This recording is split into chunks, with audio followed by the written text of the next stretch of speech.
Ring, ring, ring, ring, ring, ring, ring, ding a ding, ring a ding, ring a ding, ring a ding, ring a ding, ring a ding, ring a ding, a ding, a ring, ring, ring, ring a ding.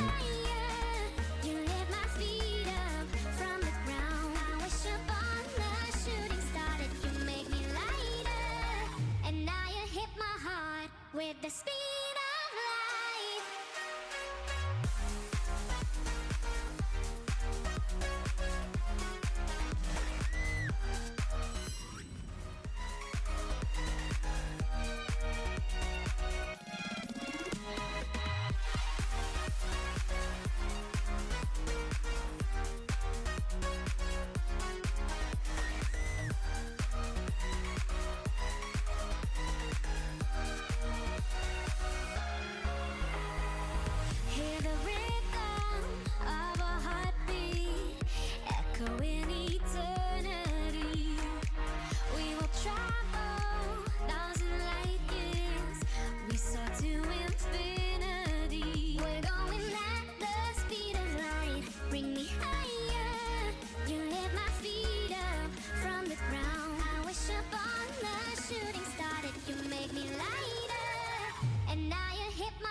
Good morning, good morning, good morning, good morning, good morning, good morning, good morning, good morning. How lovely to see you all here. Welcome to Game Night's 5th birthday party, which is already running late.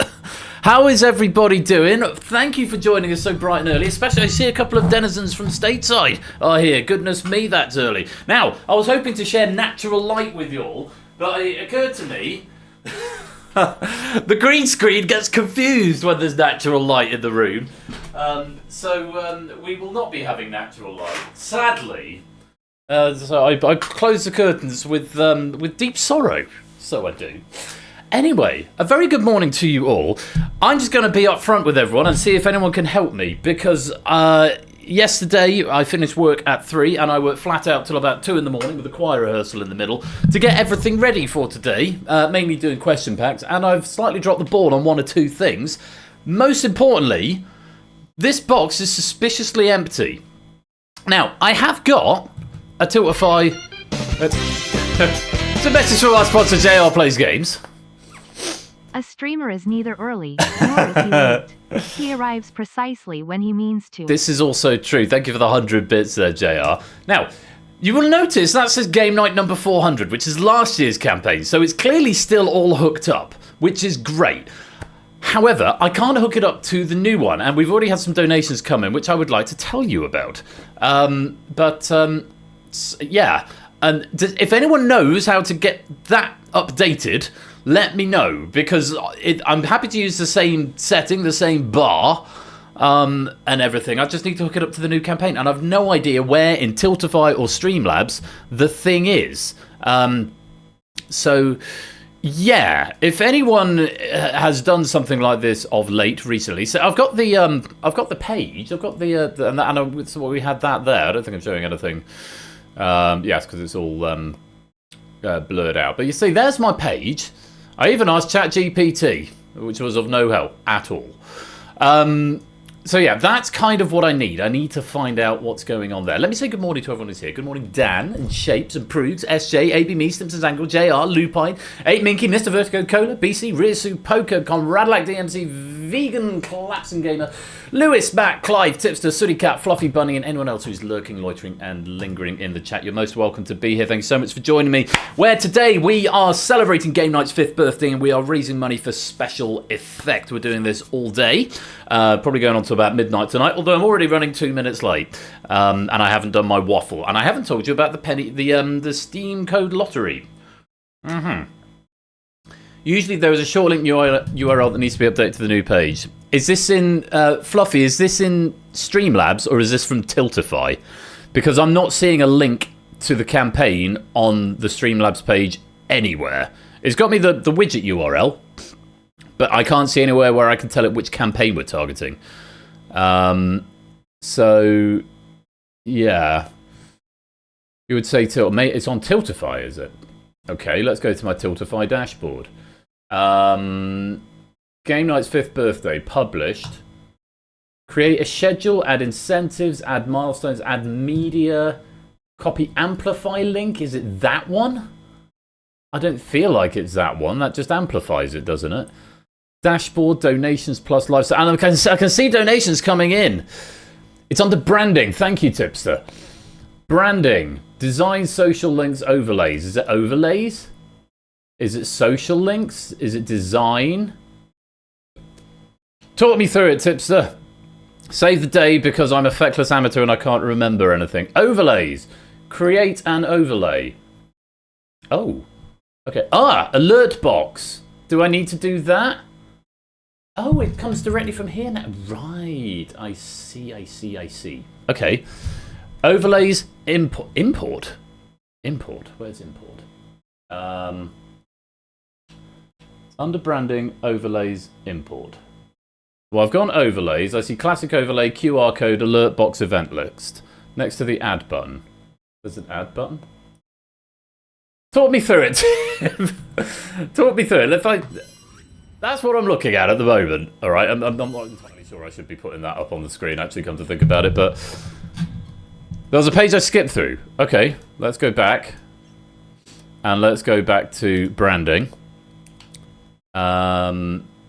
Branding design. Under branding, overlays, import. Social links is where you check out powerful your friends. You can't do summons. Overlays. I see. Import overlays. Right. The default recommended, the second one with almost absolutely everything. It says select overlay there, but I've only got the default, which is recommended. The second one with almost absolutely everything, which is not the campaign we're on at the moment. So, Tip, I don't know if you... I'm welcome to the stream scorecard as well. Tip, I don't know if you want to pop into a voice channel. Oh, I see you are in a voice channel. Why don't I come and join you? Hello, Tipster. You're now muted, but I'm wondering if you might be able to unmute and talk me through stuff. You can't talk. It's a Streamlabs thing, both. Okay, we will bear with. While Tipster finds things out, he can't talk at the moment, so I'll just drop out of this room.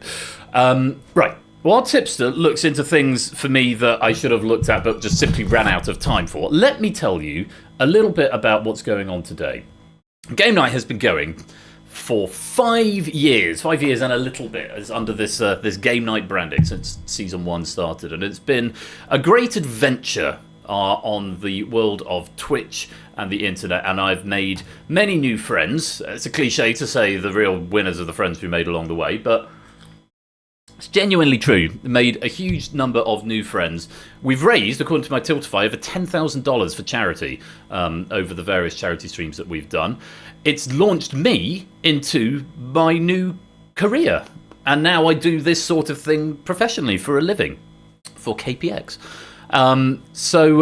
It's been a wonderful experience, and today's an opportunity to celebrate that and to celebrate some of the things that have come about as a result of it, to celebrate all the writers and to celebrate the friendships we made, and to celebrate, from my point of view, some of the people who've been on this journey with me in one form or another. And of course, along the way, we are going to be raising money for Special Effect. We're a wonderful charity selected by you guys, selected by the community, who enable disabled young people to enjoy computer games through new technologies and eye recognition things and things like that. So it's a wonderful, wonderful charity, and we're hoping to raise some really nice money for them today, and we're hoping to get a bar on the table. I can tell you there are some donations coming in already. If I change this to live updates, it'll hopefully tell me some more updates that have come in, because I feel terribly bad that they've not appeared on the screen. But let me go through them so far. So I put £10 in, mainly making sure the Tiltify connection works. Happy party to everybody, and of course it didn't. Fluffy Bunny donating £30. Happy 5th birthday game night. Thank you for your donation, Fluffy Bunny. JR Plays Games donating £30. SJ donating £30. Happy 5th birthday to Game Night and such a wonderful charity that was selected to. Here's to another 5 years, question mark. Thank you for the £30 donation, SJ. Simpsons Angle, the top donor so far, £50. Happy 5th birthday, Game Night. Thanks to all the writers, proofers, admins, Ben, Dexter, and everyone else for 5 great years of quiz. Thank you, Stimpsons Angle, for the kind words there. Also, it would be remiss of me not to mention BC, who hasn't used the Tiltify link, but did donate £50 because the company he works for fund matches. So he's done that, and with Gift Aid, that takes his donation up to £112.50. Remember, if you are a UK taxpayer, then you can select the box for Gift Aid, and Rachel from Accounts will give us an extra 25% for every pound that you donate. So it's definitely worth doing if you're a UK taxpayer and you can make Gift Aid, because every single penny does count. Yes, that's what we're doing today, and we've got a huge flurry of games on the docket. And starting with, we have Plinko. It was written by Lupine1. That was really good fun to start with, and of course, everyone who gambled got the bonus. So that was fun. Yes, Racer from a Cow. That's not my joke, but it is a very funny one. In a few minutes' time, we'll be starting Danger Zone. That's been written by 8Minky. Later on, we've got Money Box, the first game where I'm having some invited guests to come and play. Red Herrings is later on. We then get towards lunchtime. We've got Battlefront at 1:30. The Purge is at 2. The Mole is at 3. Risky Business at 4, Crossfire at 5, Face Off at 5:30, The Abyss at 6:30, The Hive returns at 7:30, Hacker is at 8:30, The Escape Artist is at 9, Buzz Off is at 10, and we're finishing with Distinction at 11. Nightbot deleted Tipster's message. You should be able to... I can see that, so let's go through that. Under Tiltify, you should be able to click Manage. Let's take a look and see if I can manage. Dashboard settings, integrations. Under Tiltify, currently selected campaign, no campaign selected. Manage, yes we can. Game Night's 5th birthday, that's what I wanted. You're a star, Tipster. Hey, there it is! I wonder if it's going to play the alerts or if I can replay the alerts that have already come in. Top man, Tipster. Bonus fish for you. What I'm going to do is just go through the pages and make sure that the panel is on every page. So give me a minute to do that.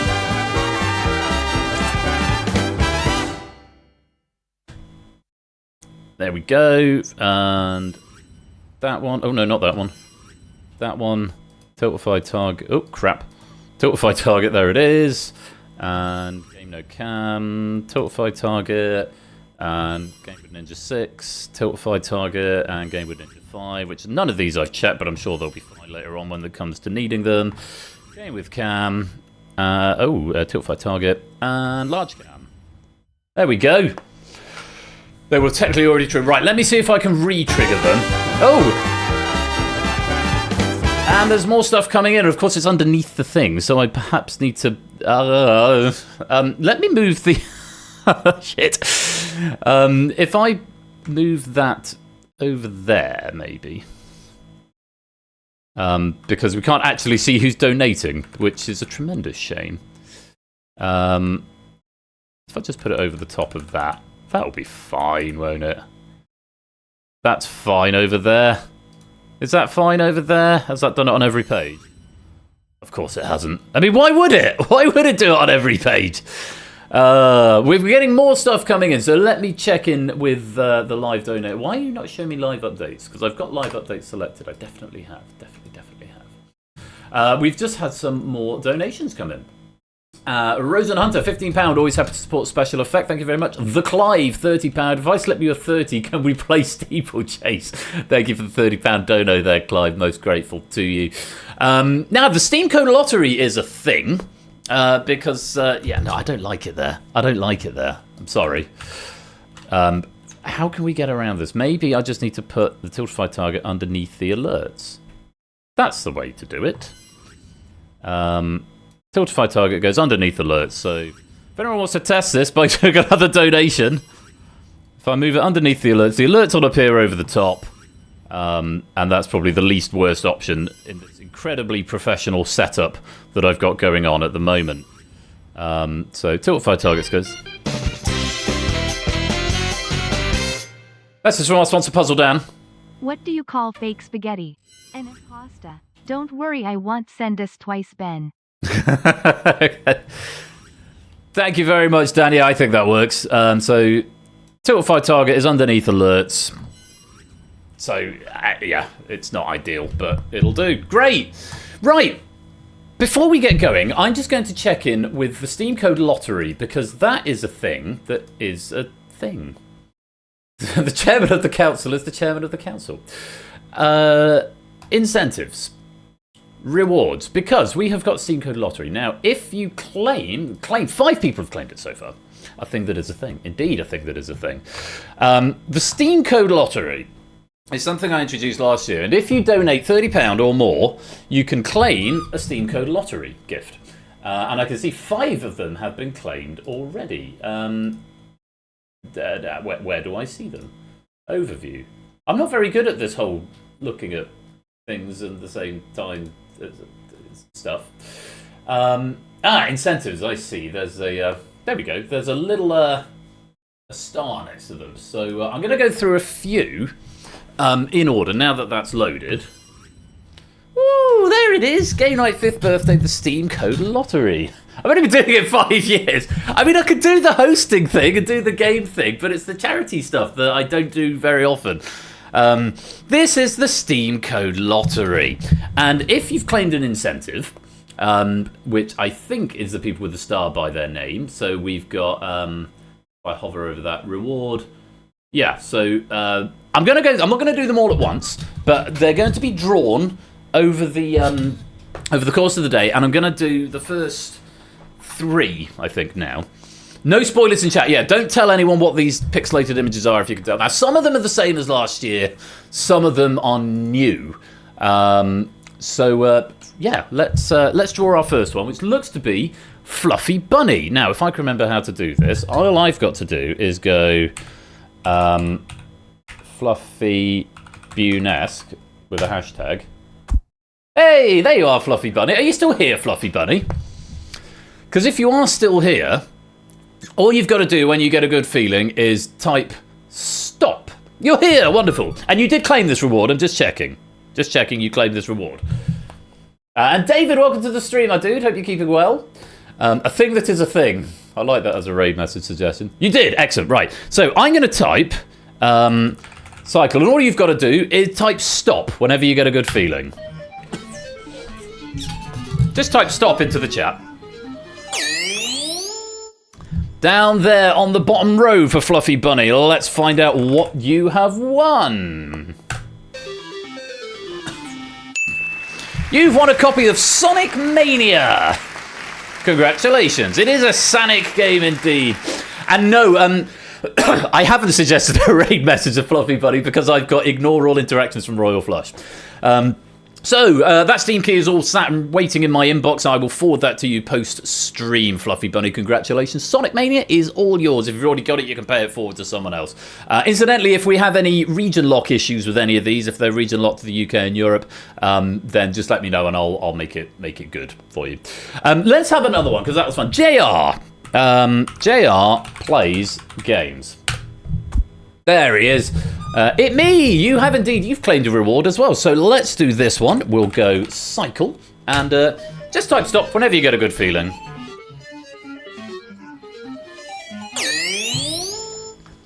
Up there on the top row, I don't even remember what this one is. Let's find out as we reveal. £30 donation and a single donation that, and you can claim the reward. But as you can see, there's only 16 available. 5 seconds, here we go.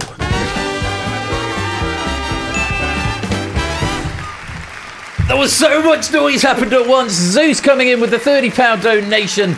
And JR claiming a copy of Among Us. There you go. It's not a game I've played before, but I feel like I would absolutely love it. So that is a Teletubby. That's a copy of Among Us for JR Plays Games. I'm going to do one more, and then we are going to have some quiz.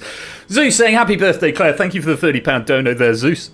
Oh, excuse me. In fact, you know what? I'm going to do Stimpson's Angle, because Stimpson's Angle is the lead donator at the moment with £50, according to Tiltify. Anyway, so Stimpson's Angle, are you here? Stimpson's Angle. If you're here, then I will load you up, so to speak. Are you here, Stimpson? Or did you come and go? I can't remember. Stimpson. Oh, it looks like you're here. You're here. Ah, whatever. Stimpson's Angle. There you are. Dr. Pepper, indeed. All you can do is type stop into the chat whenever you get a good feeling. He is with us today. Just type stop. Any way you like. H.A. homoquiest Pepper. Indeed so. Anytime you like, Stimpson's Angle. Okay, we're stopping up there next to Among Us. Let's see what we've stopped at. 5 seconds, here we go. It's a copy of Batman Arkham Collection. Oh, don't worry about the lag. It'll all come to good. Batman Arkham Collection, which I believe is the 3 games in the Batman Arkham series. So Arkham Asylum, Arkham City, and Arkham Universe, or whatever they are. The Arkham Trilogy, indeed. So yes, that will be winging its way over to you, Stimpson's Angle, on Steam. So congratulations. Tip is telling me more useful information about the incentives that I can look at. So I'm going to get that open.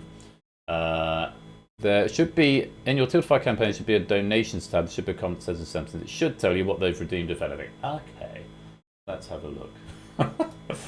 Oh, I'm so bad at this. Donations. Ah, that's what I'm after. Thank you, Tipster. Yeah. So that's Stimpson's Angle, and Fluffy Bunny and JR have cashed in so far. So later on, so Stimpson's Angle, Fluffy Bunny and JR. Yes, that's correct. So later on, there's some more rewards to be given out, but we'll do those a bit later on. Hopefully the software will persist everything. It has got the setting to persist. So yeah, happy days. I'll find out in a minute. If I stop it and relaunch it, hopefully it will just restore them. Yes, it does. Wonderful. I love it when things work. Isn't it nice when things just work? Now, on with the quiz, because we're 20 minutes late and time will be made up somewhere, or maybe it won't be. We'll just run really, really late. I'm going to talk more about the milestones later on, because we've got a 500, a 1,000 and a 1,500 milestone, and I'll speak more about them in earnest a bit later on. But for now, it's time for the first game proper of the stream, the first full-length game. You will need a Universal Controller to play. This has been written by our great friend and of the community, 8Minky, and Nebula donating £10 there. Thank you very much. Oh, that's a very loud alert noise, I have to say, but it's good that it lets me know it's a thing that happens. We're up to £235. Add BC's £112.50, or it's 100, or is it 100, or is it £112.50? Does this count gift aid? Does Tiltify count gift aid? I don't think it does. So we'll call it 100. Let's say it without gift aid. We're at 335. Anyway. 8Minky has written a wonderful pack of Danger Zone. Danger Zone was my first original game, which actually, Danger Zone is older than the series in which it features. Danger Zone predates Game Night, because there was a time we used to just play Danger Zone without the Game Night nomenclature. It's now on its 4th iteration, so it's stood the test of time. It's been going for very nearly 6 years now, Danger Zone. Good Lord. Well, that's how long it's been here, and it still seems to be a community favourite. So we're going to jump into this game right now. It's been written by 8Minky, and it should be a lot of fun. I hope you will come and play some Danger Zone. Devices at the ready. Press the button, Ben.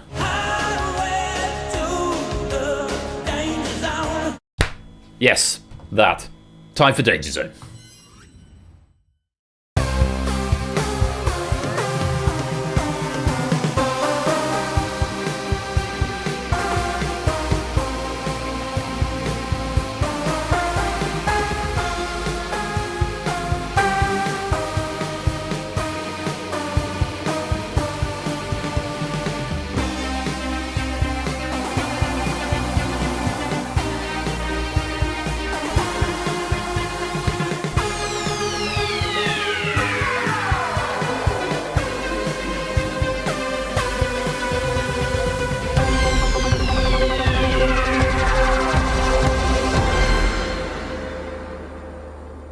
Welcome to Danger Zone. HFQD. Sody Cat with a £30 donation. Thank you very much. Happy stream birthday. Thank you very much indeed. If I go to that page now, and let's you show live donations, or do I have to press refresh? Refresh. Let's press refresh. Happy stream birthday. Thank you for the £30, and the reward has been claimed. How many have been claimed so far? 1, 2, 3, 4, 5, 6, 7. 7 of them. Okay, so there's still quite a few up there. So, yeah. Make sure you claim that Steam Code Lottery if you want it. Let's... oh, Green Room appears to be muting everyone. Ugh. Bother. Right, well that needs to be fixed, doesn't it? Let's look at permissions. Oh god. Let's go general channel permissions. Admin. Connect. Speak. Video. Save. Let's change that for everyone. Adjudicator. Speak. Video. 5. Speak. Video. Save. Speak. Video. Save. Speak video. Save. Speak video. Save. Speak video. Right, I'm hoping that's fixed the green room. Let me know, admins, if the green room has been thus fixed. I will probably have to do the same with the broadcast studio, to be honest, won't I? Everyone speak. I was clicking buttons and hoping it works. Right, HFQD is the code. This pack has been written by 8Minky. And there's a lot to like about this. Celebrating 5 years of game night stuff today. 20 of you in here. It's nice to see we've got a decent number of people watching as well. So if you are just lurking, you're very welcome to be here. Thank you very much for joining us. I've got so many things that I'm looking at. Calm. I'm trying to be calm, but I worry that I'm being too calm and therefore actually not being entertaining because I'm just shutting up. But we're very behind, so we need to get on with the game. So we're gonna crack on because we've got Money Box coming up at 11:30. It's not going to be 11:30, but we can try. So we've got to make up some time. I was hoping everything was going to run to time, but it's just not. Yeah, I'm just going to be calm. It's going to be calm and enjoy the day. That's the plan. Right, you all ready? How many have we got? 20 players playing Danger Zone, harking back to the sort of Danger Zone of old when we only had 20 people in the whole community.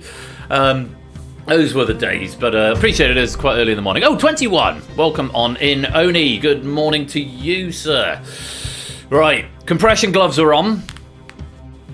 Zeus wins. Well, let's play. And David just joining in the nick of time there. HFQD still the code. You can join any time before the end of round one. All will be well. Apparently we're losing 4 players this round. Yeah. Round... Oh! Matt the Sprat! Thank you for the £30 donation to Special Effect. Most kind of you. That's really loud, that alert. Is that alert loud for anyone else, or is it literally just me? Is it just me? I mean, I don't mind much. Oh, I need to remember to mute it during face-off later on. Right, it is pretty blaring. Okay, let me see if I can just turn that down a smidge. Sound volume. Okay, yeah, let's turn that down to like 40%. Hopefully that'll be quieter. Next time someone donates, we'll find out, won't we? Right, round one. Party time is round one. And Ape has said, oh dear, looks like the person who was in charge of dropping the confetti at the end of the stream got a little trigger happy. No worries, answer these questions associated with celebrations and pardon the mess. And yes, we have checked the diacritics of the character's work on both the Universal Controller and on the broadcast graphics. So, yeah, it should be fine. Zeus, welcome to the stream, dude. Hope you're keeping well. Party time is around. Let's play Danger Zone. Starting with this. Which saint's feast day is earliest in the calendar year? Valentine, Patrick, Stephen, or Nicholas?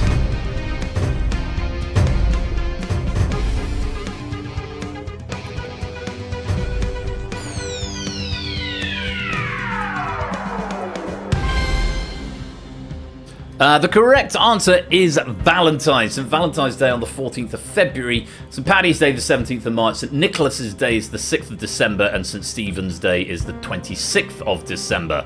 Very well done. If you got that, Clive was fastest, JR second, Vertigo third, and with a multiplier, Shapes was fourth, Zeus was fifth. 2 nerfs coming in there, Matt and Nebula, for the flat rate of 11 points. Let's reorder the board. I realised I didn't explain the rules, but hopefully you all can read or have played before. Danger sign of size of 5. We need to change that by the end. Stop the cows, Mr. Vertigo. Answer question fast is basically the long and short of it. Welcome on in, Marcini. Will it still be 4 or will it be 5 now? Don't know. We'll find out. Question 2, on we go.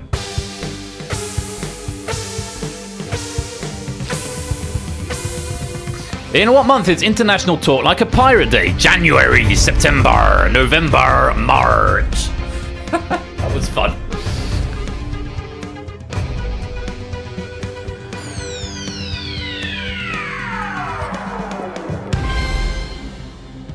It's in September. Every September 19th since 1995. We're going a little bit West Country now.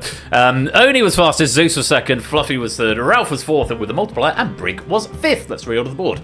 Remember, use or lose the helps. If you make it through to the next round, then you get the helps back. If you don't make it through to the next round, then you don't get them in the Boneyard game, so you might as well use them. Looks like we've got 4 in the danger zone, and it's a standard size. Inca, Comradlac on 10 and 9. Aiden, me, and Rias yet to score. Ralph with the lead. Let's go on to question 3.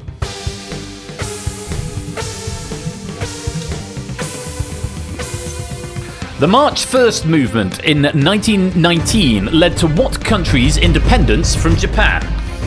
Was it Philippines, Korea, Thailand, or Vietnam?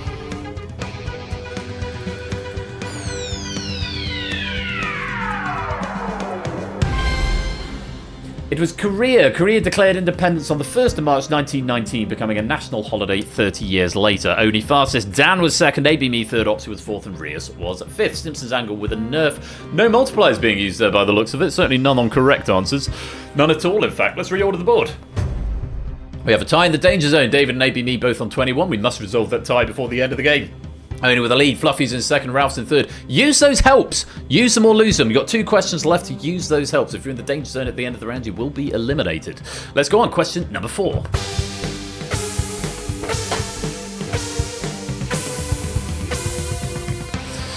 What Hindu celebration is called the Festival of Colours? Maha Shivrati, Holi, Onam, or Diwali?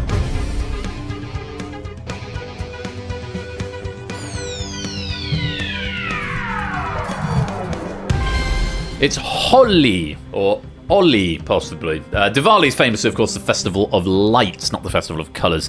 Ben was fastest, Oni second, Zeus third, all 3 of those with a multiplier. Matt was fourth, and Inca was fifth, also with a multiplier. Quite a few multipliers coming in, though not all on right answers, has to be said. Marcini nerfing that question for the flat rate of 11. Let's reorder the board. Only with the lead, Zeus in second, Ben in third, Stimpson's angle, Clive, AB Me, and Rias currently in the danger zone. 3 players have got helps yet left, Rias, Opsy, and Brig. Do use them on this next question or you will lose it, and you'll either get them back if you're in the next round or lose them completely if you're in the Boneyard. One more question in round 1, get out of the danger zone. Here it is.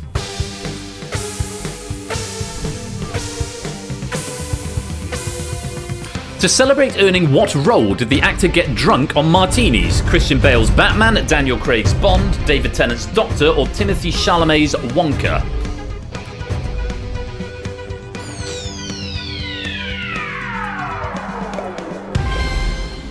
And it was Daniel Craig's Bond. Craig had never had a martini before he learned of claiming the role of the new James Bond back in 2005.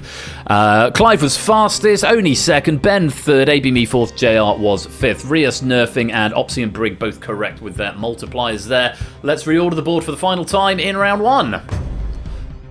Oh, how very interesting. We have a set 1 tiebreak. Haven't seen a danger zone tiebreak for a while. It does mean Nebula, Stimpson's angle, and Rias. We are going to lose you this round. Bad luck. Of course, the Boneyard game is there. There's a lobby medal and pennies still available. Zeus and Ben, you are our top 3. You're going to get a little booster of points going into round 2. And you'll be joined there by Inca, Ralph, Opsy, Fluffy, Comradlac, Brig, Matt, JR, Puzzles, Dan, David, Vertigo, Shapes, Clive, AB Me, and Marcini, whose points will all be reset to 0. You'll also be joined by one of either DMC or Proogs, one of them, because these 2 are tied in the danger zone and we cannot have a tie, 38 points apiece, so we are going to resolve that tie with this tiebreaker.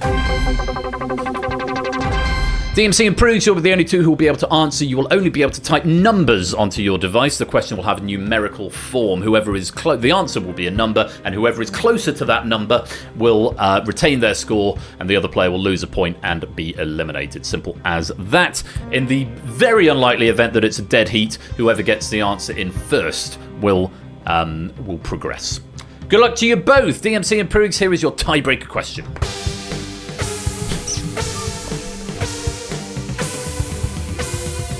Of the 1025 canonic Pokemon, how many are water or joint water type? Proogs gets an answer in.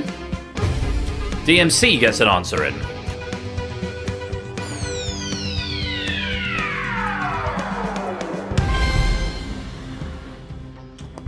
I know Proogs loves a Pokemon question. Proogs picked a random number. Well, DMC picked a number. It was between 1001 and 1025, or 0 and 1025. Go on, BC. What would you have said? What would you have said, BC? 142, 151. Take a look. Correct. DMC's going for 170. Proves for 355. Let's take a look. Who is closest? It was 177. So DMC just 7 away. And a message from our sponsors, Useless. Happy birthday, Ape. Happy birthday, Ape, indeed. Thank you for the 48-month subscription, Zeus. 4 years you've been here now. 4 years. Goodness me. Thank you for the love and support. Not a bad guess from Proofs to begin with. 355 in rather pleasingly 4.20 seconds, Proofs. But it was DMC who was just 7 away who gets the green light. And Proofs, unfortunately, goes red. TVP and Xanon, welcome to the stream, both of you. Hope you're well. The 420. Well, Proofs did answer in 420. Exactly. Very sadly, Proofs, we do have to lose you from the game along with Nebula, Stimson Angle, and Rias. Thank you very much for playing, but it is the end of the road. End of the road? That's the escape artist. It's the end of the round. You are in the danger zone, which means you have to say goodbye.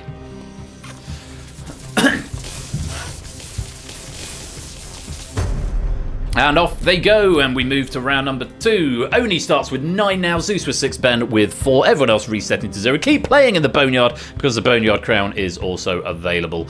I think we should move on to round 2. Why waste time, say lot word. The description from 8 for this one: few word do trick, pick answer fit clue best. That's all you're getting from me. Helps have been refreshed. 9 points for a nerf in this round. 19 players still in live play. See if you can figure it out. Good luck. Let's play Danger Zone.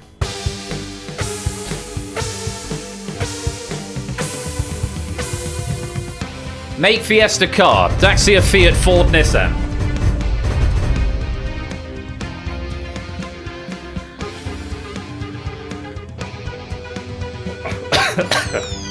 I saw that, Ape. No, I'm going to zoom through this one. Ford, Vroom. Ben, Oni, Inca, DMC, Shapes. Oni, DMC, Multiply. Reorder.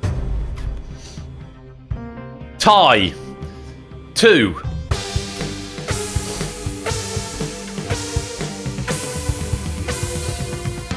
Flamey Jubilee Fruit, Apple, Banana, Peach, Cherry.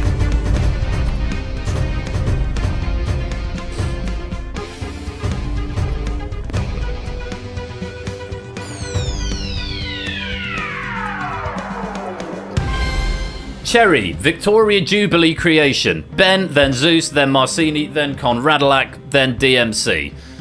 David Nerf, reorder.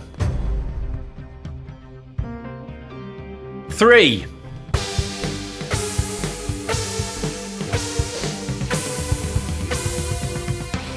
Love Affair, hit song, Everlasting Love, Electric Love, Eternal Love, Endless Love.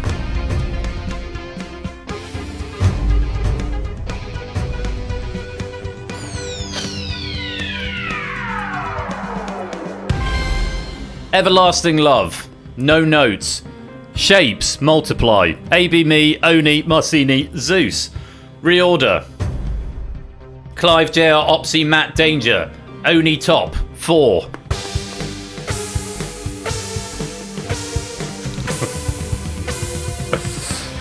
Hunting, Gathering, Human Epoch.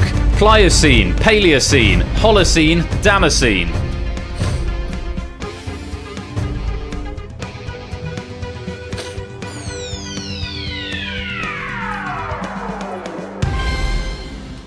Pliocene, Clive, then Inca. Homogeneous Alive, then. Reorder. Tie, Danger Zone. Oni Top. 5. Get Out of Danger. Use Help, lose otherwise. Yes. Trig function or line touch curve. Vector, chord, cosine, tangent.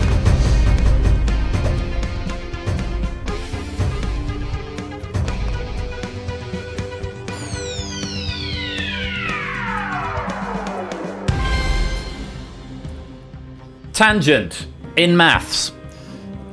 Shapes, then Fluffy, then AB Me, multiplied, then R, then Inca, multiplied. Clive, Zeus, Nerf. Reorder. Second tie, Dan and David. Everyone above line safe. JR, Opsy, Matt, Elim. Tiebreaker. Dan, David. Answer number. Closest wins. Good luck. Thank you, Zeus. To the nearest minute, how long would it take you to watch the entirety of Breaking Bad, Better Call Saul, and El Camino?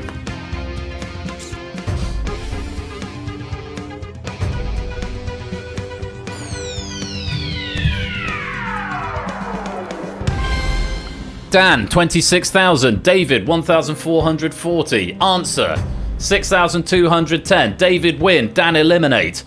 End of round. R, A, B, me, shapes, top, will get boost. Ralph, Ben, Inca, Zeus, DMC, Fluffy, Conrad, Marcini, Clive, Brig, Vertigo, David will join. Points on 0. Dan, JR, Opsy, Matt. End of round. In danger zone. Goodbye.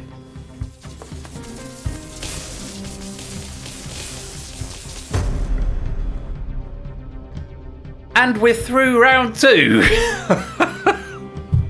We're going to go back and watch that. That's going to be studied for years. I'm not entirely sure I understand what happened with all the questions there. But we got through it, and it was... turns out it's not nearly early to be already on main. I might actually make up another 20 minutes. You can put that into an entire clip. You can put the whole round into a clip. Oh, Brig, welcome to the stream. Hope you're well. Actually, yeah... That was mad. Right, Opsy and Dan are leading the Boneyard. We're going to lose 5 players this round. There are 15 remaining. Let's go on to round number 3, and normal service will now resume. The very first day just was sub 45 minutes. Those are the days, weren't they? S-Ports is the next round. S-Ports, or possibly sports. This community's idea of sport is the Olympics, the World Cup, and Eurovision. So let's instead do some mental gymnastics and try 5 questions about port cities beginning with the letter S. Okay, so S, ports. Oni starts with 7, AB me with 5, Shapes with 3. Everyone else who is still alive, all 12 of you, your points have been reset to 0, and your helps have been restored. And snooker as well, yeah, snooker's a common thing, certainly if I'm right at the questions. At the end of this round, we're going to lose 5 players, and 10 will progress to round number 4. Good luck to you all. Let's play Danger Zone. S, snooker. Starting with this. What is the name of Oman's largest port, one of the largest ports on the Arabian Peninsula? Salalah, Squamish, Salerno, Sumatra.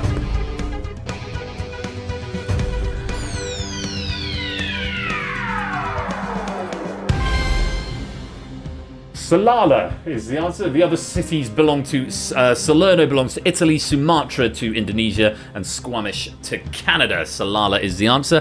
ABME was fastest, Zeus second, Shapes Brig was 4th, and Ralph was 5th. Let's reorder the board. Conradlat using a multiplier there. On 16, currently in joint 2nd with Oni and Shapes. ABME with the lead, Zeus in 3rd.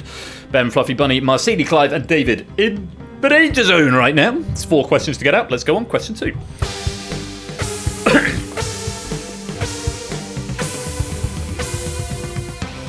The Brazilian port city of Santos was largely built on what product's trade, becoming one of the world's largest exporters of it? Coffee, rum, orange juice, or wine?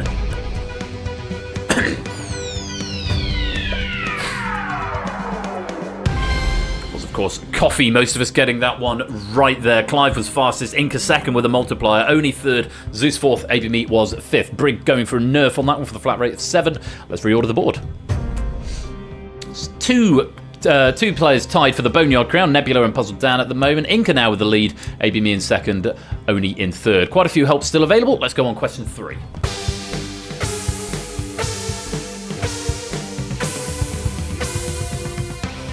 Itself a port along the Baltic Sea, Russia's 2nd largest city, shares its name with a port city in which American state? Maine, Florida, Hawaii, or Washington?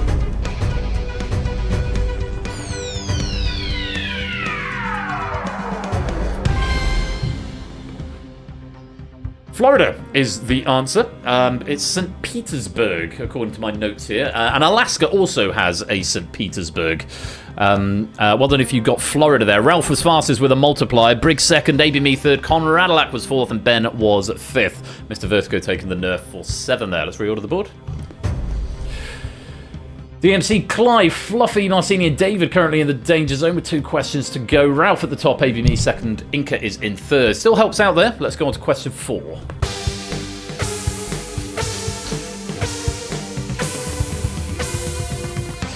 Which of these is a port on the Gulf of Thailand's eastern shore? Sumbawa, Skyrons, Shiraka, Salsa.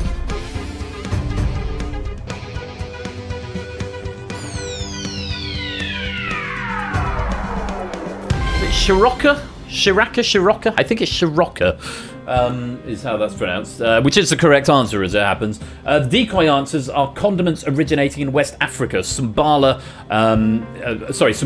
is West Africa, Skyrons is Iceland, and Spanish-speaking countries, of course, are where we get salsa from. Shiraka is a source of Thai origins, so if you know your Thai cuisine, that was maybe an into that question. Clive was fastest, Oni was second and with a multiplier, Inca third, Zeus fourth, and Ben was fifth. David going for the nerf for the flat rate of 7. Let's reorder the board. 1 question to go. We have got 10 points between Ben and Vertigo. Ben in safety and Vertigo in the danger zone. But DMC and Fluffy have still got helps left in the danger zone. Oni is still leading, Inca in second, Shapes in third. Let's see what the final question on S-Ports brings. Take a look.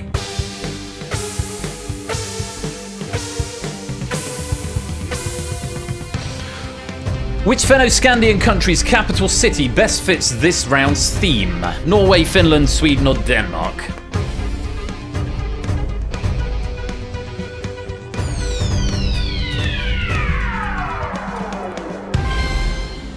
Not all of us getting that. Marcini was fastest, 2.72 seconds, getting 15 points. DMC and ABME were second and third, both with multipliers. Only fourth, Ralph fifth.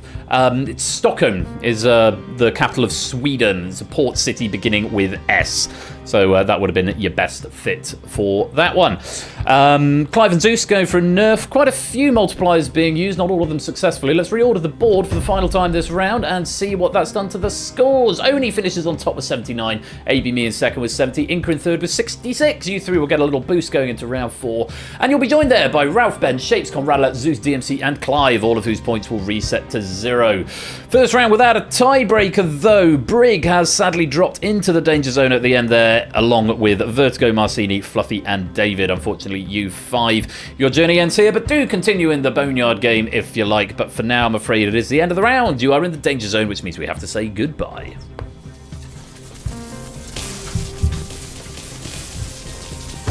I don't feel like I'm on an any percentage speed run of danger zone right now, but I also do. It feels good to just sort of, because there's lots of quiz to get through there, and I did a lot of chat at the beginning, and I'll try and condense my chat to in between the games, apart from this little segment right here.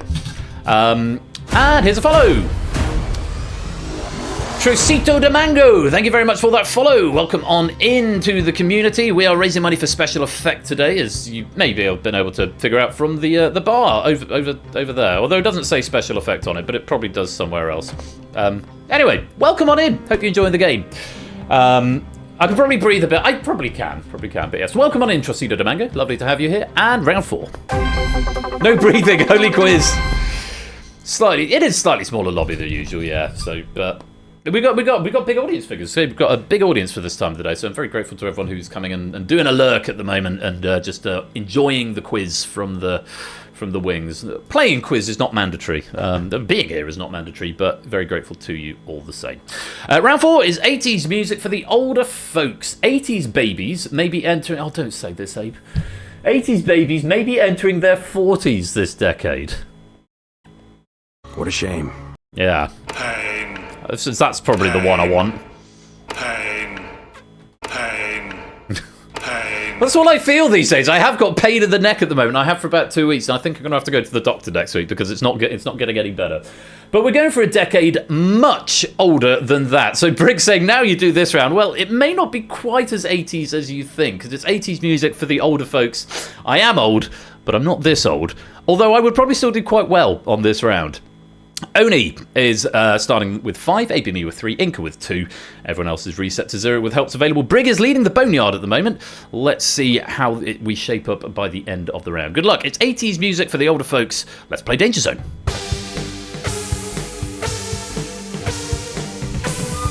Starting with this. Mozart's Eine kleine Nachtmusik from 1787 was originally arranged for an opera singer, a harpsichord, a church choir, a string ensemble.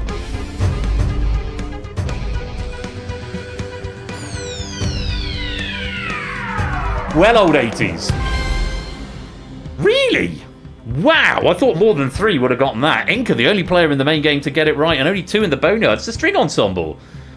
Eine kleine Nachtmusik, really. Dum dum dum dum dum dum dum dum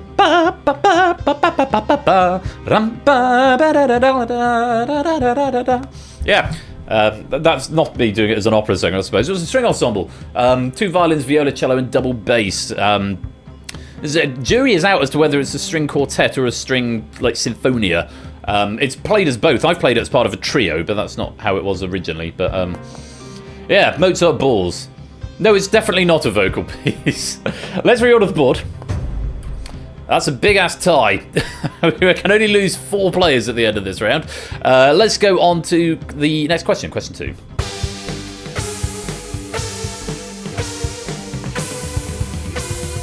What 1780s American song makes reference to those embracing a gender-neutral fashion style, like with macaroni wigs, America the Beautiful, Yankee Doodle, The Star-Spangled Banner, or My Country 'Tis of Thee?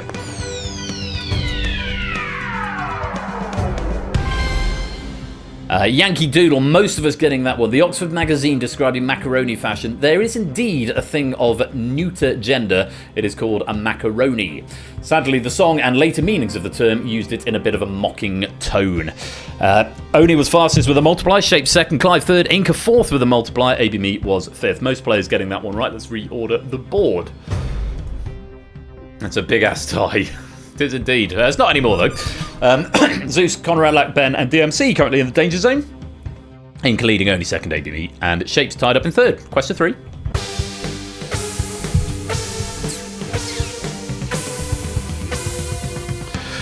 Getting its familiar tune a decade later, a Robert Burns written poem first became what holiday song in 1788? Good King Wenceslas, Whiskey in the Jar, Hallelujah Chorus, Auld Lang Syne.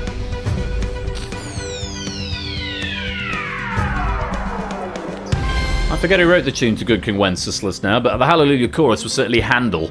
Auld Lang Syne is the answer. The Scottish poet composed Auld Lang Syne to honour Hogmanay, the last day of the year in Scotland. Because Scotland has different years from the rest of the world, apparently. But yes, Auld Lang Syne, and the tune... same chord progression as Don't Stop Believin' by Journey. And anything else in the 4 chords thing. 4 chord song, but yeah, it's chord 1, chord 5, chord 6, chord 4. But yes, you can sing Auld Lang Syne to Journey's Don't Stop Believin'. Fun fact for you for today. Inca was fastest, Zeus was second with a multiply, Clive third, Shapes fourth, Ben was fifth, also with a multiply. Let's reorder the board. One more question. I think I've done 2 more questions in this round. So still work to be done. There's a bit of a gap between fourth and third and second. The second and first starting to emerge, but sort of fourth and under, it's all a little bit close. There's still a lot of helps in contention. So let's see what question number 4 brings. Take a look.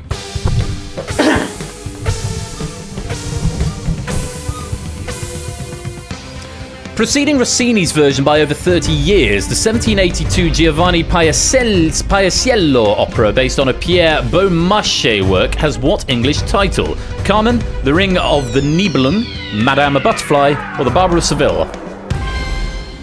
The Barber of Seville, Il Barbiere di Seviglia. Dragon! Brisbane, thank you very much for the 3833 donation. I'm assuming that's a lost in currency translation error there for the 3833, possibly, or maybe you just like the number less than 3 as your message, and thank you for the donation. Most kind, most kind. The Barbara Seville is the answer, which is the one with the Largo Factor della Città Largo. That one in it.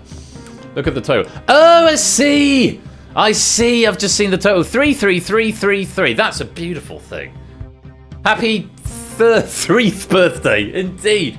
Oh, that's a nice thing, isn't it? 33333. Not bad for considering only on the second game of the day. Brisbane, welcome to the stream. Indeed, thank you for that donation, and 22.22 as well. That's very satisfying. Very satisfying indeed.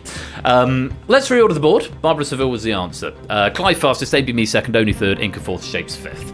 Conrad Lack using a nerf. Okay, AB and Shakes both on 22, both the only players with a help left, and 6 points clear of Ben, who's in the danger zone on 16. Inca's leading, Oni second, Clive is third with one question to go. Let's take a look at question number 5. Yeah, yes, she would, Dan.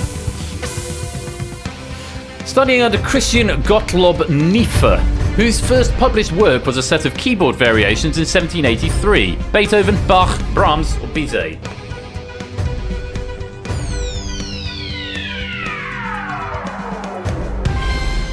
Anticipating Inca getting this one right. Oh! AB, me and Shakes both nerfing. They're going to finish neck and neck. The rest of it's a foregone conclusion. Yeah, Inca getting this one right. It's Beethoven. Bizet and Brahms weren't born until the 19th century, and Bach died in 1750. Love a classical music round. I'd have done quite well then. Beethoven was the correct answer. And JR with another donation, £12.34. On to the next order number. Absolutely. That takes us up to £345.67. 34567 2304. Lovely stuff. Let's reorder the board. And there we have it. AB Mir Shakes moving up, but not making any difference to the metrics in the final, which are going to be Inca finishing on 53, Oni on 38, AB Mir Shakes on 27, Clive on 26, and Zeus on 23. We have our 6 Danger Zone finalists. No boosts going into the final, of course. Yes, that's... we'll talk more about that in a minute. Unfortunately for Ben, Ralph, Conradlic, and DMC, great hustle, but unfortunately it is the end of the round. You are in the Danger Zone, which means we have to say goodbye.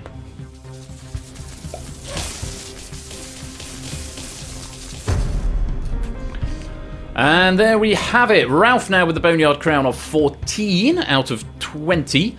And our 6 finalists to face the final 5 questions. Inca and Oni starting on 16, Shapes on 11, Apemy on 9, Zeus on 8, Clive on 3. This is calculated by number of questions correct, minus the number of times you've appeared in the Danger Zone in total. So Inca and Oni with home team advantage as we go to round number 5, which as always is focused on the wrong window.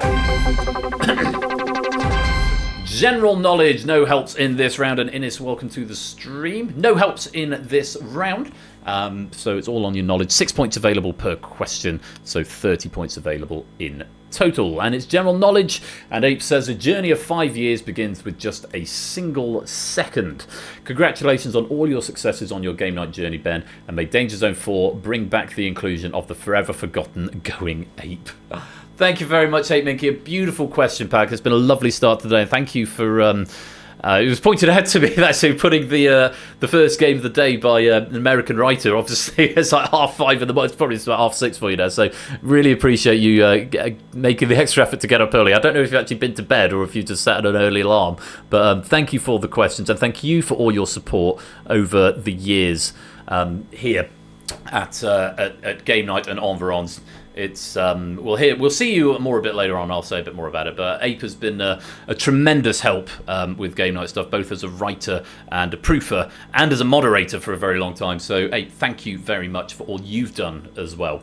And yeah, Going Ape back from the early days. Going Ape was when you won the game without using a multiplier, but the rules were slightly different. You doubled one round or something, didn't you?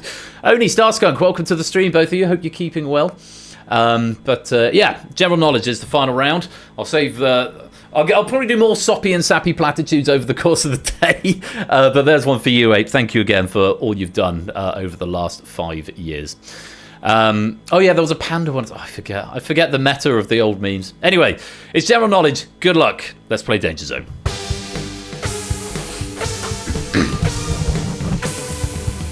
So second related trivia. Atoms of what element are used to define the length of 1 second? Sulfur, cesium, xenon, or aluminium?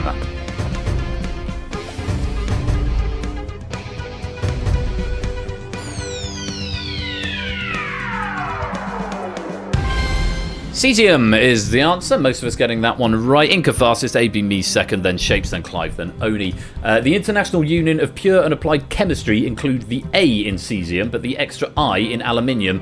But they elect to use the spelling sulfur with an F. I guess there's no pleasing. You can't please all the people all the time. Fuck it. Yeah, cesium was the correct answer. But yeah, you can't please all the people all the time with spelling, it turns out. Yeah, so all of these questions, because the journey of 5 years starts with a single second, so they will all be second-related somehow. Let's reorder the board. Inga with the lead, 22. Oni in second. In fact, no change in the main game. 22, 18, 15, 14, 9, and 6. And let's go on to question number 2. Ralph with the Boneyard Crown. Question 2.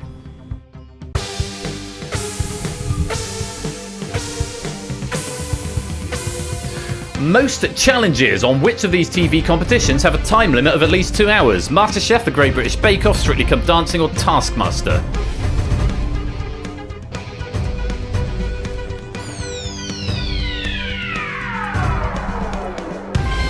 Great British Bake Off. MasterChef's first run began in the year 1990, when I was 2, or the year I turned 2. Great British Bake Off was the answer. Top 2 getting this one wrong. This could be interesting. Clive getting 6 points. Shapes was second for 5. AB Me third. And Zeus was fourth. Let's reorder the board. A little bit of a switch and also closing down the gap to Inca at the top. Ben and Ralph now sharing a Boneyard Crown, 15 each. Clive and Zeus on 12, AB Me and Oni on 18, Shapes on 20, Inca on 22. It's a very, very close run thing. Just 1 and a bit questions separating 6th and 1st. Let's go on. Question 3.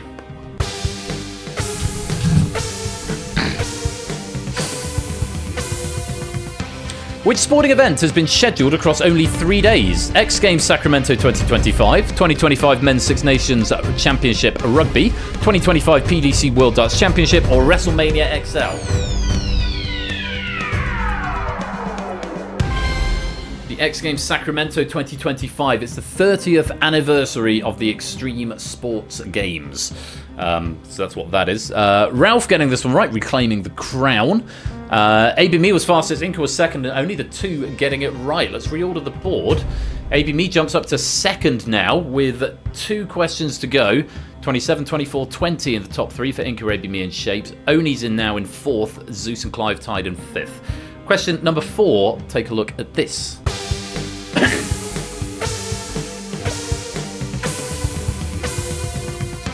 Exactly 4 months have names spelled without what letter? R, F, O, or U?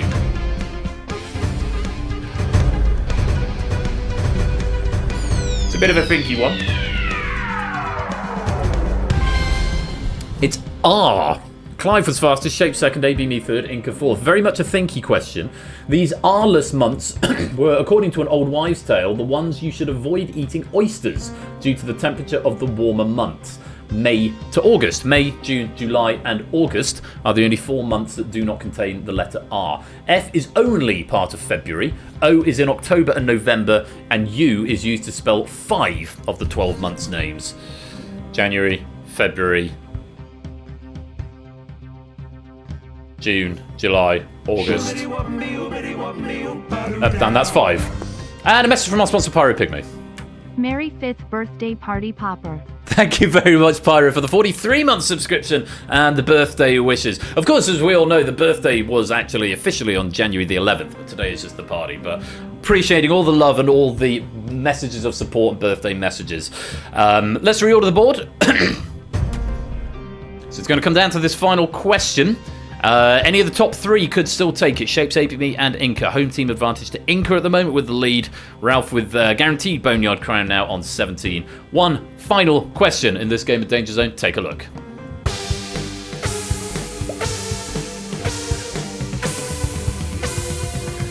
Which film franchise released its 5 total entries to date within 5 years? Dirty Harry, Die Hard, Scary Movie, or Twilight?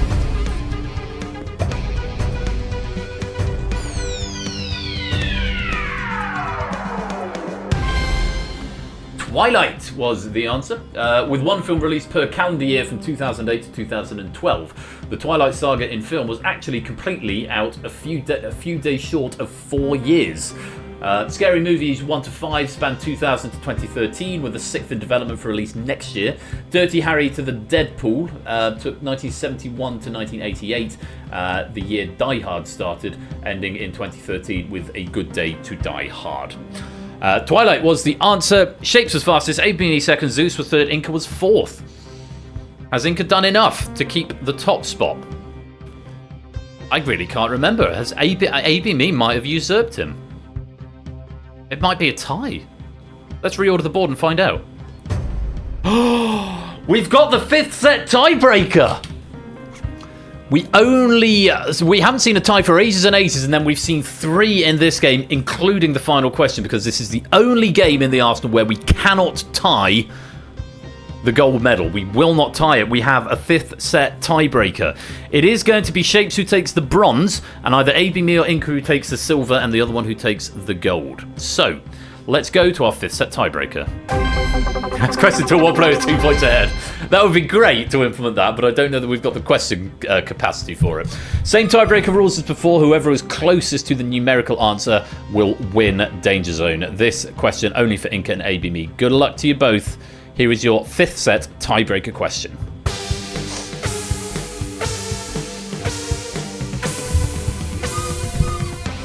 Shemoy Thipiasso is recognised as holding the record for the world's longest prison sentence. For how many years was she sentenced in 1989?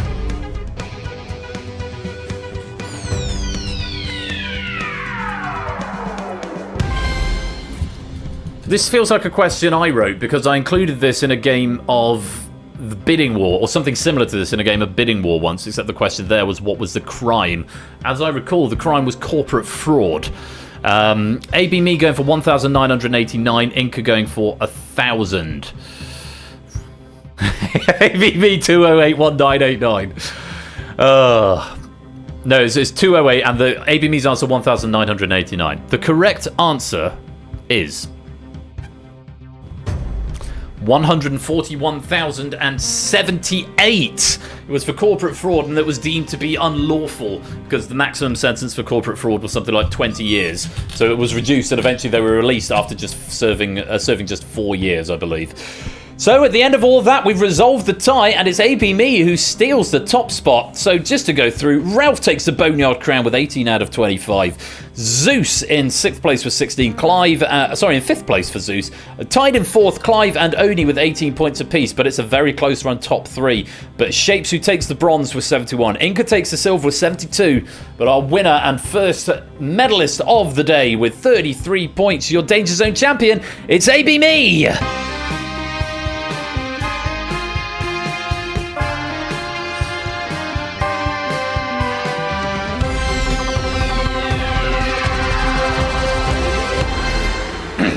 And what do you know? We make dreams come true on this show because that is AB Me's first Danger Zone gold. AB Me, huge congratulations. You got 2 lobbies, 4 bronze, 2 silvers, and you've finally got a gold. A Danger Zone gold, all of your very own. Huge congratulations to you. Inca, that is your 11th silver medal in Danger Zone to go with your 6 golds, 4 bronze and 1 lobby. And Shapes, that is your 5th Danger Zone silver, making a total of 5 gold, 5 silver, 5 lobby, but 4 bronze. So 1 more bronze required to get 5 of each. Do my best quizzing before noon, apparently, so it would seem. Well, look, massive congratulations. Pennies will be paid out as well. Pennies are going to run for the course of the day. It was basically reset as well. So Lewis had 1,000 from a penny cash-in. Tipster had 100 from a raid message, and I can see some other cash-ins that are coming in, which I will sort out with you shortly. But Ape, thank you for the questions. Really, really great stuff. And a lovely start to the day. I'm now only running... Well, I should have started Moneybox 8 minutes ago, so I'm going to take 5 minutes just to swap the software over and do voice checks and stuff, because we've got some special guests joining us for Moneybox.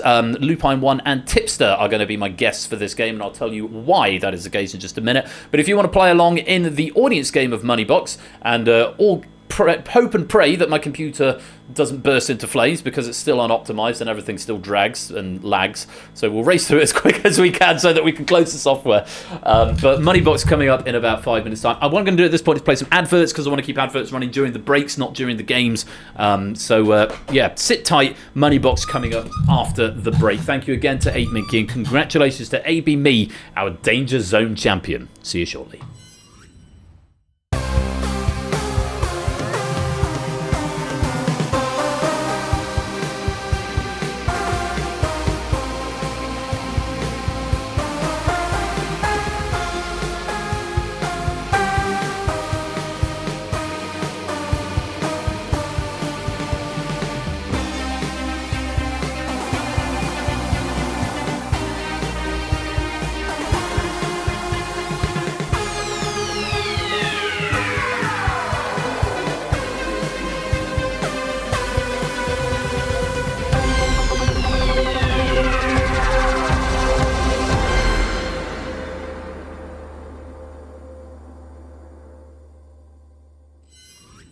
And that is 2 games down and 14 to go.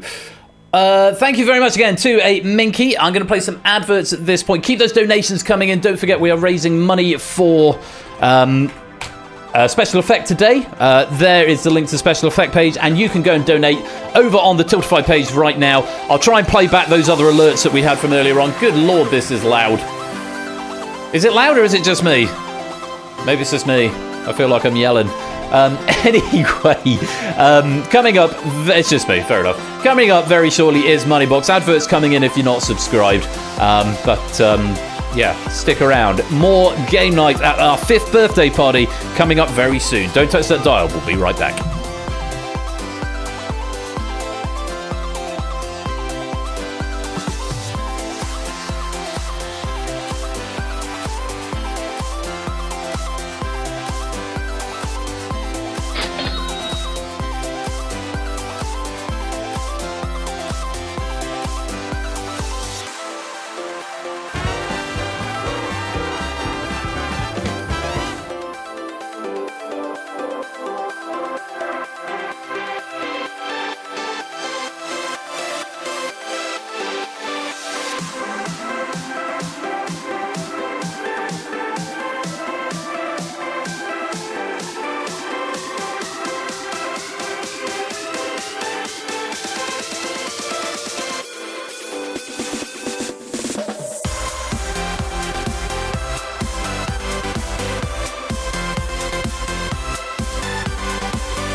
It's Moneybox!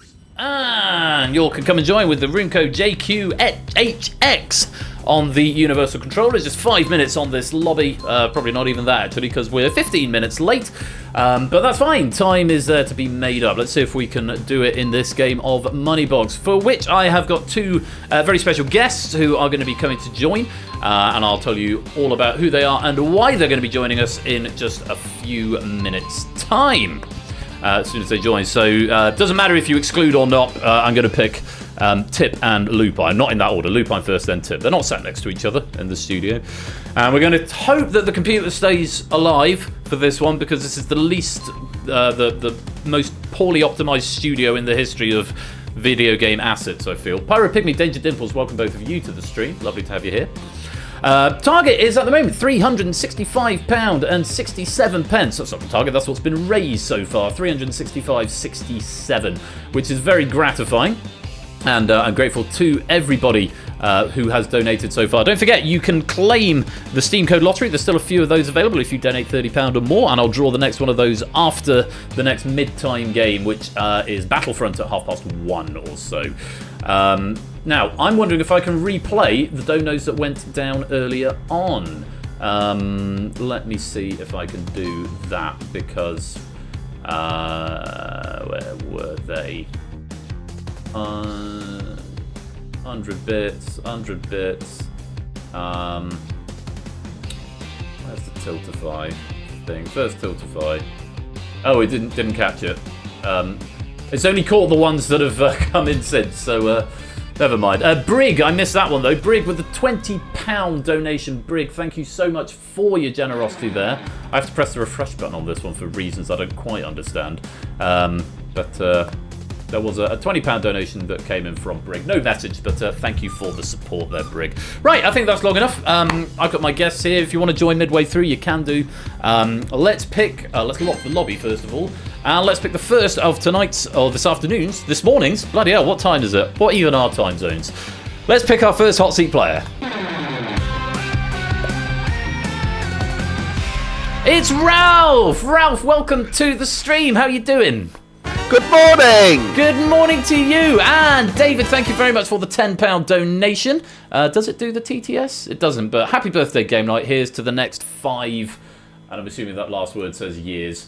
But I can't be sure. Oh, and there's another one. Starskunk donating £4 and 2p. Thanks for specifying 3 nice and nice. I don't know why it's not doing TTS. I thought that was a thing. Happy birthday, Game Night. Here's the next 5 years of quiz. £10 from David and £4 and 2p. 3 nice and nice. 379.69. Thank you very much, David and Starskunk. Ralph, how's your morning been so far? Been alright, had a nice walk around town. I see you still have a plug socket in the studio. Still got a power. Well, studios need power. Moneybox machine requires a lot of power, and just in case we need to wheel out an extension cable if something goes wrong, yeah, there's a plug socket. If it's upsetting you that much, I'll get rid of it. No, don't say there we go, right. And it's gone. No more plug socket. We'll bring it back. We like the plug socket. Ralph, you are here in your capacity as one of the most prolific writers for Game Night over the last few years. I haven't got the numbers to hand because I'm a feckless amateur, apparently, but you've got something in the region of 40 question packs that you've written here. So you keep coming back, keep writing more, and it's always a joy to have your packs, and we're very grateful to you for all the efforts that you've made. And part of your reward here is that you get a game of Moneybox. You looking forward to playing? Yeah, well, I wouldn't be writing such great packs if you hadn't made such great formats. Oh, you are too kind. You're very kind indeed. But yeah, I'm. It's as ever, and I know Ash says this a lot. I just knock some software together without the questions. These streams are nothing. So I'm hugely grateful to yourself and to the rest of the writing team for all you do for the stream. So thank you, Ralph. Let's meet your partner, who you are going to be playing Moneybox with this morning. As we go around, I mean, you get the option to choose, but I do need to type it in, otherwise it is going to pick someone at random. I'm glad that box came up, otherwise it was going to be Lupine 1 with the Lupine 1. Would you like to play with Tipster? Yes, please. I thought you might. Here he is. It's our penguin friend and saviour of the day, Tipster. Welcome to the stream. How you doing? I was going to say, if you picked anyone else, I'm going back to bed. It's nearly lunchtime. Back to bed. Yeah. It's been a long few days, man. You've had issues with your desk yesterday, I understand. Yes, spilt tea everywhere and had to rip everything out and hastily put it back together again in time for today. So if something goes wrong on my end, I'm sorry, but at least it isn't on fire. That is true. If something goes wrong on my end, the same guarantee cannot be made. There might be actual fire, but hopefully there won't be. Now, Tip, obviously you're here because you're one of the longest serving members of this and tangential communities. You've been around since the olden days. Since the pub quiz days, yeah. The days of the pub quiz. The days of the pub quiz, yeah. Before game night was but a twinkle in Ben's eye. Yeah, before it was even a thing. So as one of our longest serving people, I mean, you've been party to a lot of changes and developments, and I know you've various things with you over the years. I know you've run the poker tournaments in Ash's server, and you've got your own stream with the Pinnacle Larder back in the pandemic when we were all doing lots of different things. I remember when that started, and of course you've been fundamental in a lot of the edits and things that have over the years. So I remember last year for the 400th episode, you put together the Furious flashback episode. So huge amount of contributions to game night over the years. So hugely grateful to you, and very grateful to you for coming to join Ralph today in the Money Box Arena as well. It's been a fun journey, and it's always lovely to have you here. It's been a fun 5 years, and I'm hoping it goes on for at least a little bit longer. At least a little bit, yes. Me too. JR's complaining about the plug socket again, so okay, I'm just going to unplug that one. The stage manager's going to be furious at the fact you keep plugging and unplugging things. Okay, do you want to unplug? Shall I get rid of the socket completely, or just get rid of the thing that's plugged into it? Up to you. We can do either. I'm going to leave it there. I like the triangles. Only in this community could we have people complain about a plug socket in it. I know, right? Not the 40 billion triangles that are rendering in this. Not the can of Relentless that you've got on your desk. 9.6 million triangles and 10 million verts. How many batch calls have we got at the moment? Only 785 batches, so we'll see if it survives. Guys, thank you both very much for being here. It's Moneybox. The pack has been written by Lewis, and there's a lot of fun to be had in here. Quick overview of the rules for you both. Select a coin to go into the Moneybox. You do that on your universal controller devices, and then you pick one of the question categories, answer the question correctly to add the value of the coin to your jackpot, but get it wrong, the money goes out of the game forever. And beware of the killer coins, because if you get it wrong and the coin is a killer, you're going to lose half of your accumulated jackpot, which would be a tremendous shame. We want you to earn there's potentially 10,000 pennies that you could earn in this game this morning, so there's a lot of pennies up for grabs, but we'll see what we can do. Of course, 2 questions at the end for the new style end game. You want to keep 2 questions that you feel you're going to be confident on, because it could be very squeaky bum time if we get to the end and we're not confident with them, but I'll let you figure that out as we go. Both happy with the rules? Yep. As I can be, yeah. Both ready to play? Yep. Good stuff. Okay, we hope, audience, you're ready to play along at home as well. Let's play Moneybox. And here are our categories of the day: TV, business, music, media, history, health, literature, science, politics, film, art, and food and drink. Killer values. There are 4 killers in the game. Values range from 50 all the way up to 2,000 pennies. Obviously, the order you find them is important, because the earlier you find them, the more chance you have of cutting them in half, which you don't want to. I'm assuming you can hear the game audio as well, by the way. Yes. Yep. Good, and it's not folding back or anything. Hooray. Right, let's get on with the game. 5 to 12. As we select our first coin. Tip, that's going to be you. Oh, in which case, let's go with a nice blue. Blue on the left. Let's load it into the money box. And 10 seconds to discuss the categories before Ralph picks one. Oh, heck, 10 seconds. What do we want to keep to the end? I'm kind of comfortable with science and music, as long as it's not classical. What about you? Yeah, and I'd probably want to keep TV maybe to the end. I'd rather get rid of some stuff like politics. Yeah, let's get politics out. Get politics out of here early. Okay, we'll load up the politics question. Hopefully, at this point, there's nothing in the jackpot, so it doesn't really matter what it is. But we'd rather not get rid of one of the big values if we're wrong. Let's take a look at our options on politics. Donald Trump 2017, Donald Trump 2025 are your options, and your question to go with that smorgasbord of Trump. Which US president's inaugural address had a higher word count? You have got 45 seconds to discuss. Audience, you've got 15 seconds to get your answer in, and your time starts now. Straw poll will be available after 15 seconds if you want the audience's thoughts. Jesus Christ! Yeah, I watched neither of these. I think the only presidential inaugurations I've ever watched on TV would have been one of the Obama ones. I would be straw poll available now. I would be tempted to go for the later one. Yes, me too. Because he's probably gonna recap over what he's done before, right? That's I think he signed more whatchamacallits on more XOs, yeah. Yes. Executive orders. Okay. Yeah, so let's go for I think 2025, right? Yes, 2025. Yep. Okay, 2025 is what we're leaning towards. I would say straw poll is available at any point if you want to see the audience's opinion. Let's see. Let's lock that in and see what the audience thought about that. Okay, only 30% of the audience agreeing with you here. 70% think the first one had a higher word count. Let's see who's right, yourselves or the audience. It's yourselves.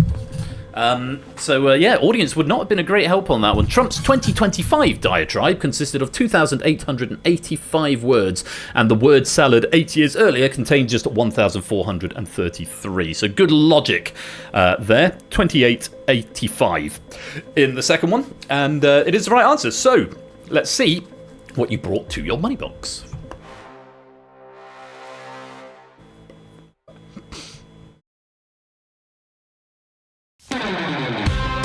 500, a good start. Not a killer, but it's a good cash value to get us started. Something I was going to change but haven't. That zoom into the box is a bit too long. But that's fine, we're going to have to live with it for now. Good start, 500 pennies. Let's add it to your jackpot.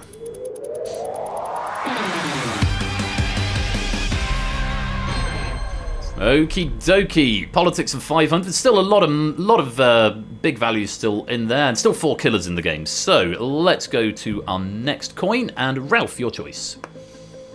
Well, I was going to choose blue as well, so right blue. Right blue it is. Into the money box it goes, and 10 seconds to discuss your next category before Tip has the selection. Okay, do we want to go big or small? Like that's the question here. Do we want to go something we're confident-ish on, or do we want to go get the bad stuff out the way early? Bad stuff out of the way early, like I said. Probably. So I've been leaning towards art then. I agree. Let's get art out of the way. Okay, let's load up art and take a look at the options. 4 or 5. Could go any direction. Let's take a look at the question. In total, how many complete arms do Rodin's The Thinker, the Venus de Milo, and Michelangelo's David have? 15 seconds for the audience, 45 seconds for you two to discuss it. Straw poll available after 15 seconds, and your time starts now. Well, I saw The Thinker on last night's Redactor, and I believe he had 2 arms. Yeah, so does David. So the question is, does the Venus de Milo have 1 or 2 complete arms? Well, no, David has 2 arms, but... Yeah. Venus... Sorry, 0 or 1. Straw poll now available. I believe she doesn't have any arms, remembering that episode of The Simpsons with the gummy Venus de Milo. Yeah, it's just the top bits of the arms she has, and one of them's fallen off, right? That's. I don't think she has any complete arms. Okay, so 4, yeah? 4. Happy, okay, welcome to the stream. We're leaning towards 4, are we? Yes. That's where we're going, I think, yeah. Okay. So I just want to think in game night out of context. I don't think she has any complete arms. It would be a wonderful raid message. I'm just saying. But happy welcome to the stream. We're going with 4? No straw poll? We don't think we need a straw poll this early on. Rightio. Let's lock in 4. And we'll see if the audience agree with you. They look like they do this time. We've got 77% of the audience think 4, just 23% think 5. Let's see if you and the audience are correct. Absolutely right. Yes, the Thinker, was 1900s, has 2 complete arms. The Venus de Milo, around 150 BC and thought to represent Aphrodite, quite right, has no complete arms. And Michelangelo's David from the 1500s has 2 complete arms, making a total of 4. Good logic. Still 4 killers in the game. Now would be a good time to find one because it's a right answer. Let's see, what did we bring to your money box?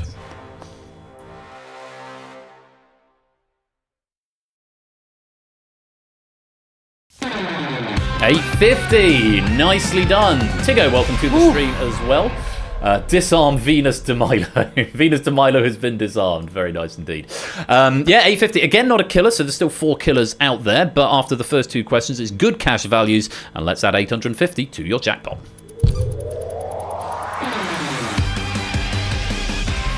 Jackpot now stands at 1,350 pennies. It's a very good start, and they are 2 of the values that would be needed for a perfect game.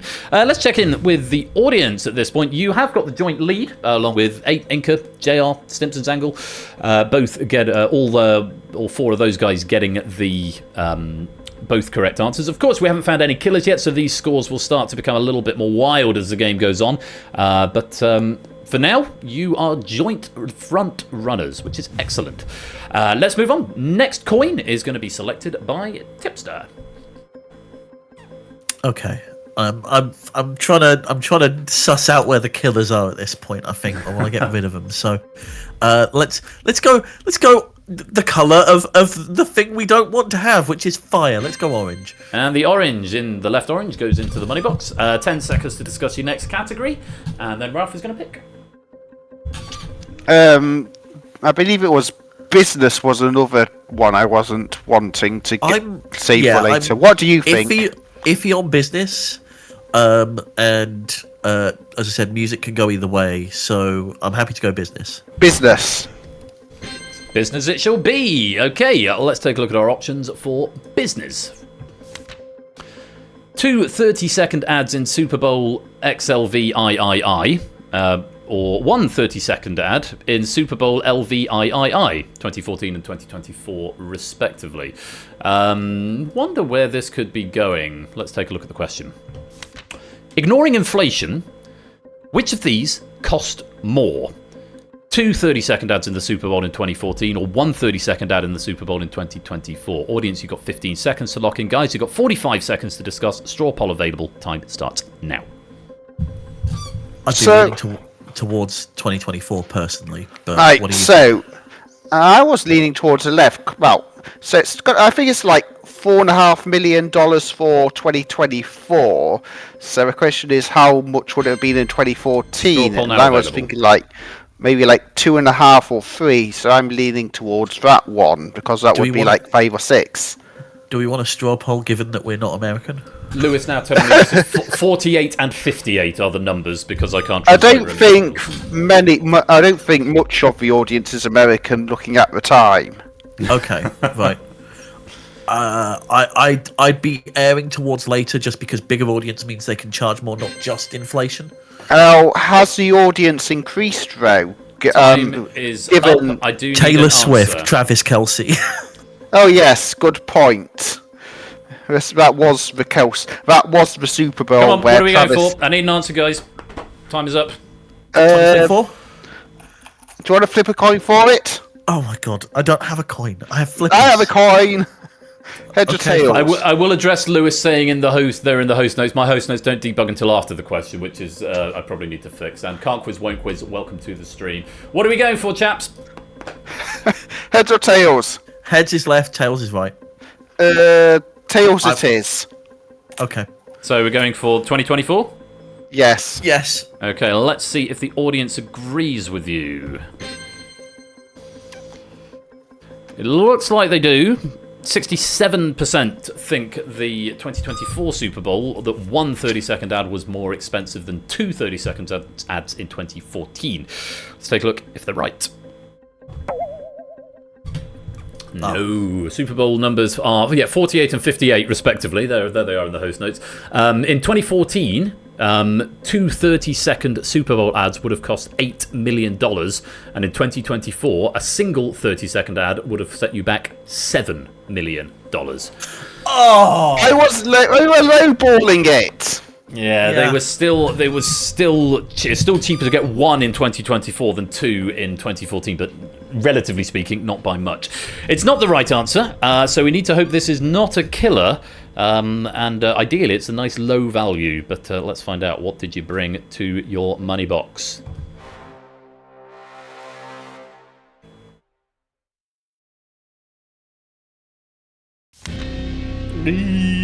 Oh. 1,250. That would have nearly doubled your current jackpot, which is 1,350. But on the plus side, it's not a killer. So it won't be doubling your jackpot, but it won't be halving it either. So that's some consolation. But unfortunately, it gets to go blown up to the ceiling rafters and out of the game forever. There it goes. Never mind. Still good money in there, but that was the highest value you've found so far, the fourth highest value of the game. But we've still got 1,500, a 1,750, and a 2,000 available. Let's see if we can find one of them on this next question. And Lupine, you're going to pick a coin. Well, we want to avoid... What's the colour of a thing we want to avoid? Killers. And there's a red. The left red arm has been selected, and 10 seconds to discuss a category before picking. Okay, what are we thinking?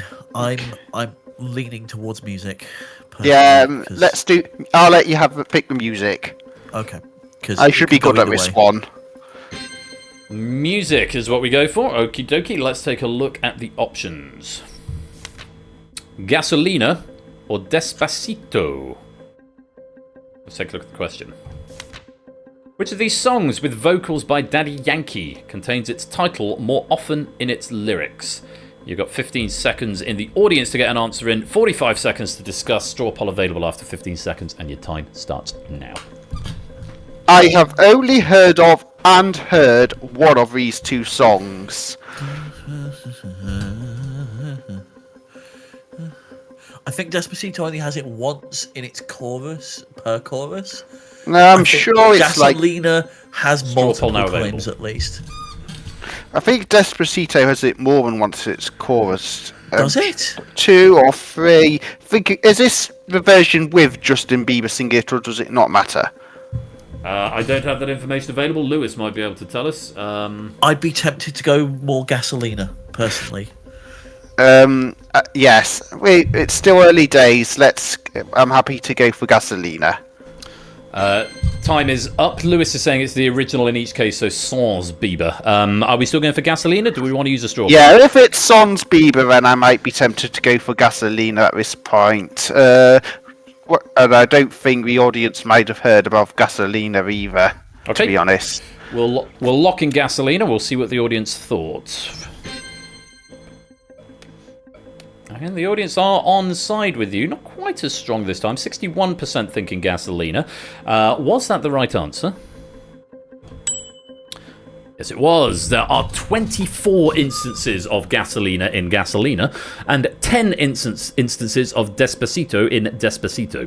Gasolina mostly takes it by the way of Gasolina being at the end of every line of the chorus, which is not something that can be said for Despacito. So, we picked the red one, and now we kind of do want it to be a killer, and it'd be nice if it was a nice big value as well. Let's find out. What did you bring to your money box?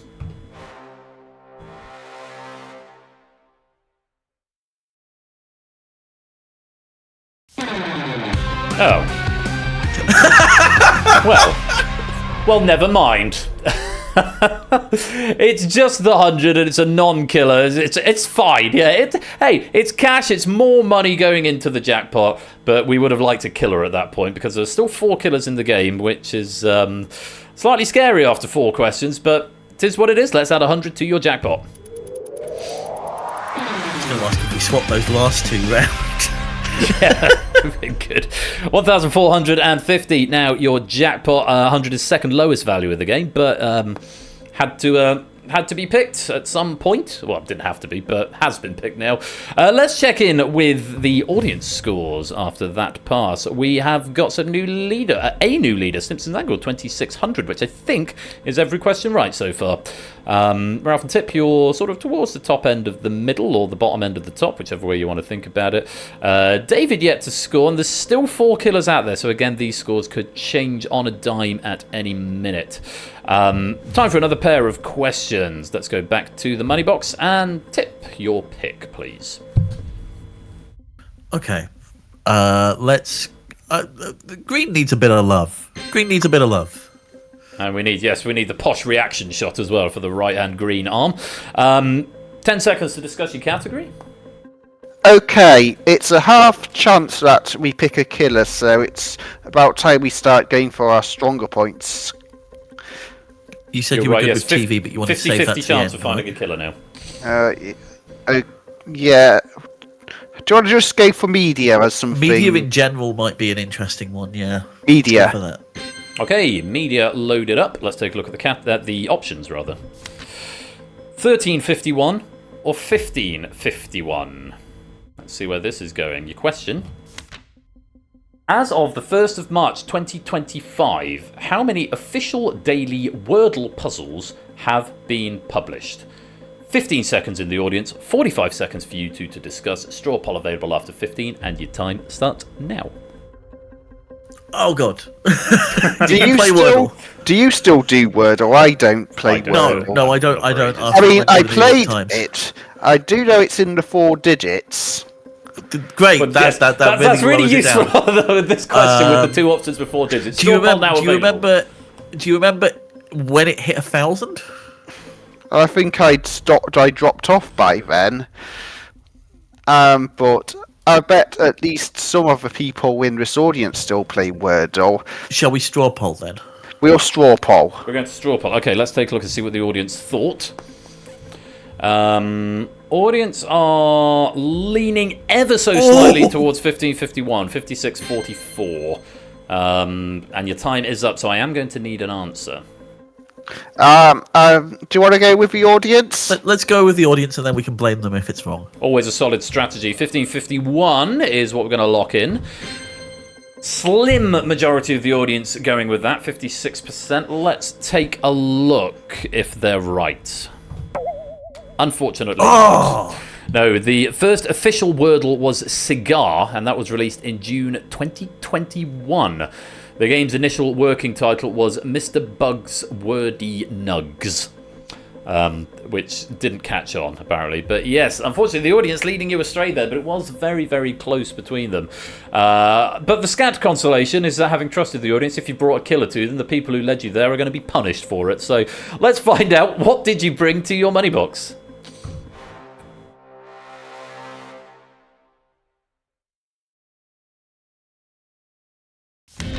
It's the first killer, and it's on a wrong answer. It's a sad thing. We're losing 650 from the game, and we're also going to halve our jackpot of 7, whatever it was, presumably 1,450. And that's been cut in half by 725. Oh, we could have had such joy. What a shame. What a shame indeed. Thank you, JC Denton, for that input. Well, guys, I'm sorry, but we have to take 725 off your jackpot. I should have gone with my mantra of never trust chat. Never trust chat. Oh, that's the way this game goes. Still, there's still plenty of cash up there. There's still lots and lots of money available in this game. Well over 5,000 pennies still up there, so don't panic just yet. Instead, let's go and pick another coin. Ralph. Oh, it's my go. Left green. Green. Let's load that in. Green was not good for us last time. Let's see if the left side is better. 10 seconds to discuss your next category. Do we want a good one here? Do we want a bad one? What are we feeling? Because like lit is something I'm 50-50 on. I don't know about you. History could go either way. Health feels like a weak one that could go either way. What do we want for? a weak one right now? What are you feeling, Tip? Let's go health. Sure. Health it shall be, and your options are: check inside their mouth, ask them if they're choking. Your question to go with that. According to St. John's Ambulance, what's the first thing you should do if you think an adult is choking? No straw poll available, but 15 seconds for the audience and 45 seconds for you two to discuss, starting now. Oh, Jesus Christ, it's been a while since I've checked a first aid manual. I used to be part of St. John's. Right, my first thought was, why would you ask them if they're choking and they can't respond? And then I thought, oh, they can just nod or shake their head, but would that make things worse? Sorry, I've just seen Ape in chat saying point and laugh, which is not the answer. We should not do that. I mean, you definitely check their airway first, but if they're conscious, you'd ask them, right? Right? You'd ask them before you go open wide and open their mouth up, I guess. I'd probably Lewis go with get the sweet TikTok content. I'd probably check inside their mouth rather than risking them nodding their head, shaking their head, or speaking, which might make things worse. Which might make things worse. That's fair. Let's go check inside their mouth then. Okay, we'll go check inside their mouth. We'll lock it in and we'll see if the audience agreed. They did not. Oh, great. Wait, this is good because last time the audience went the wrong way. So it was a lot tighter last time. It's 78-22 this time. Well, we'll find out. Let's see if 22% of the audience and yourselves were correct. No, you should ask them if they're choking first. The idea behind this is that if they can speak, breathe, or cough, then they might be able to clear their own throat. But if you ask them they're choking and they go, then that's generally a good sign that they might be. So I was reminded on the, I think it's on the Chinese driving theory test, one of the questions is you encounter a road traffic accident with a person whose guts are spilling out of their body. Should you call for help or should you try and push the guts back inside? The options on that one, and you should not try to push the guts back inside. So you'll know if you encounter an RTA in China what not to do. It's the wrong answer. We want to avoid another killer. 2 killers in a row would be particularly bad at this stage, but let's find out. What did you bring to your money box? Oh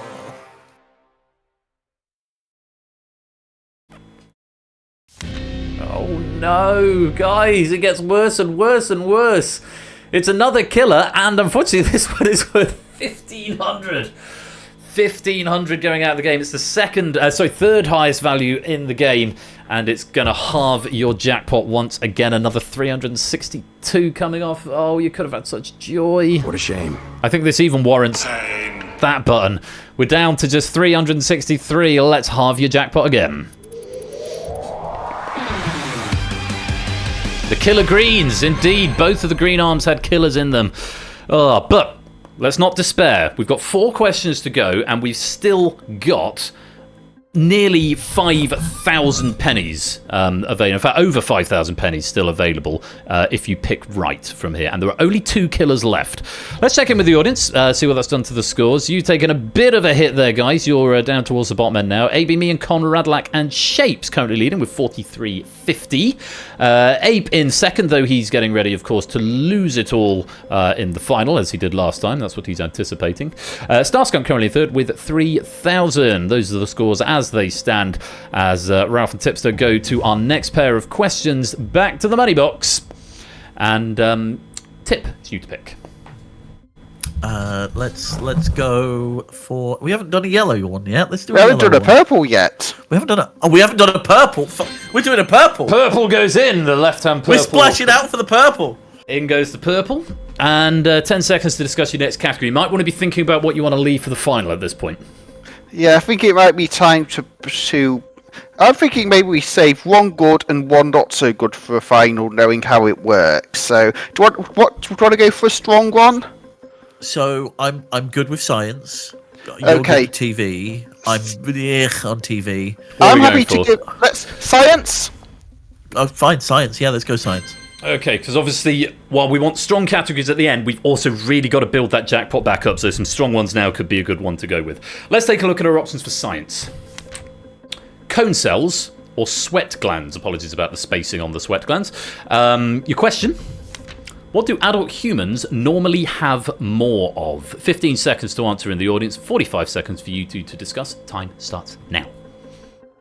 Oh, it's got to be sweat glands, right? Because you've got sweat glands everywhere.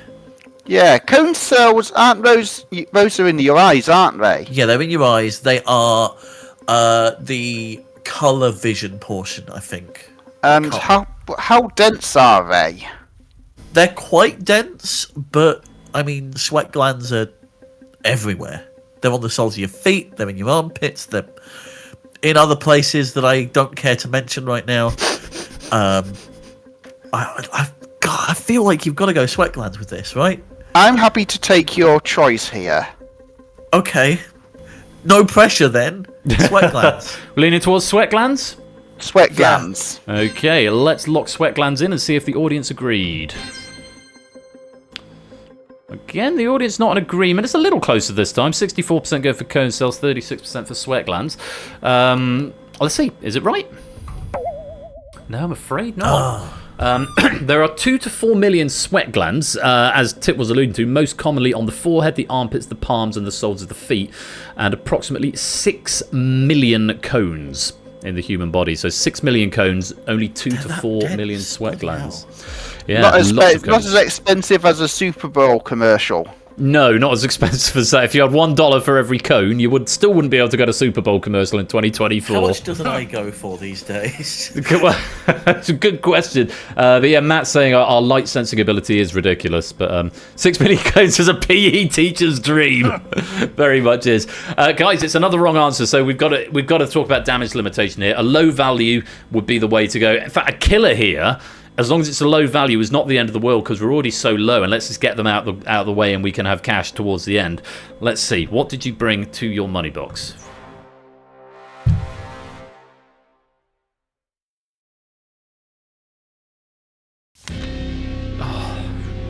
Guys, it's the third highest value in the game. Is it the third highest or the fourth highest or the fifth highest? It's a high value. It's one of the higher values remaining. It's the 1,000, and it's another killer. So we halve the jackpot, and we're now taking another 181 off it. The silver lining to this is that we've got 3 questions left and only 1 killer, and we have still got the 2,000 in the game, so it's not all over yet. But for now, let's take 181 off your jackpot. Down to 182. 3 questions to go. We have found all but one of the killers. And look, we've still got the 2,000. We've still got the 1750. So even if we have a nightmare on this question, as long as it's not one of those high values, there is still room to come back from this. Let's have another coin. Ralph. It's finally yellow's time to shine. Yellow in it goes. And 10 seconds to discuss your category, and then Tip's going to pick it. Okay, we desperately need one of the good ones. How are you on food and drink? I feel very confident about food, not so much about drink. Okay. Do you drink? No. Blood alcohol, blood alcohol tolerance for a penguin my size is not great. The straw poll is not for use on Ben. No, it's not. And the straw poll has been used anyway. What are we going for, guys? We need a choice. Food and drink? Food and drink. Food and drink. Okie dokie. Let's take a look at the options. At room temperature or in the fridge? I swear, this is about eggs. This is about wine. There's going to be some tears and some riots after this question. The question is, according to a 2023 tweet from Heinz UK, where should ketchup be stored? 15 seconds in the audience, 45 seconds for you two to discuss, and your time starts now. Okay. Go ahead, Ralph. As far as I'm aware, you store it ambient before you open it the first time, and in the fridge after you open it, to keep it fresh. In fact, I have some ketchup in the fridge right now. So I have some ketchup in the fridge right now. On the label on the back, it always says store in a cool, dry place. Our fridge is dry, is the question. As far as I'm aware, sauces like ketchup, you store them ambient before you open for the first time, as in that's where they are on the shelves. But once you've used it, you put them in the fridge. But this is one single tweet, and has no idea if they're referring to whether the ketchup's been opened yet or not. We don't, and it is, as the question suggests, according to that tweet. Your time is up. I am going to need an answer. Let's go fridge, because I feel like it would cause more disparity and marketing hype. Yes. That's the main reason they do this stuff. Yes. Okay, we'll lock in the fridge. Lock it in the fridge. God, what sort of thing enterprise are we running? We're locking it in the fridge. Holy cow! Wow! 50-50! Fridge logic. Yeah, we have gone absolutely dead down the middle with the audience. I told you this was going to cause riots. Where did he saw you beside the toilet or under the bed? 8Minky with the snapped poll. Super split. Super split. Well, let's see which way it's gone. It's in the fridge, is what they said in that tweet. Lupine, I subscribe to your logic. The following day, incidentally, the same account ran a poll, and at 63.2% of the respondents keep their ketchup in the fridge. The company officially recommends storing ketchup in the fridge after opening to maintain its taste for longer. So you're right. If you haven't opened it, stick it in the cupboard. If you have opened it, put it in the fridge, which is the logic I subscribe to. Good logic. And yes, it was that tweet that caused riots on X, formerly Twitter. So, it's a right answer, which is a good position to be. Now would be a perfect time to find that final killer, because you're not going to lose any more money, and it would be even better if this was a big value. Let's find out. What did you bring to your money box? Oh, yeah, sorry, it is still Twitter, isn't it? 2K I prefer bird erasure site, but you know. Okay. Oh. It's 350, so it's not a total disaster. It's not the lowest of the low. It's also not a killer, but it's more money. We're going up. We're going back in the right direction now, which is good. So let's add 350 to your jackpot. Going back in the right direction, we're up to 532 now, and we have got a very disparate game for our final pair of questions. Your values left are your 50 and your 150, or the top two values, 1750 and 2000. You've only got 532 in the jackpot at the moment, thanks to a couple of those killers. And there is still one killer lurking there. So, let's check in with the audience, see how they're getting on. You're on 532. You are regrettably at the bottom of the pack at the moment, but all of that can change. 8Minky's in the lead, and 8Minky's already pledged that he's probably going to get them both wrong in the final and lose everything, which would be a terrific shame for him. What a shame. But we'll see what happens. We've got 2 questions to go, and it's time to pick your penultimate coin. And Tip, it's you. Nothing is on fire. Everything is fine. We'll go red. In goes the right red coin. And Lupine, you're going to pick a category after 10 seconds of discussion. Remember, the last 2 will be your 2 final questions, the remaining 2. So I probably want to say one of TV and film and one of history and literature. So which one do you want to get out of the way first? To say one of each of those pairs for the final. I'd rather get history out of the. Whoa, no. Literature. Get literature out of the way, because it's so wide. It shall be. Okie dokie. Let's take a look at the options. A Game of Thrones, or the perks of being a wallflower. What is this question? Let's have a look. Which of these novels was released in the year Oprah's book club debuted on the Oprah Winfrey Show? 15 seconds in the audience, 45 seconds for you two to discuss, and your time starts now. Do you have any idea what year Oprah's book club debuted? Because if you do, great, we can narrow this down. If you don't, I'm tempted to go perks of being a wallflower. Yeah, I'm tempted to go for that one as well. It seems more Oprah-y. Yes, but it isn't about which is the most Oprah-y book. It's just asking, when did this book release? Oh yes, sorry. I thought it was which one of these was in Oprah's book club. I read the bloody question. Well, they may have been in Oprah's book club as well, but yes, the question. Do you have any idea when these books released? Yes, yeah. Game of Thrones would have been earlier. Yes. Perks of being a wallflower, then I'd say. Yes, I was gonna go for wallflower anyway. Going for wallflower? Wallflower. Okay, let's lock it in. See what the audience thought. Looks like more of the audience are going for Game of Thrones, but again, it's not much in it. 57-43 are the splits. But if we think Game of Thrones was earlier, therefore we think Perks of Being a Wallflower was later and more likely to be in the same year that Oprah started her book club. Let's find out if you're right. Regrettably not.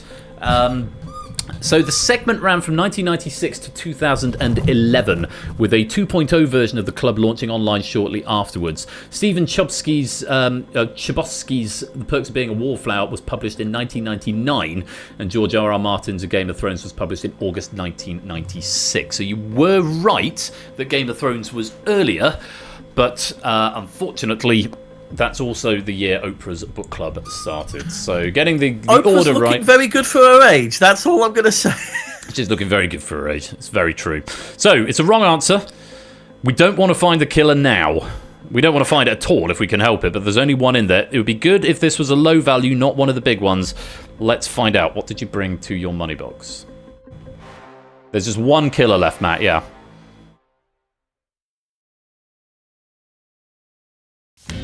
Oh! Guys! No, it was the top of the game. The audience are having a combination of celebrations and sadness, because of course some of the audience are very happy that it's the 2000. And yes, as BC is saying, it's become a one-coin game. There's only the 1750 that can salvage anything of a sensible jackpot at this stage. And of course there is still that killer out there. Unfortunately, it's not the 2000 for you tonight, and it goes out of the game.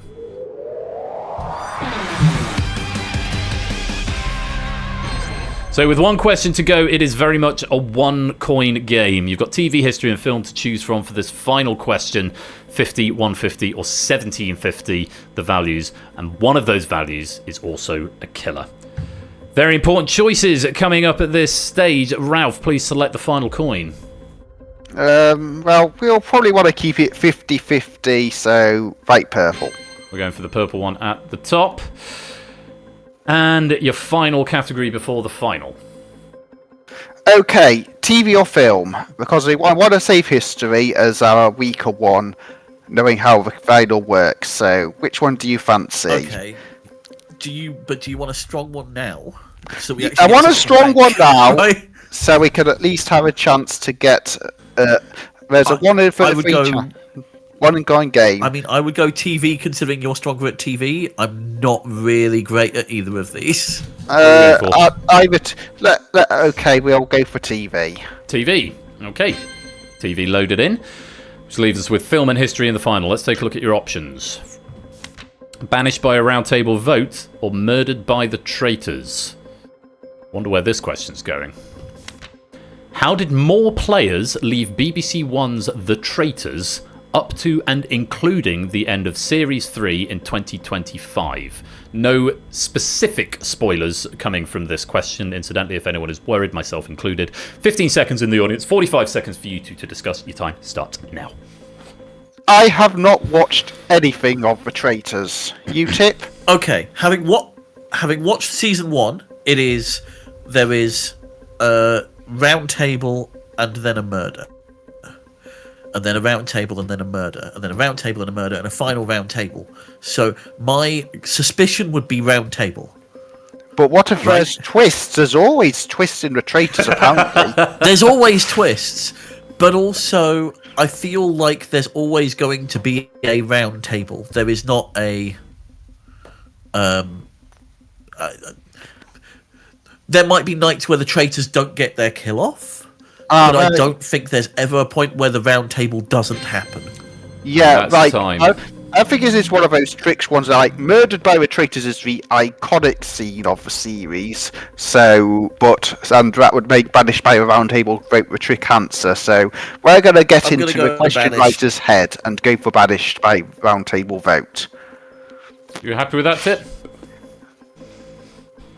Yes. Yeah. Okay, we'll lock it in. There's always a twist at the end. Sorry, I have to see Card Quiz, Won't Quiz. Love it. Let's lock in Banished by a Round Table vote. Let's see if the audience agree.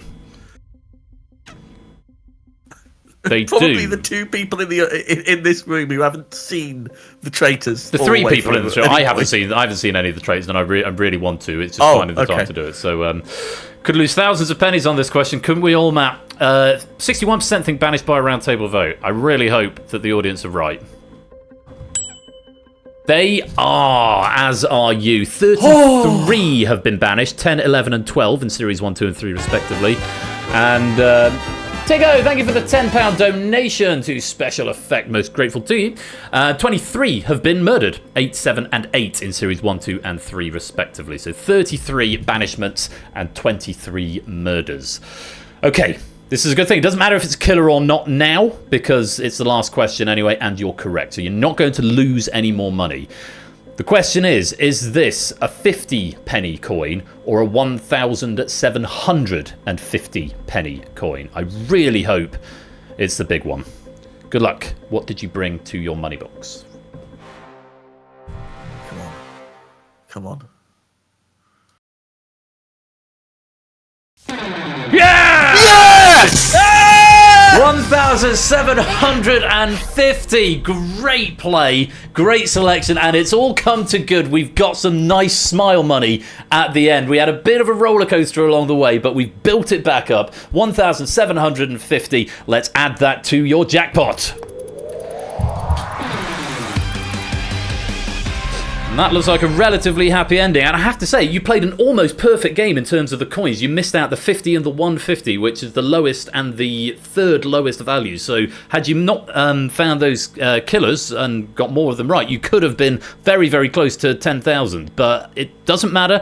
We've got a nice, happy, cromulent 2,282 pennies in the jackpot. Just before we go to the final, let's check in with the audience scores at this point. You're still down towards the bottom end, but it's a much happier score down there. Opsy currently leading, 7,350. Ben's in second with 7,025. Conradlack in third with 6,275. Now, of course, these points equal pennies, and they do pay out. It's a very, very well-paying, or can be a very, very well-paying game. But you've earned all that money, but can you keep it? That is the question. Because what's going to happen now? There are two questions left. We don't play those final coins, the yellow and the red, the yellow and the orange left in the money box. But you have now got an opportunity to win some, all, or none of your jackpot. Because it's time for the money box final.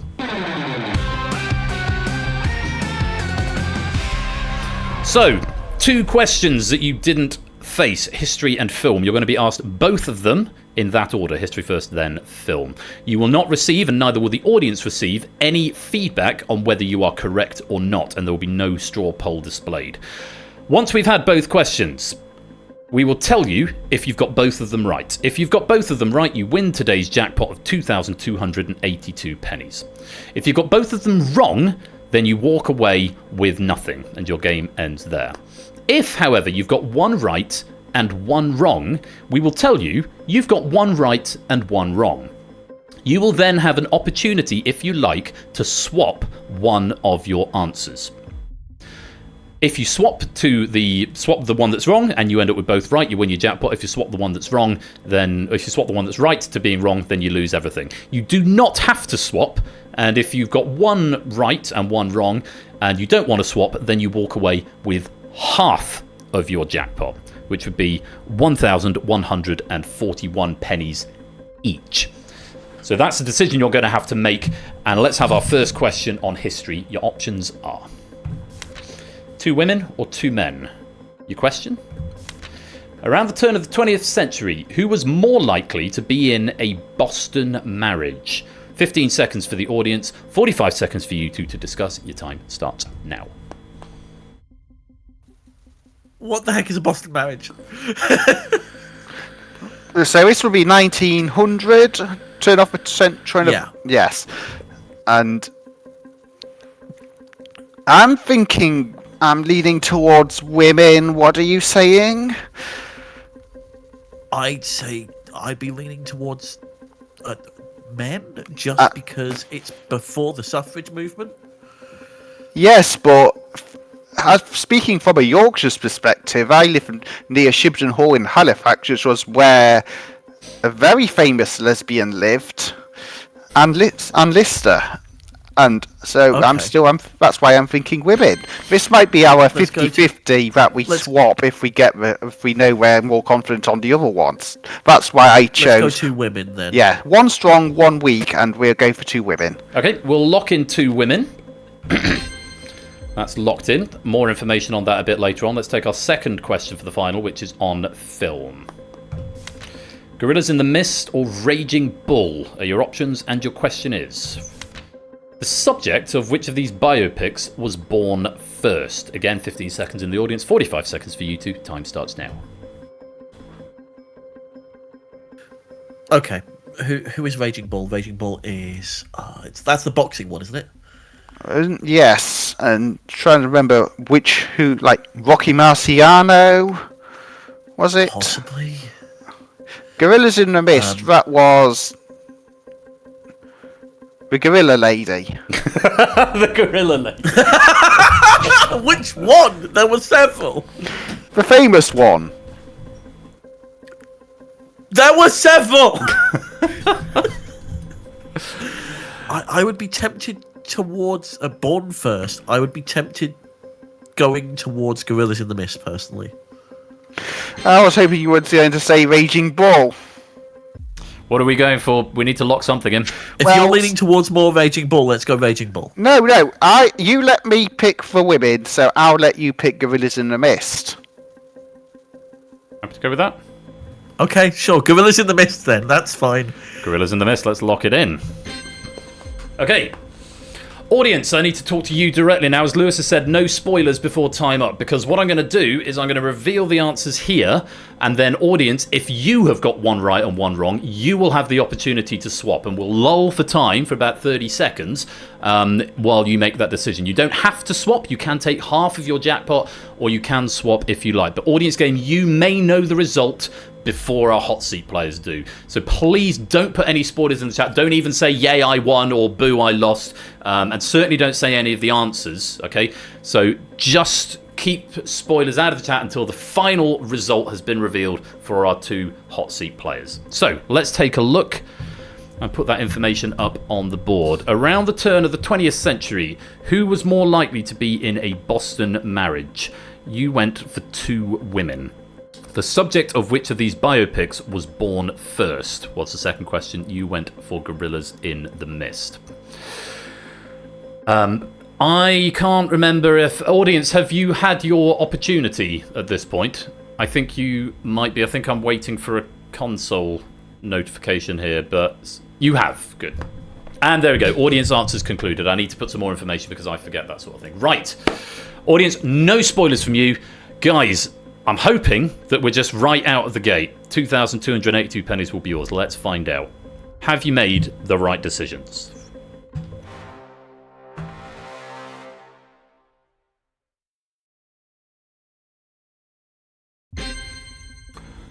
Okay, that means one of them is right and one of them is wrong. So you now have the opportunity to switch one of your answers, or you could walk away with 1,141 pennies each. It's entirely up to you. Gamble or swap. I think we swap Gorillas in the Mist for Raging Bull. Yeah, I'm thinking that as well. Yep. I think that's the play here. Yes. If it's wrong, we've had a lovely day. Yes. You know, we came with nothing. Are you sure you don't want to walk away? Game show cliche here. I'm happy to swap Gorillas in the Mist. Yep. I am also happy to swap. All right, let's swap Gorillas in the Mist for Raging Bull. So your 2 answers are now 2 women and Raging Bull. I really hope you've made the right decision. For 2,282 pennies, are they the right answers?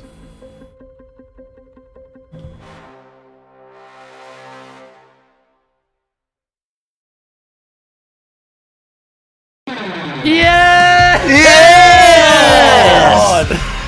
Well played. Good swap at the end there. So I know you were thinking you were potentially going to swap the two women. Well, let me just tell you, the Boston marriage is often between two middle or upper class women in New England, as there were more college educated women who could afford to not be in a conventional heterosexual marriage with a man. Boston marriages were unearthed when historians noticed a significant number of women, mostly suffragists, registered at the same address. So there's your information on that one. And Raging Bullets about Jake LaMotta, who was born in 1922, and the Gorillas in the Mist Lady, Diane Fossey, born in 1932. So 10 years Okay, later. I was thinking about the other gorilla lady. You were thinking the other gorilla lady. That's why I was asking you which one. There are many famous many gorilla ladies. Well, it's a happy ending for you guys. 2,282 pennies awarded to each of you, and you've given us a fantastic bit of entertainment here. Let's check in with the final leaderboard and see where the medals are going. And it's Opsy who takes a gold with 7,350. It's Ben who takes a silver with 7,025, and Clive who takes the bronze with 5,950. Ape did not wipe them all out, goes away with 4,600 pennies. Ralph and Tip, 2,282 pennies each, and of course a spot on the Money Box leaderboard. Oh, great game all round, and very well done to our medalists in the lobby as well. Can I extend my thanks as well to Lewis for a really lovely, thought-provoking question pack. I love these sorts of questions because they really provoke some level of discussion, which is lovely to see. So thank you very, very much indeed to Lewis. And guys, Ralph, Tip, it's been a wonderful first guest game, and a little bit of a rocky road to get there, but we've had a very happy ending. 2,282 pennies. You must be happy with that. I'm very happy with that, and I would like to match that with a real penny donation of £22.82 to Special Effect. Mate, that's enormously kind of you. Thank you very much indeed. The Tiltify links are all around, but thank you very much for your generosity, Ralph. Hugely appreciated. And thank you for being here. And again, thank you for all your contributions to Game Night over the last 5 years. Tipster as well, thank you very much for being here, and congratulations. 2,282 is a very happy result considering the rocky road we went on. I think you'd agree. Yeah, I mean, it was tight there for a minute. It was. We were. Oh, it looked like scary. It was going to be just a nothing burger this game. But we pulled it out at the end. You did, and it came to good. So, and again, a massive thanks to you for all that you've done for Game Night over the last 5 years. It's it really is a testament to you as to you're still here. Since before Game Night was even a thing, and so thank you for all you've done. It's very much appreciated. Thank you for putting this on, and thank you to the community for kind of keeping this going as well. Amen. It's all that's what it's about. Ultimately, it's about everyone getting to do some quiz. So happy days indeed, guys. I'm going to drop out of the room, and I'll leave you to it. But thanks again for coming to play, and we'll catch you a bit later on. Catch you later. Bye. See you around. Oh, a happy ending indeed. Well, Optimax, welcome to the stream. 2,282 pennies is not a bad day's work for those two guys. And that has been Moneybox. I've enjoyed it immensely. Thanks again to Lewis for the questions. More adverts coming in, but when we return after the ad break, we are going to be playing Red Herrings, I think. Is it Red Herrings next? Feels like Red Herrings. It is indeed Red Herrings coming up next, which has been written by Oni. It was a very interesting round in Red Herrings as well, so we'll see what happens. Red Herrings, I'm hoping, is a game where we'll make up a bit of time. We were running a little bit behind. We should have started 17 minutes ago, but Red Herrings typically doesn't take an hour, so let's see what happens and see if we can make some time. Keep those donations coming, and we're up to 389.69 at the moment. Ralph's just saying he's going to put in 22.82 as well, so that's going to be ticking up towards the 400. Plus the 100 or so we've already had from non-tiltified donations means we are at the £500 mark realistically, which means we're going to be getting an AMA, which I will tell you more about a bit later on. Don't forget the Steam Code lottery codes are still available. We'll be doing the next draw after Battlefront, so that will probably be in about an hour's time, probably around about 2ish. We'll do the next draw of the Steam Code lotteries, so I do hope you'll stick around for the rest of the draws. Thanks very much, everybody, for playing. Adverts coming in, and then Red Herrings coming up after the break. I will see you then. Thanks very much for playing Moneybox.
And sweet blessed relief that my computer managed to keep up with the pace of the unoptimized studio in Moneybox. I think that was another sound just came in.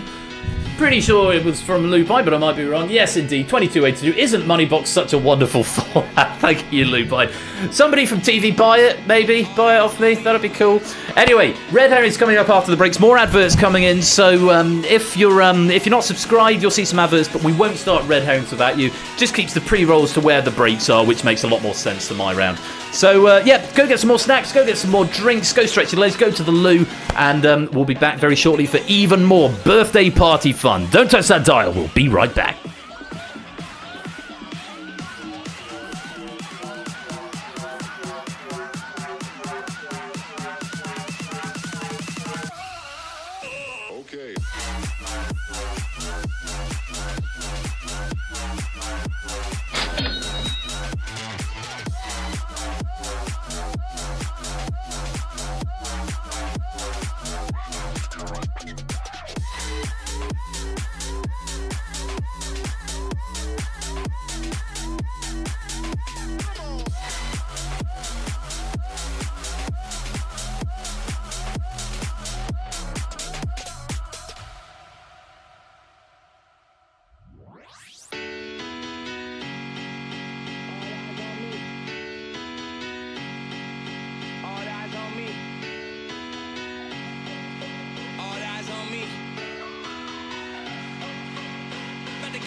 Welcome back, everybody, and it's time for Red Herrings.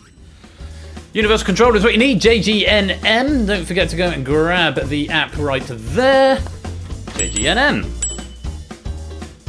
And this pack's been written by Oni 91_573. Also, don't forget to keep those donations coming in. We are raising money today for special effects. There's no obligation for anybody to do so, but if you are in a position to donate, it's a really, really good cause. So please do consider sparing a few pounds if you can. Welcome to the stream as well to Axel the Goth Wolf and Maxio68. Welcome to both of you. Hope you are keeping well and enjoying the day. It's 1 o'clock, so we're about half an hour late, but this is one of the games where I was anticipating being able to save a bit of time because this game doesn't last an hour, which is just as well because it's starting half an hour late. Yeah, come and join the lobby if you fancy a game of Red Herrings. It was written by Oni. Oni, one of the community's most prolific writers, I believe, Oni, this is your 98th pack. There's the donation link there. For some reason, it's not in the comments anywhere. I say that like I'm the one who set up the stream and couldn't put it in the comments. But !donate is where the link is. And Riff, welcome to the stream as well. But yeah, Oni's 98th pack of Game Night, which is... quite an impressive feat, has to be said, with 99 and 100 on the horizon. And to celebrate it being your 98th pack, Oni has done something with this pack. Get to 99, then mysteriously leave and never helps. No, please don't do that. Please don't leave. Oni has done something rather fun with this. There's a bit, it's not quite meme level funny, but 98 also Red Herrings board. God, can you imagine? Can you imagine how small the buttons would be? It's not quite a meme, but it's borderline meme that has been around for some time that Oni has managed to work into this pack. But I'll say a bit more about that when we get there. I believe it's in round 2. I actually played it through myself during the system test yesterday evening. I think it was probably evening by the time I got around to it. And I did quite well considering I didn't know the answers. So it might feel like it's going to be really tough, but I think it'll be a lot of fun. 99 Luftherren. 99 Luftherren.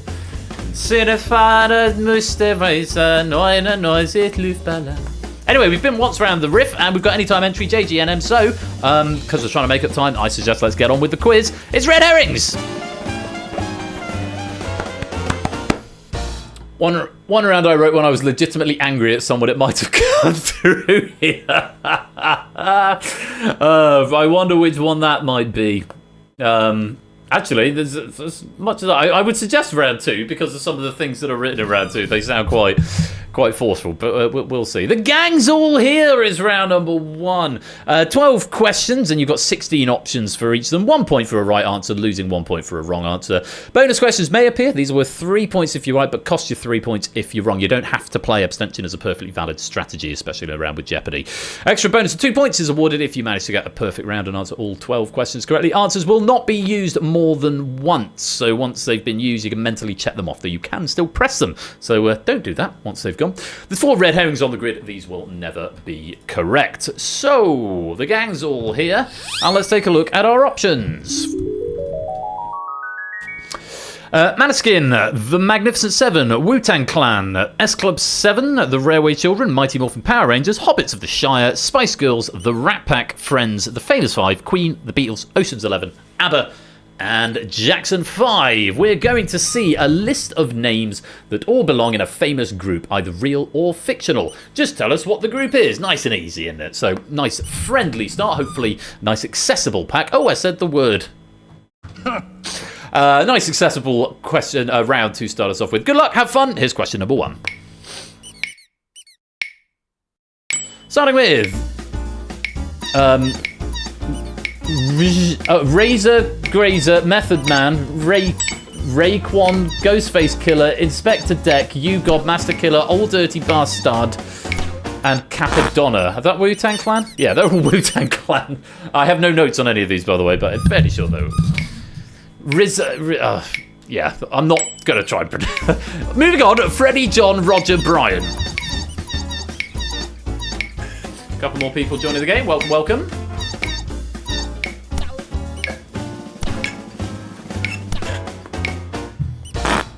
They're all members of Queen. They are Queen, the rock band, that is.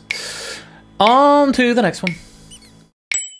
Ross, Monica, Phoebe, Chandler, Jerry, Rachel. We've got a C agreed here, please. Surely.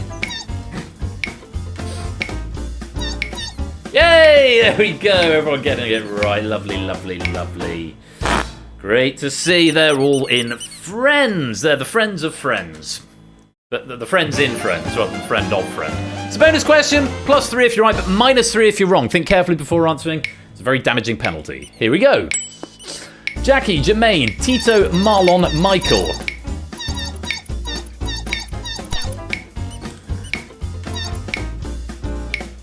Nebula going wrong, denying us a sea of green there. Everyone else managing to find the correct answer, of course, the Jackson 5. Well done if you got that. And another. Trini, Zach, Kimberly, Billy, Jason. Love this. Love this one.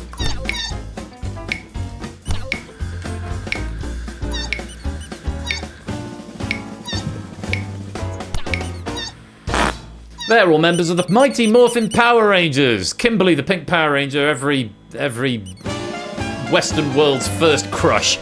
Certainly one of my first crushes, as I recall. Bonus question available. 3 points for right, -3 for wrong. Julian, Dick, and George Timmy.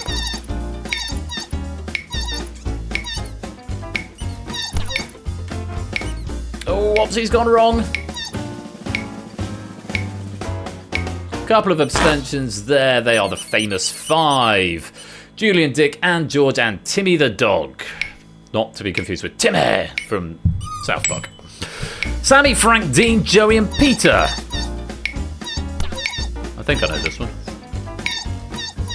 I read one Map the Sprat because I made up a book review when I was in like year 5, pretending I'd read it, and then I was forced to read it as punishment. That's the Rat Pack.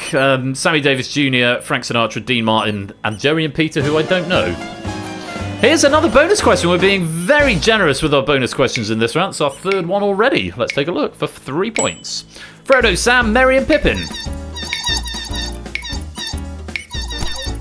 Yeah, I made up a book review because I pretended I'd read it in like a day. But my teacher, who obviously had read it, thought, this is not the book. Now it's punishment. If you're lying, you're going to go away and read it properly. They're Hobbits of the Shire. Well done if you got that one. Yeah, made me go and read it properly. I never think it's good using reading as a punishment. But school was different in the 90s. Damiano, Victoria, Thomas, Ethan.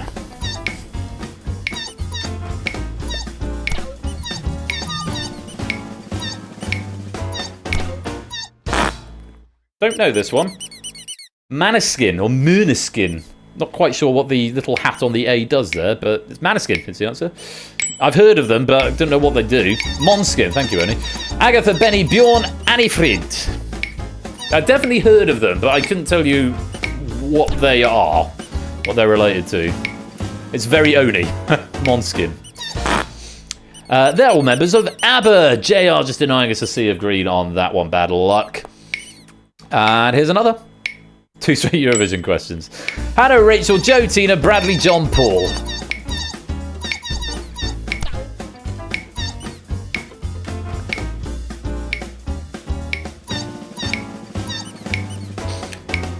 There ain't no party like an S-Club party. S-Club 7. Yeah! S-Club 7. And another one. Chris, Vin, or Van possibly, Chico, Bernardo, Lee, Harry, Britt. And for reasons best known to past Ben, I don't debug which question we're on at any point, but I know it's on the Universal Controller. So you can tell me how many questions we've got left, because I ain't got a clue. They're the Magnificent 7. The Magnificent 7. Not S Club 7. And that was the last question. The Red Herrings there, the Railway Children, the Spice Girls, the Beatles, and Ocean's 11. Any bonuses? I think there might be. Yeah, smattering of people getting the 2-point bonuses there. 8, Fluffy, Ralph Shapes, Stimson, Tiggum, and Vertigo getting the 2-point bonus, taking them up to 20. Very well done. Yeah, the Beatles, John, Paul, Ringo, and George. The Spice Girls, Mel B, Mel C, Emma, Jerry, and Victoria. Ocean's 11, I could probably tell you in the remake, Danny Ocean, Linus Paulson, or Linus Caldwell.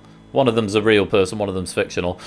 Basher, the amazing Yen, Saul, and then the two guys, one of whom was played by Casey Affleck.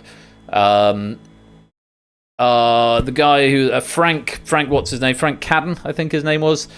And then there's three more. Who's the sweaty guy? Rusty, played by Brad Pitt. Who's the other one? Who have I forgotten? Anyway, Ocean's 11. Railway Children, couldn't tell you off the top of my head. Frank Ocean, Billy Ocean. This is not the way to make up time. No, you're quite right, David. Yeah, I'm just getting carried away. I declare a thumb war. Welcome to the stream, and let's get right. So we had a nice, easy start there. Nice, easy start. Let's see what happens when we go to round 2. There's Mr. Chips. What's he up to? Or what's he doing? Now, round 1, nice and easy. Lots of bonuses going out, lots of points. No one on a negative score, which is very encouraging. Answer 12 questions using the options available. Answer faster to earn more points. So in the first 5 seconds you get 3. The next 5 seconds you get 2. The last 5 seconds you get 1. You get a question wrong, it freezes you out of the following question. So not only do you get no points for that one, but you don't get any points for the question after either. Bonus questions may appear. These are worth a flat rate of 5, so no time value associated with them. And you get 3 points if you get a perfect round. Answers, again, will not be used more than once. And there are 4 red herrings hidden on the grid, which will never be right as usual. Now, there's Mr. Chips. What's he doing? Let's take a look at the options. Birds of a feather flock together. Many hands make light work. Don't look back in anger. A stitch in time saves 9. The agony of defeat. The apple doesn't fall far from the tree. Don't look a gift horse in the mouth. The pen is mightier than the sword. You are what you eat. Don't talk to strangers. No, abstention is fine, Tigo. No penalty for abstention. One good turn deserves another. A bird in the hand is worth 2 in the bush. Beware of Greeks bearing gifts. He who laughs last laughs longest. The early bird gets the worm. The male of the species is more deadlier than the male. No snake charmer. It's been a bit of a meme. Not quite a meme, not an oft-cited meme, but an occasional meme that when are we going to have catchphrase at game night or indeed at quiz night? Well, Oni has had a stab at it. Every time somebody asks what shows would like to see on stream, someone will inevitably say, do catchphrase. And then someone else will say, you can't, we don't have the animation department and we're not going to use AI because we don't have a forest the size of Iceland to burn. However, unperturbed, your faithful writer Oni will try to recreate the fun of the show hosted by Roy Walker and the other 2 blokes through the medium of text alone. What's the phrase that the scene we're describing is representing? And then I only just added on a new line underneath.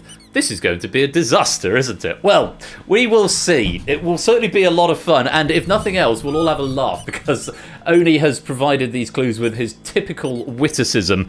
And we'll have a good time. But you're going to be reading a lot. Yeah, it does sound really hard, but there is a way in. I'll give you a clue. I had a playthrough of it yesterday. There are certain bits of the question that, and it'll take maybe a couple to get your eye in for it, but if you can glean specific bits of information out of the question, it might help you. But let's find out. Some say witticism, I say incandescent rays. Let's see what happens. Good luck. Have fun. There's Mr. Chips. What's he doing? Here's question 1. Mr. Chips goes out for a night on the town. He goes to his favourite bar, strikes conversation with some newcomers. Everything goes hazy, and then Mr. Chips wakes up in a bath of ice, missing a kidney. There's Mr. Chips. What's he up to? Well done if you got that. That's don't talk to strangers. So there was the animation we're having. Here's a nice early bonus question. A couple of people frozen out. Bad luck. 5 points flat if you can find this. There's so much reading. There is a lot of reading. Mr. Chips goes into stand-up comedy. During his routine, most people leave at the crap content, bar one person who loves it. Sadly, he loves it when Mr. Chips realises that he's the only person still left in the audience, and he leaves dejected, his spirit broken like a chandelier in a washing machine. I love that. He who laughs longest. Yes, like a chandelier in a washing machine, which is a wonderful image. On we go. Mr. Chips is dressed as the singer of Babushka. He balances a raven delicately on his palm, and then 2 woodpeckers fly into his wig to peck his stupid face. There's lots of right answers coming in all the same, even if it's an experiment. I'm all for experimentation. Bird in the hand is worth 2 in the bush. Well done if you got that. It does sort of work. I say there's a lot of reading. You could have maybe benefited from an extra 5 seconds, but Mr. Chips is happily walking along the road and accidentally steps on 2 conveniently placed nails which pierce through both of his shoes. This one's clever.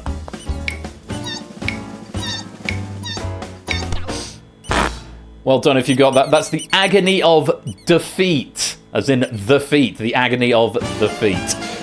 Another bonus question. Tigger, you're frozen out of this one. But everyone else, 5 points if you can tell me the answer to this. Here's Mr. Chips. What's he up to? He's out on a run, but he falls down, clutching his side. Conveniently, his prone body makes an adequate bridge for a stray kitten to cross, escaping the warpath of an enraged buffalo, and thus sparing its many lives. Cats famously have 9 of them. A stitch in time saves 9. Oh, bad luck, Tiggo. Bad luck on that. Ape and Nebula frozen out of this one. Mr. Chips has been transported back to Tudor England and has become a skilled fencer. He goes to London attempting to overthrow the monarchy, but Shakespeare has shown up and has decapitated him with his quill.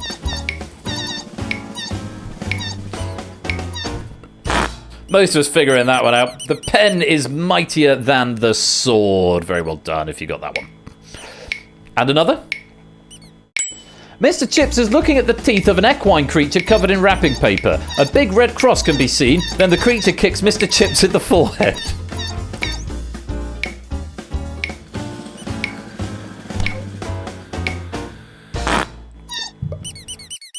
Don't look a gift horse in the mouth. Which Mr. Chips was doing. Poor Mr. Chips. And the next, Mr. Chips has a bad case of potato nematode rot. His doctor tells him to get an early night, and when his alarm goes, a passing oriole arrives to eat the offending vermin. Unfortunately, it also eats his face. Welcome back in, Clyde. The early bird gets the worm. Nematode worm. Nematode rot. Don't cook dinner and quiz. Probably wise, Tiggo. Mr. Chips has gone to a fancy restaurant in the town. He orders a dauphinoise, thinking it's lovely, Googles what it actually is, and then leaves the restaurant horrified at the crime against morality he has just done. This is funnier if you know the answer. You are what you eat, because of course Mr. Chips is chips and dauphinoise is potatoes, so it's a little cannibalism reference at lunchtime on a Saturday. Here's another bonus question for 5 points. Yeah, dauphinoise was a side of potato dish. Mr. Chips finds a lovely big forest. He goes to climb one of them and a Granny Smith falls out of it whilst he's grabbing the trunk, giving him a concussion. Oh, bad luck there, mate. Yeah, bad luck getting frozen out on the bonus. You can get frozen out of a bonus and on a bonus, so you have to be careful. That's the apple doesn't fall far from the tree. Drive by... No, don't do that, Matt. Don't do that. Mr. Chips has found a lovely partner and wants to settle down for a nice suburban life. Unfortunately, one day, whilst he's asleep, Mrs. Chips decides to eat him.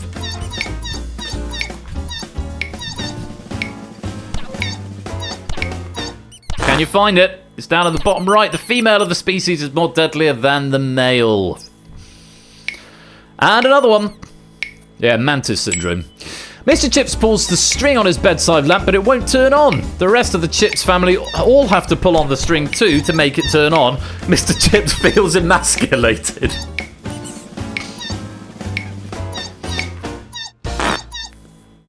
Many hands make light work. Very clever, very clever. And that is the end of the round. The red herrings, birds of a feather flock together. Don't look back in anger. One good turn deserves another, and beware of Greeks bearing gifts. And that is the end of round 2. So the next time someone asks for catchphrase on stream, you can point them to this one and say, we've done it. We did it in one round of one quiz on one stream. Oh, and yeah, happy birth anniversary. Thank you very much, Kurstuka. Welcome to the stream. And yeah, I enjoyed that a lot. I enjoyed reading them out and Oni's trademark wit in there. Oh, bad luck, Matt. But hey, still good points going out. Ralph's got the lead at the moment. Stimpson's in second. Inca is in third. Oh, it's a lot of reading there. Don't look back in anger. We did have one for this that didn't make it in. Mr. Chips walks stoically down a high street in the style of the music video to the Verve's 1997 hit Bittersweet Symphony. On the way, he bumps into 2 Mancunian brothers with crap haircuts. He turns around as if to confront them. The brothers respond by kicking him repeatedly in the head until he becomes Mr. Mashed Potato. Let me be Don't Look Back in Anger, of course, by Oasis. I should have stayed in the shower.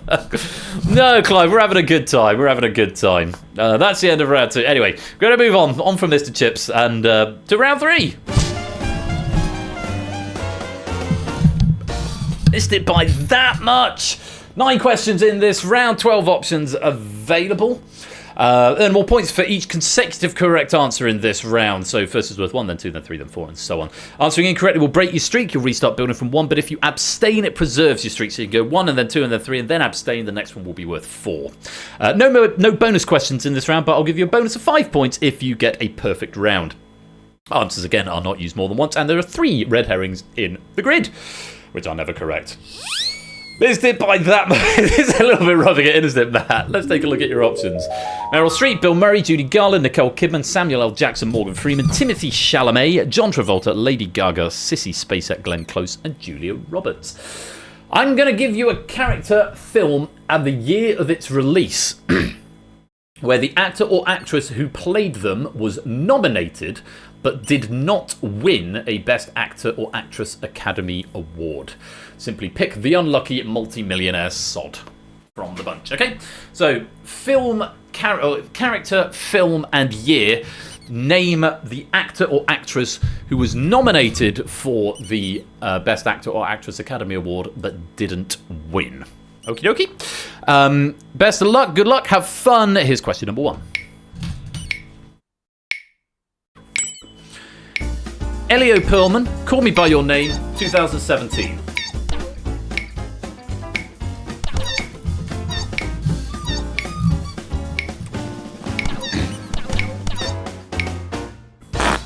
That was Timothy Chalamet. He lost out to Gary Oldman for Winston Churchill in Darkest Hour. Purple if you're on a streak, blue if you're not. Next one. Bob Harris, Lost in Translation, 2003.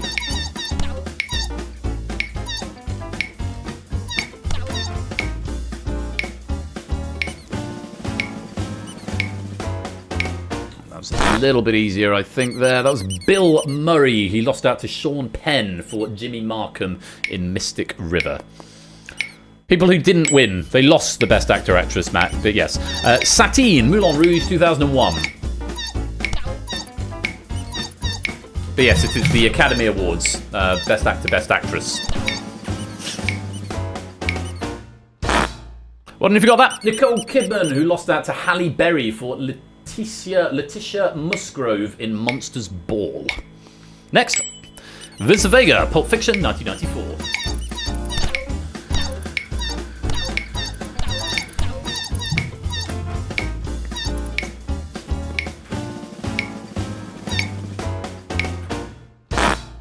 That was John Travolta, who lost out to Tom Hanks for Forrest Gump in Forrest Gump. Tricky one there. There was a sneaky red herring up there. I'll talk to you more about it later on. Vivian Ward, Pretty Woman, 1990.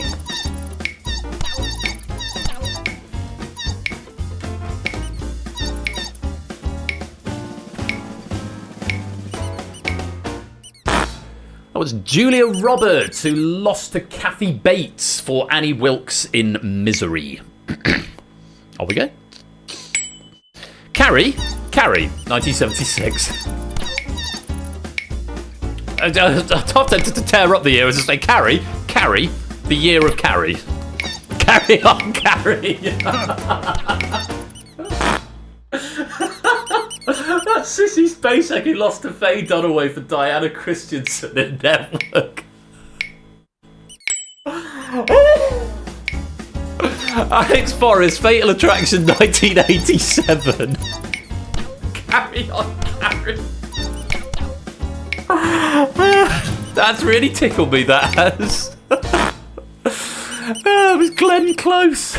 Lost out to Cher for Loretta Castorini in Moonstruck.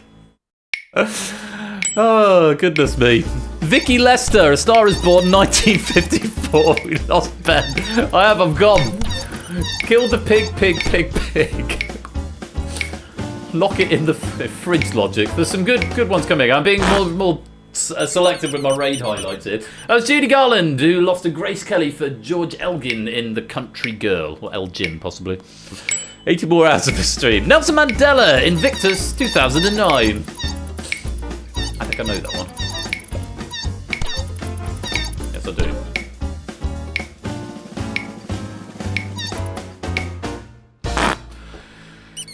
That's Morgan Freeman, who lost out to Jeff Bridges for Otis Bad Blake in Crazy Heart. And your red herrings all on the left-hand side. Meryl Streep, Samuel L. Jackson, and Lady Gaga. End of the round. Any bonuses?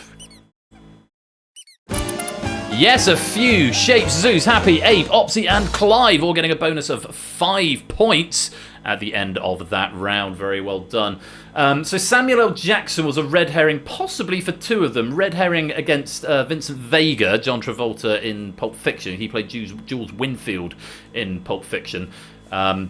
He's never actually been nominated for a Best Actor, which actually feels quite sad. Possible red herring against Nelson Mandela. Although, can you imagine Samuel L. Jackson playing Nelson Mandela?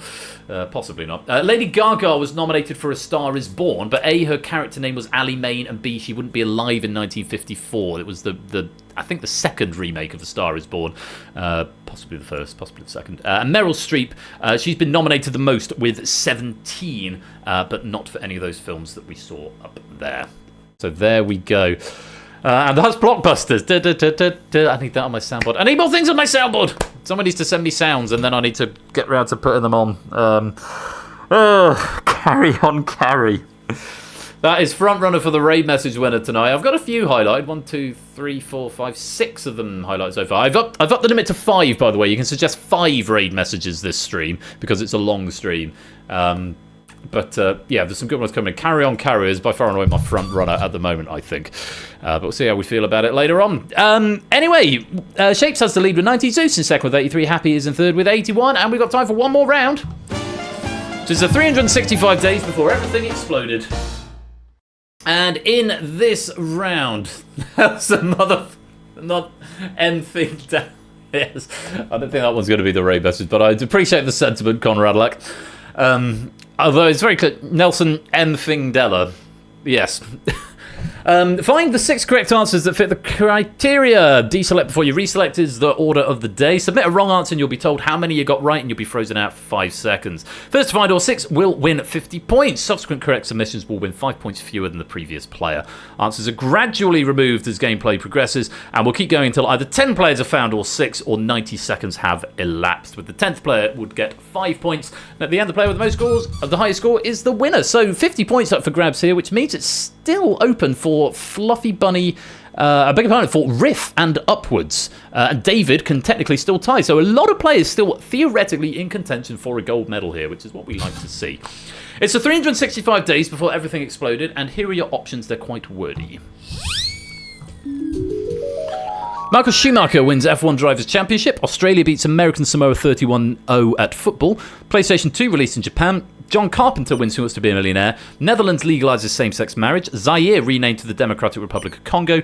Deep Blue beats Gary Kasparov at chess. Fight Club released in cinemas. Where's Kegler Coach?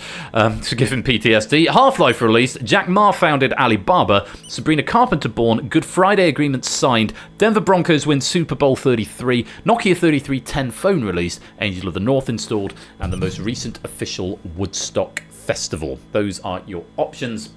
You have got 90 seconds, deselect before you reselect, to tell me the 6 things that happened in 1999, because the world did end thanks to Y2K, right? 6 of those things happened in 1999. Can you identify them? If you weren't born until 2004, you may struggle.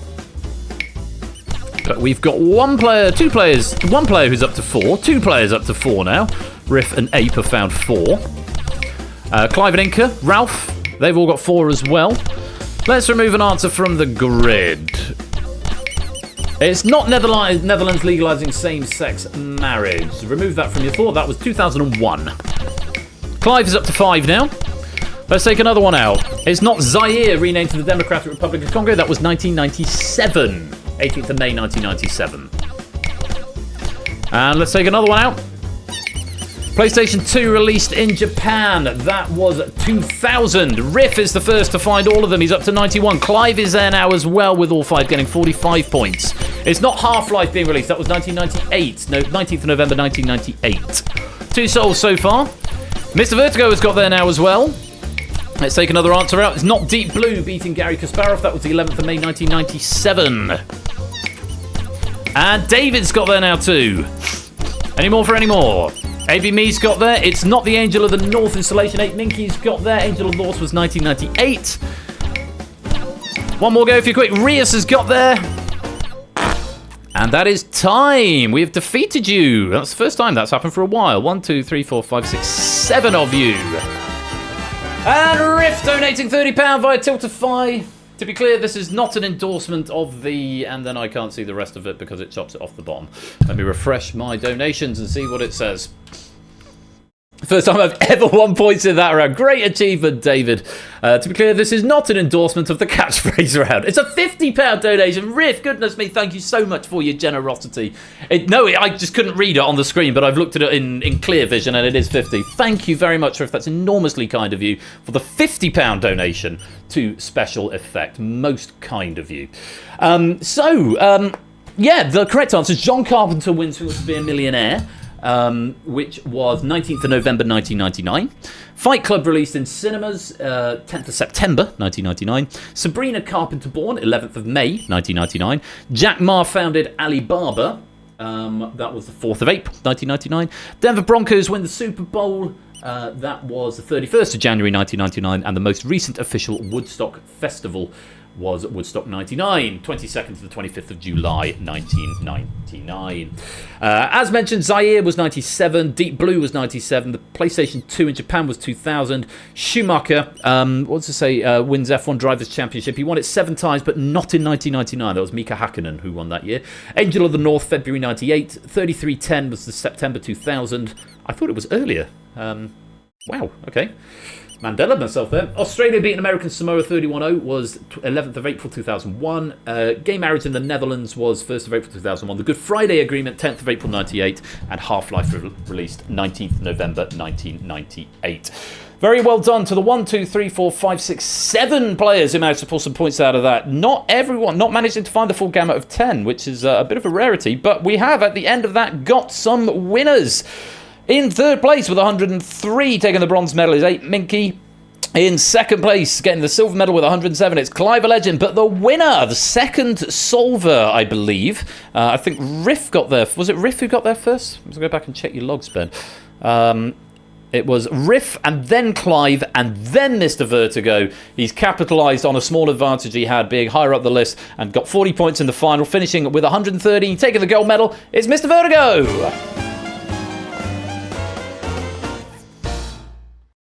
Babby's first medal. Is it? It can't be your first medal, 8 Minky. You've got lots of medals. But it's your second for red herrings, 8 Minky. It's a bronze medal and a silver medal now for red herrings. Clive of Legend for red herrings. That is your 4th silver. You've now got 4 silver, 7 golds and 3 bronze.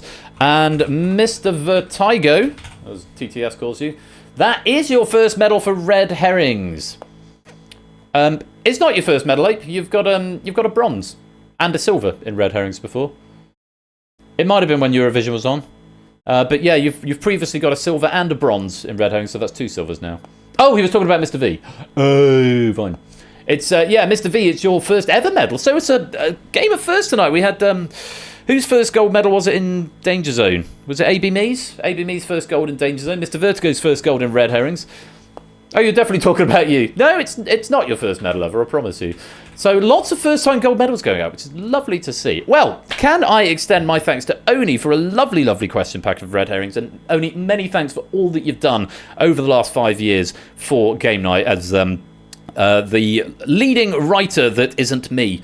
I think we're now at the same level, technically, because none of my packs have yet aired, so we're both on 98, but I've got at least 2 airing today, I think, if not 3. Yeah, many thanks, Oni, for everything you've contributed over the years. Right, gang. I'm going to go and take a break to sustain some life, during which time I will leave you in the very capable hands of Battlefront. Now, Battlefront has been written by our very own Cola. No, yes, breaks, Zeus, otherwise I will die. I'm going to go get some snacks. I'm going to get another coffee. Yeah, that's the first quarter of this stream is over. And look at that, we've just about made the time back. So I'm going to play some adverts. We'll then have Battlefront as written by Cola. We'll then come back to do the next Steam Code Lottery, then schedule for the afternoon slot. We've got The Purge at 2 p.m. by Quizzle. We've got The Mole at 3 p.m. by me. And we've got Risky Business at 4 p.m. by Samster. That is the schedule for the afternoon. We've then got the early evening slot and the late night slots. So, yeah. Lots of quiz still to go, but that's the first quarter done. It's been a really wonderful start to the stream. Thank you all for being here. Don't forget to keep those donations coming in. £462.51 so far. It'd be nice to hear that target of £1,500 by the end of the stream, so do keep them coming in if you are in a position to do so. I'm going to leave you in the very capable hands of Battlefront as written by Cola. More adverts coming in just to keep the pre-rolls to the ad breaks. Yeah, I'll be back in probably about 20 minutes for the next leg of the Steam Code Lottery. Thank you again to Oni, and congratulations to Mr. Vertigo, our Red Herrings winner. See you after Battlefront.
Aha, you have to do it without the exclamation mark. So, can we...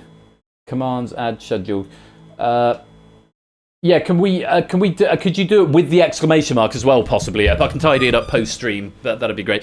Very helpfully adding in a schedule command for the day, so you can see at a glance, you can get to the Discord and see the graphic for what is on over the day. And you can join the Discord right there. If you're not a member, you'd be very welcome to do so. So, more adverts coming in. Here's a bit more music as well. I'm going to take a break, get myself another coffee. Please do go get some snacks, have some lunch. We've got Battlefront now, and then we've got The Purge in about 25 minutes, half an hour, with more Steam Code Lottery coming up. Keep those donations coming in. £462.51 on the Tiltify page raised for special effects already. Thank you all for joining me for this very special birthday day. I hope you're having fun. I'll be back in about half an hour, and Battlefront coming to keep you company in the interim. So don't touch that dial. We'll be right back.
Matt the Sprat, take a bow. The Battlefront champion. Very well played, my dude. And very many thanks to Cola for a lovely, lovely video game themed pack of Battlefront there. Cola, again, a very persistent writer, member of the Proofing team, has been a moderator for a very long time, so has had a huge deal of input to Game Night over the last 5 years. So very, very many thanks to Cola for everything you've done in supporting the channel and the community over the years. Welcome, good afternoon to Tadaru and Fetz and Stilgar with a £50 donation. Stilgar saying congrats on 5 years, hoping for many more. Thank you very much indeed, Stilgar, for the generosity. And with that, we have hit £512.51 officially on Tiltify. We'd officially hit it already. Well, unofficially hit it already. But now that means we are going to have an AMA at some point in the next season, probably in the next few weeks. We'll do an AMA where you can ask me anything you like. We'll probably couple that with a slightly more chill stream, so I'll play some games or something. Tadaru Fetch, Stilgar, Arun, Vertex Shell, welcome to the stream. And the reason I've got a pillow is because it came up, the Skyrim question came up. Where does it start? And I said, well, I've got this on a pillow. It's slightly corporeal because of the green screen. It's a, hey you're finally awake. And yeah, that's on a pillow, which is just a wonderful thing to wake up to, and it's quite comfortable, actually. I bought it off Amazon, spent a tenner, and then realised that was just a pillowcase, and I had to go and buy an actual pillow. So, no, it's not a picture of me, it's Rayloff from Skyrim. But yeah, the corporeal. If I open the curtain slightly, it'll reveal the green screen. And look, natural light of a fashion. If I open both. Oh, and look, there's another donation. Who could it be? It's David donating £75. David saying, as the game in which I generally score the most points I have in the past couple of charity streams, donated my score in red herrings. Turns out that's quite a lot this year. Very happy to continue this tradition. David with the £75 dono. Thank you so much for the generosity, and very well played as well on your red herrings appearance. There it is, slightly less corporeally. Hey you're finally awake. And it's remarkably comfortable, so yeah, I will be keeping that along with my lumbar support because I've got a very bad neck at the moment. Yeah, keeping the curtains closed for two reasons. A, because it's very bright out, the green screen doesn't work, and B, because it already gets a lot of heat is generated in this room. So closing the curtains to, actually that's probably going to generate even more heat, isn't it? But case in point, when I came in here this morning, the radiator said it was 15 degrees, it's now 21. And the radiator hasn't even been on, so... yeah. Ban your eye in that green. Yeah, ban your eye in that green. Oh, you don't need to because you shouldn't ever see it. So there's absolutely no reason to. Ideally, I want to paint the wall, to be honest. But yeah. A spectral Skyrim, indeed so. So, our target is now money raised so far, £587.51. Let's add on £100 from BC's donation, or 112. In fact, £112.50 with the gift aid makes it exactly £700 and 1 pence. Is what we're at so far, plus any gift aid. So, again, if you are in a position to do so, please do donate. I'm going to put it down, actually, because it's not as comfortable as it looks, because it's all going to an amazing cause. And yes, sorry that the overlays are a little bit less slick than they have been in past streams. I just ran out of time to do everything. No Man's Skyrim, lovely stuff. It's time for another trip to the Steam Code Lottery. So let me boot up the software, and hopefully it will save where we were before. And I can go back through, and I can see here we've had Fluffy Bunny winning a copy of Sonic Mania, JR winning a copy of Among Us, and Stimpson Angle winning the Batman Arkham Collection. Fluffy, JR, Stimpson, Fluffy, JR, Stimpson. They were the first three. So the next three for this one, but maybe we'll see how many we've got. There's still 7 available. There was last time I checked. There might have been a couple more just been claimed. SJ, are you here? SJ 1307. Lottery draw for you. Hope you don't hit a game. Yeah, well, if you do, you can pay it forward. But let's load you into the machine. SJ 1307. Is that you? Is that you, SJ? I don't think I've ever actually seen your avatar. Is that definitely SJ Plays? Oh, did you? That is you. Fantastic. Okay, well, we'll cycle and we'll see what you get. Just type stop. There's the bonus catchphrase. Take a square.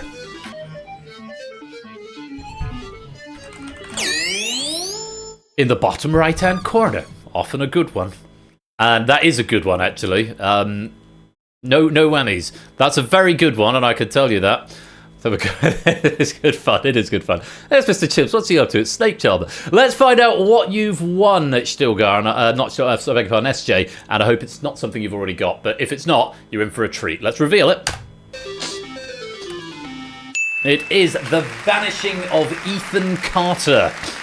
One of my favourite puzzle games come walking simulators. It's absolutely beautiful. It's made in, I think it's Unreal Engine 4.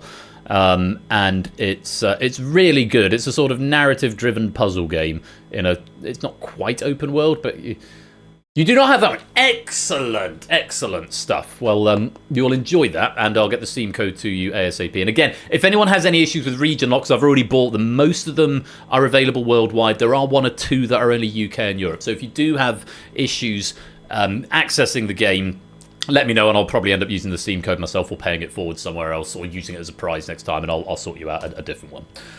So, SJ, that is for you. Next up, The Clive. If I slip you 30, can we play Steeplechase? Well, you've slipped 30 to get the Steam code lottery. I did, yeah, chill walkthrough in Discord a long time ago. It's probably during the pandemic. Clive. I'm assuming you are The Clive. It's time to pick your own game, Clive. So let's get the cycle on the go. Don't hashtag Clive. You are a hashtag, mate. Let's have a look.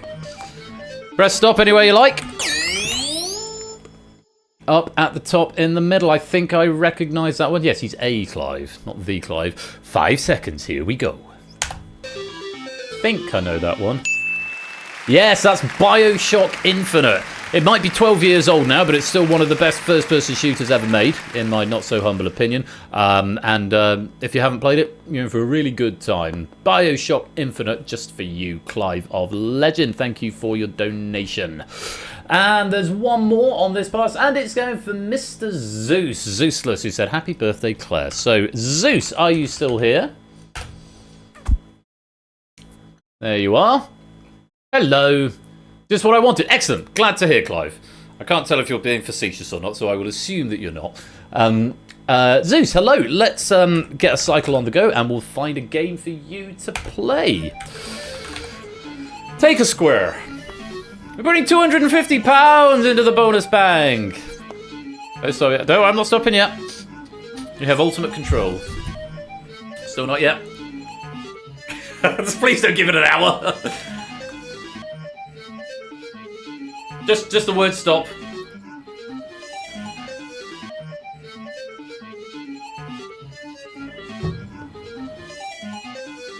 Zeus, please.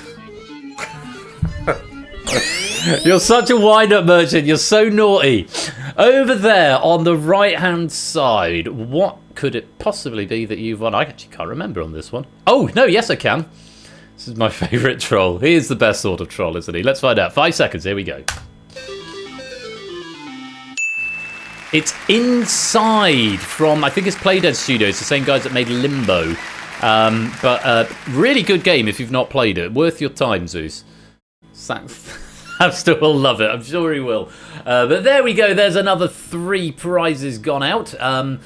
According to my thing, there are still 4 Steam Code Lottery prizes available. So we'll leave it there for now. The next one will be around 5 o'clock, 4:45, 5 o'clock, 5:15, something like that. We'll have Sooty Cat, Matt the Sprat, and Brisbane are going to be the next 3. And we might throw Stilgar in there as well, because Stilgar's also got that reward. So we might do 4 at the next one, which would take us up to 10, and leave us with 6 to go. So, that's the Steam Code Lottery for now. Big fun, and enjoy your spoils. Prize winners. Now, we need to get on with the quiz, don't we? Because it's time for our next feature game, and this one comes courtesy of Quizzle83, the celebrity Quizzle83, who appeared on some BBC show called Only Connect and went on to win it. Hashtag spoiler alert, I suppose. Really great pack of The Purge coming up here. Really good stuff. Very accessible, very fair. I think we might have a high-scoring game, but Quizzle has proven time and time again to be an exceptionally high-quality question writer, and I do hope you enjoy what he's offering here for The Purge. It's the 5th game of the day. Same Quizzle who carried his team to victory. Absolutely. I paused for a second. I went and got some biscuits. Flyboy donating £30 right there.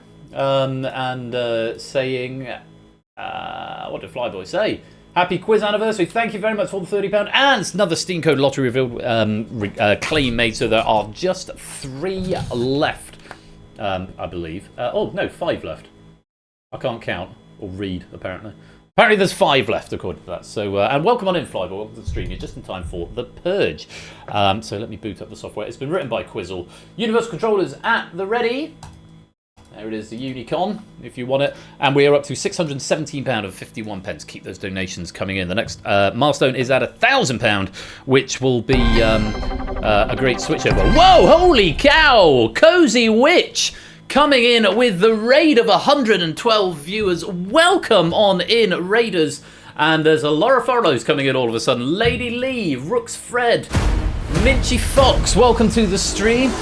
Night with the Fox, thank you for that follow. Did you try to warm it? Oh, Cozy Raid coming, we bought cookies. Good God. Lady Lee, Rooks Fred, Minchy Fox, Cozy Witch, Rhombus of Terror, Keta Tinker, welcome all of you. And thank you for all these follows. Nights with the Fox, Lady Lee, thank you for those follows. Ray Vemp, Greeny OC, Night with the Fox, welcome all of you. Cozy Raid incoming, we brought cookies. Well, I'm very grateful to you. I also have cookies. Oh my God, all of the follows are happening. This is the Purge noise, and we are literally just about to press go on the Purge. Let me give you a shout out. Hello, Cozy Witch. How are you doing? How was your stream? What were you up to? Cozy Witch is a sort of variety streamer. Does a lot of creation-y things, I think, as well. Whoa, and here comes a gift sub after all the follow messages. We've got Brisbane 7398 gifting out 5 subs to the community, and they're going out to It's Ricey and Danger Dimples and Invade Turbo Tunis and 8 Minky and Rancid 83, and the alert will crack off in a minute. And Rayvamp, thank you for that follow as well. Oh my God. And that's a hype train. That's a hype train. Welcome on in, Raiders. I am Royal Flush. I'm an interactive quiz streamer here on Twitch. Crafting and chatting today. That sounds incredibly wholesome. Well, thank you for sharing your community with me and trusting me with them, or them with me, whichever way around it works. There's the sub noise for the 5 subs. Brisbane, thank you so much for those 5 gifted subs right there. Go give Cozy Witch a follow if you like some cozy crafting streams. For those of you who've just joined from Cozy Witch, we're doing a charity stream all day today. We're raising money for Special Effect. And Rayvan, thank you for that follow. So far up to £617.51, with a few other bits and pieces not on that Tiltify link. So Special Effect is a really worthy cause. So, oh, you beat me to it. Thank you, David. You can donate there and find out more about Special Effect there. So, yeah, welcome, Raiders. Yeah, I will probably be putting my Twitch earnings from I don't decide if it's February or March. I mean, it should probably be March. Certainly today, I'll pay that forward. I'll pay that out my PayPal account when I get Twitch payment in the middle of March, and we'll add that onto the total, and it will hopefully add up because all money raised is excellent. So. Yeah, thank you for the 1-bit, Rayvamp, as well. Very grateful to you. So yes, go follow Cozy Witch. We're about to play The Purge, which is our 5th game of the day. Stravdy, welcome on into the stream, my dude. Just in time for The Purge. If you want to play, no worries. If not, if you can't stop around. But if anyone does want to play, you need the Universal Controller right there. This pack has been written by Quizzle. Like I said, it's very accessible, and we'll have a lot of fun with it. So, if you've not quizzed before and you're just coming from the raid and you've not played before, you'll have a really good time. So please do come and get involved if you fancy it. But if you'd rather just sit and do a lurk, that's completely fine as well. Right, I actually need to start the game now. We're playing The Purge. If I go to the right window, which is that one, why? Oh, the console's too high. That's why it's not in the right place. There we go. It's called The Purge. It's written by Quizzle. Let's get to it.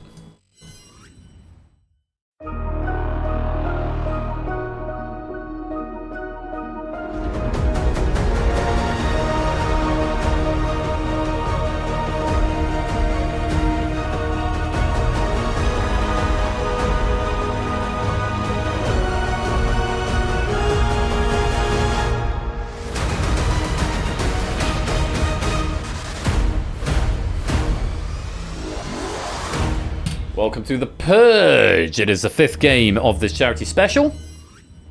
The Universal Controller QR code there. You can play on your phone, or you can play on in a browser window on your PC or your iPad or whatever you're playing on. ZSSC is the code that you need. And do come and join us. This pack has been written by Quizzle. He's a very, very good question writer. And say if you're new here, then you'll need to join with the room code on the device, and then you'll need to type something into the public chat, just so it knows who you are and it can link your Twitch account with your client account, and then give you channel currency, which is lovely.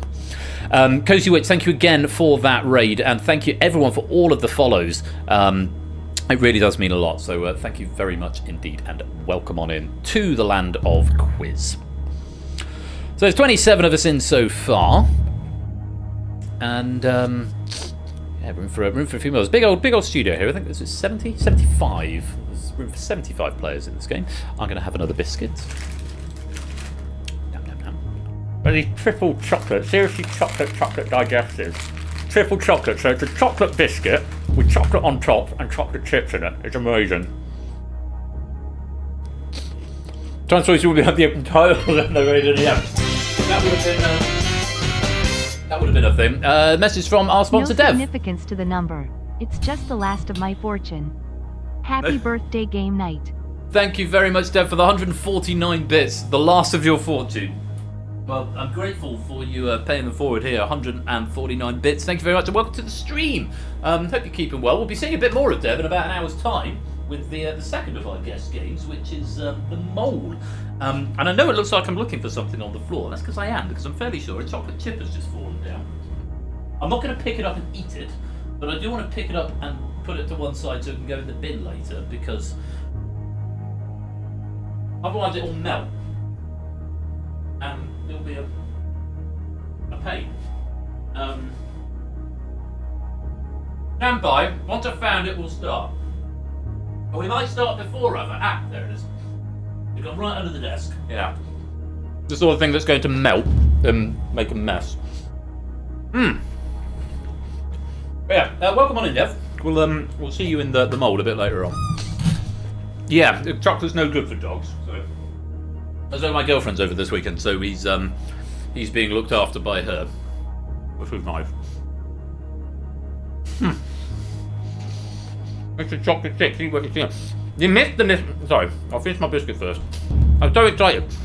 No, you missed the Mr. Chips round, David. We had a catchphrase round in red herrings. It was very, very funny. Mini Viking SCG, thank you for that follow. And I'm aware we just had a raid going into the purge, and the follow sound effect is one of the purge sound effects. It's going to get very, very confusing if people start following mid-game, or you get the double sting. It's very funny. I didn't eat it off screen. It's there. It's on the mat, ready to be put in the bin later on. It wasn't. It was a good 3 minutes by the time I found it, I think. No, you're all being rotten. Right, 33 of you in so far. Can roll over and I can see your names, or you can see your names. Right, shall we get on with the game? 2:15 is the time. Can we get the purge done in 45 minutes? Keep us on schedule. We'll see.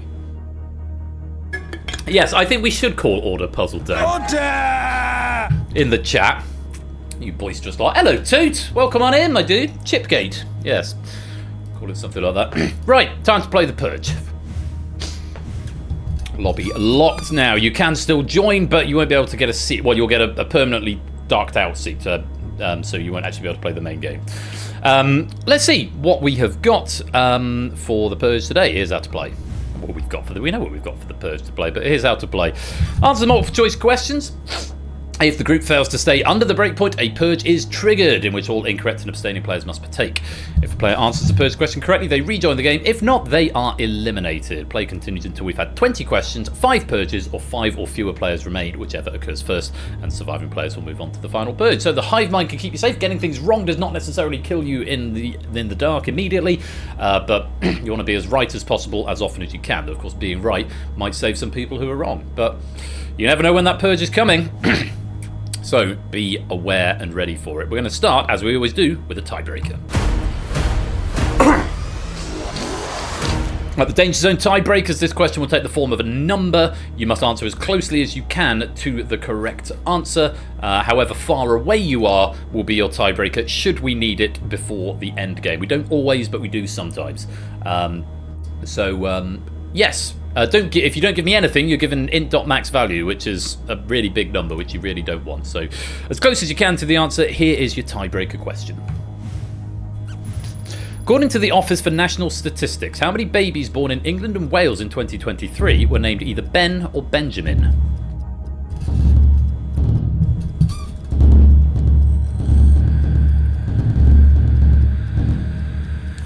Quick! And that's time. If you didn't get an answer in, bad luck. That'll be int.max value, which is not a good position to be in, but may or may not be a thing. Let's find out. The correct answer was 1,146. That's 1,057 Benjamins and 89 Bens. You couldn't decide there so well. You went with the infinite one. Well, not infinite, but the big one. There are also, incidentally, 24 Benjis, 15 Bennies, 9 Benjamins with an I, and 5 Benjamims with an M at the end. Fairly obviously, this tiebreaker question is about Bens, which is not remotely how the rest of the pack shapes out at all. Not remotely, not at all. But yeah, 1,146 Bens or Benjamins. Which one are you called? Any bent over, so might have it. I'm legally a Benjamin, but I don't respond to it because it's I don't like it, so I don't consider it my given name. This is not an excuse for everyone to start calling me Benjamin, so please don't, because it won't be funny. I've had all the jokes. Just Ben is fine. Thanks. Right. Breakpoint is set at 50%. Yes, I'm illegally Ben. I am illegally Ben, but legally Benjamin. I like that. Illegally Ben. It's all about the Bens. It is all about the Benjamins. Right, first question. Breakpoint is 50%. 2 options. Let's take a look at them. The Simpsons. Futurama. Philip J. Fry, Leela, and Bender are characters in what Matt Groening series? I'd read 69,420 and just knew I was so off I couldn't reassess. Very much so. Hashtag just Ben. Yeah, hashtag just Ben. And that's time. Correct answer. Graining? Is it? I've always pronounced it groaning. Either way, it's Futurama is the correct answer. Have I got any notes on this one? Yes, I've got copious notes for this pack, so let me just adjust my sheet so I can see them. Bart, Homer, Lisa, Maggie, and Marge are characters in the main characters in The Simpsons, the eponymous Simpsons family. But yes, those are all Futurama characters. Hoping most of us got this right. Let's find out. Start the meter. Okay, no one was wrong, but there was one abstention there. And abstention does count as a wrong answer in this game, but 32 getting it right, and we survive. On we go. Breakpoint lowered to 40% now. That's what we're trying to stay under. And our next question options are Sense and Sensibility, Pride and Prejudice. The Bennett sisters, Jane, Elizabeth, Mary, Lydia, and Kitty, are central to what Jane Austen novel?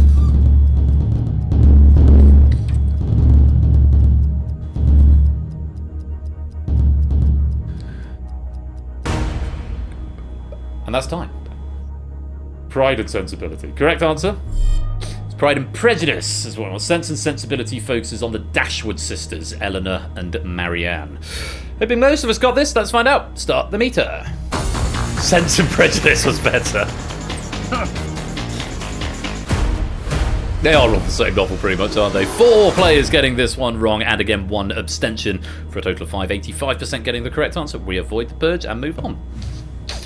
Next question, breakpoint lowered again, down to 30% now. Let's see if we can stay under it with this. Options are Tiger, Lion, Bengal, Siberian, and Indo-Chinese are subspecies of what member of the cat family?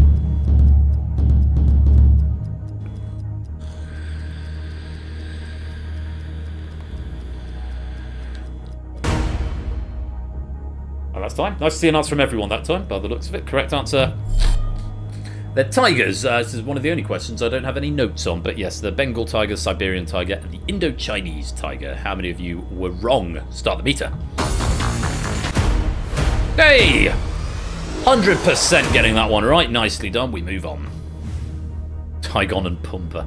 Down goes the breakpoint again, this time to 20%. Let's see if we can still avoid the purge with this question. Options are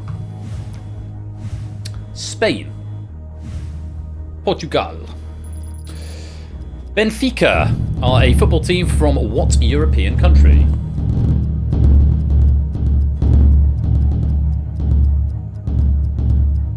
Again, you see tigers only on the BBC iPlayer. Come to the BBC iPlayer, we've got tigers. Forget Norway or Sweden. Correct answer is Portugal. Benfica are one of the most successful clubs in Portugal, having won 38 league titles and 26 domestic cups. The club also won 2 European Cups in the 1960s. There is definitely no theme, none whatsoever. 20% the breakpoint, can we avoid it? Let's find out. Start the meter.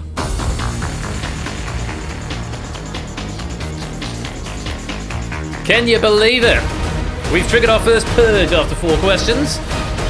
20% is a difficult one to avoid. We've only just gone through 27% incorrect. There were no abstentions there, but 9 players were wrong. For the 24 players who were correct, you can relax on this question. You may still answer it because you still get channel currency for it, though it doesn't account for your overall score in the main game, and it won't be displayed at the end, but you do get pennies for it, and there's no penalty if you're wrong, so you might as well give it a go. However, if you're one of the 9 players who is incorrect, you must give me a correct answer to this question if you want to keep playing in the game. If you get this one wrong, you will be purged and out of the game. Very important to give me a right answer, and these are not multiple choice. These are just regular, simple form questions. So let's find out who is in purge number 1.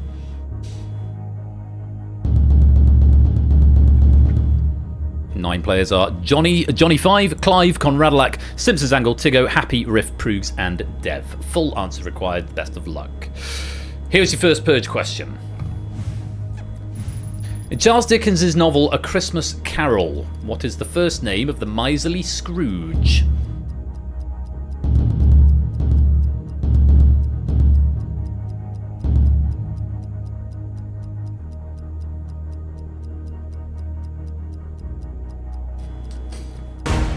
And that's time. The correct answer, Ebenezer. There's the Ben in that question there.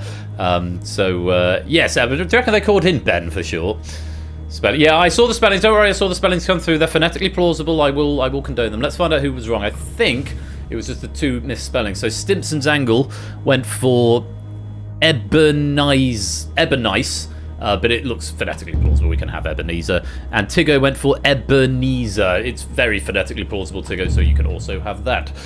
So on that first question, everyone survived. But remember the Ben theme. There is a Ben in every either question or answer somewhere in this quiz, in this pack tonight, this afternoon. Oh, don't worry about it, Simpsons Angle. Phonetic plausibility is all we ask for. So we get the very out-of-tune bell that indicates everybody got it right.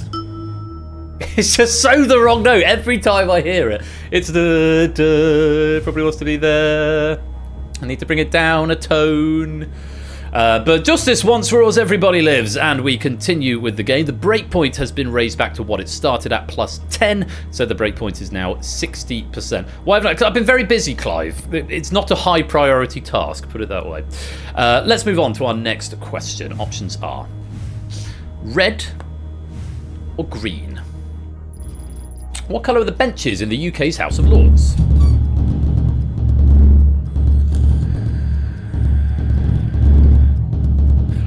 I've been thinking about it.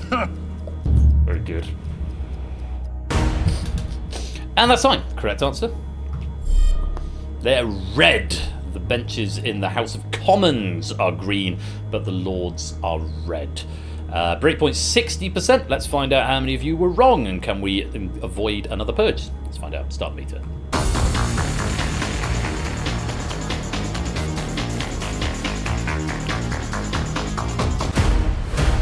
And I thought 7 going for green and 1 abstention there, so 24% incorrect.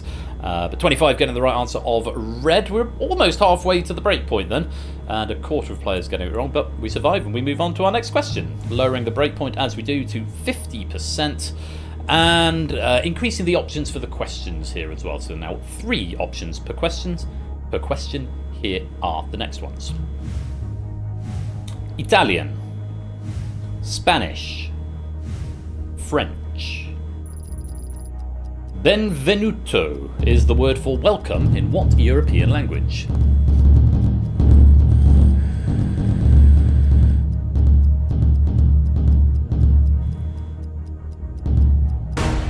Time. And the correct answer? Italian. French word is bienvenue, and the Spanish word is bienvenido, but Italian benvenuto. Let's find out how many of you were wrong. Start meter.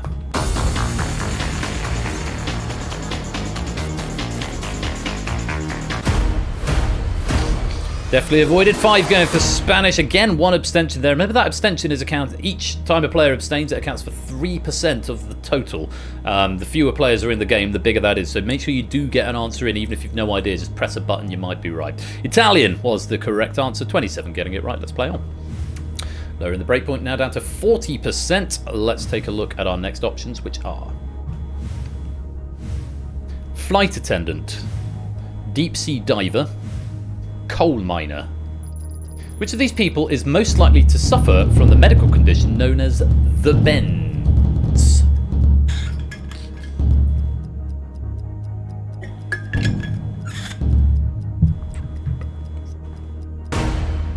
And that's time. The correct answer. It's a deep sea diver, also known as decompression sickness, when a diver ascends to the ocean surface too rapidly and the pressure decreases. It can occur at high altitudes, but not in pressurized aircraft, such as those used for commercial flights, so it would be unlikely to be a flight attendant. Deep sea diver is what we were after, and a little bit of information about the bends there. Let's find out how many of you were wrong. Start the meter. Not many, just 1 incorrect and 1 abstention there, just 6% being incorrect, and we keep under that breakpoint and go on to the next. Breakpoint lowered to 30% now, as we have another 3 options. Here they are. Netherlands, Belgium, Luxembourg. Which of the 3 Benelux countries has the highest population? I.e., which of those 3?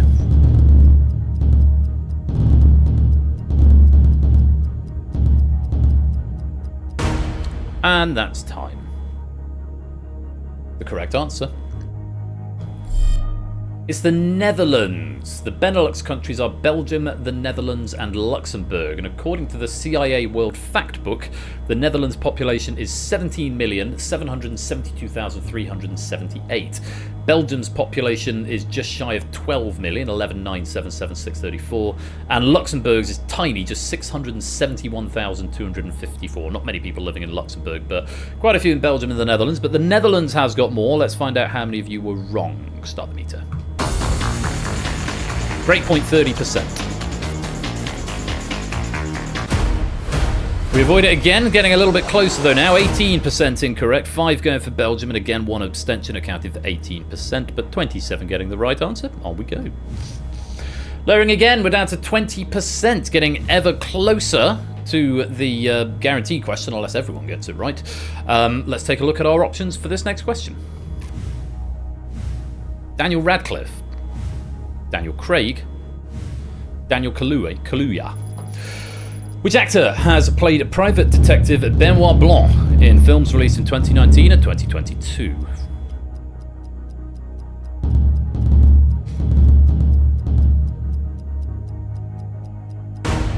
And that's time. Correct answer.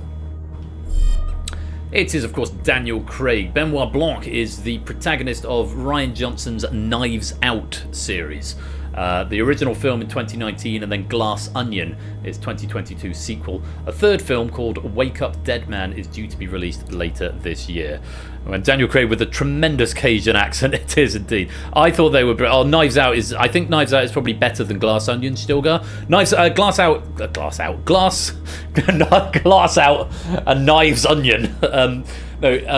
Glass Onion was good. I very much enjoyed Glass Onion when that came out. It came out around Christmas time, I think, so it was a good Christmas film to watch. But Knives Out is by far a better film. It's wonderful, wonderful piece of filmmaking, and it's very funny, very, very funny. So Knives Onion will make you cry. Yes, they will. Knives Onion will indeed make you cry. But yeah, go watch Knives Out. But after the stream is finished. Daniel Craig was the right answer. How many were wrong? Start the meter.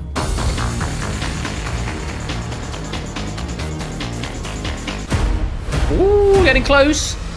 4 going for Daniel Kaluuya. 1 going for Daniel Radcliffe. No abstentions that time, which is good. But 28 getting the correct answer. We are within spitting distance of that breakpoint, but we still haven't hit it yet. So we go on to another one. Breakpoint now lowered to 10%. And another 3 options coming up. Let's take a look at them. India. Pakistan. Bangladesh. Serving 2 separate terms between 1988 and 1996, Benazir Bhutto was a former Prime Minister of what country?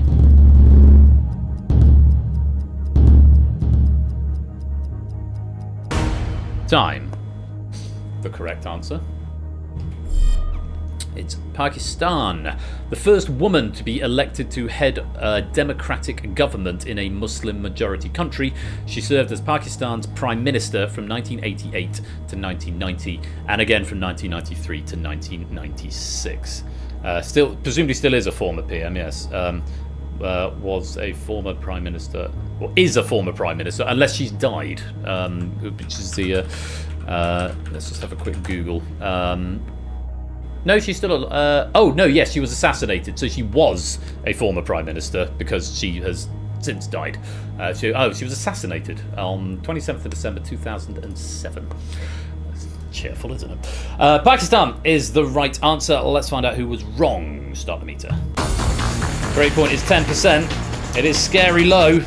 And we have indeed triggered purge number 2.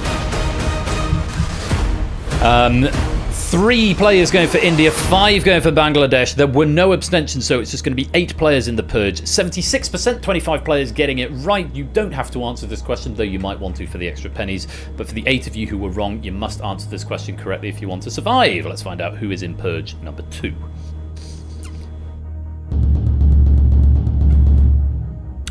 Johnny 5, Fetz, Conradlac, Stimpson's Angle, Brisby, Proogs, Mantissa, and Nebula. You are all in purge number 2.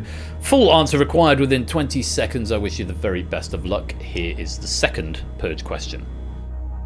25, not alive. Which British brand of fruit cordial derives its name from the Latin name for the blackcurrant? Remember the theme, it might help.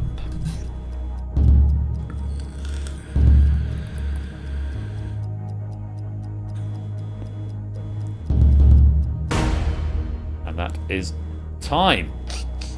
The correct answer. It's Ribena. I remember Ribena as a kid. I had a lot of Ribena growing up. So I love Ribena. Not Robensons then. No, not Robinsons.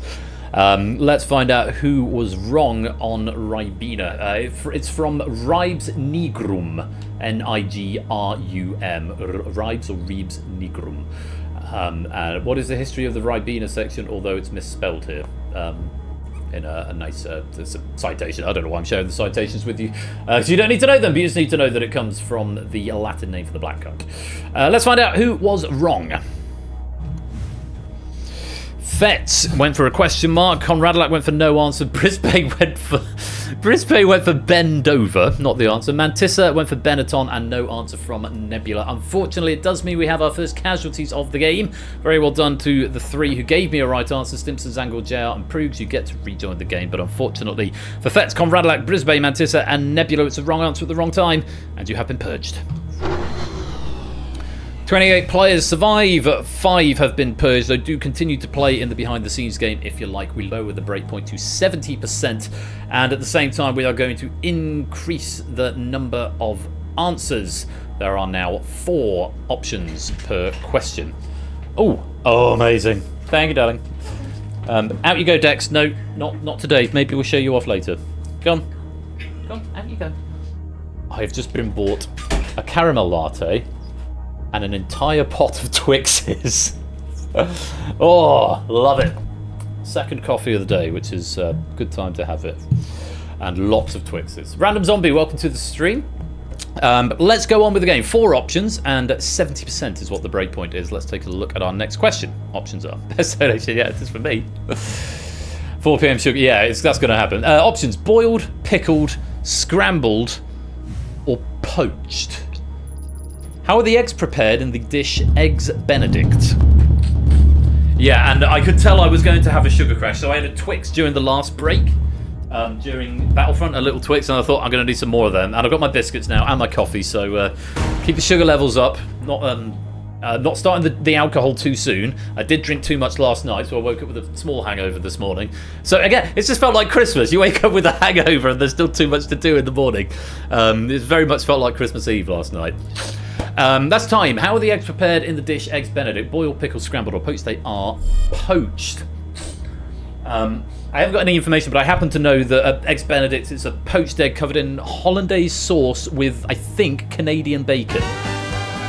And there's a great big noise from David Stravdy. Thank you for the £30 donation. What's he got to say? Congrats on 5 years, Ben. Thanks for all the laughs and fun times.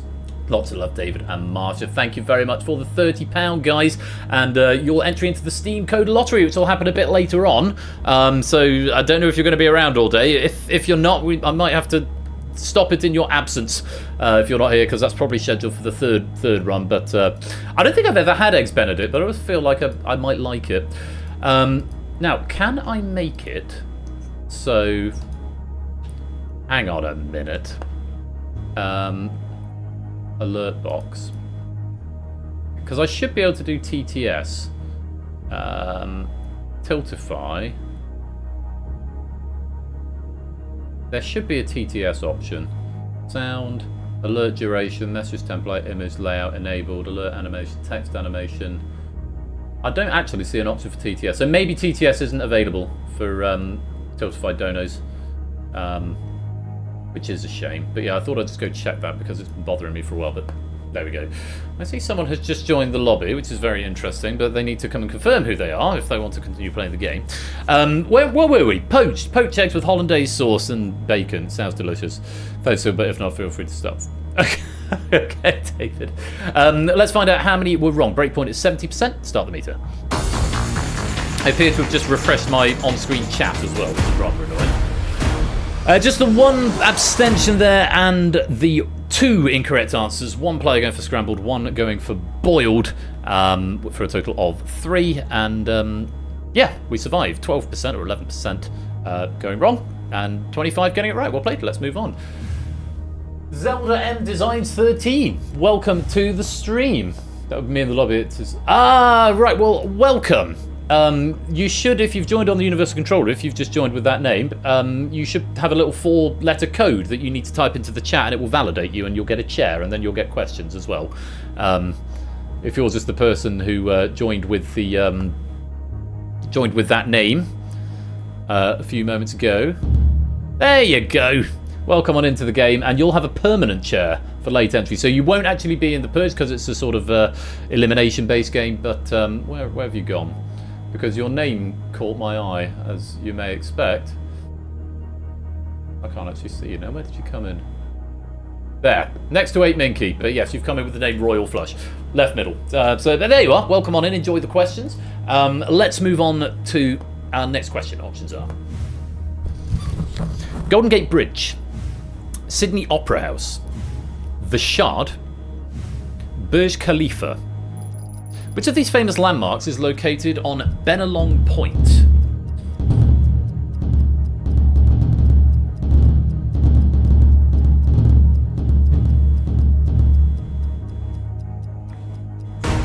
Time. And the correct answer is the Sydney Opera House. Another question with no notes, but yes, Sydney Opera House is on the Benelong Point. Let's find out how many of you were wrong. Start the meter. It's the most Australian word I've ever heard. It is quite Australian, isn't it? We avoid the purge. Breakpoint 60%. No abstentions there. Just 1 going for the Shard and 1 for the Burj Khalifa. The other 26 players getting the correct answer. Well played. Let's move on. Lowering the breakpoint back to what it started at, 50%. Rated on Benelong Point. Yes, it is. Let's take a look at our next question. Options are... I like this question. Fireflies and roller skates. Fireplaces and roller blinds. Fireworks and roller blades. Fireballs and roller coasters. Released in 2024, what is the title of the debut studio album of American singer Benson Boone? Ooh, there's some hesitancy at the start of this question.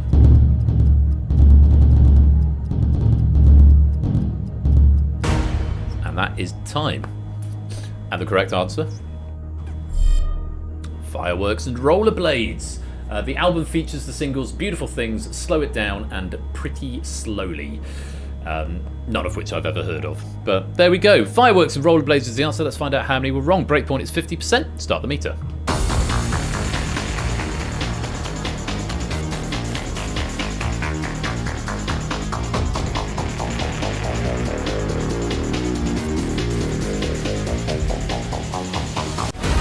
And we have triggered purge number 3. Mark, welcome to the stream. Good morning to you. Hope you're keeping well.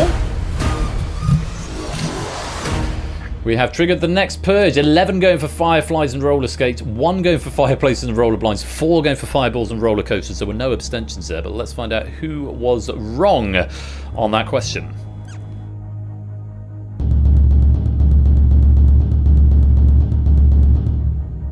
$16, was that 17? AB Me, Goothrep, Shapes, Coffee Wolf, Purge Dan, Stimson's Angle, Tigo Cola, Happy Riff, Inca Proogs, 2, Fluffy, Dev, and Fine. Don't forget there will be some sort of Ben theme going in this question, so let's see if you can survive purge number 3. Full answer required within 20 seconds, and if you're not in this purge, feel free to answer for fun. Anyway, let's take a look at the question. 343, 512, and 729 are the 7th, 8th, and 9th examples of what kind of number?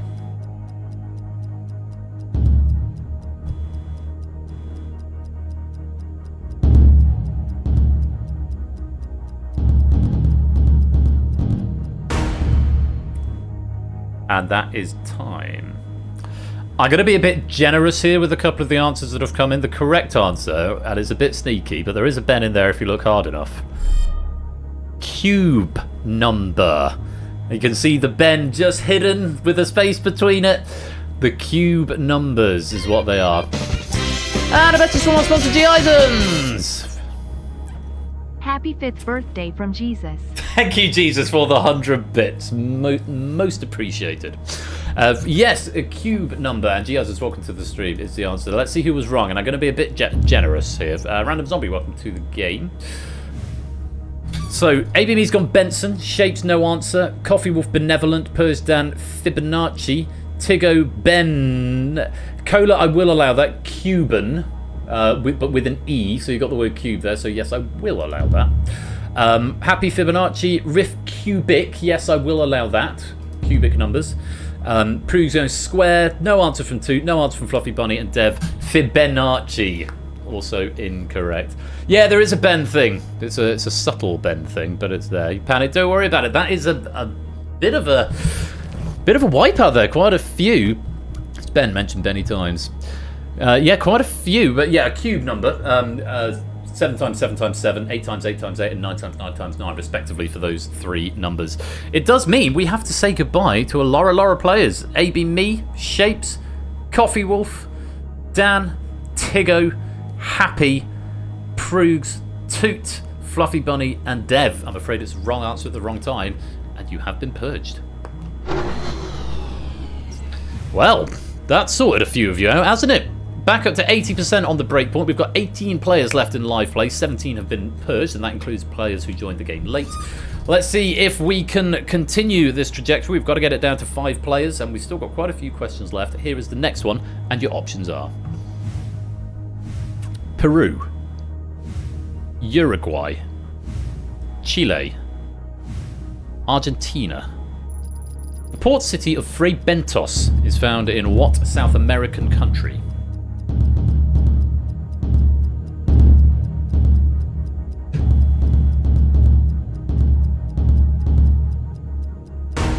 Time. The correct answer is Uruguay. Uruguay's first large-scale meat packing plant was established there in 1861 and is where the namesake pie brand was based until the 1960s, the Fray Bentos pies. Pies in a tin, for those of you who don't have them in wherever you are. Uruguay was the right answer. The breakpoint is 80%. Let's find out how many were wrong. Start the meter.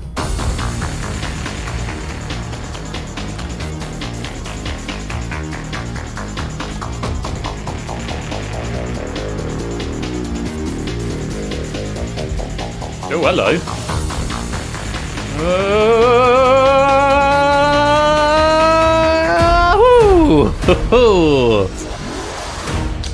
That got jolly scary for a minute, didn't it?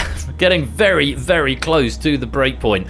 But we do just come in under it. 9 going Argentina, 4 going Chile. No abstentions there. But yeah, you got to remember each player is worth a significantly higher percentage now. 5 and a bit % per player now. But 28% getting it right for with Uruguay. It's enough to survive. Let's move on. Breakpoint load to 70% and another 4 options coming up. Here they are. Hamburg, Frankfurt, Dusseldorf, Stuttgart. In what city are the headquarters of the German car manufacturer Mercedes-Benz?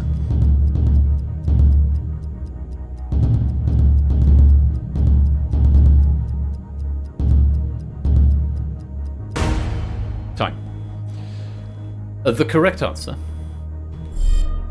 is Stuttgart. No further information, but I do know Mercedes-Benz. It was the person who invented the car, basically, Mr. Benz, Carl Benz, and they are based in Stuttgart, Germany. Breakpoint is what, 70%? Let's find out how many of you were wrong. Start the meter.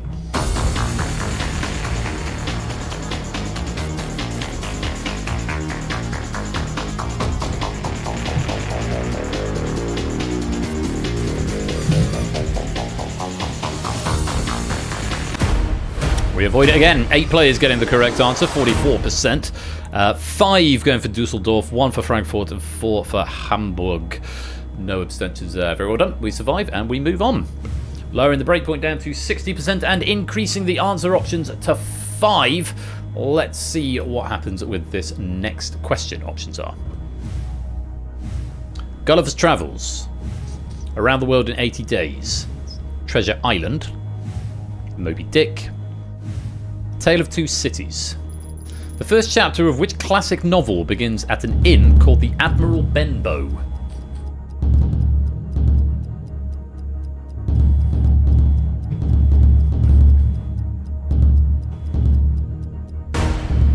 And that is time. The correct answer, it's Treasure Island, and I have no notes on that, and I have read exactly none of those books. I think I read Around the World in 80 Days when I was at school, or we did a short version of it a very, very long time ago. But no, I've never read any of those, to my shame. But Treasure Island is the right answer. Let's find out how many were wrong. Start the meter. 60% breakpoint.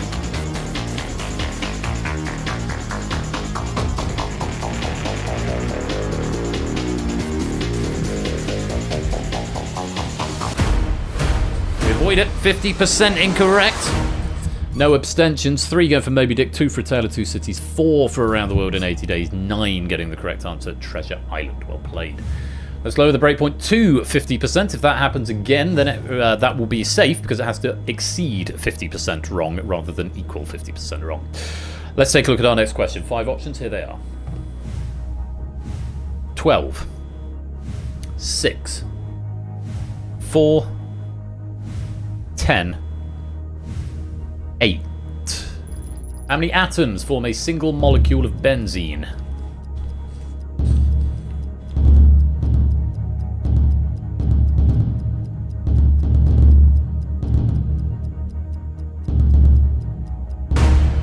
And that is time.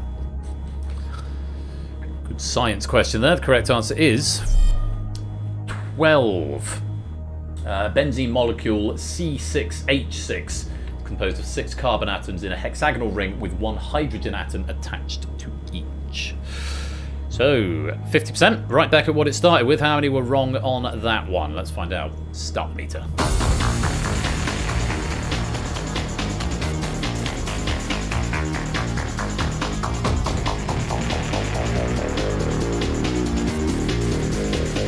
Hold on to your butts.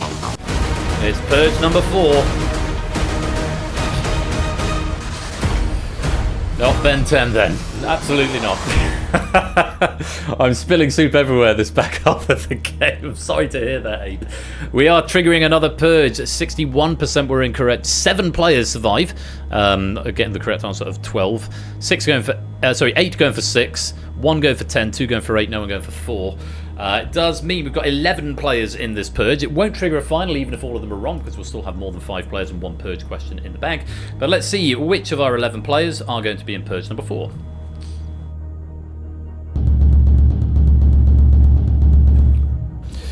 Johnny 5, Clive, Rias, Vertigo, Matt, Opsy, Rift, Toucan, Zeus, Flyboy, and Ape are all in purge number 4. Full answers required within 20 seconds. Don't forget the theme, it might be hidden, but it is definitely there.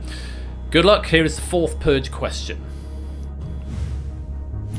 Combining the titles of the 2 songs that feature in the mashup, what Linkin Park and Jay-Z collaboration was a top 20 hit in both the US and the UK in 2005? Can still answer in the background game if you like.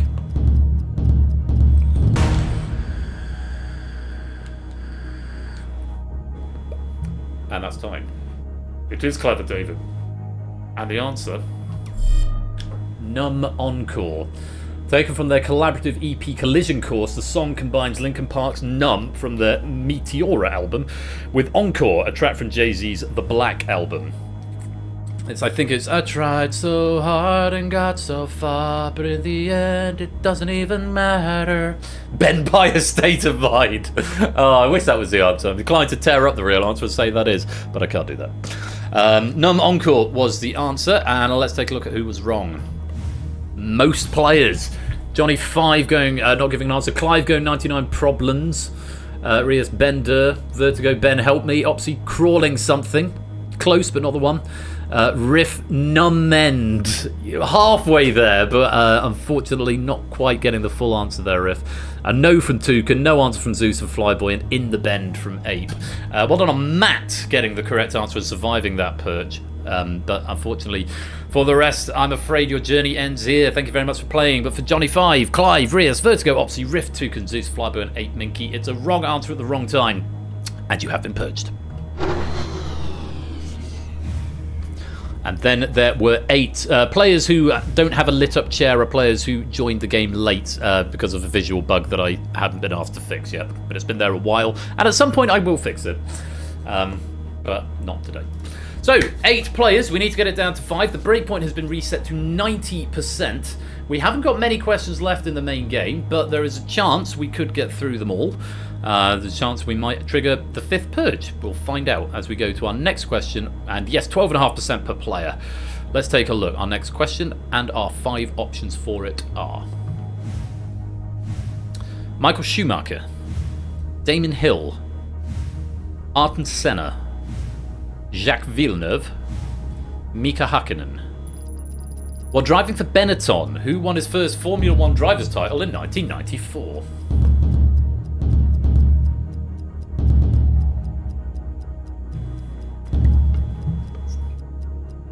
If it hasn't been fixed, it hasn't been fixed. That is rule number 4 of the stream. And that's time. This is a case of, practically a free beer for at least one gets... Well, I think we told you this in the last game, didn't we? Did we tell you this in Red Herrings? The correct answer was Michael Schumacher. But he didn't win it in 1999, we discovered in Red Herrings. He won 7. But we didn't quite tell you the answer, but we know he won 7. But yeah, Michael Schumacher, he won again with Benetton in 1995, and then 5 further titles with Ferrari from 2000 to 2004. Ayrton Senna won 3 titles with McLaren, the first in 1988. Damon Hill and Jacques Villeneuve each won a single title with Williams in 96 and 97 respectively. Mika Hakkinen won back-to-back titles in 1998 and 1999 for McLaren. Michael Schumacher is the correct answer. Breakpoint's 90%, so it's unlikely to be hit. As I think Mark was alluding to, if at least one player's gotten it right, then we should be fine. But let's find out how many were wrong. Start the meter.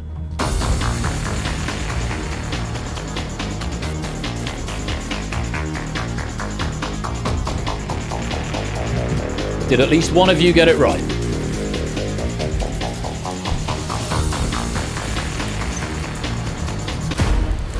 Yes, in fact, 3 of you got it right. 4 went for Damon Hill, and 1 went for Mika Hakkinen. 38% getting the correct answer, Michael Schumacher. Relieved to see there's no abstentions on that question. We survive it, and we go on. Lowering the breakpoint to 80%, and here is another question. Options are Big Little Lies, Apples Never Fall, The Last Anniversary, The Husband's Secret, 9 Perfect Strangers. Based on a Leanne Moriarty novel, which of these is a Peacock TV series starring Sam Neill and Annette Bening?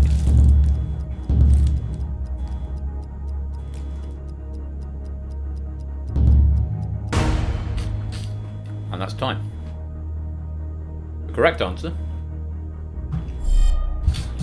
Apples Never Fall. Forgive me eating. I need a sugar boost.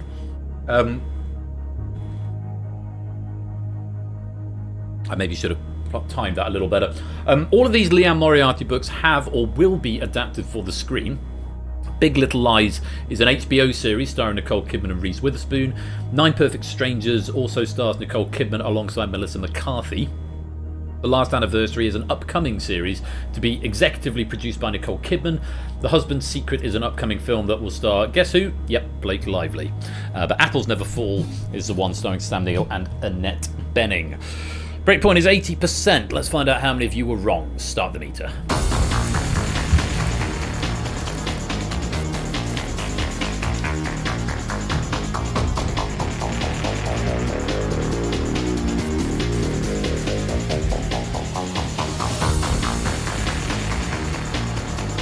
Hello.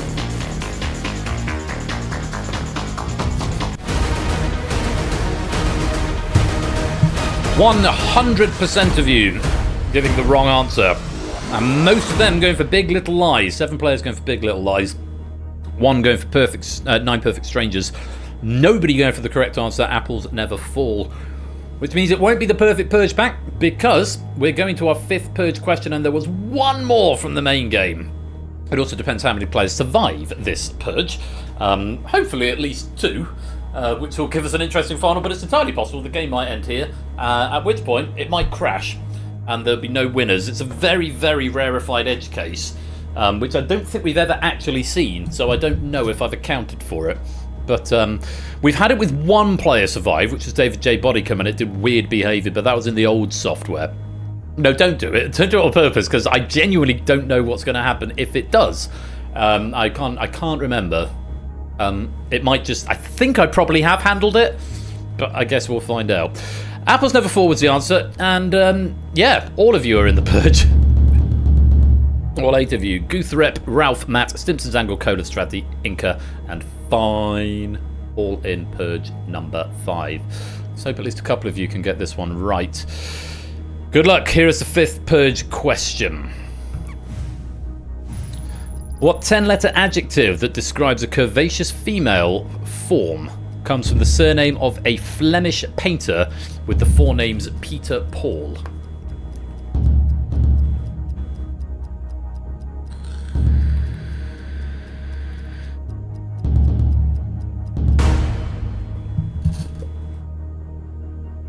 And that's time.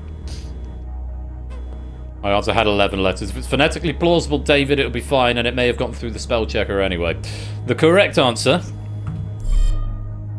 Rubenesque. There is no leading E before the U. R-U-B-E-N. Rubenesque. Peter Paul Rubens was famous for his paintings featuring voluptuous female figures. Note, all the answers to questions in the purge section contain the letters B-E-N in order, which I think I probably alluded to earlier on, but it's been there in the trivia at the end of the 5th purge question, so now you know. Guess who? Blake Lively, indeed. Rubenesque was the right answer. Who was wrong? Oh! 5 of you getting the correct answer there. 5 of you, which means we've got a perfect, not necessarily got a, hang on, is that 5? 1, 2, 3, 4, well, I've got 6 down. Can I count? I can't count, there's 6. I can't bloody count. I thought I saw 6 come through on the console, and then I realised, oh, there's 5. I thought, no, shit, there's 6. So, it does mean Ralph going for Benacius, and Stimson Zangra going for Bendeus, are incorrect answers, and unfortunately, a great game, but Ralph and Stimson Zangle, it's a wrong answer at the wrong time, and you have been purged. This is the closest we've come to a perfect purge pack for a while. We had 19 out of 20 questions in the main game, 5 out of 5 purges, and we're left with 6 players rather than 5. It does mean, so the klaxon has sounded for the final purge. One of you is about to be very, very, very upset. And I genuinely don't know who it is because we've only got room for 5 in the final. So the way we do this is we eliminate the player with the lowest number of questions correct. Yes, there will be Pain. There will be pain, and I apologise, but that is how the game works because we've only got 4 final questions, so there's only room for 5 players. It might be Matt, but it might also be Inca, or Oni, or Kola, or Arun, or David. Curiously, 3 out of 6 of these players, I believe, are from Scotland, so that's quite fun. Or 4 if it's Inca. Are you from Scotland originally, or do you live in Scotland and now in Ireland?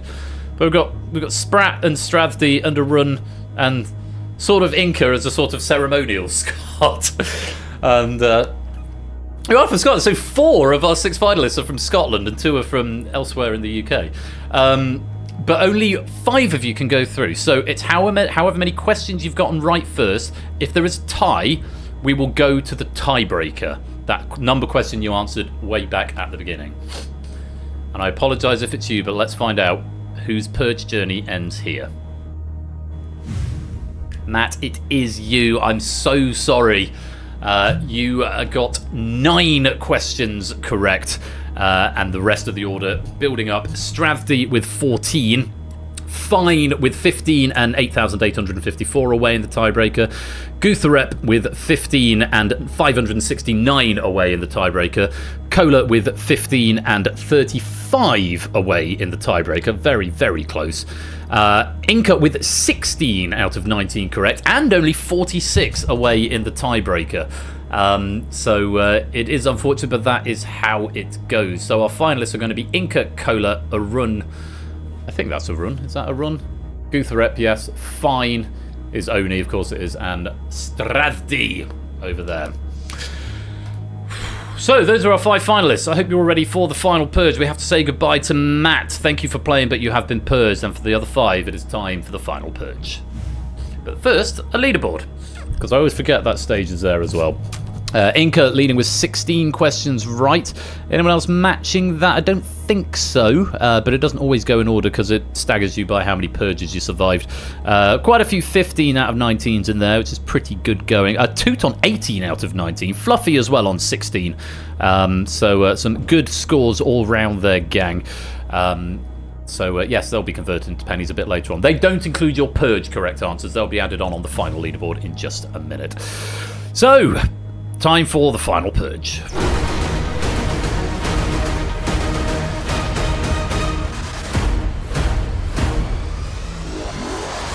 God almighty, that's a stacked final if ever I saw one. Ben can't count as a raid message. I quite like that. We have got Innes, who was in the lead, so we'll have control of the game. Then Kola, Arun, Oni, and David. Just a quick reminder of how this works. You're shown half a question. Based on half a question, you have to decide whether to play it or pass it. If you play and get it right, you can choose someone else to eliminate. If you pass and they get it wrong, they are eliminated. If you play and get it wrong, or you pass and they get it right, then you are eliminated. Simple as that. You have only half a question, and based on that half question, you have to make that decision. If you're passing it, double check who you are passing to on the device, because the layout on the broadcast is not necessarily the same as the layout on the device. Okay, so double check which name you are sending it to. And for the avoidance of doubt, Gutharep is Arun, Fine is Oni, Strathdee is David, Kola is Kola, and Innes is Innes. Read your buttons before you press them. And yes, see if you can work. It might show the Twitch name actually, but I'm fairly sure it shows the username.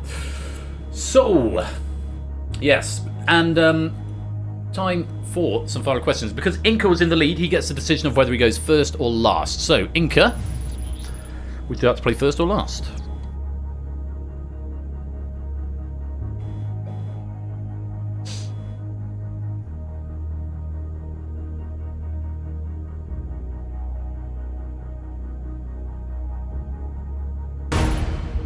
having a big think about it, but ultimately Inca is going to play first, take the gauntlet head on, and see if he can carve out an advantage. He's reading his buttons. There's only 2 on that one, but yeah, he wants to be absolutely sure. So, Inca, you are playing first. Based on half a question, decide if you want to play or pass. Good luck. The actor Ben Affleck. Play or pass, and if you're passing, to whom are you passing? Oni is fine. Arun is Guthrep. Kola is Kola. Baba is you. David is Stravdi. But academic, because Inca's going to play this one himself. If you get this one right, Inca, you can choose another player to eliminate. If you get it wrong, then you will be eliminated. Good luck. Here is that question in full. The actor Ben Affleck has been married twice, both times to women, with what first name? Inca's got an answer in. Answer even if you are in the final. It's useful for me for my stats, so I can see how it would have played if Inca had passed or gone in another way.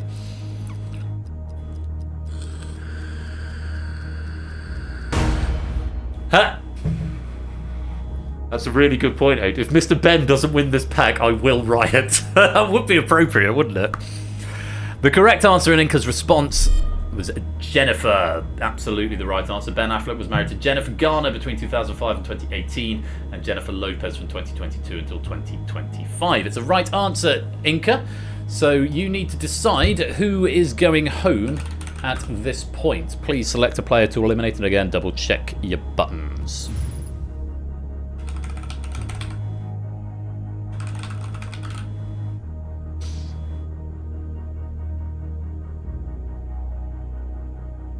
He's having a good think, isn't he? It's Arun has taken the hit. Arun Aromatics, you are going to be eliminated. You have only won the purge once, but unfortunately today is not going to be twice. Thank you very much for playing, but you have been purged. But you get the coveted grayscale avatar, so that's nice. Mr. Ben, aka Kola, you're up next. Based on half a question, decide whether you're going to play or pass. Take a look.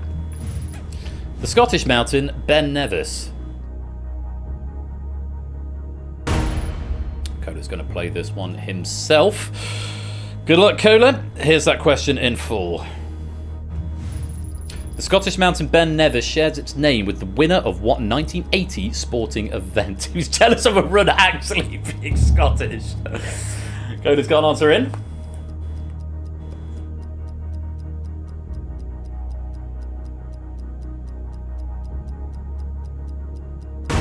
And that is time. The correct answer. It's the Grand National, which is exactly what Kola said, ridden by American amateur rider Charlie Fenwick.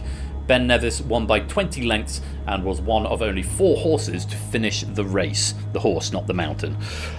Good answer, Kola. You do get the choice of who you're going to eliminate next. Is it going to be Innes? Is it going to be Oni, aka Fine? Or David, aka Stravdi? The choice is yours. Well, you know who to knock out Kola, saying a run. Absolutely furious. He's gone for Stravdi. Stravdi, unfortunately, it is not going to be your day today. Let's just take a look in your medal cabinet. It would have been a first purge victory for you, David, but alas, it is not to be. Thank you very much for playing, but I'm afraid you have been purged. Then there were 3. Innes, Kola, aka Mr. Ben, and Oni, aka Fine. Oni, you're up next. Pleasure, David, anytime. Based on half a question, decide whether you want to play or pass. The ice cream brand Ben and Jerry's.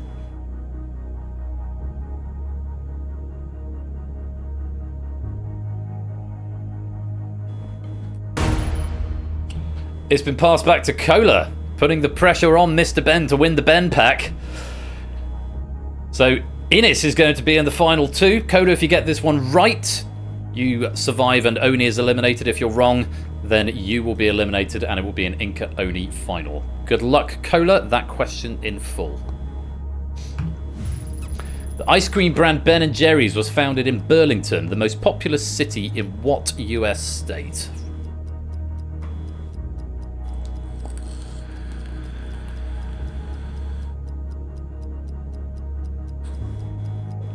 Quick. And that is time.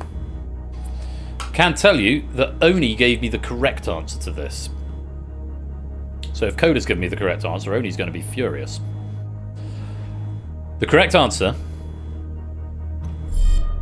was Vermont. Cola went for Wyoming, and it's not going to be Mr. Ben winning the Ben pack. Oh. What a shame. What a shame indeed. Poor Cola. Got the first one right, but couldn't find the answer to the second one. Both Inca and Oni did get that one right. They both got the answer Vermont, but Cola, unfortunately, it's a wrong answer, and you have been purged.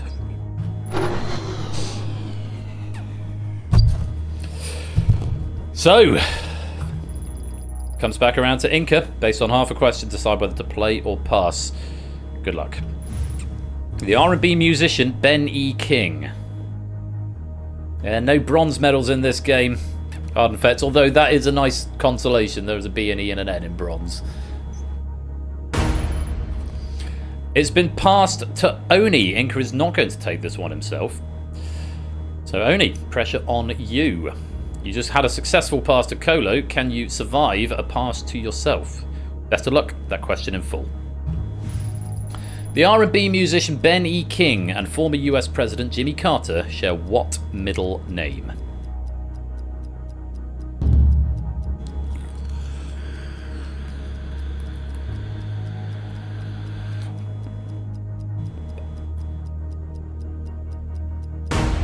And that's time. I can tell you that Inca was correct on this one, as was Cola. So if Cola had survived and been passed, and passed this question, he would have got it right and eliminated Inca. Was Oni correct? The R&B musician Ben E. King and former US President Jimmy Carter share what middle name? The correct answer and Oni's response: Earl and Edward. It's the wrong answer from Oni. Ben E. King was born Benjamin Earl Nelson, and Jimmy Carter was James Earl Carter. All the questions in this section are about a famous Ben of sorts. Incidentally, Burlington, Vermont, at just 44,528 inhabitants. Burlington is the least populous of the most populous cities in US states, if you know what I mean. It's the wrong answer, Oni. It was a good pass from Inca, and Oni, I'm afraid you have been purged. That would have been your 5th purge, Oni, but not to be. Cola, it would have been your 3rd purge, but Inca is the one who takes the day for only the 2nd time. Congratulations, Inca. You have survived the purge. I already have a monochrome avatar. Yes, you do. As does Stravdi, for that matter. Good game, Inca. Well played. I'm not going to... Normally, I don't have favourites. I don't root for people in this game, but there was a little bit of me that was really hoping, as soon as 8 pointed it out, oh, God, if Mr. Ben wins the Ben pack, that would just be a thing of absolute beauty, wouldn't it? But I'm very pleased that we have a very worthy winner in the shape of Innes. So very, very well played. And enormous thanks to Quizzle for an absolute corker of a question pack. Very flattered to have all the Ben information in there. I didn't realise there was so much information you could write about Ben's. And lovely that we got to see the vast majority of the questions. Just one that didn't make it through, which I'm hoping Quizzle will be able to use another time. So Quizzle, thank you so much for a great pack and for all your efforts with writing over the years at Game Night. It's always a pleasure to go through your packs. I'm not sure if you're here or not, but if you are, very many thanks and lovely stuff. And huge congratulations to Inca, who survives the purge and sees off all the other players. Great final there as well. Great scrap between these 5 titans of the game. Let's check out the final leaderboard. This is now total number of purges survived, with each final question effectively constituting a purge. And Inca actually getting the most questions right. 24 questions. That includes elimination questions, purge questions in the main game as well. So a really great effort. Toot actually finishing on 25, which is a great score. Shapes on 21, Clive on 20, Oni 22, Cola 22. So some great scores there, and we'll convert all of those to pennies, and we'll pay those out when the credits roll. And happy days. Lovely pack. Great fun. We're 15 minutes behind, which isn't too bad. I'm going to need 5 minutes or so just to get the setup for the next game done, and I really must pop to the loo as well. But When we return, we will be playing The Mole, a very special guest game. With friends of the communities and moderators, so I've got to go get webcams set up for all of them and get the Video Ninja stuff sorted out.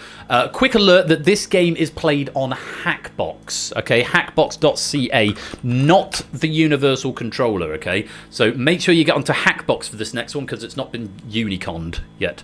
I might go and change my shirt as well because I'm getting a bit warm. I might go get some shorts because these jeans are not really doing it, and it is 23 degrees in this room, which is very, very hot. Hackbox at the ready for The Mole, which will be here in 5 to 6 minutes. And Prudes with a donation of $22.49. Prudes saying yay. Yay indeed. Thank you very much, Prudes, for the donation. That takes us up to £670 plus the off the record stuff. Thank you very much for your generosity.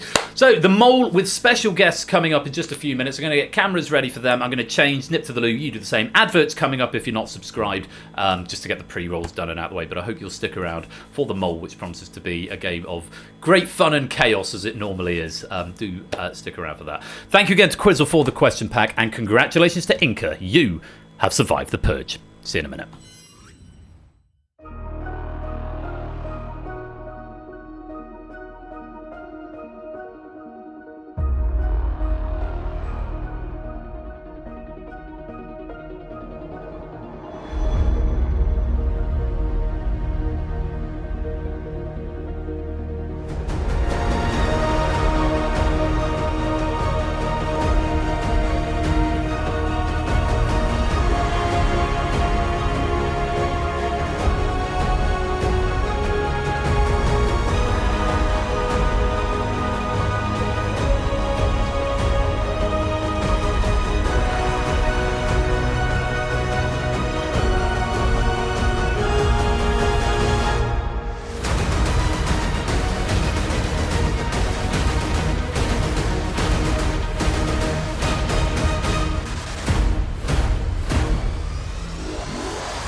And what a great game of the Purge again. Thanks to Quizzle and congrats to Inca. Those pennies have been paid out. And that ends the Purge for this stream. Let's have some music. Let's have some adverts. I'm going to go to the loo, get some water, change my shirt, get set up with my guests for the next game. Keep those donations coming in. £670 is what we're up to so far, which is very gratifying considering we're not even halfway through the day yet. So get some snacks, go to the loo, get some more drinks, make sure you stay hydrated, stretch your legs. And when we return, we will be playing The Mole. A quick reminder, it is on hackbox.ca, not the Universal Controller. You won't be able to get in on the Unicon, and it will probably just crash and throw a fit at you. So make sure you get Hackbox ready if you want to play The Mole, coming up in just a few minutes' time. Don't touch that dial. We'll be right back.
feel it in my chest.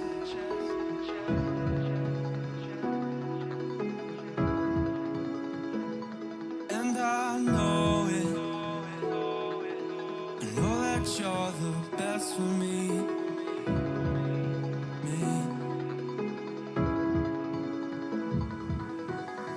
In a sea of endless faces, but my mind's in different places.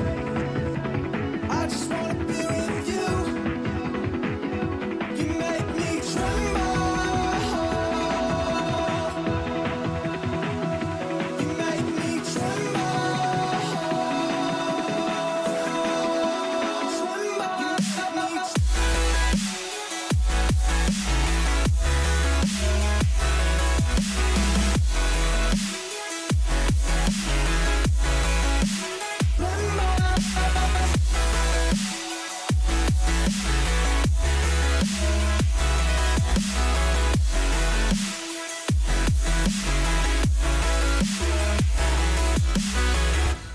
I can feel it in my bones.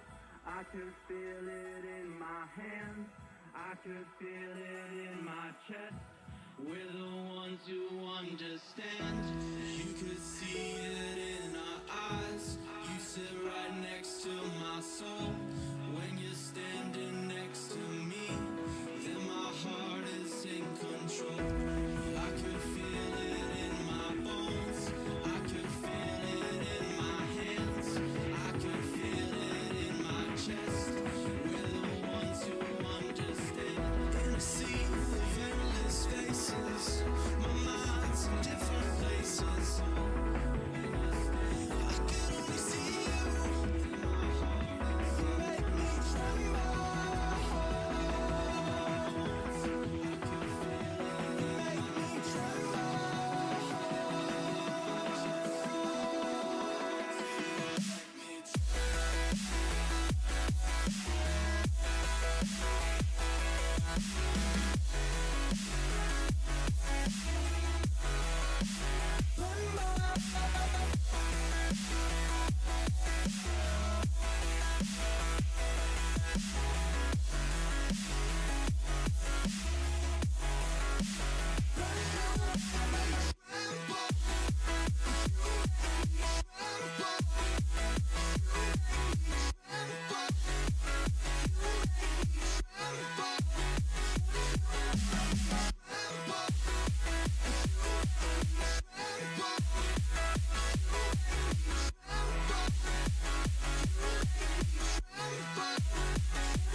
Come and fly away with me.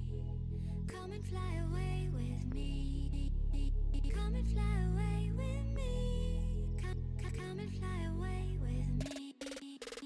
Come and fly away with me. Come and fly away with me. Come and fly away with me. Come and fly away with me. Don't you be afraid, everything will change. You and I jumping off the edge. They say dreamers never die. So come and fly, come and fly, come and fly away with me. We're rising, we're falling, we're making through. We're climbing, we're soaring, 1,000 views.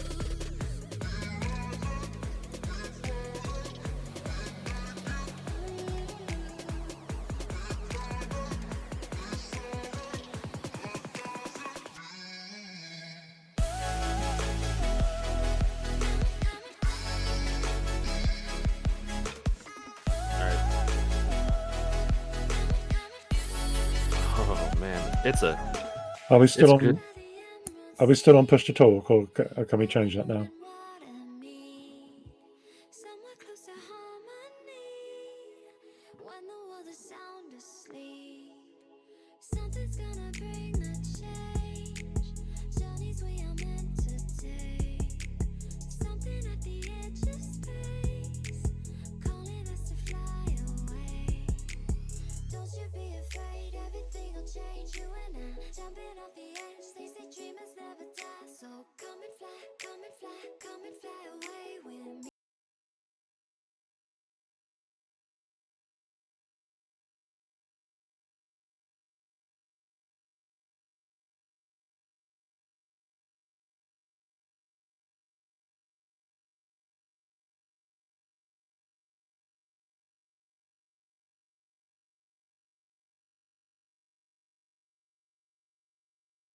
me.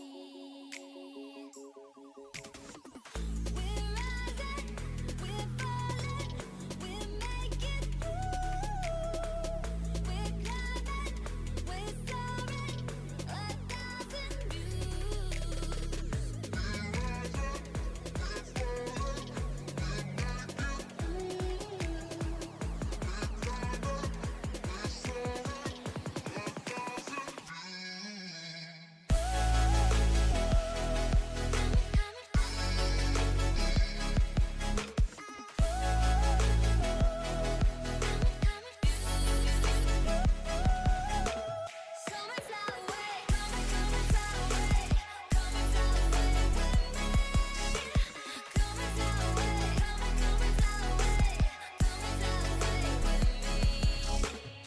and fly away with me. Come and fly away with me. Come and fly away with me. Come and fly away with me. Come and fly away with me.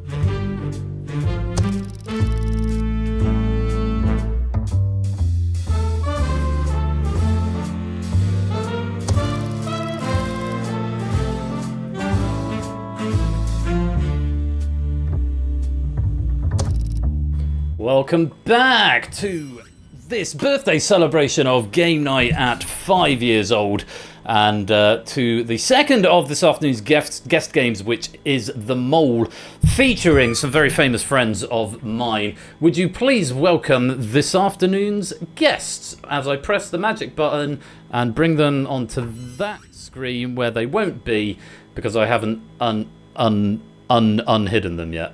But if I unmute them, we'll be able to hear them and I can introduce them one at a time. Please welcome Ash the Bash and Hello. Hey Dev. Hey. And 8Minky. Oh, hi. And Buzzer Bob. Hi. And Cola. Hello. These are my guests who have decided to come and play the Mole, and we're hugely grateful to them for doing so. Claire, welcome to the stream as well. Just a quick, I was going to have a quick chat with each of the guys, because each of these guys have had a massive impact on the Game Night community over the last 5 years. Starting with Ash at the top, I think it's safe to say without whom this whole thing probably wouldn't be a thing, because as Ash has remarked somewhat recently, Ash did this shit first, and I just sort of jumped on the coattails a little bit. Kinda did, yeah. Kinda did. How are you doing, mate? Are you well? I'm doing all right. Skin's flared up a little over the past couple of days, but it is what it is, and we're medicating it, so it should be all good. But yeah, Good stuff. just started most recent season of Quiz Nights, though it was a bit of a limp start with the chill night on the Wednesday, doing very little. But hey, it's what I need to do. It's what I've said for this year, is that I'm going to do a chill stream once a month. So try to keep on that. Self-care is important, because as fun as streaming it is, it can be quite intense, especially the stuff we do, which has got so much forward prep and organisation behind it as well. So yeah, do make sure you look after yourselves. Ash has obviously been a moderator here from the very beginning. I mean, he's the person who introduced me to basically the whole bloody internet almost. There was like Discord, and introduced me to programming. So yeah, it's very safe to say he's a fairly instrumental part in this. So it's great to have him with us this afternoon. He's joined by Hey Dev. Dev, welcome. Hey Ben. Hey Dev. Just gonna do that for the rest of the game. Great to have you here, Dev. Obviously, you're a great friend of the community, and creator of Hackbox, which we know is so instrumental in a lot of things that we do in the cross communities, and just generally all round nice guy. You came to visit over the summer, and you were kind enough to host. Yes, right when the studio didn't look like this. It was a pool table at the pool room at the time. But how are you keeping, Dev? Keeping well, keeping busy. Good. What's a good wedding way planning a move house. real busy. Yeah, getting married and moving house, two of the most stressful things you can do. So best of luck with all of that. Thank you for taking the time out your day to come and play the bowl today. Thanks for the invite. Happy to be here. A pleasure. And underneath Dev is Ape Minky. Ape, hello. Hi, how are you? Are you holding up all right? Yeah, doing okay. I've not had the slump yet, but I've had a little bit of sugar to keep me going, and it's all going well. Ape, you've been around these parts for long as I can remember as a moderator, a question writer. You were a proofer for a bit, so and of course you've got your own side of things. I know that you do with your Game Show Live. Is it Game Show Live? I know you're a big part of that. Yeah, that side of Quarren Stream now turned into Quiz Show Live, which is hopefully coming back this month. Nice. We've been planning some things in the background. I've had some other events that we've kind of just been rebuilding the show off of, since like quarantine isn't really a thing anymore. Yes. Good rebrand is in order. I think 5 years removed from that whole debacle. Yeah, that was a strange time in all of our lives, and we all come through. And but I mean, it's how I met most of the people in this community. So it's like, I mean, that's like the one positive that came from all of that. It is, just so we have to take positives where we can. But yeah, for all the ills of the pandemic, it did lead to this thing. That's a positive, I would say. But anyway, thank you again for being here, Ape. We're looking forward to having a game of the mould this afternoon. And below Ape Minky is Buzzer Bob. Bob, welcome. Hey, Ben. How are you doing? I'm very well, mate. How are your travels to the UK? Oh, it was fun. I actually got to hang out with Ash and got to do a workout. Yeah, just a little. Yeah, just a little. Yeah, it was fun.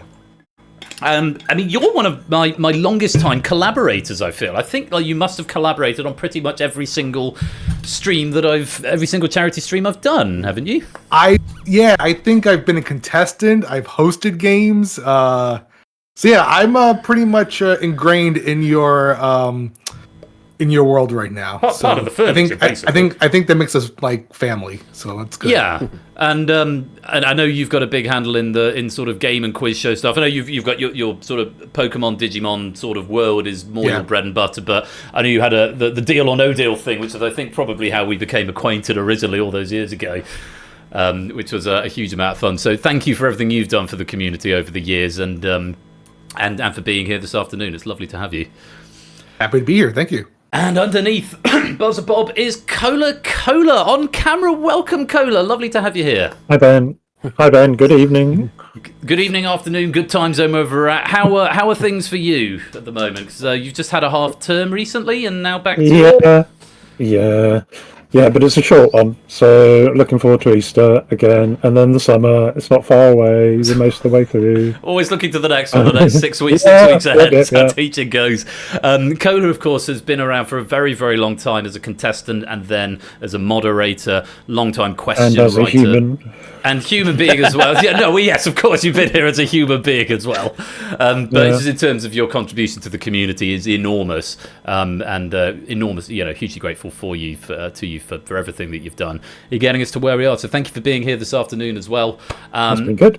And to all 5 of you, welcome. We're going to play the mole, and you've all picked your own categories, which is very exciting. But before we do that, you need to get into the Hackbox room, as do you at home in the audience, if you want to play along in the behind-the-scenes game. It's hackbox.ca, and the room code is WZBZ. So get yourselves in. If you're not one of the 5 people below me, you might want to press the exclude button, but it shouldn't matter, he says with utmost confidence. But I guess we'll find out in just a minute. So do come on into the lobby. I will explain the rules of the game in just a moment. This is such a bop, this theme.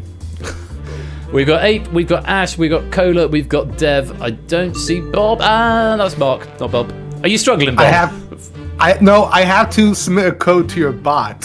Oh yes, if you don't sign into Twitch, you have to do the old verification method. Give me 1 second. I'll do that. Oh come on! This is a power play. This is a power play from Bob. This sussy move he's doing. He's trying to psych everyone out. I'm just stupid. That's all. Okay, I've got my 5 hot seaters in, which is great. Please don't do the flashy light thing. Just set it to exclude and leave it there, and I'll be in. That would be wonderful, wonderful. I did just say sussy or so Subi. Right, this has got any time entry on, so if you do fancy joining in halfway through, then that'd be great. Players, as you may or may not know, is going to ask you to select a character in some random order, so do select a character, and that would be great. It shouldn't matter, Ryasu, and please don't backseat mod.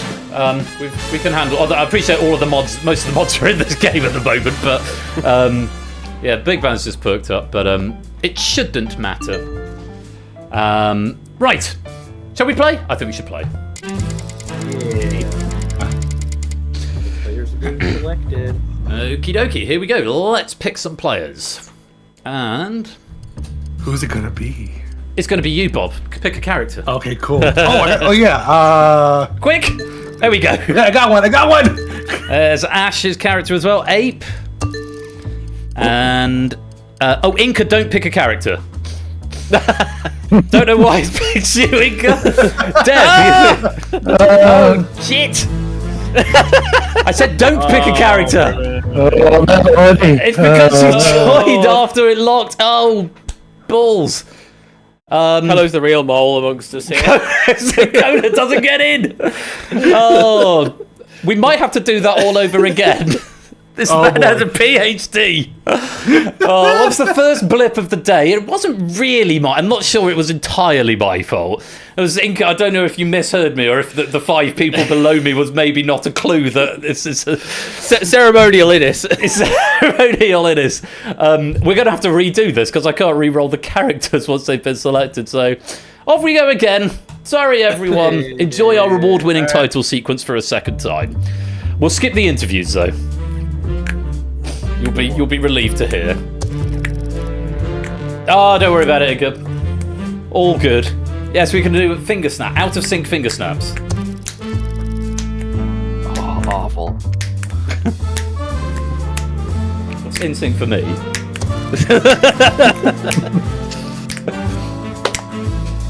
If you're logged into Twitch, then you shouldn't need to, but there will be a new room code, yes. Toad Boy, welcome to the streamer, dude. Long time no see, hope you're keeping well. Right, interview, thank you, game. Right, new room code, SWPB, and please just everyone exclude, apart from you 5. I'll just make it easier. And join before I lock the lobby. It's Carson.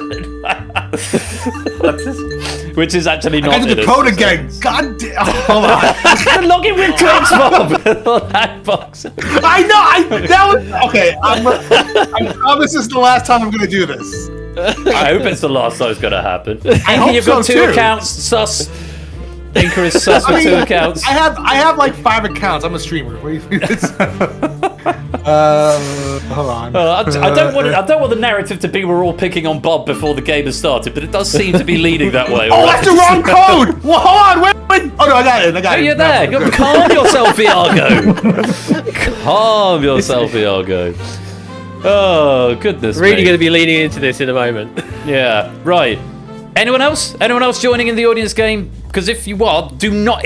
But if you join after I lock, do not select a character because it's just eating into time that we don't have because I'm 40 minutes late now. Right.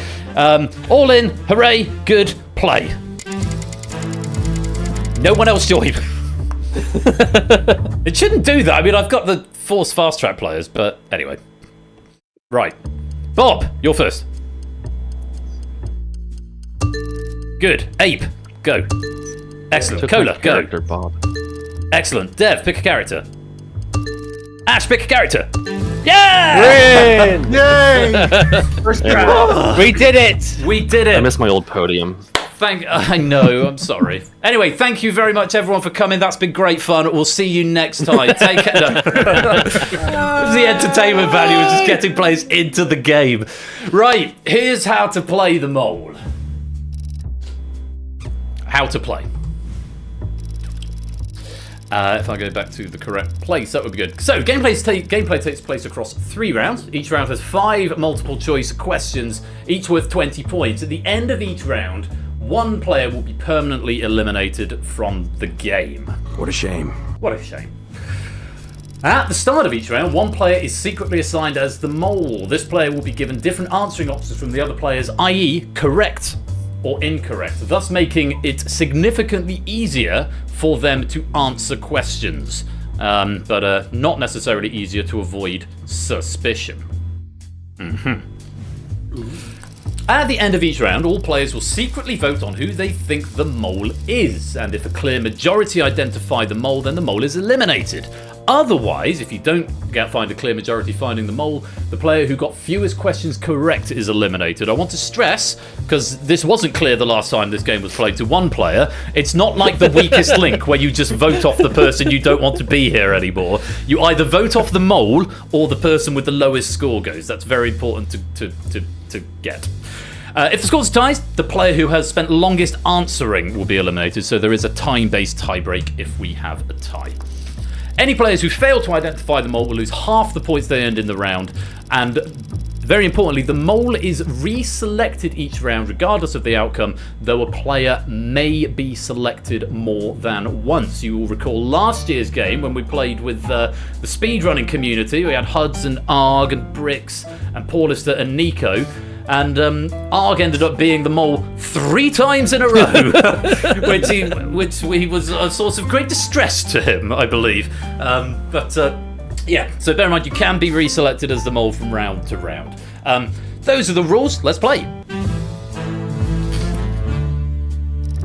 Now, I will stress that not even I know who the mole is. It tells me nothing in my console. The logic of the game obviously knows, but it doesn't print it anywhere and it's not on the inspector. Even if I wanted to go and look for it, I would not know. So if I ask you questions, basically I'm not trying to force a discussion in a particular direction. I might have my own suspicions, but I don't actually know. I just want to be absolutely clear and upfront about that from the start. So, the very first thing we need to do is select the mole. Poker faces on, please, gentlemen. Let's re-roll the mole. Good morning, Clayton. Welcome to the stream. Just in time for the start of the mole. And the mole has been selected. Please don't give anything away, but your device, if you are the mole, will now tell you that you are the mole. So the objective is to avoid suspicion, and we will have a little Q&A session at the end of each pass of 5 questions to discuss who got what wrong and why. And if you can defend yourself and see if any suspicions form and fall around any individual players. Now, I'm very excited about this because you've picked all the categories and I've written all the questions. So here are the categories that you selected. Oh, that's very small. That's a very, very small. I thought I made that bigger last night. I'm going to make it bigger now. Not quite that big. So, your categories are Psychology, Digimon, McDonald's, Final Fantasy, and youth slang through the ages. Because we've been transparent with each other, I'll be transparent with the audience. Psychology was selected by Dev, Digimon was selected by Bob, McDonald's was selected by Ape, Final Fantasy was selected by Ash, and youth slang through the ages was selected by Cola. So they've each got a specialist subject, and it'll be interesting to see which ones they get right and which ones they get wrong. Questions will be asked in that order throughout for the first 3 rounds and then a different order potentially for the final. Good luck to you all. Here's your first question on psychology. The controversial psychological experiment from 1971 where guards were tasked with preventing prisoners from escaping was managed by a professor from which US university? 4 options: Stanford, Yale, Harvard, or Brown. 10 seconds.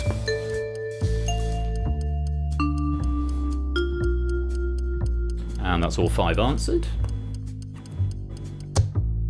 The correct answer was Stanford, 87%. That is accounting for everyone in the audience as well, not just our hot seat players. 87% getting it right, and 4 out of 5 of our hot seaters. Yeah, it's Professor Philip Zimbardo of Stanford, and this is now known as the Stanford Prison Experiment. It's often cited as one of the most famous examples of unethical psychological experiments. I'll tell you more about it later on, or maybe Dev will, because he's our psychology expert for today. For now, let's go on to our next question on Digimon. Digimon was first created in 1997 as a masculine counterpart to which Japanese franchise? Was it Tamagotchi, Monster Rancher, Yu-Gi-Oh, or Pokemon?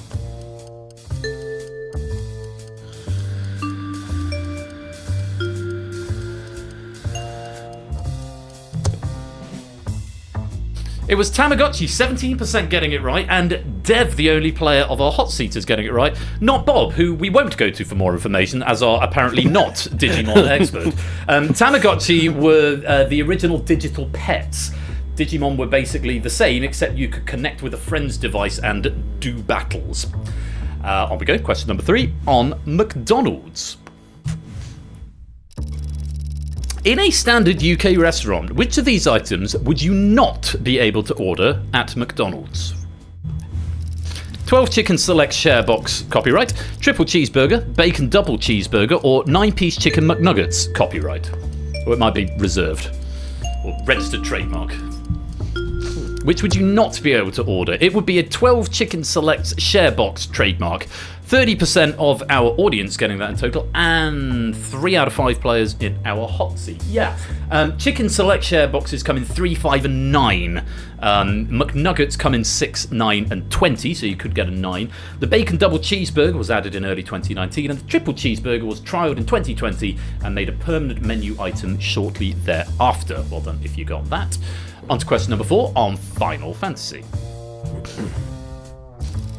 Debuting on the Sony PlayStation in 1997, what was the first Final Fantasy game in the main series to have an official PAL release and found mainstream appeal in Europe as a result?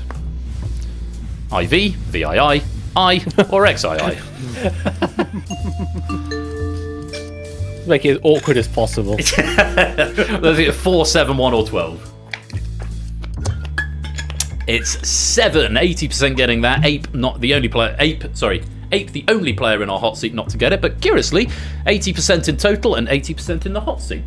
I remember my high school friend Ross going mad for Final Fantasy VII, and me living in a constant state of confusion, 11-year-old me, in a constant state of confusion as to why I'd never heard of a game that was apparently onto its 6th sequel. 2020 saw the release of Final Fantasy VII Remake, which is very much the Ron seal of remasters. The first of a trilogy remake of the 1997 original. The second installment, Final Fantasy VII Rebirth, was released in 2024. Well done if you got that. One more question on this first pass. Youth slang through the ages, and I apologise in advance. Aye, besties, which of these words was slanging before the others even pulled up? Some of these are straight fossils now, totes unalived by the new drip. Delulu, chillax, choigi, or dork? 10 seconds.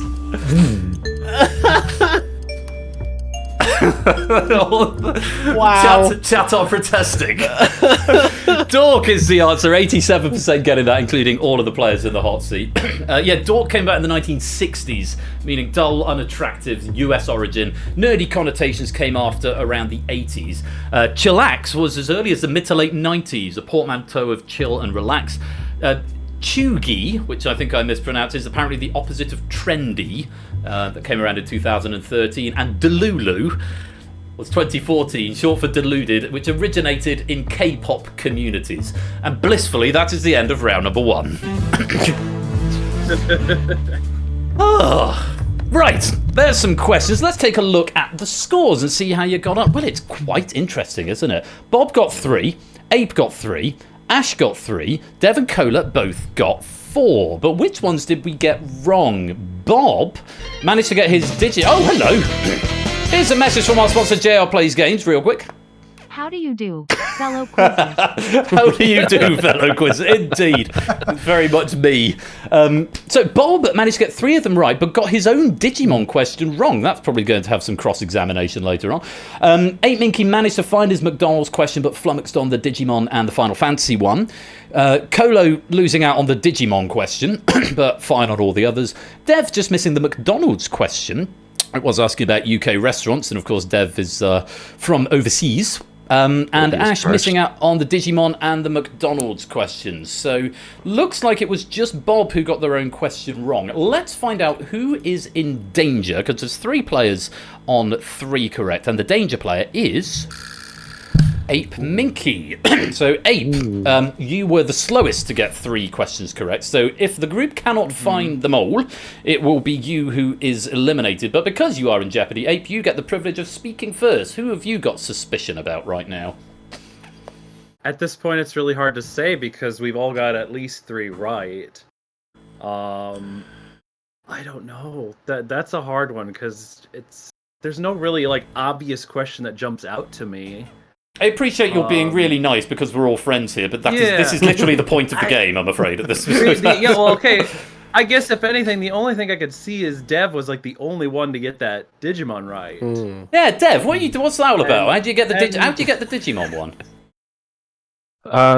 Pokemon isn't particularly feminine.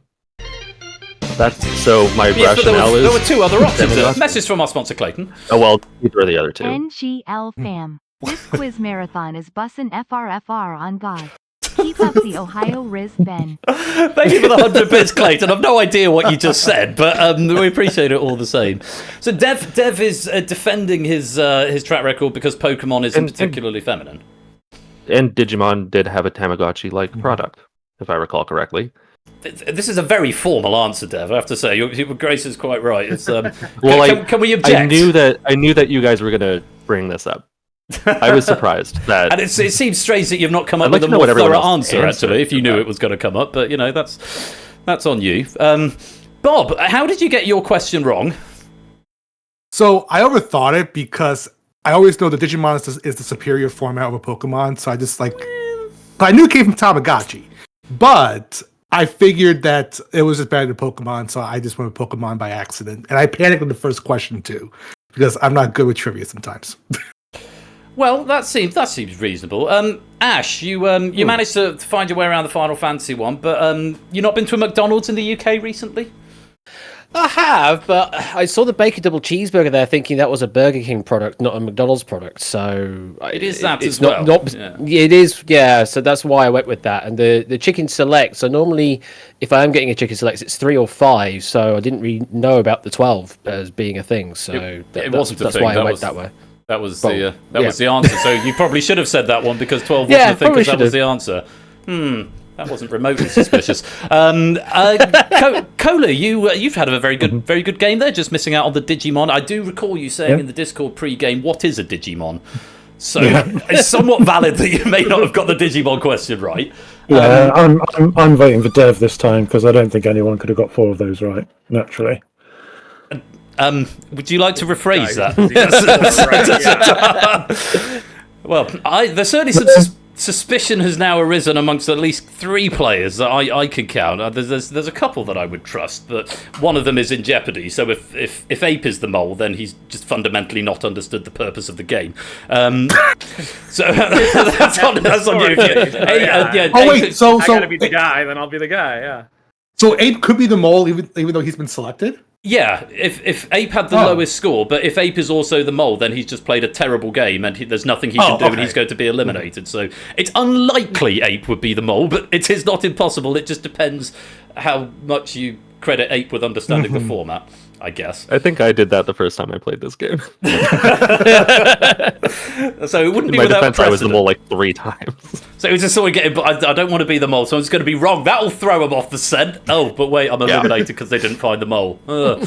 Well, there's lots of things to think about there. In a moment, I'm going to ask you to vote. You will have a private vote. It will tell you who got what right, or will tell you how many people got right, and then you press them. Remember, in the audience game, you're also looking for the mole, and if you fail to find the mole, you lose half of the score that you earn from that round. So there is incentive to find the mole for points and pennies as well. We have got one small tradition, though, that we do in this thing. I go down the line, and I ask you directly if you're the mole, and 4 of you will tell the truth, and 1 of you will lie as convincingly as you can. Let's find out. Bob, are you the mole? No. Abe, are you the mole? I am not the mole. Cola, are you the mole? No, Dev is. Dev, are you the mole? No, Colo is. Ash, are you the mole? No. Okay, well, they've all spoken, and it's up to you to decide. It is time to cast your votes. Please select who you think is the mole now.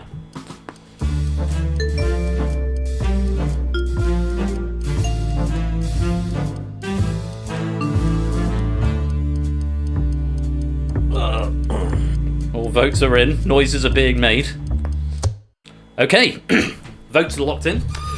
Let's take a look first of all and see if there is consensus. So a reminder that you need 3 out of 5 players to agree on who the mole is. Obviously the mole can't vote for themselves, so 3 out of 4 players effectively need to agree on the mole. If there is a consensus, then we'll need to see if that player is the mole. If there is no consensus, then it's going to be an early night for 8 Minky. Let's find a look. Find a look? That wasn't a sentence. Shut up, Ben. Let's have a look and see if there's a consensus. There is no consensus. The mole has evaded detection. Ape, you are going to be eliminated, so very well done to the mole. Bob and Ape not getting any votes.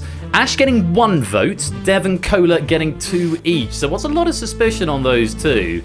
Ash only getting the 1 from Bob, as it turns out.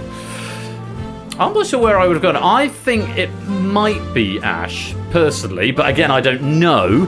We're about to find out, and for all of you at home, let's see if you were right, because it's academic. The mole has evaded detection, but let's find out who it was. Can we reveal the mole, please?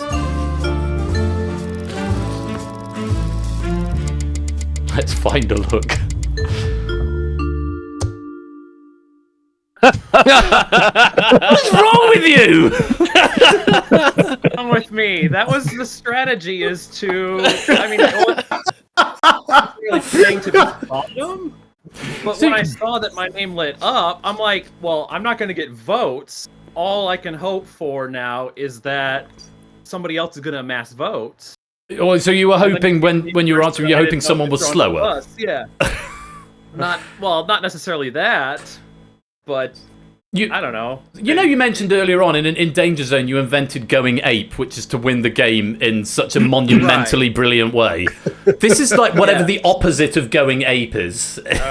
Okay. Yeah. I will leave you to come up with that one then. I give it some thought. Abe, out of idle curiosity, did you play an honest game there? Did you answer correctly the ones that you genuinely knew? You know what? Even if I were to play an honest game, I still would have been in the low spot, I fear. I think the only one I definitely knew was that Stanford one up the gate. I would have had a 50-50 on the McDonald's one, but all the rest were just kind of, okay, well, should I know this? Could I have guessed it? Then, yeah. And then I ended up here.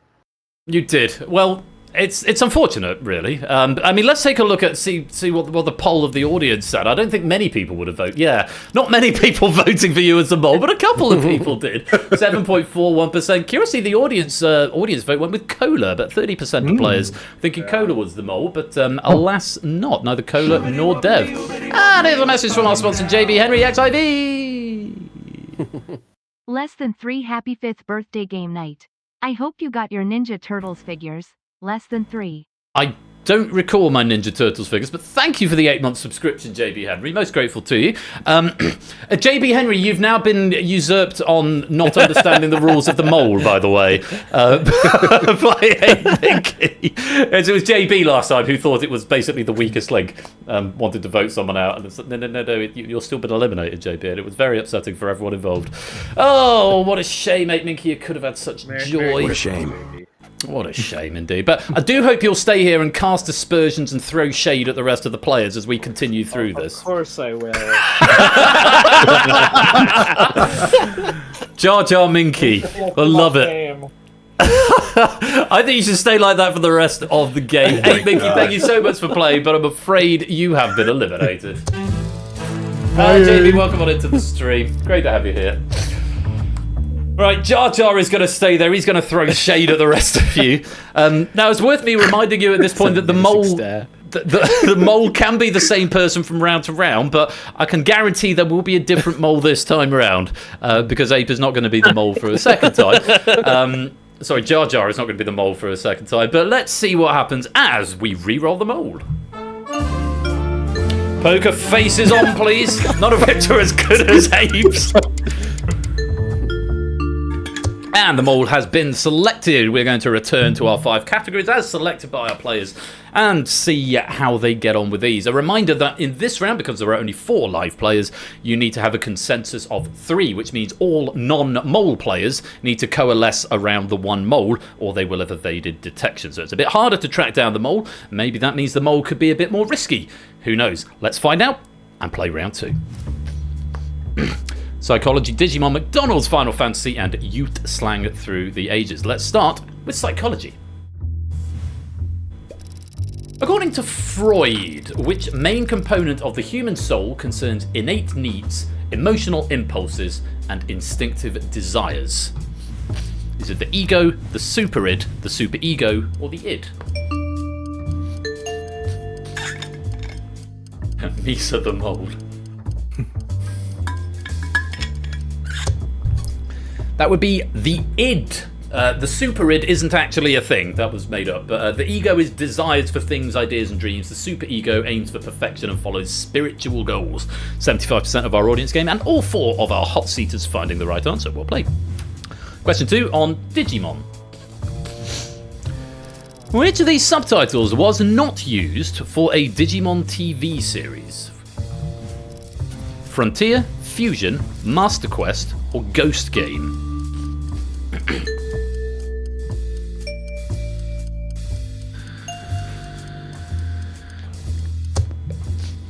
Master Quest is the answer, 43% getting it right, but 3 out of 4 of our hot seaters. Dev, the only one to slip on that one. Well played. And question number 3 on McDonald's. Which 2016 biopic starring Michael Keaton follows the rise of McDonald's? The Golden Era, Respect, The Founder, or Nothing to Lose?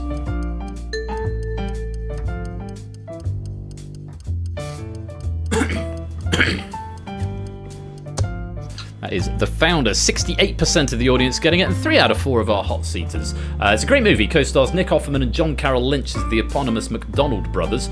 Nothing to Lose follows the founding of the Universal Church of the Kingdom of God by Brazilian Bishop Edir Macedo from 2018. Respect tells the story of Aretha Franklin from 2021. The Golden Era is nothing to do with the Golden Arches, which you may have thought. It's a Chinese-Hong Kong biopic about Zhao Hong and Zhao Jun, 2 of the most important writers of 20th century China from 2014. Well done if you got that one. 4th question on Final Fantasy. Used throughout the Final Fantasy franchise for racing and pulling carts, what sort of creatures are chocobos? Are they dogs, bulls, birds, or camels? Oh, what a beautiful chord. Very ominous chord. This came up recently in some other quiz that we've done recently, possibly Spotlight. It's birds, 85% getting it, and 4 of our hot seat players getting it. Yeah, these large avian creatures first appeared in Final Fantasy II and have appeared in every game since in some capacity. Many consider them to be the series' mascot. One more question on Ute slang, True de Ages, blood. God. Popularised by a viral video on the video hosting service Vine, the phrase on fleek was originally and most typically used to describe what?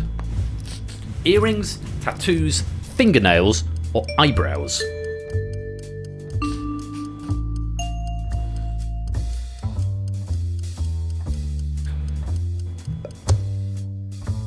Eyebrows is the answer. 64% getting it, and 3 out of 4 of our hot seaters getting it as well. Just Dev missing out there. Yeah, Kaylin Newman popularised the term in a video where she used the phrase eyebrows on fleek in June 2014.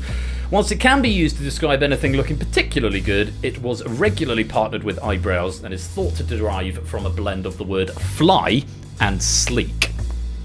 Safe. And that's the end of round 2.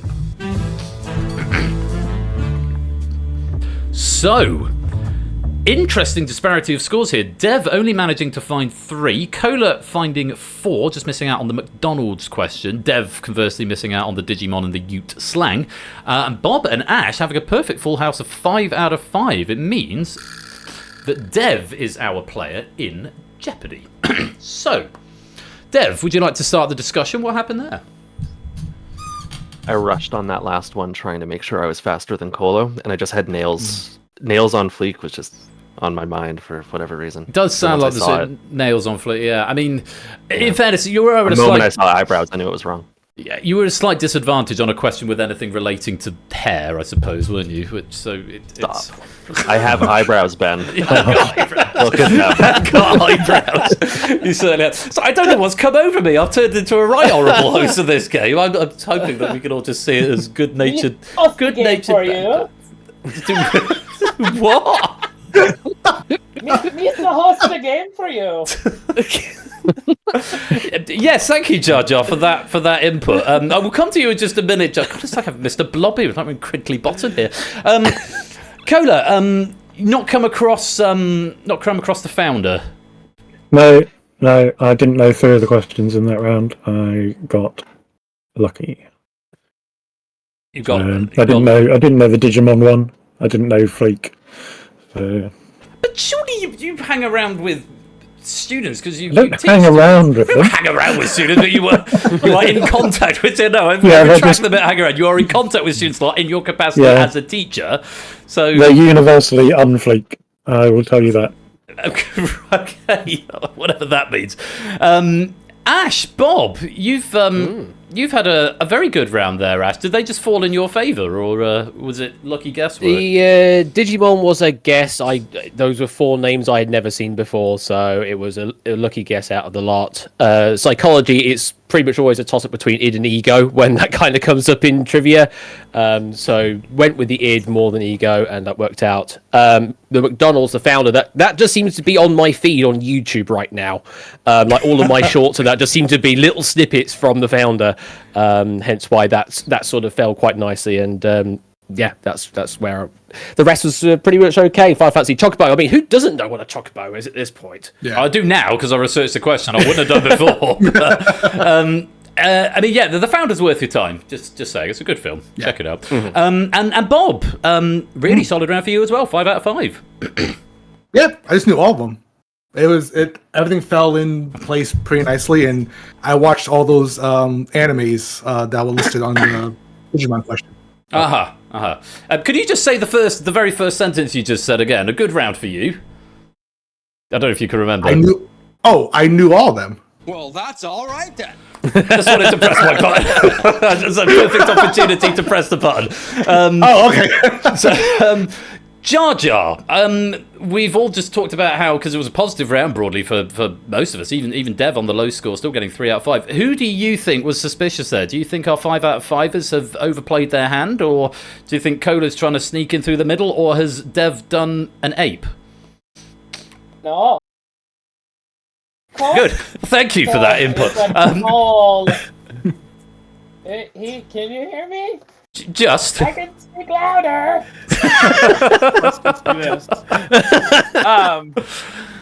No, I think Colo is being a little tricksy here. I know he expressed his unknowing of a couple of those answers, but I don't know. I think that's like the go-to strategy when you get a score close to perfect like that. Well, I must remind you that you must converge around one player. I don't know if you want to form a little clique now and pick someone to bully. If anyone wants to start forming factions on someone to bully. Anyone keen to form a faction? Maybe they're keen to avoid suspicion by starting a movement against one other player. Anyone want to speak? I mean, Dev needs to open up first here because he's going to be out otherwise. This is true. I don't think it's Colo, because I don't think he would have chosen to get the founder wrong of all of the ones to choose to get wrong. My vote's going on Bob, only because a hunch. That's all I can play with. Give me a reason. No.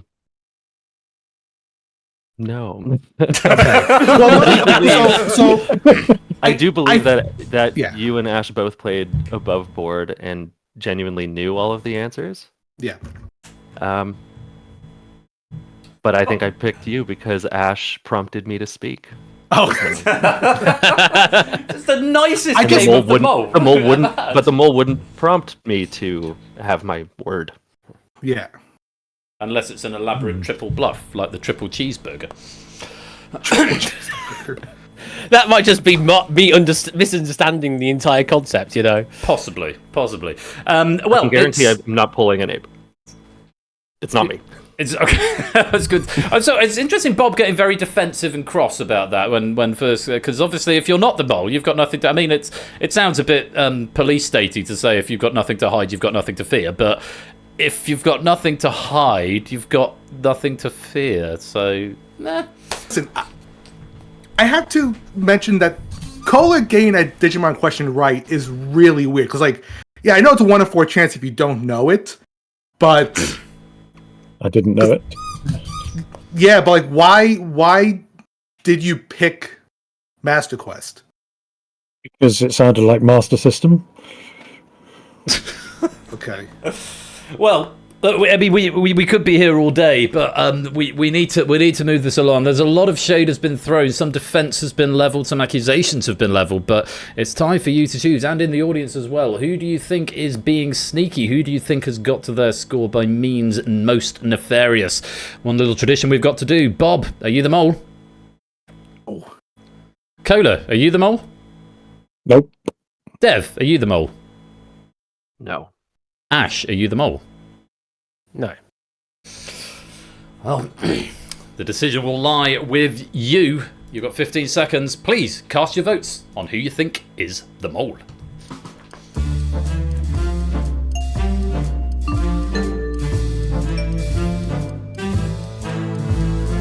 I am here all day, Poker. We've got other games to play as well, though. It was fundamentally my point. Votes have been cast, and remember we need 3 out of 4 to converge around a single player. Let's find out, have we got a consensus? There is a consensus, but have you picked the right player? There is a consensus around Bob, who received 3 votes, and Cola, who received 1 vote. That 1 vote came from Bob. So it looks like Dev's little impassioned speech there has rallied the troops, and they've all gathered around Buzzer Bob. So if Bob is indeed the mole, then Bob will be eliminated. If he's not the mole, then Dev, as the low scorer, you will be eliminated. It won't be Bob anyway, just because you've all voted for him. Just to remind you. Let's find out. Can we please reveal who is the mole?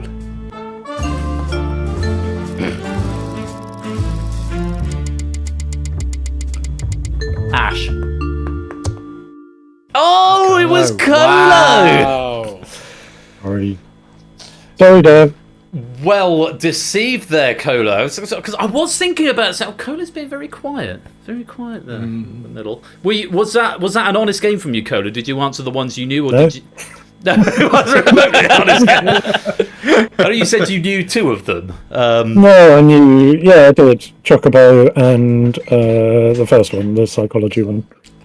Did you know the founder, or no? It was the one that you threw off the scent. Well, it was interesting. Dev said he thought that the founder would be one that you wouldn't throw, but you've played a blinder. You fooled everyone except Bob over there, who was most aggrieved to be the target of the accusations. Bob, you've been vindicated. Cheers. And very importantly, of course, Bob, as the only person to correctly identify the mole, it does mean you get to keep your score. Everyone else's will be cut in half. But Dev, unfortunately, you backed the wrong horse there. Sure did. We were wondering how you were going to insult Bob and horse. Turns out it's horse. I'm not just here to insult people. It's all just quality banter. That's what it is. It's quality banter. Anyway, let's see how the audience got on with things as well. 28% going for Cola, so he was the most popular last time. Not the most popular this time, but a similar percentage thinking it was Cola. And yeah, I don't know if it was your persuasion, hot seaters, or if Bob is just a generally suspicious character, but 44% of the audience thought that Bob was the mole there. But he wasn't, and so they're going to lose half their points. Well done if you did identify Cola as the mole. But unfortunately, Dev, it's you who we have to say goodbye to. But do stick around and cast aspersions at everyone else as we go through the rest of the game. It's been great having you here, and I'm sorry about the comments I made. I feel Shame. I feel a great shame now, but I hope we can still be friends. No worries, we can still be friends. Yay. Goodbye.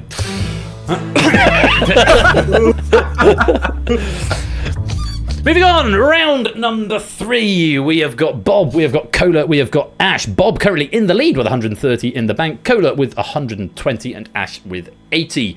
Those, of course, will go on to the mole leaderboard. And so you want to keep as many points as you can. But as we go into round number 3, we've got another 5 questions coming up on your 5 subjects. And let's re-roll the mole.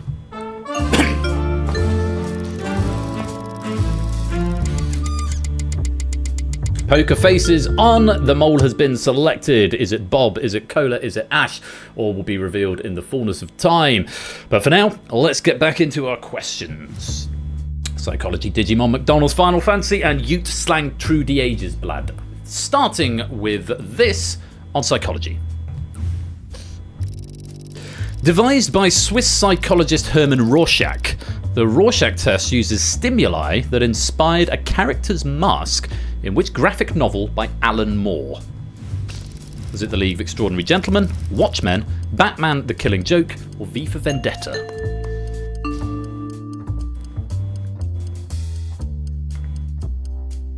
A lot of masks in those franchises. It's Watchmen, 80% getting that one right.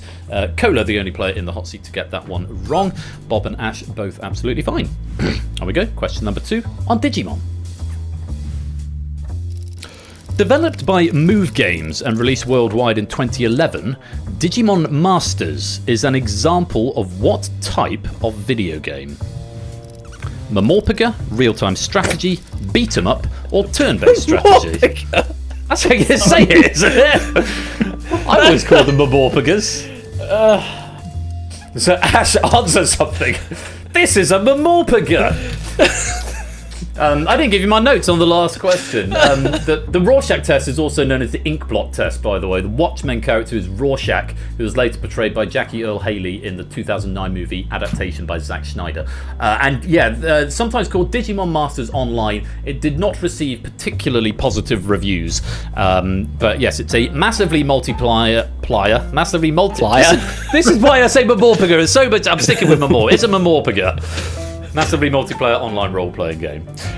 Question number 3 on McDonald's. In the famous 5-note McDonald's whistle jingle, which note is the highest?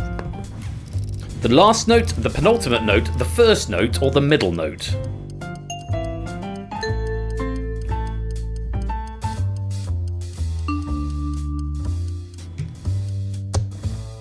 It's the penultimate note, 78% getting it right. Bob dropping it in the hot seat. Ash still on 3 for 3. Yeah, it's a rising minor scale that jumps from the 3rd to the 5th, then back to the 4th. So there we go. All in unison, like that was planned. Sorry, Colo's ears. Just like, oh god. Ba-da-ba-ba-ba. The full version actually finishes with "I'm loving it" at the end there. Originally, when I was doing that question, I was going to put it as the first note, the second note, the third note, or the 5th note, and then I realised that might be very confusing because of degrees of the scale as well. So I thought I'd just err on the side of caution. Penultimate note is the correct answer. Another question on Final Fantasy. Take a look at this. Directed by the franchise creator Hironobu Sakaguchi and starring Alec Baldwin, the 2001 movie adaptation of Final Fantasy had what subtitle? Legend of the Crystals, The Spirits Within, The Zodiac Age, or Brave New World?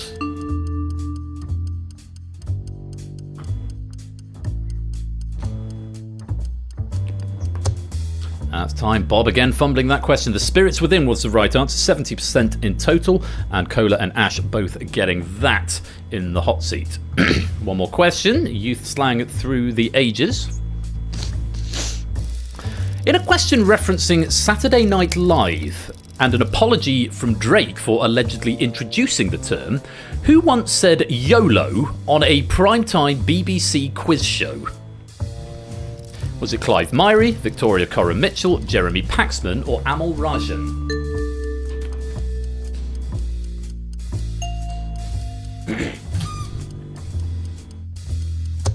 It was Clive Myrie.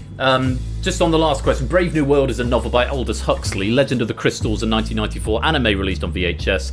Final Fantasy XII, The Zodiac Age, was an HD remaster of the Japanese-only International Zodiac job system for PS4, whatever that means. Yeah, Clive Myrie, 31% getting it, and about the same percentage in the hot seat, Bob being the only player to get this. The question writer was some guy called Lewis Tuff, who wrote it for a show called Mastermind. Never heard of either of them. Really? Yeah. That was a Lewis T question, lovely. It comes with his blessing, but yeah, Lewis T1, who proved this pack, said he sounds like a complete wanker.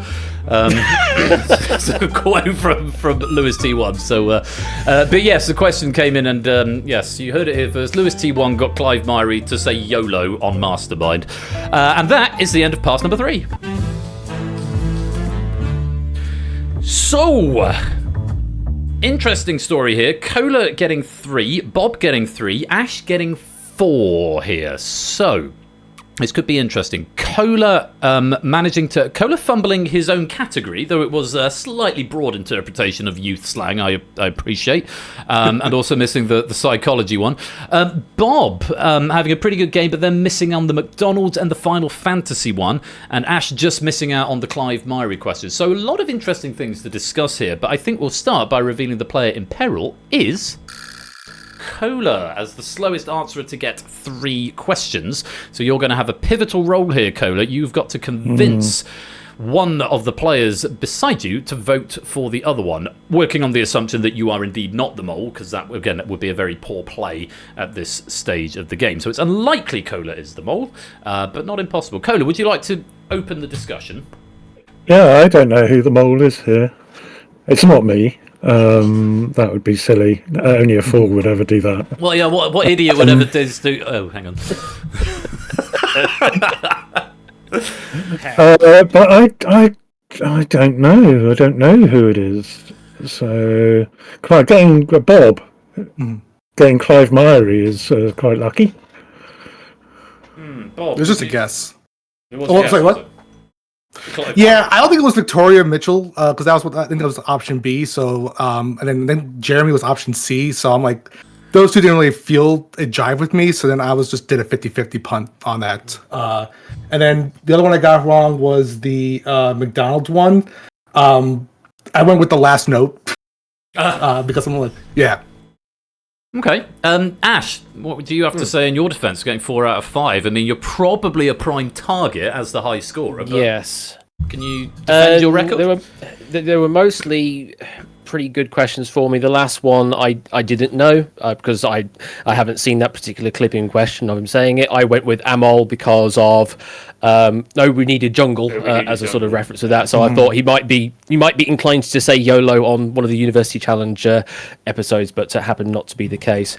Final Fantasy Spirits Within, wasn't particularly well received, but it existed. And McDonald's, I mean, I'm a musician. I kind of have to get that right. If I didn't get that right, then it would just be like insta accused at that point. Kind of surprised that Bob did get that wrong because, I mean, surely everyone knows the jingle and knows that surely the last note has to be slightly lower than the previous note was. To be? Is that always the thing? Always the case with musical notes? No, but in that particular jingle, which is in that particular jingle, that is like worldwide known. Oh, well. You don't remember the jingle, Cola? No, I couldn't remember. Well, I do now because you whistled it in your ear at 10,000 decibels at the time. Well, let's go to our observers. Ape, Dev, any strong thoughts on watching this round and answer patterns and Who do you think was acting sus? In the defense of the McDonald's one, I don't know, just the way it was worded, I couldn't elicit like that familiar tune for some reason, and I did not get that right myself. If I would have known it was like that one, like yes, sure. So I could understand how they would get that one wrong. Okay. I don't know about any other questions in general though. Dev, any strong thoughts? I've had suspicions on all three of them, and Bob was my first suspicion. I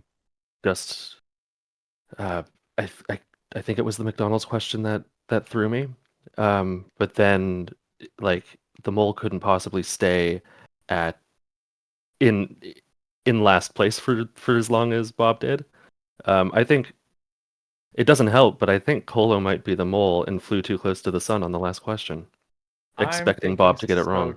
Too, because he was in the middle before question 5. He was in the middle, like he was last time. Like I'm definitely not the mole this time. But doesn't have to go to Ash, I think. Well, I think if I was the mole that time, I would have got the last one right. So. But you also got another Digimon question right too, which again could it be dumb luck or maybe. That's exactly what it was. I mean, I think you really like Digimon, Colo. So this is what I'm leaning toward right now. Thou doth protest too much. Well, look, it's not me. So, but if you don't vote for each other, then I'm going out. Whatever. So. Yeah, so, well, Colo, it's up to you as to whether or not you're going to try and form an alliance with one player or whether you're going to leave it to I still don't know who it is. You still don't know. So it's very difficult to form an alliance when you don't know who you want to form an alliance with. Yeah. So, I'm afraid I can't give you much longer to think about it, but I can do our tradition and say, Bob, are you the mole? No. Colo, are you the mole? No, but Bob sounded quite like a mole there. Ash, are you the mole? No.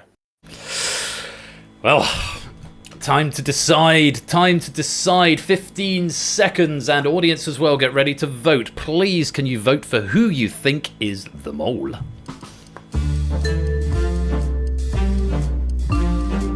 Kodo just pressed a button at random. Well, here we go. Let's see what happens, I suppose.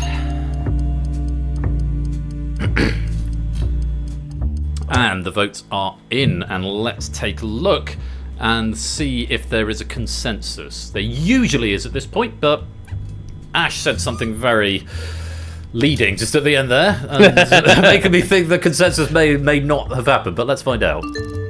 There is a consensus, and it has fallen around Ash. So Cola's obviously decided to go with Ash, as has Bob, because it's Bob's best strategy, and Ash's best strategy is, of course, to go with Bob. Like I say, if Cola is the mole, all of this is a case of academia, because Cola's going to be eliminated anyway. Isn't that right, Abe? I don't know what you... Can you explain it? But... Why would he be eliminated? Ash has more votes.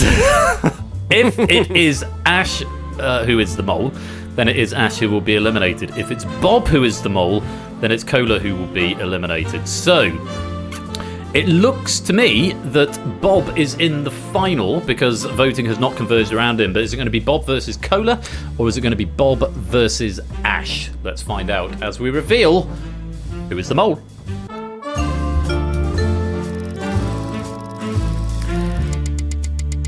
Well, it's not me. It was Bob. Very well played. You only really needed to convince Cola there, Bob, and you obviously just about managed to do so. What was that play for you? Was it sort of going to throw off the scent by getting 3 and 4 wrong, or was it an honest game that you just played as you knew the answers? Or I was trying to do an honest game here, but I knew going into it, like, I think into the final, I was like only 2 correct, so I had to go for a 3rd correct to hopefully answer fast enough and not be on the chopping block. Is that why you answered so quickly on question number 5? Right, that's a clue. We could have all pointed to that. So Bob got that very, very quickly at the end there. We all answered very quickly on clue number 5, I think. The YOLO one. Yeah. I was slower because I was in a more comfortable position. It was a good defence there as well, Bob. Has to be said. You say you got it down to a 50-50 and the luck fell in your favour. And here he is, Lewis T1. Who reckons the question writer's a bit of a wanker, but welcome, Lewis. Let's take a look and see how the audience got on at that point. Oh, I thought it was going to be 33, but wow. 50% of the audience nearly thought it was Cola, which it was not. Cola was not the mole. So obviously some arguments coming forward that suggested he might be, particularly from Ape and Dev there. But no, he wasn't. And only 29%, that's fairly consistent actually. 29% of the total players in the game have caught the mole each time. So if you did suspect the mole, well done, you're going to keep your points. If not, your points are going to get chopped in half. Or your points from that round are going to get chopped in half. Oh, well, great fun there. Great discussions as well. But unfortunately, you've not managed to isolate the mole in the shape of Bob, who goes through to the final. And Cola, it's you we have to say goodbye to. Thanks very much for playing, but do stick around and cast your keen observational eye on these final two. And feel free to make the last round as chaotic as you like. But for now, toodle pip. Scores banked. Bob up to 190, Ash up to 160, and it is time for the final. Here's how to play. The remaining two players will now go head-to-head in a battle of knowledge and wits. The player with the highest bank, that's Bob, starts in control of the game and will face up to 5 additional questions. Controlling player will have 5 options per question, the standard 4 answers, and an additional option of correct. If they are incorrect, control switches to their opponent. If they are correct, their opponent will have to determine whether they answered fairly or not. If they so choose, the non-controlling player can accuse their opponent of taking a free answer. If the controlling player is rumbled, they lose the game immediately. If the controlling player is falsely accused, they win the game immediately.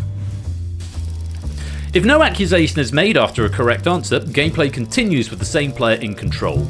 If question 5 is reached, and this is the interesting twist in this game, the accusing player will have to make a decision to accuse without seeing whether the controlling player was correct or not. You don't want to not be in control on question 5 because it's a very difficult game to play. After 5 questions, if no accusations have been made, the player in control wins the game. For the audience, if you receive 20 points for a correct answer, in the event the controlling player is correct, you may also choose to accuse them of taking a free answer at every stage. If a player makes a correct accusation, they are awarded 20 additional points in addition to the points received for a correct answer. But if you make a false accusation at any point, you lose 20 points, even if you didn't get the question right. So you can actually lose points in this round, audience. So just bear that in mind. Those are the rules of the final. Let's play. Go on then, Bob. Oh, it's going to be fun. Feel free to throw shade around it, especially if we come to the vote. Feel free to try and needle someone into an accusation if you like, or, just stir up the pot. Likewise, Dev, Ape, Cola, feel free just to throw shade when we're into the accusation phase. Just make it as chaotic and difficult for these two as possible, because that's fun. I think that's funny. The question order for this round, the order the questions will come in has been shuffled, but there is a relative difficulty curve. You've still got the 5 categories, but to my mind, you're starting with the easiest one and building up to the hardest one for question number 5 if we get there. So, Bob, you're starting in control, and we're going McDonald's, Final Fantasy, Youth Slang Through the Ages, Digimon, and then finally Psychology. That's the order of the questions, starting with this one, which I think is the easiest of the 5, but we'll let you be the judge. Here's a McDonald's question. According to the 1994 Quentin Tarantino film Pulp Fiction, what do they call a quarter pounder with cheese in Paris? A quarter pounder with cheese, a McBurger with cheese, a Royale with cheese, or a 100-gram cheeseburger?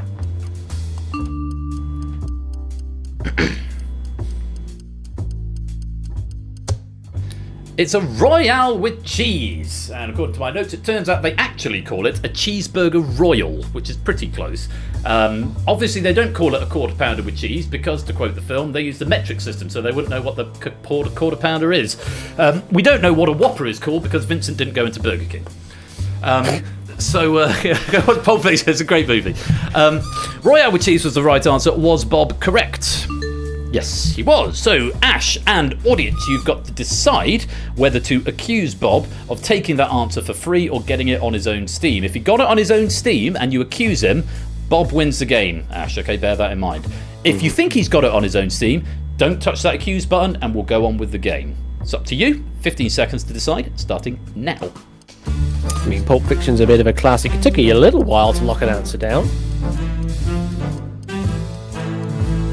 Not going to say anything?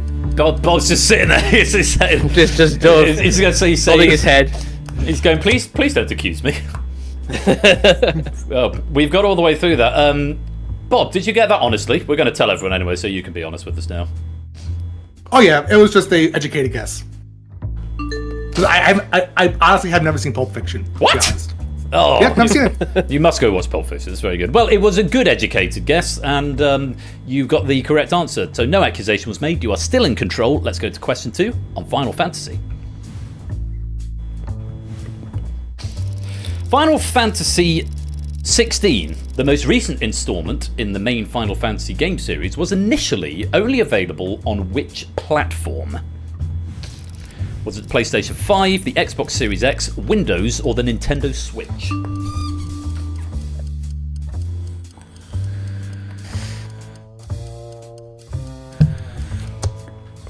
PlayStation 5 was the correct answer. It released exclusively on the PS5 on June 22nd, 2023. It received a Windows release over a year later on September 17th, 2024. Was Bob correct? Yes, he was. So another decision, Ash and audience. Did Bob get there on his own Steam, or did he sneak that answer by pressing the correct button? Who knows? We've got some hands in the air. Who knows? Is he tried? We can't hear you, Bob. You're on mute.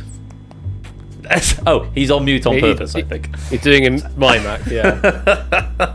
Well, maybe he's trying to invoke an accusation, or maybe he's just throwing shade.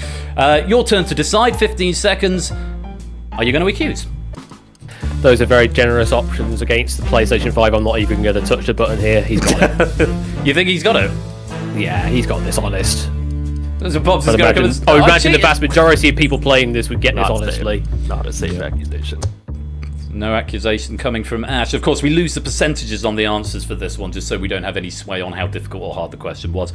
The correct answer is indeed that Bob was honest. Did you know that one, Bob? Yeah. It wasn't a blind punt, so very well played. You're still in control. On to question number 3 on youth slang through the ages. According to Merriam-Webster editor Peter Sokolowski, the first use of GOAT to mean greatest of all time happened in the same year as which of these events? Wow. Michael Schumacher wins his first Formula 1 Grand Prix. Serena Williams is born. Tom Brady is drafted by the New England Patriots. Roger Federer completes his career slam.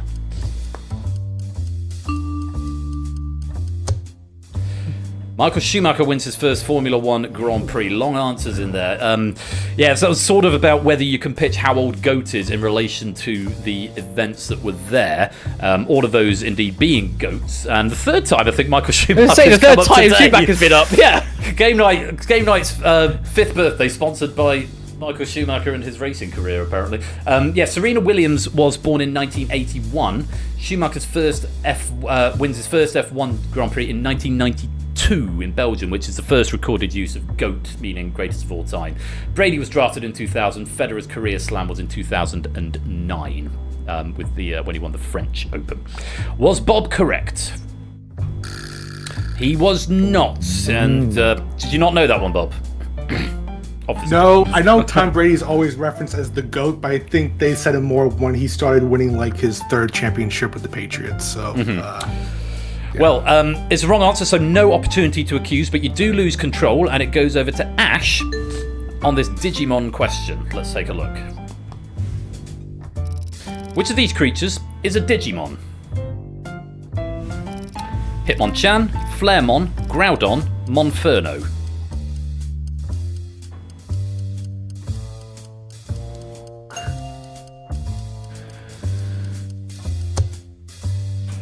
It's Flaremon. Flaremon is the right answer. The others are all Pokemon. incidentally. Monferno is Gen 4, Hitmonchan is Gen 1, Groudon is Gen 1. Flairmon, number 186, is not to be confused with the Gen 1 Pokemon Flareon, which is number 136. Apparently, there are over 1,400 Digimon compared to the paltry 1,025 Pokemon. Digimon names almost exclusively end in Mon. Allegedly, this is due to the original Digimon handheld roots, so think file extension of .mon, that sort of thing. Whereas no Pokemon that I could find, at least when spelt in English, ends with that suffix. I don't know if Bob is going to disabuse me of this notion. Can you think of any Pokemon that end in Mon? There must be one, I feel like. I don't... Nothing leaps to mind. But yeah, Flairmon is the only one that was a Digimon there. Did you know that one, Bob? Oh yeah, because all Digimon names, 98% of them end in Mon. Yeah.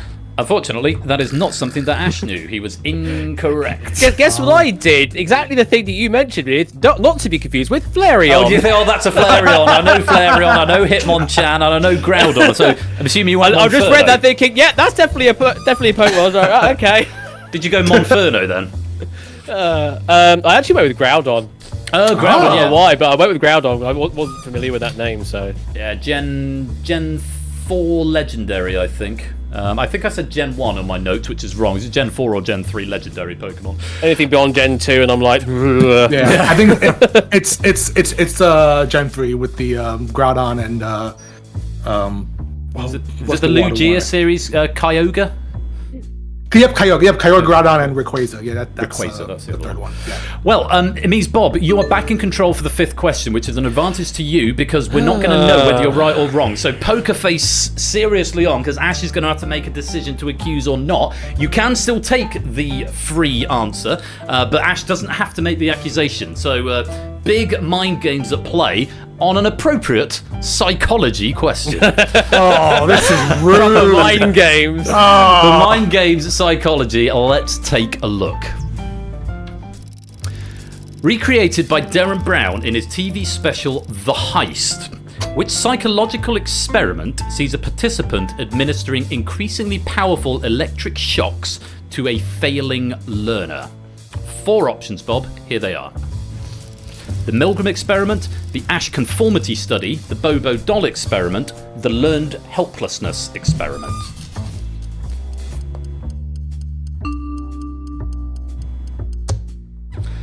The Milgram experiment was the correct answer. So I'm so glad they didn't mention about this earlier on.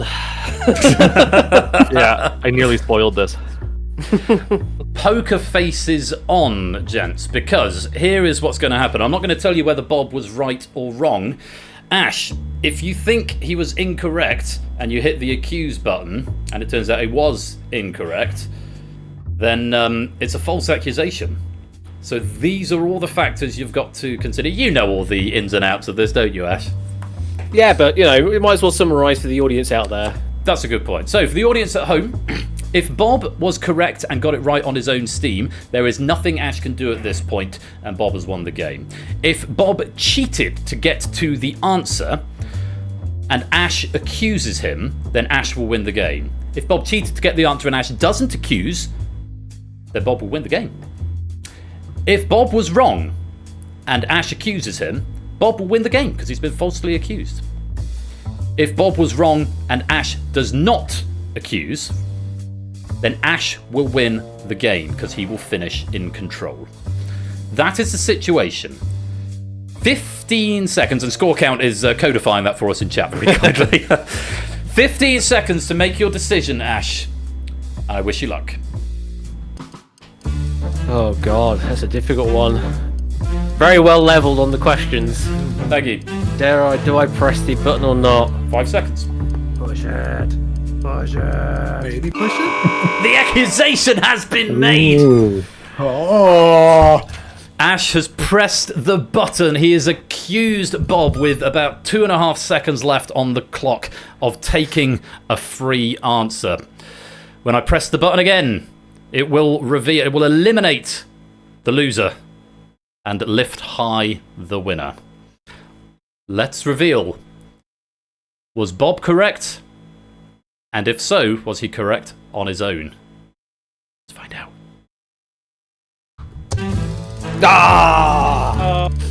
He was falsely accused and correct. There was nothing you could have done about that one, Ash. He got it right on his own steam. Well played, Bob. Did you know that one, or was that a lucky guess? Again, down to a 50-50, but I remember Milgram because, even back in college when I was doing Psychology 101, that's how I knew the Freud question, and then, of course, that experiment. And I thought it had a number in it for some weird reason, so I was looking for a number, but... Yeah, just a go for it guess. I went in not going to do the correct option. I was just make the best guess possible. And I think it's one of those ones on that question where even if you're wrong, there's a chance your opponent's going to accuse you anyway. And even if you're wrong, you still win the game. Just in reality, just on that experiment, the learners were all actors and no shocks were administered. The experiment was an investigation into seeing why people act against their conscience simply because an authoritative figure is telling them to do so. The other ones, their learned helplessness was seeing whether subjects preconditioned to expect a negative outcome, an electric shock again, upon failure would continue to attempt to find a solution in a different scenario. The Ash conformity study demonstrates that people will endeavour to conform to group behaviour even if the behaviour is objectively incorrect or unusual. I'm pretty sure Darren Brown did that one as well. There was another one, with the masks on in the audience kind of thing. That was de-individuation. No, so this one, it was a little piece, and it was people coming into a room. There was an actor who was doing, every time a bell went, they stood up or sat down. And then someone else that one. No one had told the new people to do this. And then the original actor left. And then you had a room full of people who hadn't been told, stand up, sit down when the bell goes, doing it because everyone else was doing it. Until an old lady came in and then I refused because and it was very funny. The Boba doll experiment's an interesting one. It's a study into how children respond after seeing an adult play with a doll in either a conventional or an aggressive manner. So it's a sort of child psychology experiment. It's all really interesting stuff. So I'm really grateful to Dev for picking this category. So I found out so much about all these different psychological experiments. Ash, there was nothing you could do at the end there. Yeah. So it's just that's. I would have gotten that one right as well under my own steam. As I mentioned, I kind of preempted this all the way back in round one. It's like the Stanford Milgram experiment. I think it is the sort of the full formal name of that, or Stanley Milgram or something. Stanley Milgram, I think. Stanley Milgram, yeah, and the Stanford prisoner experiment. But yes, yeah. Well, you've given us a great game all the same. I mean, let's just take a little look at the final scores, and this is account for all the audience games. And I think your names appear in green on here. So this is the total amount banked across the whole game, and it just does this on its own. So I'm going to take my hand off the stream deck. 30 players in, which is very encouraging to see, and I think these get converted into pennies somehow. Not seen any of our hot seaters yet, so there's Dev in yellow. There's Dev. 180 for Dev, which is a good score. Coming into the top 12 now, there's Ape banking 220. 200. Ash also banking 200. Inca's second account also banking 200. Cola getting 210. Bob 250. And Mark leading the lobby with 320. Very well done there, Mark. And our overall champions. Let's see where we're going after 10 recorded games of the Mole. Where's Bob going to feature on here? Third on the leaderboard, just behind Prue. Shapes retaining that crown with 280 points. Very well done, Bob. You must be pleased with that. I think this is the first game I ever won on any of these streams. It really has to 5 years. Took 5 years, baby. Never give up. Never quit. And that's it. So we're retired now. So that's it. End on a high. No, please don't end on a high. Please come back in the future. No, I won't. I'll come back. That'll be good. Jack Wilfred, welcome to the stream, by the way, mate. Welcome. Good to have you here. Guys, it's been a pleasure having you. I know we're running a little bit later than planned, so and I know you've all got things to do and places to see, etc. But genuinely, thank you for everything you've done for this channel over the last 5 years, and for giving up your time this afternoon to give us all a great show. I hope you've had fun, and thank you for some great categories as well. Thanks, Ben. Thank you. Thanks for having us. Well played. Always a pleasure. Just while we've got a reasonable audience, does anyone want to do any plugs for any stuff we can do? 10 seconds to do a plug. Ash, go. Wednesdays and Fridays, my stream, twitch.tv/AT_bash. There you go. That's my plug. Fantastic. Dev, plug. Wednesdays and Fridays, AT_bash. Okay, thank you. Ape, plug. Happy birthday, Zeus. Happy birthday, Zeus. Bob, plug. Twitch.tv/BuzzerBob, Pokemon Unite, card games, and game show marathon June 7th to June 8th. Thank you very much, Bob. And Coda? Buy my washing up liquid, available in all good stores. Fantastic. Well, gang, thank you once again. When we return, I'm going to play some more adverts and we'll get the next game set up, which is going to be Risky Business, as written by Samster. We are now running 50 minutes late, but I'm sure we'll make up the time. We'll make it back. It's always the way, isn't it? Anyway, thank you all for playing the mole, and congratulations to Bob, our sussy mole champion. See you in a minute. Sussy. No.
Well, that was enormously exciting, and thank you once again to the guys for coming to take part in the mole. Always love that, and good chats were had as well. So, and well done if you got some pennies out of that. Hopefully they've been added to the drive. Unless I didn't get a debug log, so you may not have got any pennies from that, but hopefully you're having a good time all the same. Oh, excuse me. Now, coming up in just a few minutes' time is going to be Risky Business. It's been written by Samster, and I do hope you'll stick around for it, because there's a lot to like about it.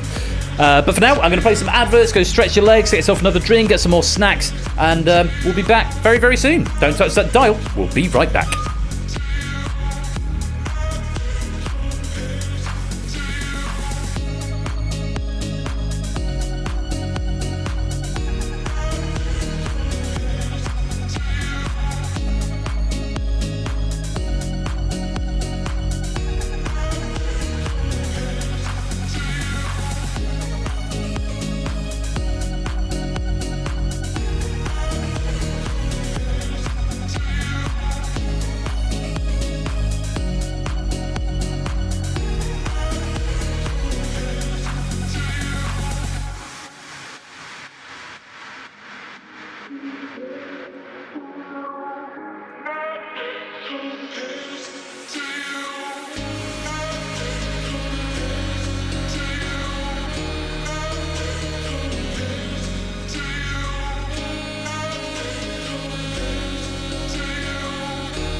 wop shawong, wop shawari wop, wop shawong, wop shawari wop, wop shawong, wop shawari wop, wop shawong, wop shawari wop, wop shawong, wop shawari wop, wop shawong, wop shawari wop, wop shawong, wop shawong, shubidi wop me ubidi wop me uparu down. Welcome back to Game Night's 5th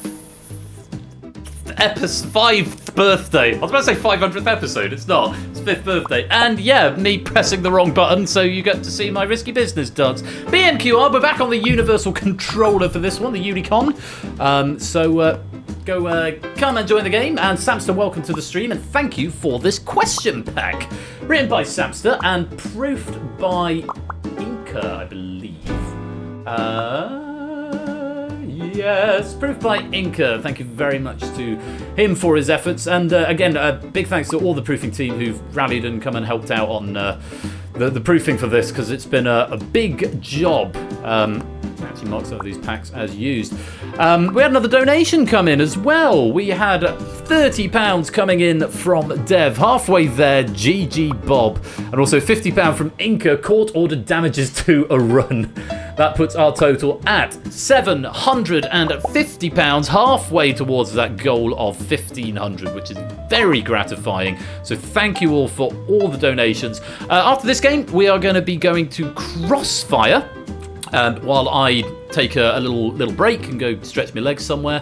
And then we will go on with the next draws on the Steam Code Lottery. So hopefully players will still be around and they can press stop themselves. Michael M238, welcome to the stream. Nice to have you with us.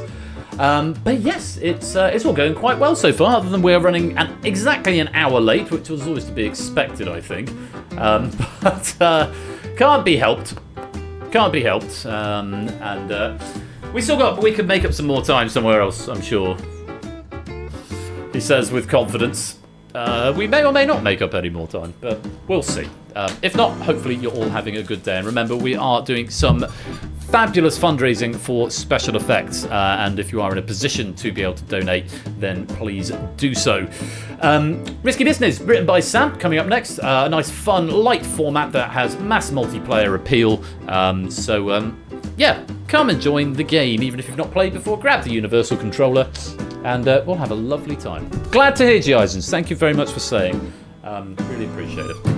I'm going to have a Twitch, which is probably a bit melty because it has reached 24 degrees in this room. In fact, yeah, I'll have one Twix. One Twix, one slightly melty Twix. What I need, the fridge in here. Got a fridge next door, but not one in here. And right, and with this game, we're approaching the just about the halfway mark. I think we'll make up some time in Face Off. And we'll probably make up some time in the Abyss, because the Abyss doesn't normally last an hour. And maybe even Buzz Off towards the end of the night. I'm hoping we get some time back before then, though, but we'll see what happens. I reckon 1 score. That's my current guess. But we might make some time back. I'm just going to let the Face Off guys, most of whom I think are here, but just in case they're not, that we are running about an hour late.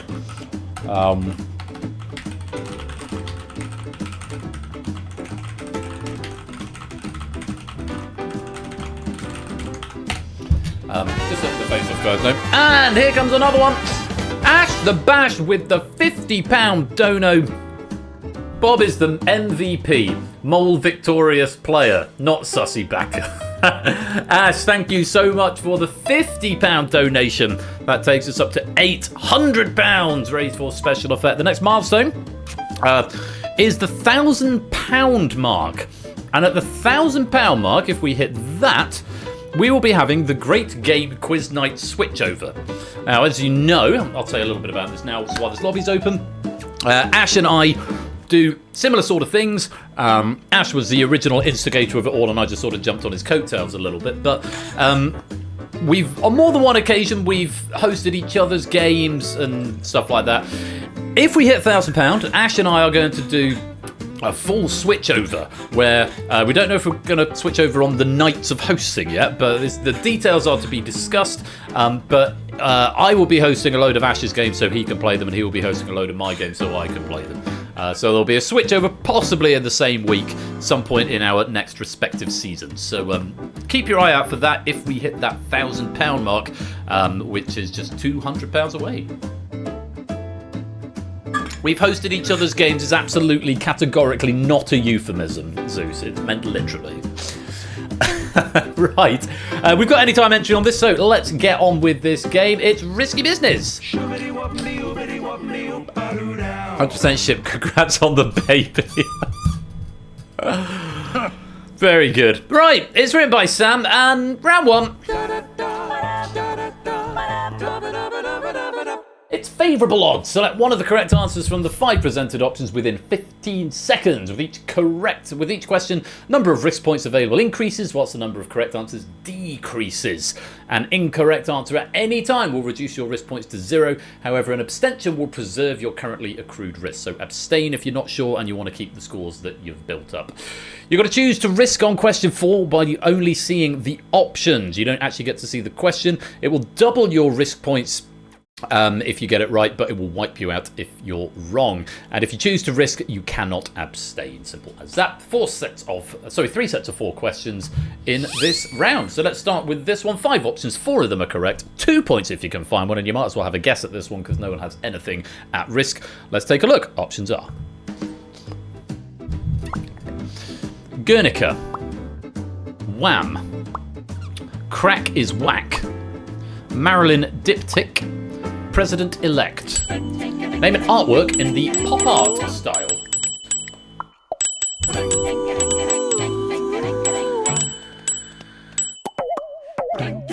Oh, Vertigo and Michael going wrong on that one. Bad luck. Everyone else finding a correct answer. The wrong answer there was Guernica. It's a 1937 work for Picasso, which predated pop art by about 20 years. Wham is Roy Lichtenstein, Marilyn Diptych is Andy Warhol, Crack is Whack is Keith Haring, and President-elect is James Rosenquist. Very well done if you got that one right. On we go. Number 2, 5 options, 3 of them are correct, and I'll give you 3 points if you can find one. Take a look. Ghost stories. Moon music. Champion. Starfish. Parachutes. Name a Coldplay studio album.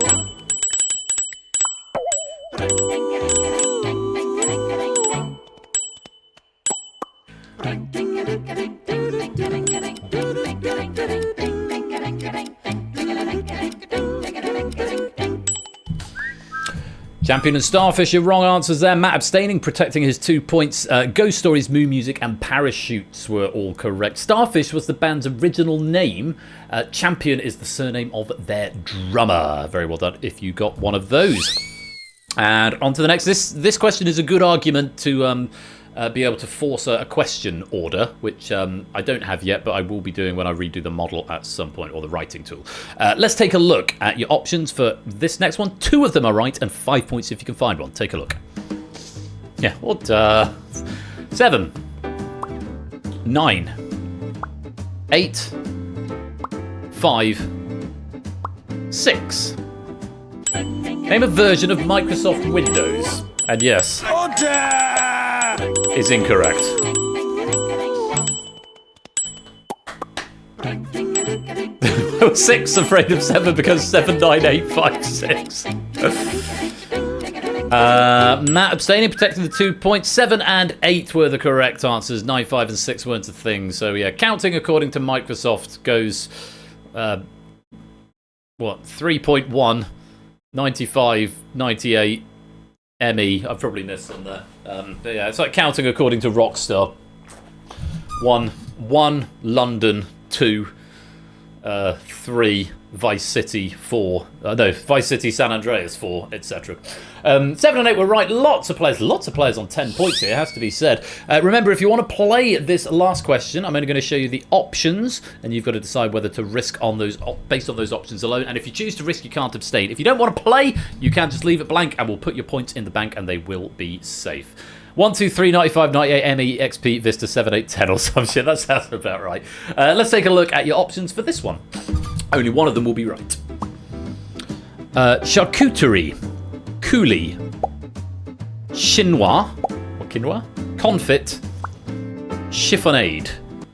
Bank or risk? On a question I can barely pronounce the words. Claire, welcome on into the game. Hope you're keeping well. Just a smattering having a go at this. 1, 2, 3, 4, 5, 6, 7, 8, 9, 10, 11, 12 players are having a go and putting some points at risk. Double points if you can find the correct answer. Remember, you can't abstain on this one, otherwise it will be treated as wrong.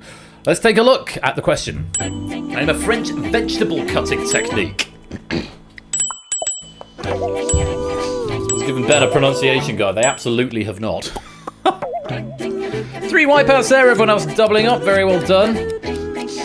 And everyone else who didn't risk putting points into the bank. The answer, chiffonade, or chiffonade.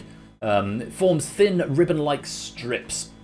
Chinois is a strainer, charcuterie is a meat preservation technique, as is confit, and coulis is a sauce made from fruit or vegetables, like a raspberry coulis, which you very often get on a creme brulee, such are the circles in which I orbit.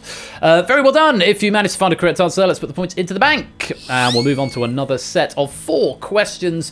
5 options here. 4 of them will be correct and 2 points if you can find one. Let's take a look. Options are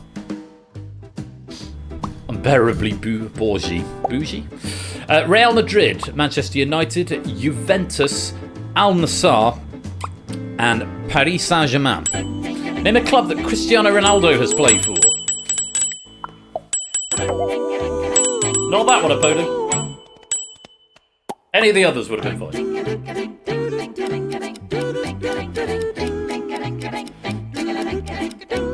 Everyone else getting a correct answer. Real Madrid, Manchester United, Juventus, and Al Nassr has not played for Paris Saint-Germain. Paris Saint-Germain, however you pronounce it. Well done, if you got that one right. Next one, 5 options, 3 correct if you can find one and you want to play. Take a look. The Substance, Poor Things, Anora, Anatomy of a Fall, Titane. Name a film directed by a French woman.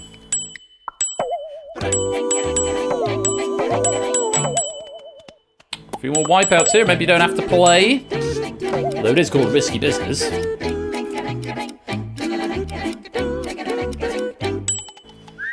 The Substance, Anatomy of a Fall, and Titane. Substance is Coralie Fargeet. And I think, is it the Oscars this weekend? That's on getting a nod for possible Best Picture, I think. Anatomy of a Fall is Justine Triet. And Titane is Julia Ducournau. I swear Sam has just picked these questions just to make me say things. Poor Things was Yorgos Lanthimos. And Anora was Sean Baker, both of whom are male Americans. Very well done. If you got some points there... one more question before the risk question. 2 correct answers here. 5 points if you can find one. And your options are... Titan, thank you, Shapes. Copper, cobalt, nickel, aluminium, and tungsten. Name an elemental metal that is naturally ferromagnetic.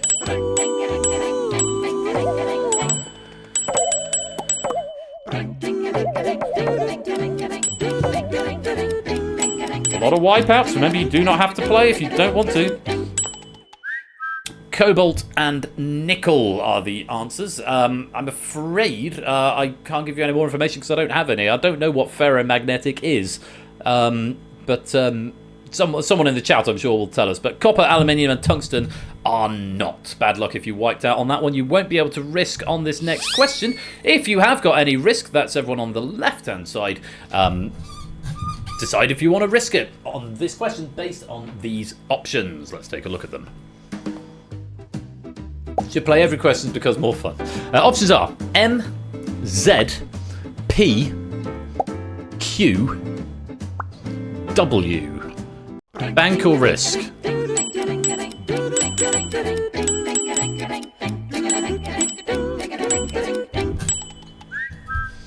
Quite a few having a go. 1, 2, 3, 4, 5, 6, 7, 8, 9, 10, 11, 12, 13. One more than last time.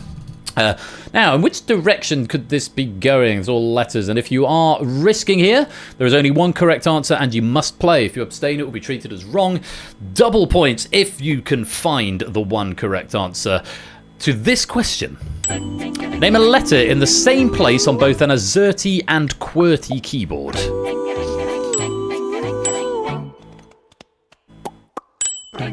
Polish Scrabble could have been a Scrabble question. Alas, not. Please give me an answer. Okay, everyone has given me an answer there, and 7 players finding the correct answer, which is P. It's up there in the top right of the keyboard. I bought a new keyboard the other day, and I don't like it as much as my last one, but it does at least work. Bad luck if you wiped out on that one, taking your points back down to 0 and nothing to put in the bank, but very well done to our doubling players. Happy JR, Michael, Claire, Fluffy, Vertigo, and a Podo, 4 of whom doubling up to the maximum of 20. Let's put it in the bank. Clive, Fluffy, Happy, JR, and Zeus all with a lead of 30 at the moment. 4 more questions. Let's take a look and see what they bring. 5 options and 4 correct answers. 2 points if you can find one. Here they are. Nish Kumar, Bob Mortimer, Ed Gamble, Rose Matafeo, Sally Phillips. Name a guest co-host of Pointless.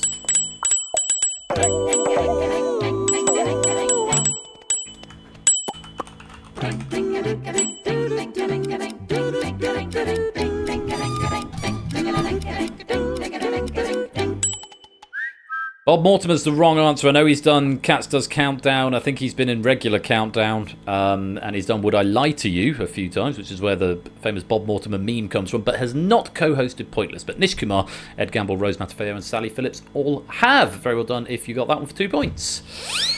And another 3 correct answers here. 3 points if you can find one. Let's take a look. Kubla Khan, Ozymandias, The Nightingale, The Rime of the Ancient Mariner, Oh Captain, My Captain. Name a poem by Samuel Taylor Coleridge. I can tell you 2 that aren't. So I assume the other 3 all are.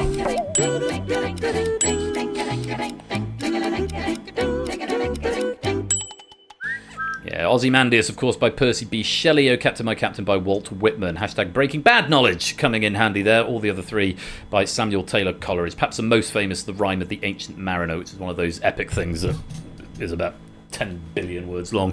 Cooper Khan, Nightingale, Rime of the Ancient Mariner, all correct. Very well done. Percy Bussy Shelley, indeed. One more before the risk question here. Welcome on in, CJ Binks. One more before the risk question. 5 options, 3 of them are correct. No, 2 of them are correct. 5 points if you can find one. Let's take a look. Options are... Yes, they did make it into a 20-minute song. Love Iron Maiden. Options are Threads, Word Scramble, Cortex, Connections, and Letterboxd. Name a current New York Times game.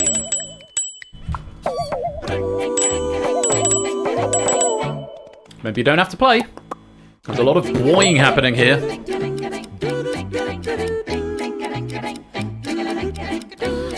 Mr. Vertigo is going to err on the side of caution and protect his 5 points. Quite a few getting it right, but a number of players wiping out as well. Threads, Word Scramble, and Cortex.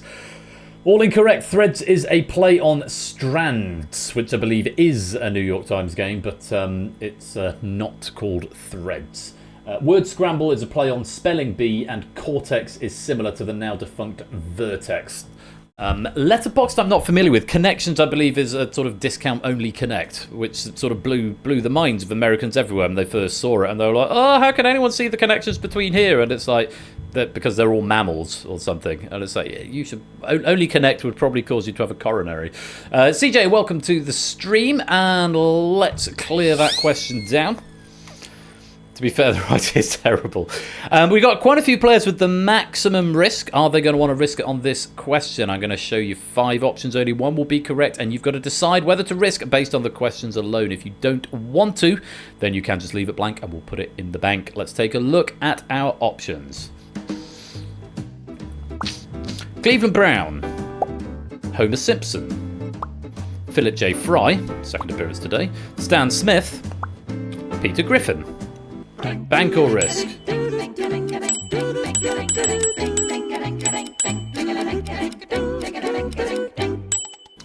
No, we're not mirrored anywhere, I'm afraid, Proogs. Sorry about that. And here's a message from our sponsor, It's Otley. Happy birthday game night. Many thank yous, Ben. Thank you, It's Otley, for the 51-month subscription. Goodness gracious me. Very kind of you. Amazing support and great to see you. I know you were away this weekend, so thank you for taking the time to pop in and say hi. It's lovely to have you here, It's Otley. Welcome on in and thank you for the support. But yeah, if you can play along with the controller, Proogs, then hopefully you can at least play the game, even if not get the full broadcast. Imagine making a questionably licensed online only. Imagine who would do something like that, Jag. Many lols. Right, we've got 1, 2, 3, 4, 5, 6, 7, 8, 9 players risking, 2 of whom have got the max, Michael and Ralph. Remember, abstention will be treated as wrong here, so very best of luck. Let's take a look at the question. If I focus on the right window a minute. Name a character from Nathaniel West's novel, The Day of the Locust. God, that was a rug pull, wasn't it?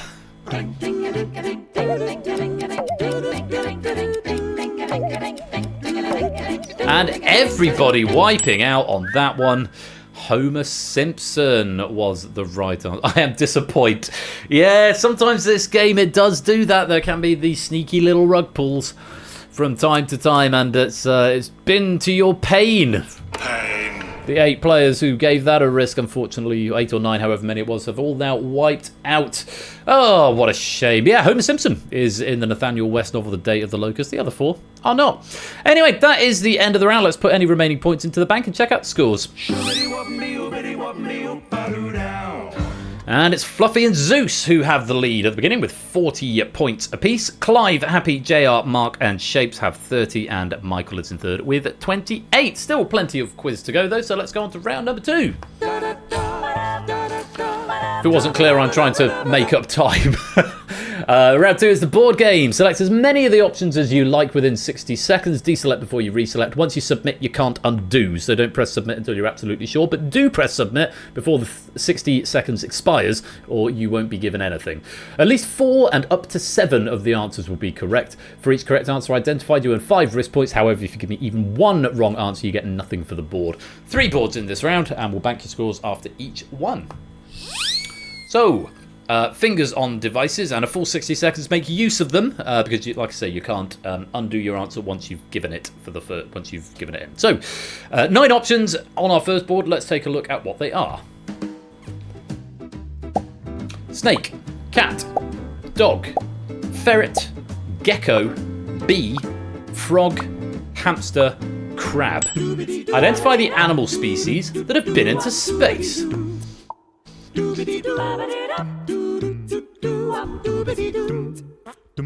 Formally recognised as having gone into space. Clive going for 4, still going for 3.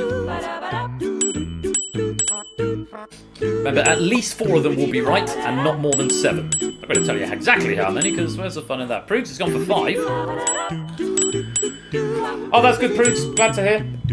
Welcome back.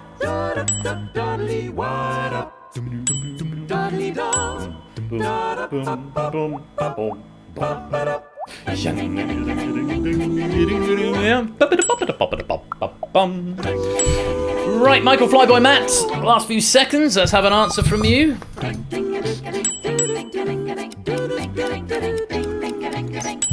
There we go, answers from everybody. Let's see who was right. Most of us coming out with some points there. Prue's going for the 5 and wiping out. Clive wiping out with 4. Cola wiping out with his 3. Fluffy, 5ettes. And G. Eisen's wiping out with their 2. Bad luck. But maximum score coming out, that was the 4s from Conrad Lack, 8, Flybo and Michael, who banked 20 points. Cat, dog, gecko, bee, frog and hamster have all officially been into space. Snake, ferret and crab have not. Can you imagine a crab in 0 gravity? They always walk sideways, don't they, crabs? This is a crab, by the way, in case that wasn't clear. Always walking sideways, but what do they do if they go into space? Do they just always float sideways? Maybe? Who knows? I would like to see that. Anyway, points in the bank. Zeus into the lead with 50, 2 points clear of Michael, who's 3 points clear of JR, and we go to our next board. Anything from 4 to 7 of these answers will be correct. Let's take a look. They'll do the crab. It's clawful. Into Lagos, yes, Marina. Hunger Ring Imola, Marina Bay, Zandvoort, Spa, Lusail, Albert Park. Identify the Formula One venues located in Europe. Bloody hell. As a non-Formula person, a non-Formula One person rather, yeah, this is hard. I would be struggling here, but I know there are some F1 fans amongst you. Oh, hello, Bash. Yeah, no, a lot of F1 content today. Welcome back to the stream. Hope you're keeping well. Recovered from your appearance in the mole. Hope I wasn't too sassy. Risky-ish 3 from Mark, okay. I'll find out if you're right in just a mo.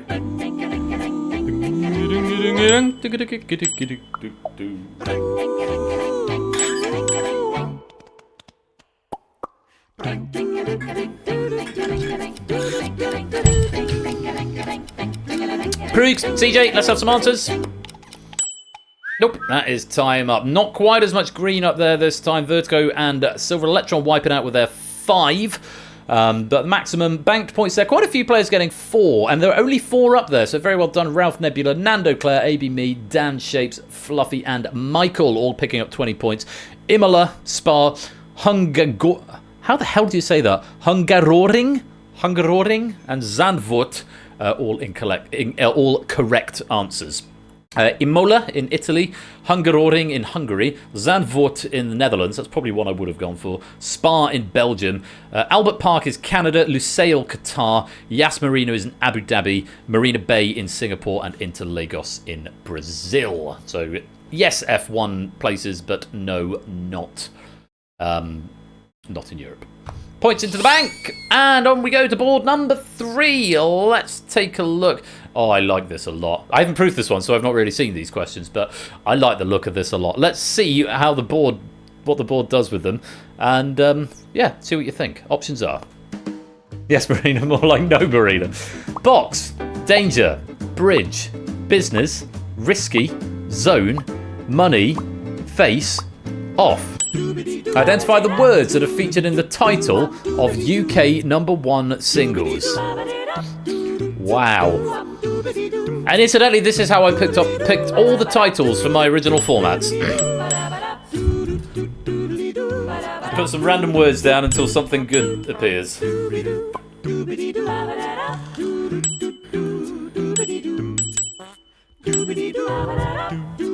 No, don't select all 9, eh? That will be wrong.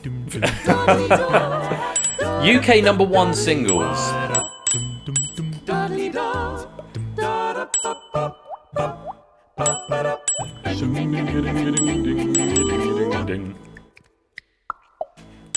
Bridge game reference, I know, right? I think it was just called The Bridge, wasn't it? It wasn't called Bridge Game. Shapes, Claire, Matt, need an answer. There's Matt. There's Claire. Oh, Claire's gone for a big one, gone for 4. And that's all answers in. And a lot of wipeouts there. There are, again, only 4 correct answers up there. The max that was found was 3. Stimpson, Clive, Pyro, Riff, ABME, and Michael all finding 3 for 15 points. Everyone else, I'm afraid, wiping out. Just one overbid there from G. Eisens. Yeah, bridge, money, face, and off. Money is in Money on My Mind. Bridge in Bridge Over Troubled Water. Love Can Build a Bridge, and Under the Bridge, and A Bridge Over You. Face appears in Shut Up Your Face and Poker Face, and off is in Get Off of My Cloud. Danger, Box, Business, Risky, and Zone do not appear in any UK #1 single. So there we go. That's the end of the board, and it's the end of the round. Let's put the points in the bank and check out the scores. Danger, Box, Get Off of My Face. Kenny Loggins was retro. Yeah, he did get number. Was it number 2? Danger Zone. I'll press the button. Or we could just do it without the backing. Yes, he was indeed. It's Otley. Welcome to the stream, mate. Hope you're well. Michael's got the lead with 83. Shapes and Zeus are tied up in second with 70. AB Me is in third with 65. But we've got one final round where there's 120 points up for grabs. So, still anybody's game. Let's go. Round 3.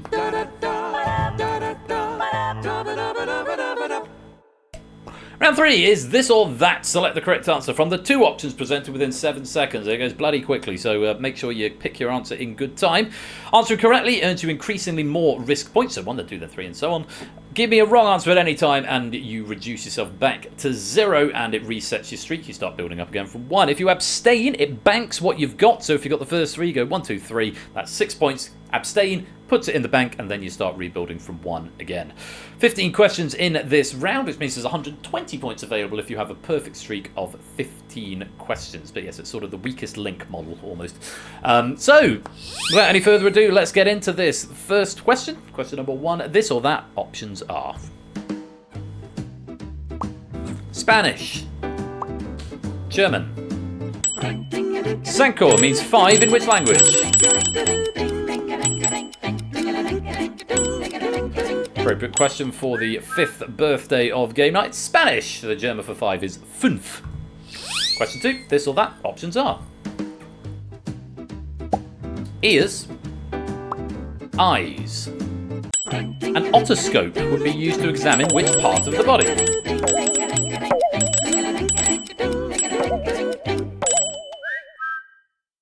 It's the ears. Otoscope has Greek roots otto from ous, ear, and scope from scopine, S-K-O-P-E-I-N, which means to look at. So yeah, very well done. If you got that, most of us getting there. Quite a few of us on to 3. Let's go on to question number 3. This or that. Options are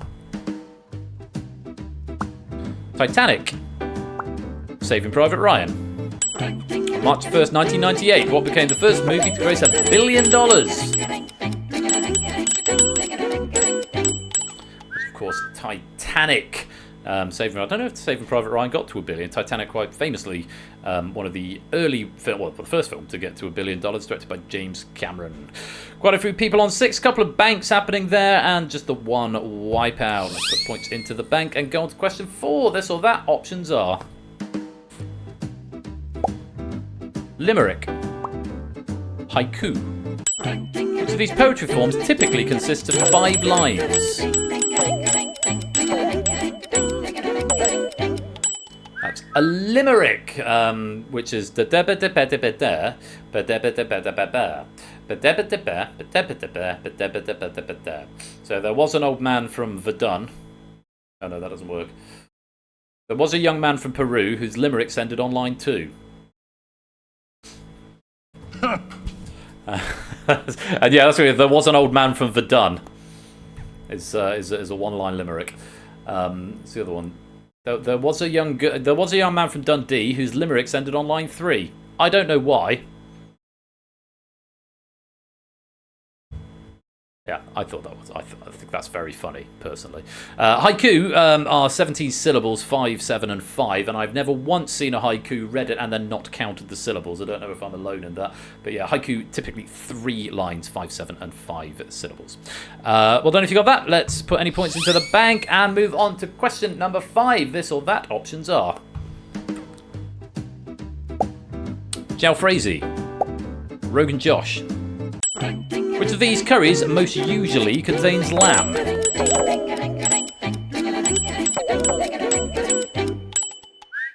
So lamb, Rogan Josh. Jalfrezi is usually chicken. It can be made with fish, but a lamb Rogan Josh would be more common. I'm sure you can order a lamb Jalfrezi, but you're more likely to have a chicken Jalfrezi. And a few banks happening there. Fluffy, Happy, Flyboy, Nebula still going to Podo. We're putting 10 points into the bank. We'll add that on. And quite a few people still with the maximum of 15. So that is the bank score at the moment, which is the green one, which is what the final one is going to be. Let's take a look at our potential scores. Not much difference at the moment, but Nando and Riff are maybe a couple to watch with high banks and still on the maximum. Likewise, Zeus and Shapes, who are in second and third. They're actually leading by risk, but by potential they're second and third, and also second and third by banks. So actually Shapes and Zeus completely neck and neck. Let's go on. Question number 6. This or that. Options are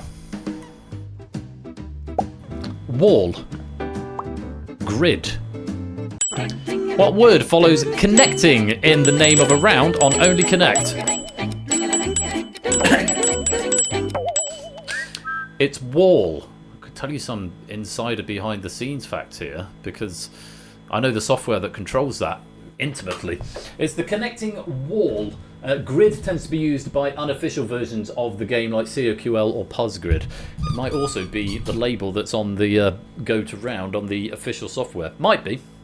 I couldn't possibly say. But yeah, it might be labelled as grid. Or I might have actually updated it so it says wall last season. I can't remember, but yeah.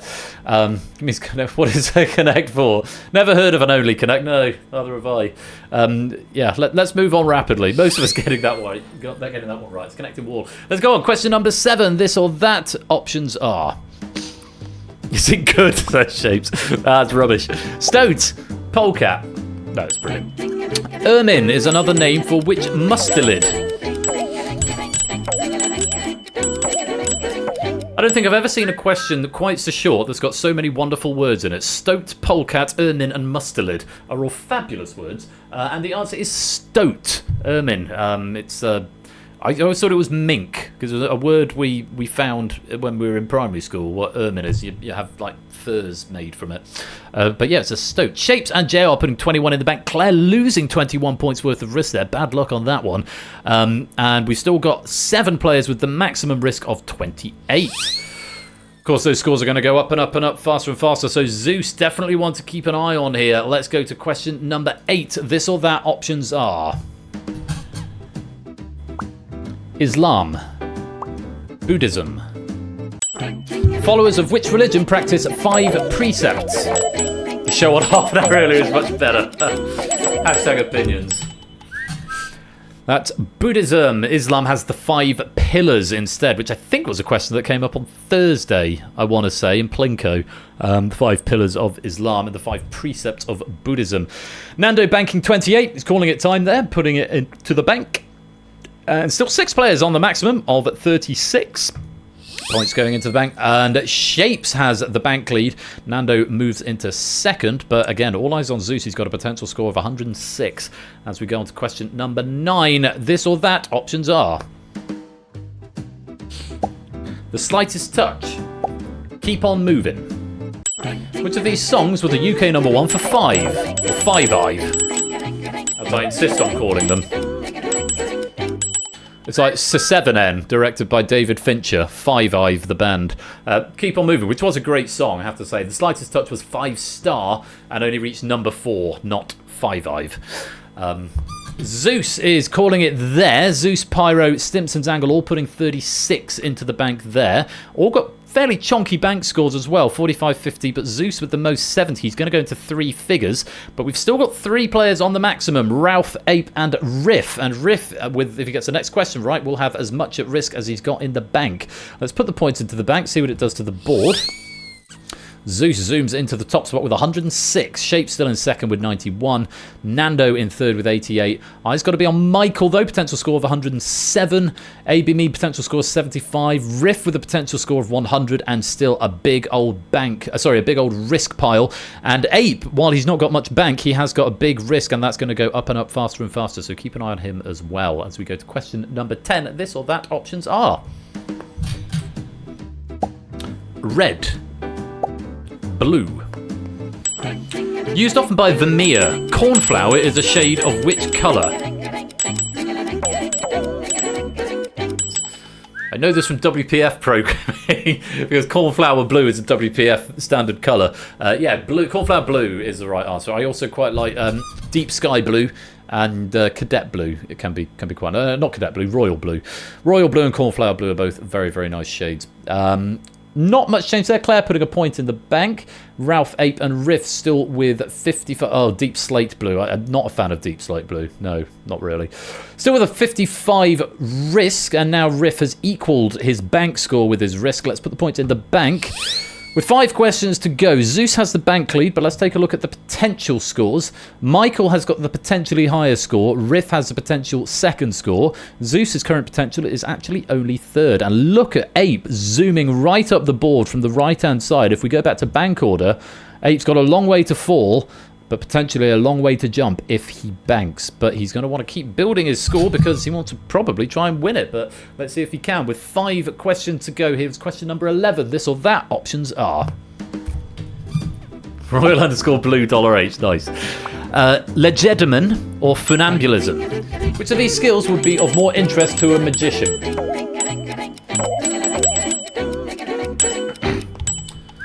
Legerdemain is the answer. Funambulism is tightrope walking. Legerdemain are conjuring tricks. Michael banking the 28 at this point, so let's see where that puts him on the bank board. Hexagon Dan putting 6 into the bank. Ralph losing his 55 there. Oh, what a shame. What a shame indeed. Ralph, wrong way. Blew it indeed. Out go those 55 points. Bye-bye. Oh, still counting down. Well, with 4 questions to go now, Michael has the bank lead, but no risk. Shapes, with 91 in the bank, has got 10 points of risk, so a slight advantage, but Riff is still the main player here, potentially, with 55 in the bank and 65 of risk, and Ape as well, also 66 of risk. So 55 of bank, 66 risk. Yes. On we go. Question number 12. This or that. Options are... Phi. Psi. Which letter directly precedes omega in the Greek alphabet? Is that the one that's pronounced chi? Okay, so I can never do my Greek pronunciation. I'm sure someone will tell me, but it looks like phi rather than chi. But I know there is one that doesn't look like chi but is chi. Oh, chi is chi. Yes, and xi. Yeah, phi and psi. I was right. Psi is the right answer, as it happens. And I have no more information to give you on that.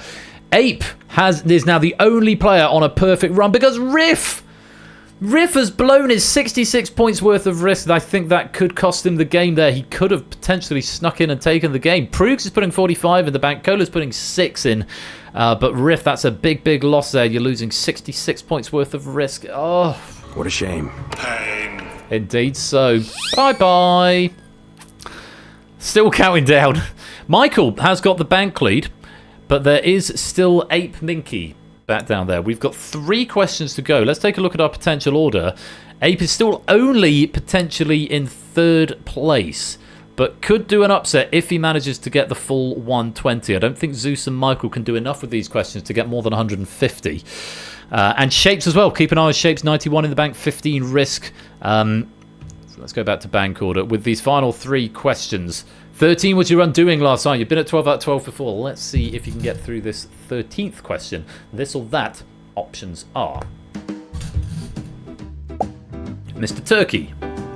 Mr. Chicken. Who was the last private occupant of 10 Downing Street? I happen to know this one. I knew this one without the options, and Ape has got there as well. It's Mr. Chicken. I don't have any more information, but I know this was covered on QI in one of the early series. But yeah, Ape, 13 out of 13, 91 points of risk. Shapes on 21, JR on 15, Fluffy putting 10 in, Zeus putting another 6 in, Flyboy putting 6 in, Nebula Stilgar putting 3 in, Apodo putting 1 in. Let's put it in the bank. Now, Michael has got the bank lead, but with 2 questions to go. Ape now has the potential lead. Potential score of 121. It might be enough to bank now, but you want to keep an eye on Shapes as well. Maybe even JR. The JR's going to come in around 90 odd, so I think you're probably safe there. But it's up to you, Ape.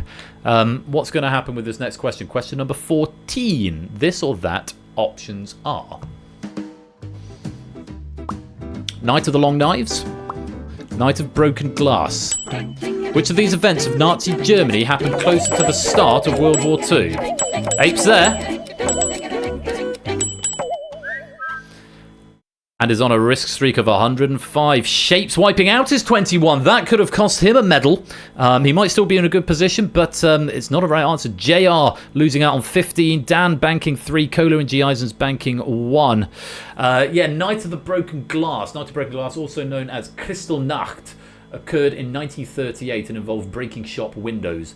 Night of the Long Knives was a purge of 1934 ordered by Hitler, so both pre-World War II, but it was Night of Broken Glass that occurred closer to the war. Let's put the points into the bank.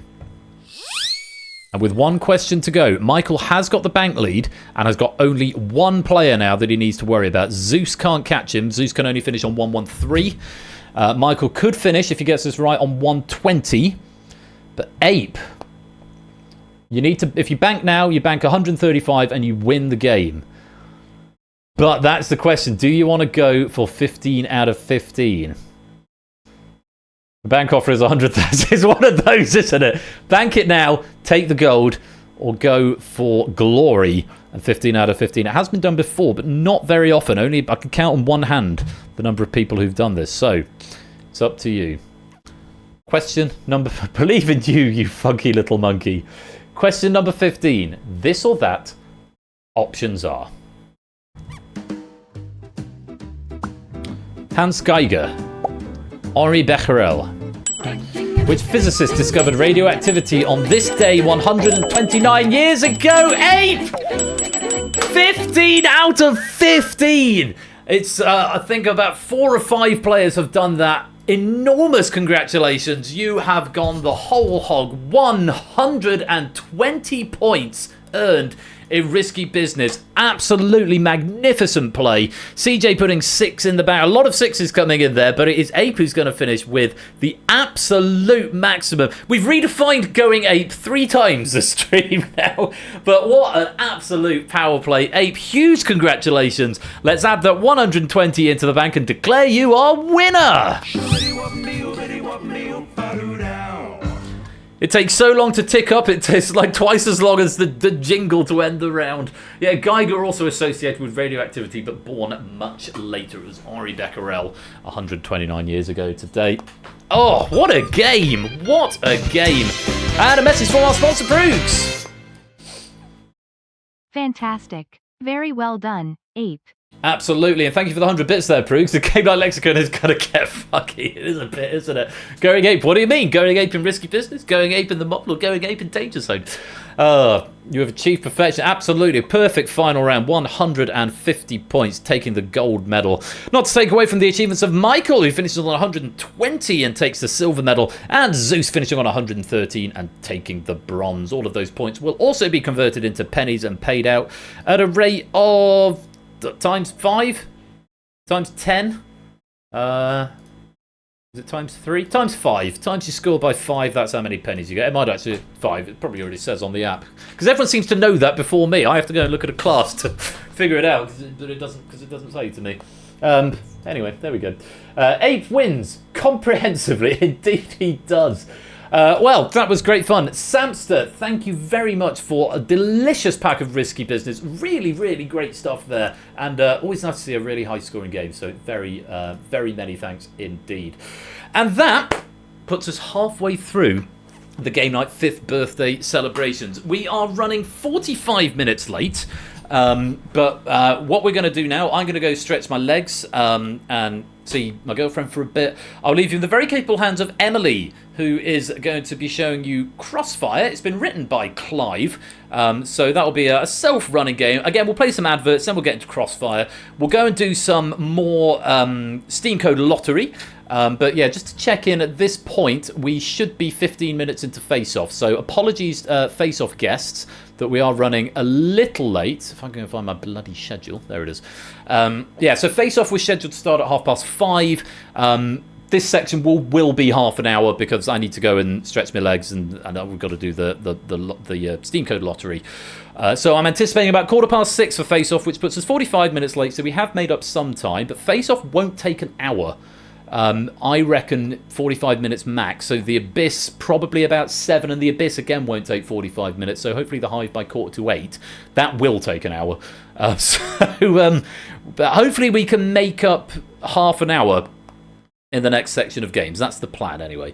But in the meantime, do keep those donations coming in. We are at £800, which is just over 50% of the target of 1,500. We've got other money on the side as well, because of course BC donated £100 or £50, and then it was matched by his employer. So we're on good track towards that target of £1,500. At £1,000, we get the great Game Night Quiz Night switchover. Don't know if anyone can tell, but this is the point in the stream where I am starting to flag. So I anticipated it would come after the mole. It did last year, and it did this year as well. The mole was in about the same place. So I'm going to try and get my second wind, have some sugar. Might think about having some food as well, some dinner. get my second wind. And when we come back after Crossfire, we will be having face-off. So face-off contestants, you've got about 20 minutes to get your webcams set up and make yourself and get your way to the green room. I hope you'll come and join me for it. It's going to be great fun. So go stretch your legs, keep those donations coming in, get some drinks, some snacks, get some dinner, and Emily will be here to keep you company in Crossfire, and I'll be back in about half an hour. Thank you again to Samster for the question pack, and congratulations, a massive congratulations to 8 Minky, our risky business champion. I'll see you soon. Shoobity wop me oobity wop me oo wop shawong wop shawori wop wop shawong wop shawori wop wop shawong wop shawori wop wop shawong wop shawori wop wop shawong wop shawori wop wop shawong wop shawori wop wop shawong wop shawori wop shoobity wop me oobity wop me oo wop shawong wop shawori wop wop shawong wop shawori wop wop shawong wop shawori wop wop shawong wop shawori wop wop shawong wop shawori wop wop shawong wop shawori wop wop shawong wop shawong shoobity wop me oobity wop me oo ba-doo now.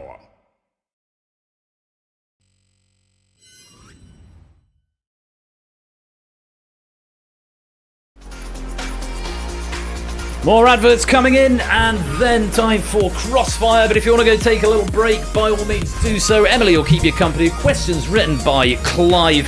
Thank you to everyone who has made it this far. We're about halfway through the day now, and not running too late, which is encouraging. So go look after yourselves. I'll be back in about half an hour's time, and I will see you then. Don't touch that dial. We'll be right back.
Been in the dark trying to figure this out. No lights, no sound.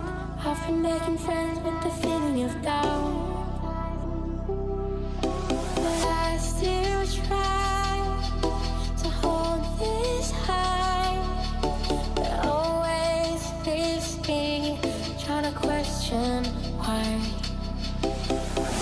Say take it day by day, but it's hard when there's no sunlight. Try to make sense if there's nothing wrong, something's just not right.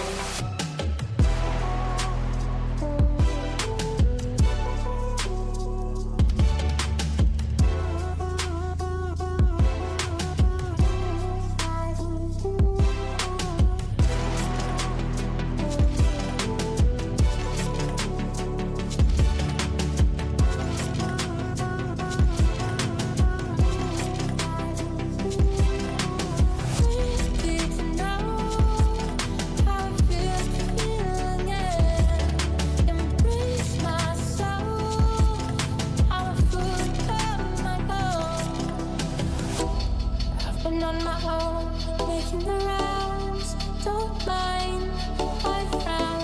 It's hard to learn how to swim, trying not to drown. Say take it day by day, but it's hard when there's no sunlight. Try to make sense if there's nothing wrong, something's just not right.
Peggy 18.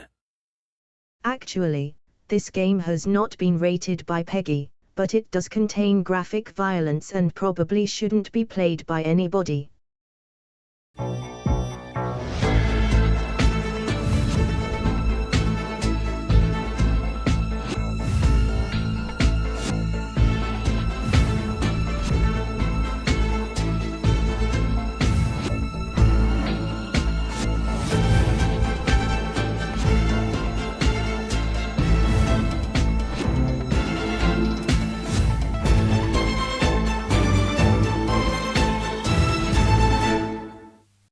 I heard you were throwing a party.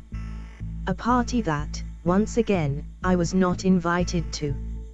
Surely by now it's become clear that the main reason people keep coming to game night is because of me, right? Well, here I am. Party, woo.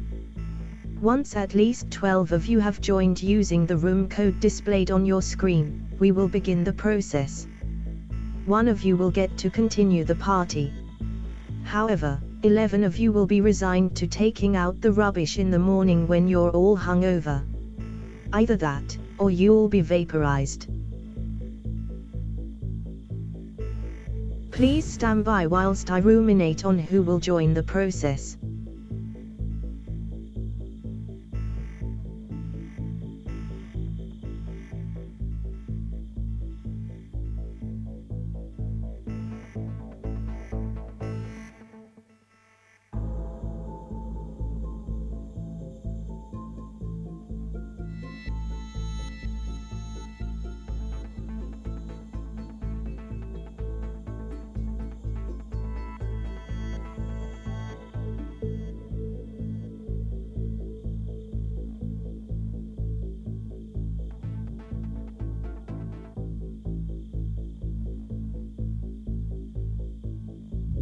Ralph has joined the process. Vertigo has joined the process. Apodo has joined the process. M6532579042368 has joined the process. Jesus has joined the process. Mark has joined the process. 7-Hole Potato has joined the process. Mantissa has joined the process. Pyro has joined the process. Shapes has joined the process. Fluffy Bunesque has joined the process. FLYB0Y1 has joined the process. You will face 11 multiple choice questions. Answer on your devices. One player who answers incorrectly will be eliminated at random. In the event all players are correct, everybody is up for elimination. I have decided that it is far more fun for me if you don't know your fate until after it has happened. Therefore, I will not tell you the answer, nor whether you were correct until after elimination has taken place. Isn't this fun? For every correct answer, you will receive 50 pennies. The player who survives the process will receive an additional 500 pennies. Good luck. Get ready for the question.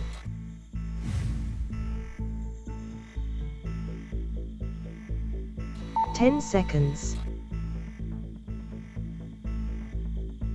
5 seconds. Time.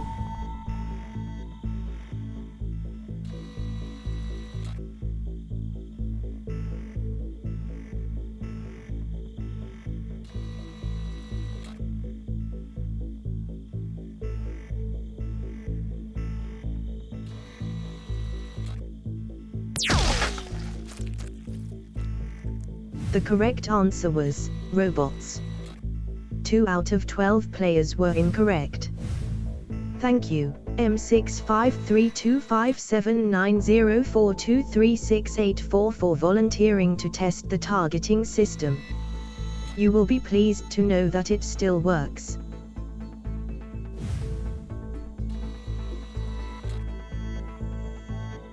Get ready for the question.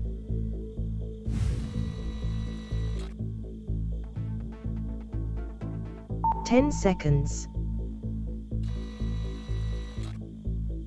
5 seconds. Time.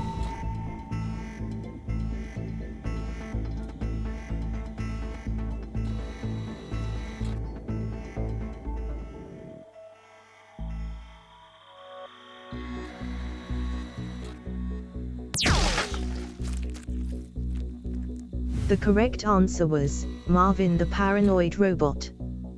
4 out of 11 players were incorrect. Let us have a moment of silence for our fallen comrade Apodo. Thank you for the respectful moment of silence.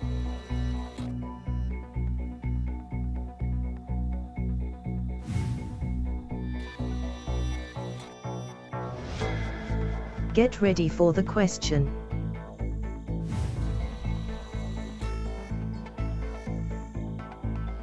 10 seconds. 5 seconds. Time.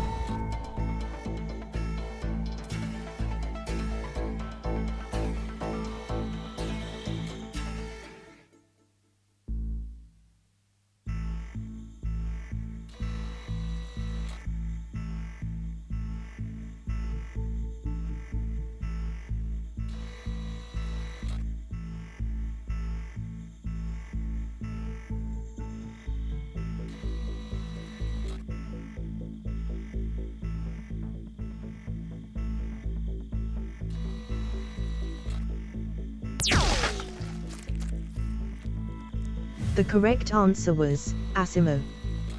2 out of 10 players were incorrect. Jesus just lost £150 in 1 second. Congratulations.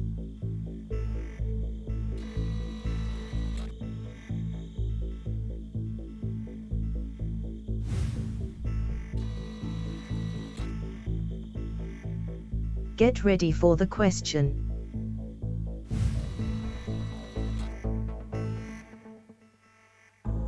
"10 seconds.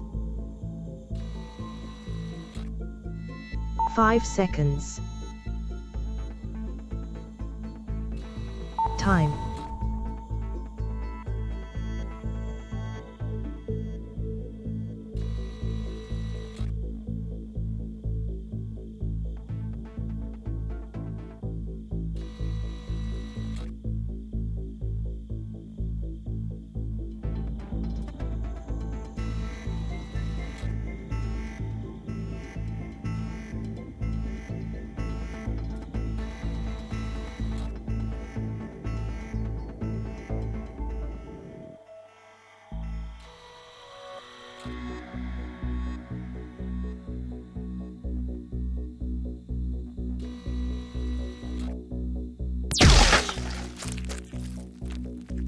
The correct answer was, a robot may not fall in love with a human being. 4 out of 9 players were incorrect. This process can really take it out of you. Fluffy Bunesque knows that for sure.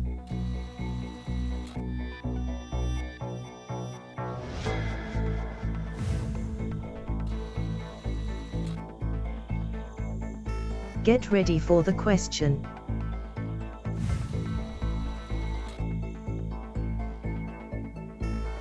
"10 seconds.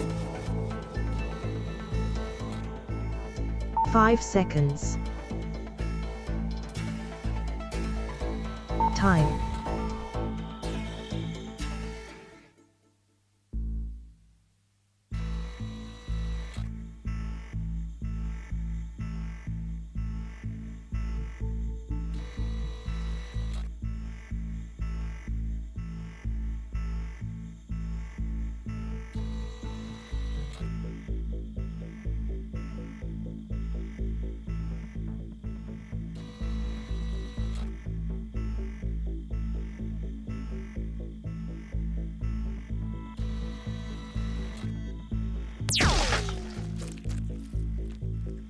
The correct answer was, Abraham Lincoln.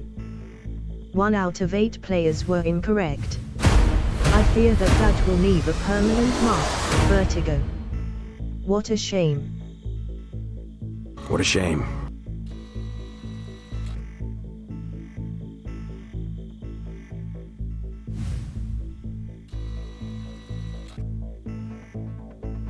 Get ready for the question.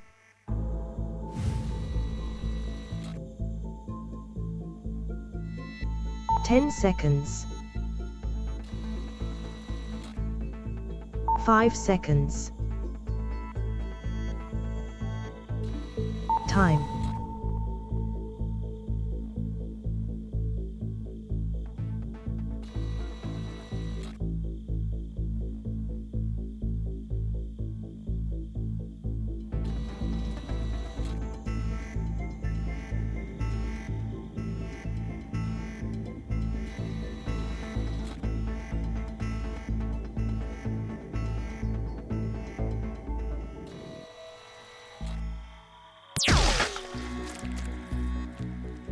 The correct answer was, Bertuk. 4 out of 7 players were incorrect. The experimental reduction to atoms program was a complete success. Please enjoy the experience, Mantissa.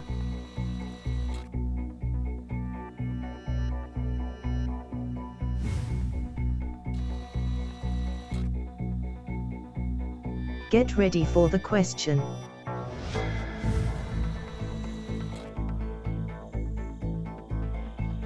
"10 seconds. 5 seconds. Time.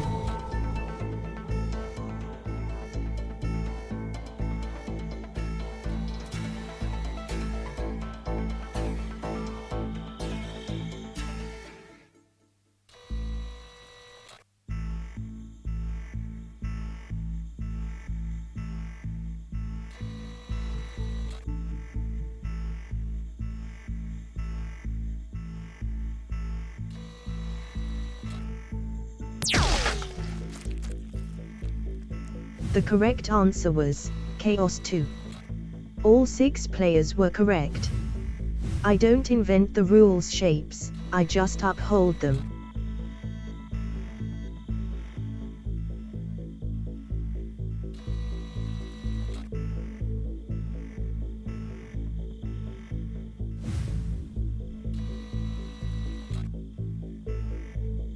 Get ready for the question.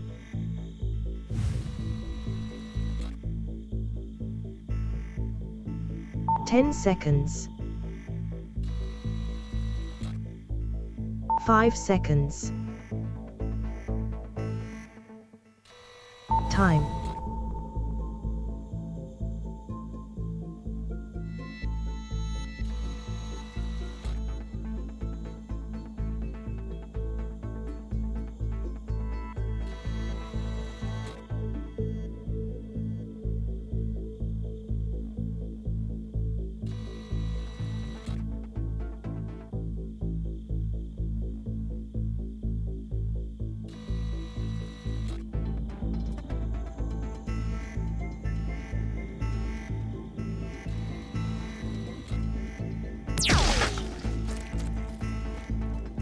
The correct answer was Avo. 1 out of 5 players were incorrect. So that's what Pyro would look like if they were turned inside out. Good to know.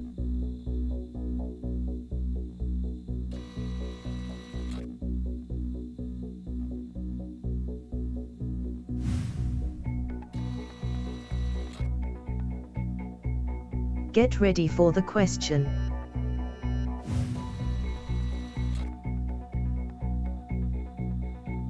Ten seconds.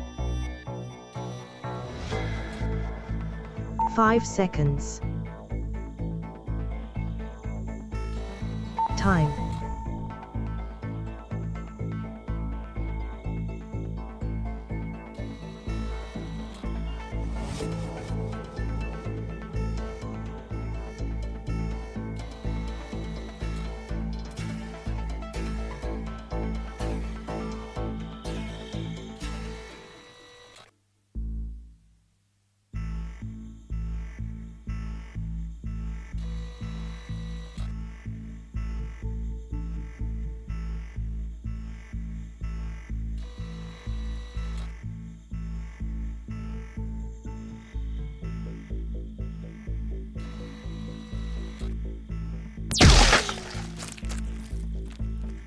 The correct answer was Richard Garfield.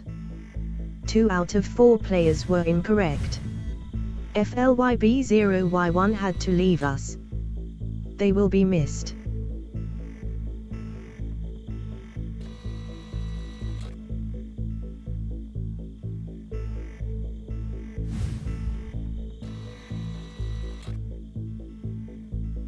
Get ready for the question.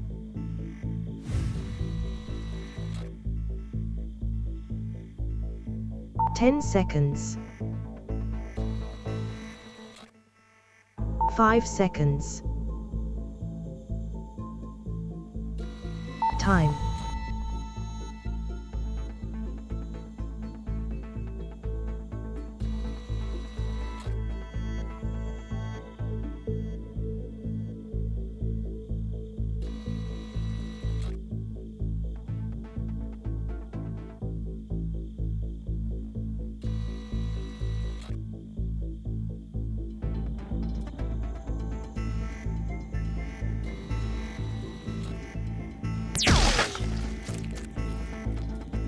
The correct answer was smoke a cigarette. 1 out of 3 players were incorrect. It turns out safety mode was disengaged. Apologies for the confusion, 7 whole potato.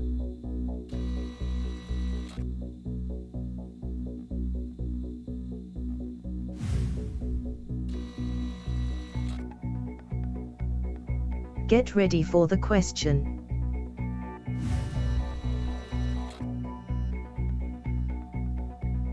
Ten seconds.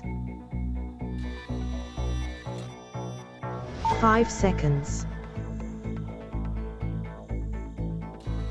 Time.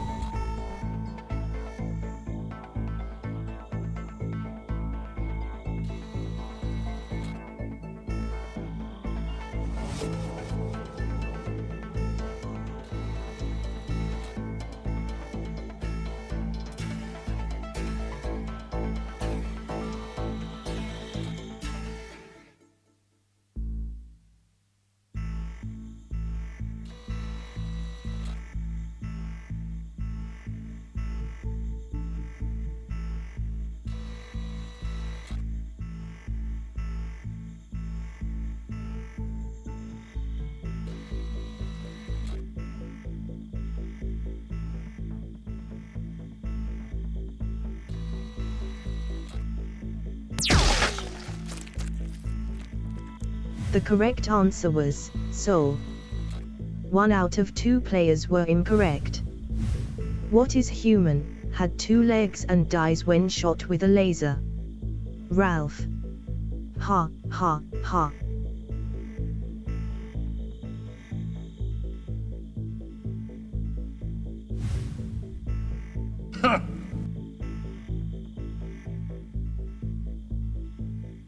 Congratulations to Mark on surviving the process.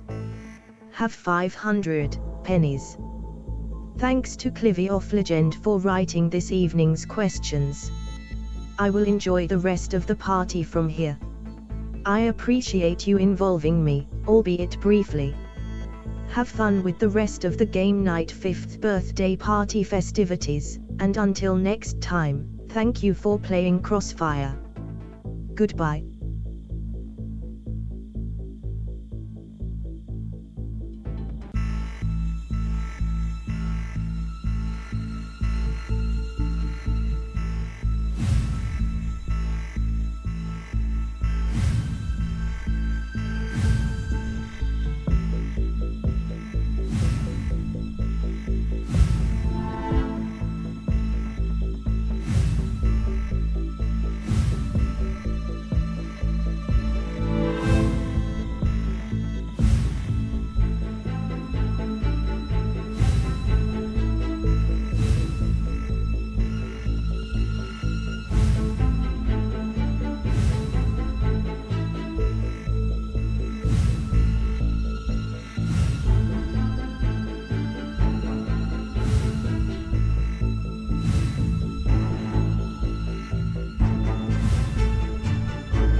How you all doing? Congratulations to Mark and thank you to Clive for a lovely pack of Crossfire there. Welcome Nando and Manic Volcanic to the stream, and Sweet Ballers Corporation, thank you very much for that follow. Now, we're going to do the prize draw, and I know we're already running a little bit late, but I've got food that has literally just been prepared and is about to be delivered, and I need to at least make some attempt to eat it because I am actually getting quite hungry. Yeah, because I had to post trivia during that round as well, so I've not really stopped to have a break, but I'm hoping this next section should be a little bit shorter. Well, Face Off in the Abyss will be under an hour, it should be, but then the Hive will probably be slightly over an hour. But anyway, hope you all are well. Face Off players, I see you gathering in the green room. Give me 5 or 10 minutes to do this draw, and then I'll come do sound check on everything with you. Mark, I see your webcam is on in Discord. If you go join the voice meter room that I've provided, and I'm hoping you can hear me, Mark. That'd be better. Inka, I can see you in the voice meter room already. Thank you very much for sorting that. I'm hoping it's all hello, wave at you. You can't see me. Well, you might be able to see me if you're watching the stream, but that'd be grand. And welcome next player. So I'm giving secrets away as to who it's going to. Well, I told you to. It's Inka and Mark and Zeus and Shapes is who are going to be facing off in a sort of champion of champions sort of battle. Which will be enormously good fun. We'll get into that shortly. I'm just loading the Face-Off software, and then I'm going to go to the... in fact, let's go to the not Stream Control, Steam Code Lottery. That's what we need. And let's load up. Yeah, as you can tell, I'm slightly flagging, and I do need food before I'm able to carry on. So I'll probably eat some while I do this draw, and then I'll do the rest as we probably play the Abyss. But let's see where we're up to with this prize draw. We're up to £800 raised so far, so congratulations and thank you to all of you who have contributed. I think it's time we drew some more games from this Steam Code Lottery. So once the software has loaded and it's restored my data, there we go. I go to Game with Cat. Lovely. Now, last one we picked was, I think, was it Clive? Or was it SJ? SJ, then Clive. So now it's Zeus. Zeus, I can see you on camera, but you get to pick a game. Oh no, we picked yours, didn't we? Because you couldn't find the stop button. No, you won inside. So no, we have done Zeus's. So next it's Sooty Cat. Sooty Cat. Yes, I did. Sorry, darling. Sooty Cat, are you here? I'll just at you. Because it's time. Because if you are, then we can load you in and you can pick a game. But if you're not, then we can't, which would be a tremendous shame. Yes, Zeus got inside. Yes, he did. Sooty Cat, are you here? Or do we roll a game and I press stop for you? Well, there's Sooty Cat. No, that's not a euphemism. Stop being filthy. You bad man, Zeus. Very bad man. Well, if Sooty Cat isn't here, I might have to stop it in their absence. Let's go cycle. And Sooty Cat, if you turn up, you want to type stop at any point, otherwise I'll have to pretend to be you from here. Or can I just type stop for you? I wonder if I can do that. No, it turns out I can't. Well, let me pretend to be Sooty Cat for a minute and type stop. Not looking. And Sooty Cat has stopped at the bottom. Let's reveal what they've won. 5 seconds. Here we go. It's a copy of Mini Metro. Great game. I played that far too much on my iPad. But lovely game, Mini Metro. And Sooty Cat, we will sort that out with you. Yeah, it is a great game, that one. So well done to you, and thank you for the donation. Matt the Sprat. There you are, Matt the Sprat. So they'll never know. No, it's a lottery. That's how it works. You're here. Fantastic. Let's get your cycle going. And take a square.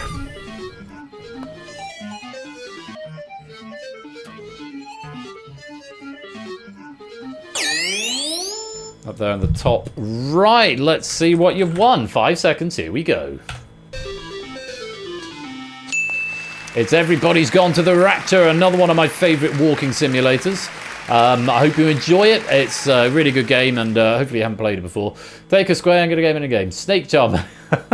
Guys, you are all filthy. Brisbane, are you still here? Brisbane, because it's time for you to pick a game. If you are still here. There's Mr. Chips. What's he up to? There's Brisbane. Excellent. So we can pop you into the draw. There you are. And let's cycle and then press stop to take a square. And you can select a game.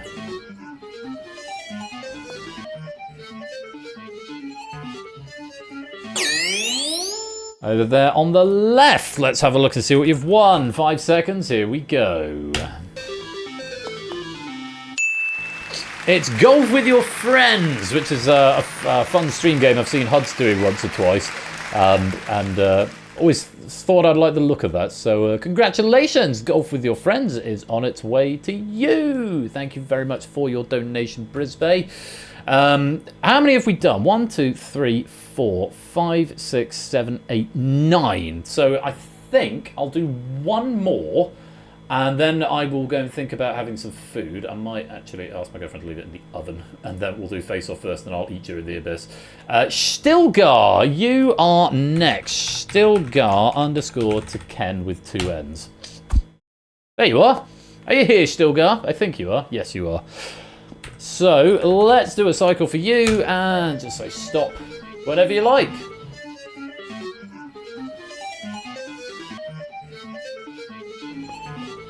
Bring it. Let's see what you're going to win.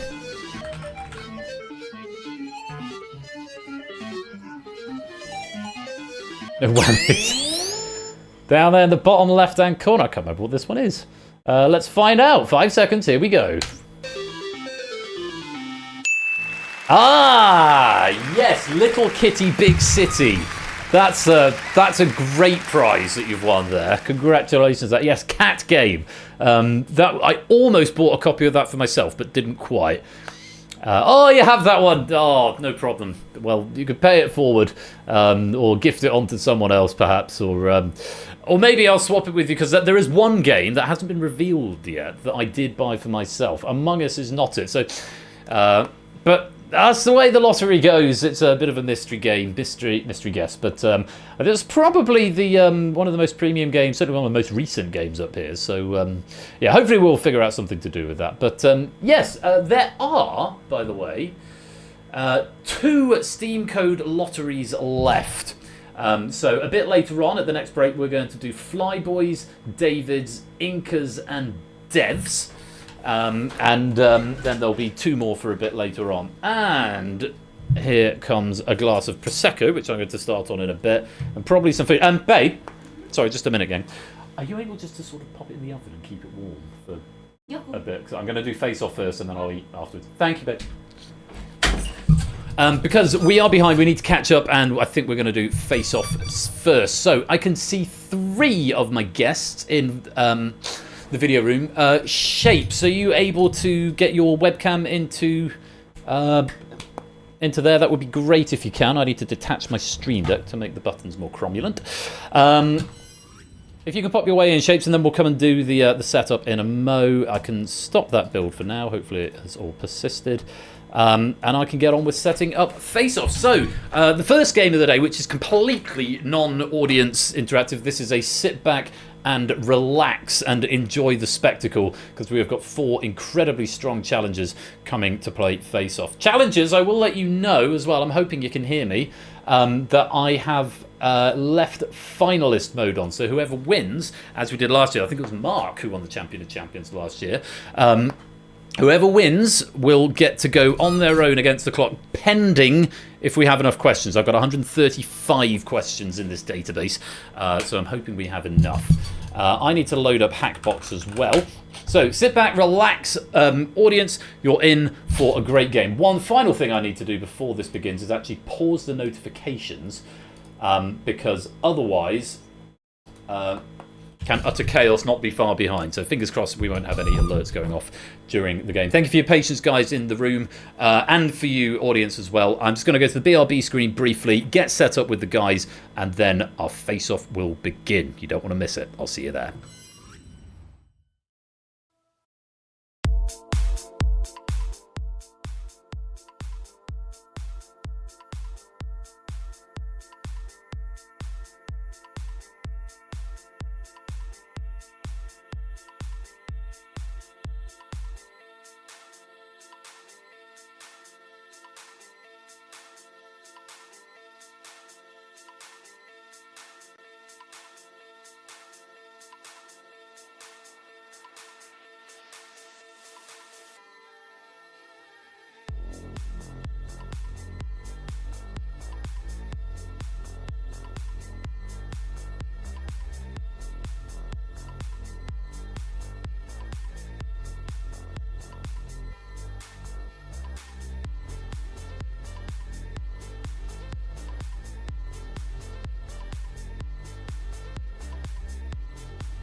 Welcome back, everybody, to Game Night's 5th birthday party. It's time for face-off. I have got 4 contestants. Oh, I had 4 contestants. I've now got 3 contestants. I appear to have lost one, but I'm hoping they'll come back in just a minute. They're still in the room with us, at any rate. And yeah, looking to play face-off this evening. I'm just going to switch off their cameras so I can introduce them one at a time. And they may not appear in the correct order on here, but this could be a fun exercise all the same as we go to play face-off. And on the orange podium, we have Shapes. He's 43 years old. He's a uni adminer and translator from West London. Shapes, if I press the right button, let's see if I can get it right first time. Was that the right button? No, apparently not. Is it that button? Yes, there we go. Shapes, welcome to the stream. How are you doing? Good, good. It's been a lot. You've been here from the start today, haven't you?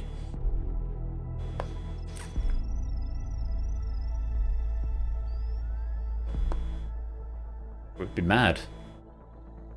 I'd love to hear it. Now, obviously, you've had a good run with Face Off recently. You won the mini tournament at Quizmas, didn't you? Which was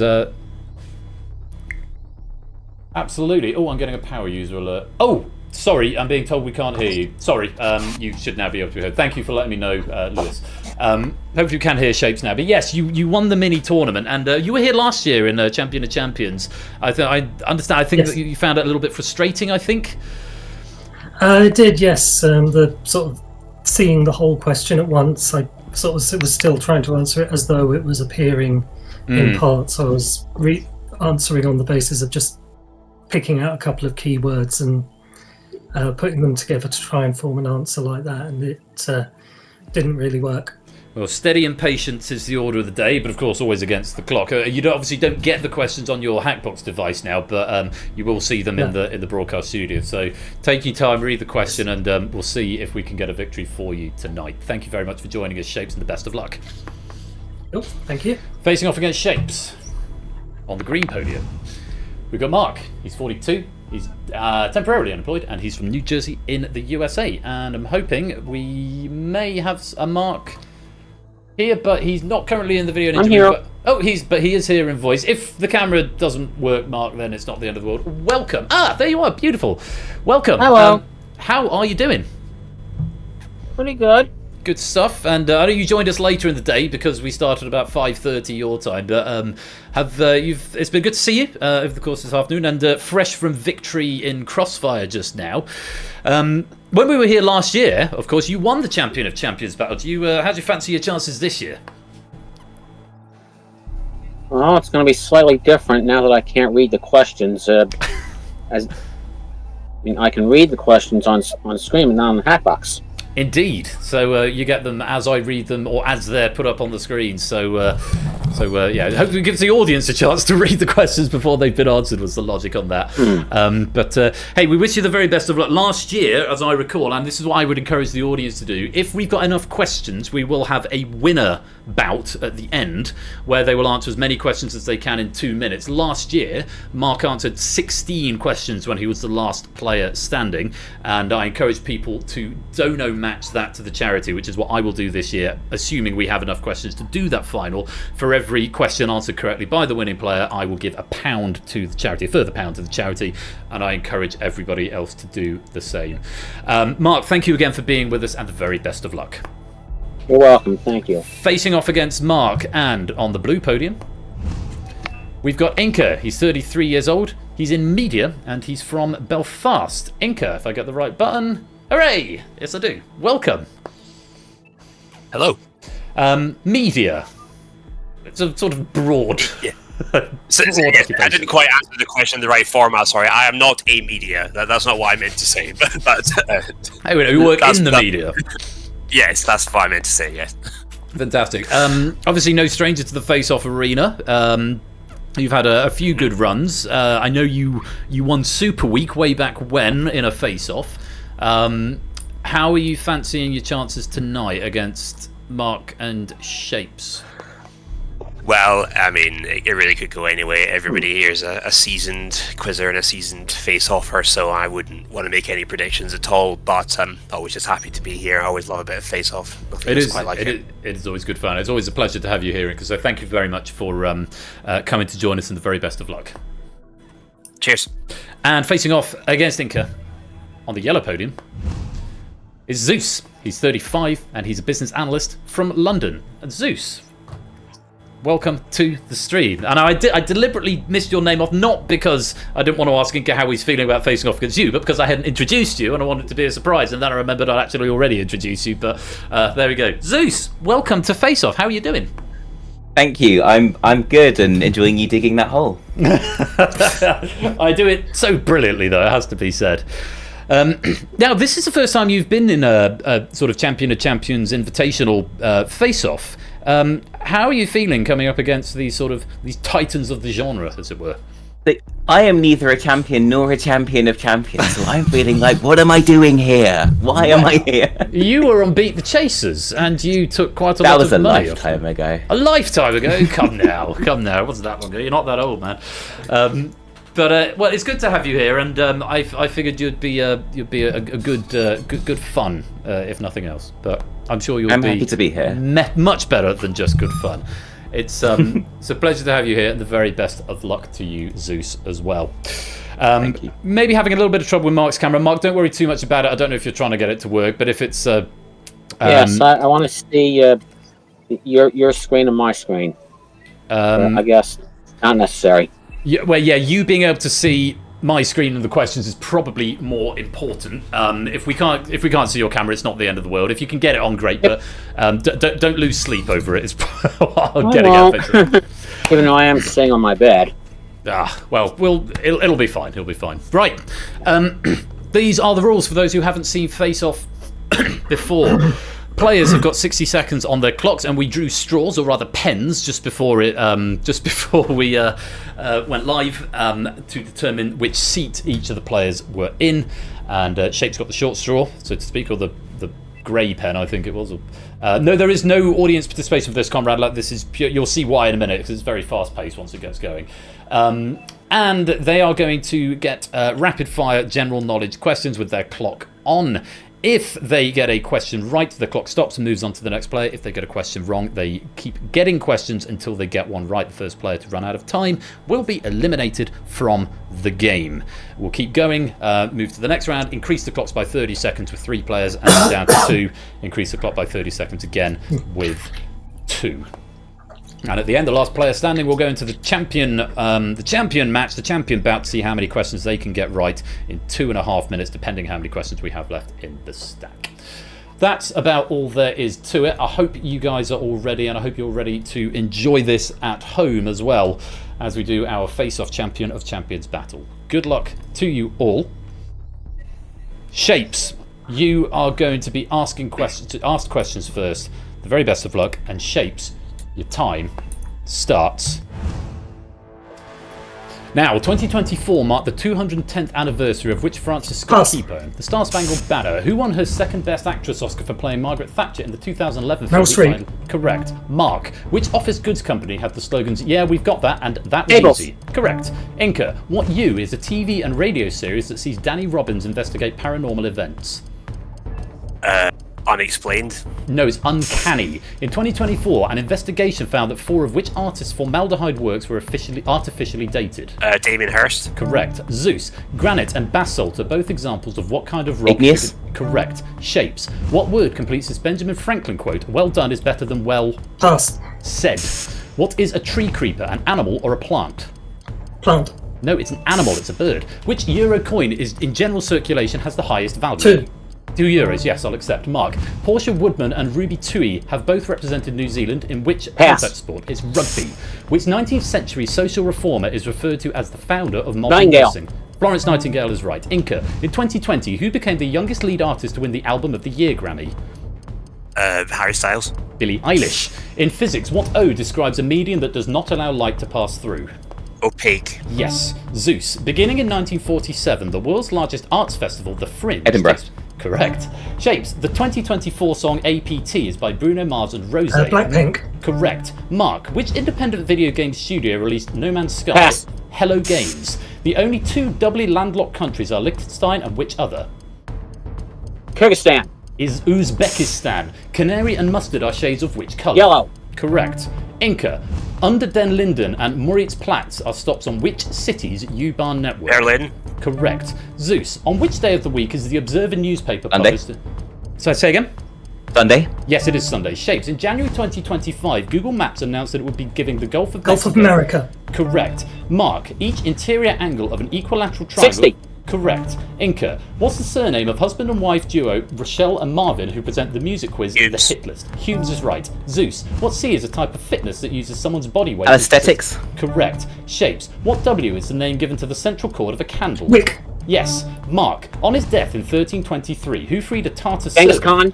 No, Marco Polo. Dating back to the 1600s, what kind of institution is the Baudelaire? Library. Yes, it is. Inca. Since 1993, Jensen Huang has been CEO of which tech company? Pass. Nvidia. Which Dutch artist painted the 1889 work Irises? Van Gogh. Van Gogh is right. Zeus. Who won her second Oscar opposite Spencer Tracy in the 1967 for Catherine Hepburn? Peridot gemstones are typically which colour? Blue. Green. What B is a shortening of the name Robert and a Bob. short... Correct. Shapes. Which annual British summer sporting event offers cheaper tickets on... Wimbledon. Yes, it is. Mark. Which part of the body comes after crew and V? Neck. Correct. Inca. The S in the bank HSBC stands for which Chinese city? Shanghai. Shanghai is correct. Zeus. The fictional nation of Lilliput first appears in which... Gulliver's Travels. Correct. Shapes. Which chocolate brand was founded by Guy and Lillian Faubert? Pass. Guylian. In TV's The Traitors, what collective name is given to the players who aren't Faithfuls. traitors? Correct. Mark. Which spinach-eating character entered the public... Bye-bye. Correct. Inca. The acceleration of a car is commonly given as the time needed to go from 0 to how many miles per hour? 60. Correct. Oh, but just out of time as I pressed the button. Oh, Inca, bad luck on that one. Oh, okay. Thank you for that, Lewis. But yeah, it's all good. Inca, bad luck. Oh, well, people were answering very quickly. I don't know if I'm missing something, but was I supposed to be looking at the questions somewhere or something, or am I? No, fair enough. Okay, everyone's just fast. Well, It's in the I'm sharing it in the Discord. Are you? Yeah. I don't see that. I promise you, I am. I'll take your word for it. Oh, your webcam. All right. Yeah, okay. I've got. So it's on shared via webcam rather than. Right. I see. Oh, fair enough. That's sorry, I probably should have made that clear before we started. No, don't worry. I mean, people were very, very fast and very good anyway, so I don't know that was going to make a difference. I mean, I can have a look through your past record there. Let's see how we actually... Oh, it just says Inca, but not actually the questions without me going manually. That's fine. Great sport as ever, and it was pretty close down at the end. Say a couple of players coming within 10-15 seconds, but alas, not to be this time. But Inca, always a pleasure to have you here. Thank you very much for playing, and we'll see you a bit later on. Always a pleasure to be here. Thank you. Thank you, mate. Take care. And Inca gets switched off, and we go to round number 2.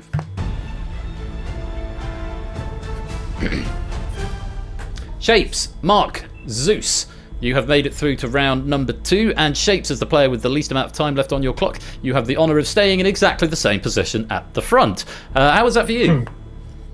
That was okay. It was a bit sort of scary, especially after first question came in. It was really difficult, and then there was a couple I was sort of had kind of word blindness on, but just sort of held it together. Realised that I wasn't sort of a long way lower than everyone else, so I just sort of try and keep calm and get through it.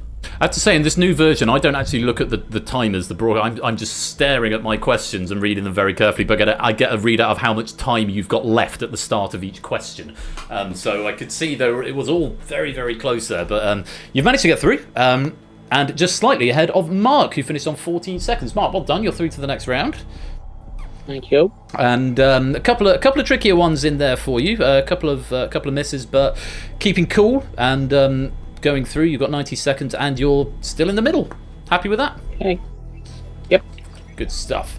And Zeus, you were saying, I don't know what I'm doing here, but you've actually finished with the most time on your clock, and including some time I had to get you to repeat an answer. So that's encouraging, isn't it?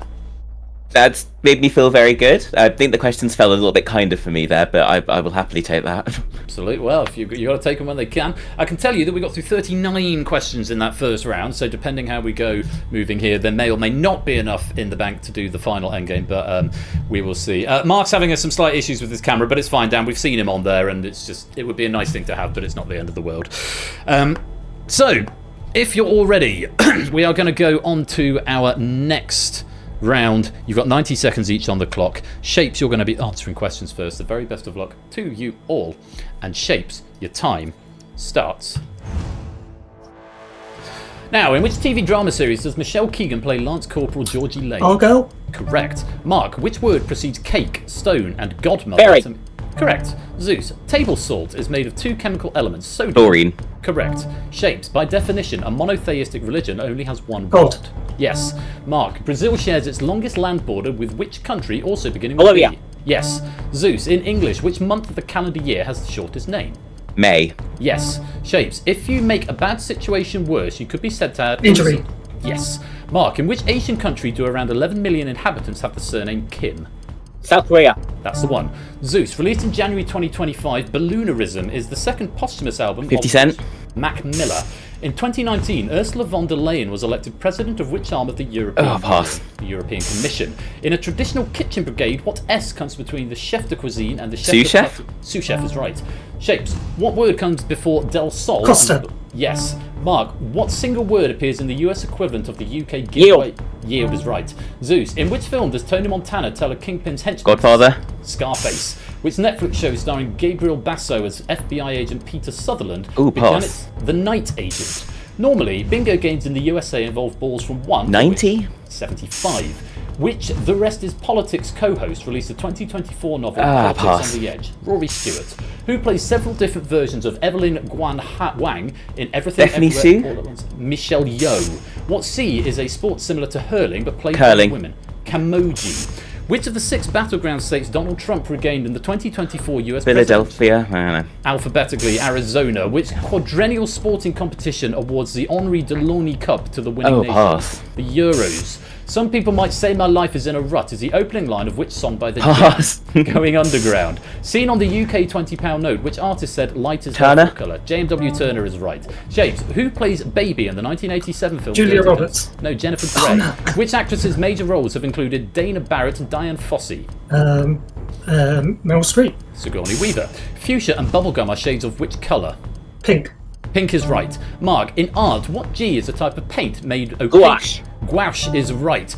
Zeus, glucose contains of 3 chemical elements. Hydrogen. Correct. Shapes, in the name of the French company LVMH, what luxury fashion brand is Louis Vuitton. Louis Vuitton is correct. Mark, what is the only Caribbean country with French as an official language? Haiti. Haiti is right. Zeus, what P is a cycling race where riders start at opposite ends of a Pursuit. velodrome? Pursuit is correct. Shapes, what fraction is equivalent to the decimal value 0.2? 1/5. 1/5 is right. Mark, how many counters are placed in the rack during a drawn game of Connect 4?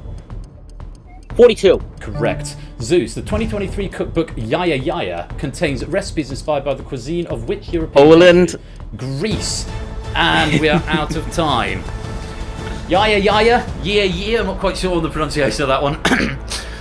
Oh, we got a little bit stuck there, didn't we, Zeus? Little bit, yeah. I think I jinxed myself by saying Got a the bit on questions fell track there. kindly.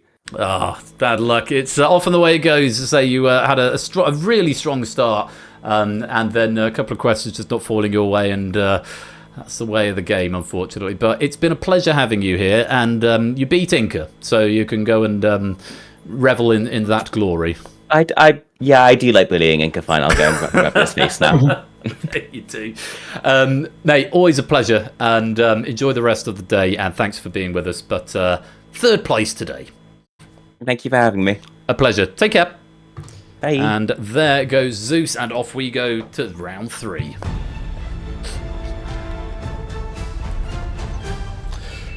It's Shapes versus Mark then in this final round. Shapes, you once again are on the front podium as you had less time left, and Mark is going to be behind. Strong round from you that time. I think so. Other than I got sort of caught up on the fact that in my mind, Dirty Dancing and Pretty Woman are the same film. Yeah, I don't know that get inside your head, but no, they are very much not the same film. But it's you got to the final, and you got a valiant opponent in the shape of Mark. So it's Mark and Mark in a way here, but we're going with Shapes and Mark just to make the distinction a little bit easier. Otherwise, we'd be having a night there. Mark, great performance there, very strong performance, and getting your place. Are you feeling confident, happy, comfortable coming into this final? I know, yeah. Have you faced off against Shapes before? I believe so. Do we know how that went last time? I think I beat him. You think you beat him? Or maybe... Maybe. We'll see what happens this time around. Silent Marine, welcome to the stream. Lovely to have you here. It is UK versus US. The two Marks, or Shapes and Mark. Shapes on the orange, Mark on the green. Shapes is going to be answering questions first. I wish you both the very best of luck. Let's play. Shapes, your time starts now. What symbol follows Google in the name of a short-lived social network? Correct. Mark, what is the value of 5 to the power of 3? 125. Correct. Shapes, in which UK game show can players win prizes on Bully's prize board? Correct. Mark, how many lines are there in a traditional limerick poem? 5. Second time today. Shapes, which Motown group's original members included Otis Williams and The Temptations? Correct. Mark, which song by Simple Minds features in the 1985 Don't You Forget About Me. Don't You Forget About Me. Shapes, the band that released the single Girl All the Bad Guys Want is Soup. Yes. Mark, which Labour politician was jokingly called Rachel Reeves? Steve Ballmer was the CEO of which large... No, Microsoft. Gary Grant, Sean Wallace and Pat Gibson have been champions of which TV? Mastermind. Correct. Shapes, Shahada, Salat, Zakat, Saum and Islam. Hajj. Correct. Mark, the word quixotic comes from which classic Don literature Quixote. work? Don Quixote is right. Shapes, who was the main rider of the horse Shadowfax in The Lord of the Rings? Pass. Gandalf. The chorus of which Chapel Roan song starts with the line, "You can kiss 100 boys in bars"? Hot to Go. Good luck, babe. Which of the home nations failed to score in the opening match of the 2025 Men's Six Nations? Wales. Yes. Mark, Charon was the first known moon of which Pluto. Yes. Shades, in the animated film Frozen, what is the name of Elsa's sister? Pass. Anna. In 2025, a stamp was released to mark the 50th anniversary of which band's debut album, High Voltage? AC/DC. AC/DC. Mark, what's the English name of the Chinese TikTok-like app Xiaohang Shu? Pass. Red Note. What term is given to a positive integer equal to the sum of its positive dividers? Perfect is right. Shapes, the Oreactus is the national parliament. Yes, Republic of Ireland. Mark, who was the original lead vocalist of Van Halen? Eddie Van Halen. No, David Lee Roth. Which Scandinavian country's monarch, Margaret II, abdicated Denmark. Yes. Shapes, the aorta is the largest of the arteries that leave which human organ? Heart. Yes. Mark, who competes for the Prix de l'Arc de Triomphe, jockeys or cyclists? No, it's jockeys. Something that's very expensive can often be said to cost an arm and An arm and a leg. Yes. Shapes, in the card game Baccarat, how many points is a queen worth? 10. 0. Who played Spartacus in the 1960 film of the same name? Charlton Heston. Kirk Douglas. Stanley Donen directed which 1952 musical? Pass. Singing in the Rain. A 2025 internet rumour suggested that Denmark would levy a 500% Ozempic. Ozempic is correct. Mark, in 2025, the Flying Dutch Music Festival is set to take place in which Europe? The Netherlands. In maths, what is half of 1/2? Quarter. A quarter is correct. Shapes, who became leader of the UK's Conservative Party in 2024? Badenoch. Kemi Badenoch is right. Mark, Palantines and Galantines are... Valentine's Day. Valentine's Day is right. Shapes, Virginia Johnson partnered with which man on pioneering sexual Kinsey. research? William Masters. The March Sisters feature in which Louisa May Alcott book? Little Women. Correct. Mark, the 2021 paper Happy Hookers suggests that which craft offers... Crochet. Crochet is correct. Shapes, if 4x minus 5 equals 19, what is the value of x? 6. Correct. Mark, what name is given to a young eagle immediately before... Eaglet. Eaglet is right. Shapes, what's the first name of the lead singer of the band Bon Jovi? John. Yes. Mark, what was the first name of the Seinfeld character Kramer? Cosmo. Yes, it was. Shapes, Monterrey and Puebla are among the largest cities in Mexico. the country. Correct. Mark, which late sitcom actor released the 2022 book Friends, Lovers and the Big Terrible Thing? Matthew Perry. Matthew Perry is right. Shapes, which mobile operating system had versions named Gingerbread and Honeycomb? Pass. Android. In 2013, which US state overtook Alaska to have the highest number of national parks? California. Yes. Mark, which sweet treat does the P stand for in the name of the US restaurant chain Pancakes. IHOP? Yes. Shapes, what number on the pH scale indicates that a substance is neither 7. acidic? Yes. Mark, which surname links the new Hollywood era director Robert and the OpenAI co-founder? Altman is right. Shapes, the term La Dolce Vita originates from which Italian. European language? Italian is correct. Mark, in Gaelic football, how many points are awarded for a 5. goal? 3. Another common term for worrying over something minor is crying over spilled milk. Milk, yes. Shapes. Which dating app with predominantly yellow branding was founded by Bumble. Bumble is correct. Mark, in 1986, Jackie Joyner Kersee became the first woman to score. F1. Correct. Shapes. Which animals are depicted playing poker in a series of paintings? Dogs. Dogs playing poker by Cassius Coolidge is correct, but we're Well just played. out of time. You too. Oh, that was a good battle. There was a lot of back and forth there. But it is Mark from the States who's just come out on top. Shapes, a worthy runner-up. Just 17 seconds left on Mark's clock. Yes. So leave with your head held high. But second place, I hope you've had fun. Yes, I can't be gutted about how this one's gone. Like last time, I was absolutely devastated how badly it went, and this time it was just I had someone who was really, really good on the other podium. He was very, very good. Valiant in defeat, Shapes. Really appreciate that. Thank you again for your time this evening. Thank you for playing and for everything you've done for the community over these last 5 years. We'll see you again a bit later on, I'm sure. Indeed. Thank you very much, Shapes. Cheers. So, Mark, for the second year in a row, you are the winner of our Champion of Champions bout. You must be feeling proud and good. Yes. I have something to tell you. We were going to do a final skirmish for you. That was the plan, but it was always going to be pending the number of questions we had left. And we are down to 8. 8 questions remain, which makes this final round a little more tricky to finagle. But I'm wondering, I don't know if we're going to actually... we probably haven't got time to fit it in today, so it's going to do the round now, and then I'll just speed it up so we can get to the credits and end the game. So, Mark, a really great effort from you there, and well-deserved defence of your title. Again, thank you for all of the everything you've given to the community over the last 5 years or so. It's always good to have you with us, and thank you very much for playing. Thanks for having me. Always a pleasure. Ladies and gentlemen, Mark, your face-off champion. Right, I'm going to drop from the room, and yeah, we're going to have to wrap it there because I just don't have the questions left. We're not just going to write some more questions now, and there's no time, and it gives us an opportunity to make up a bit of time as well. We're going to move on to the Abyss, and I'm going to have some food. It's going to play this round, so we're going to lose one question, because I'm not going to Mark.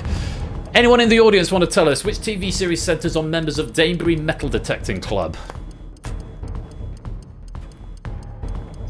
Anyone in the chat? Detectorist! Shapes is the right answer. First to get there. The Great British Bake Off. Yeah. Naked Attraction. Let's just drain that clock. It's a shame we ran out, but otherwise it won't crash, but it will just loop back through them, and the winnings will be it'll be a bit of a hollow victory because Mark will just be playing a remembrance game. There we go. Come on, Mark, get it right. We're going back down to Mark's 0, but that's the end of Face Off. We've got the Abyss coming up in a minute. Give me a few minutes to set it up. I'm also going to grab some food, so forgive me while I eat on the next one. But please do stick around for the Abyss, our next game, which has been written by Stimpson's Angle and should be a lot of fun. Thank you all. I hope you've enjoyed Face Off. I'll see you in a few minutes' time.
Well, hopefully that was a lot of fun, as fun for you as it was for me. I certainly enjoyed it.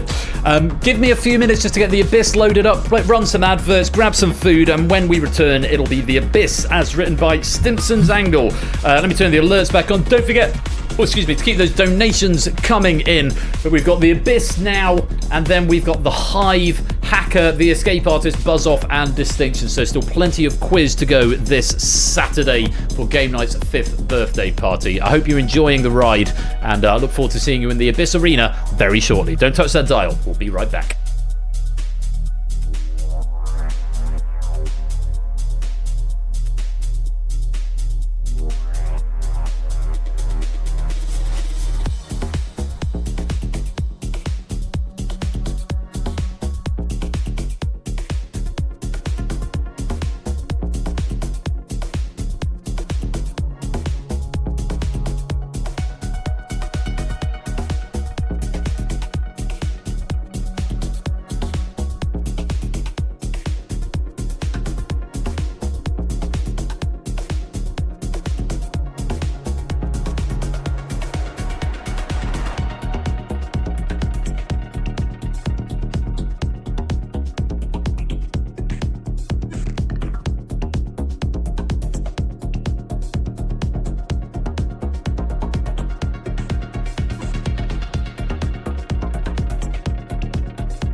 Welcome everybody to the casually nihilistic arena of the Abyss.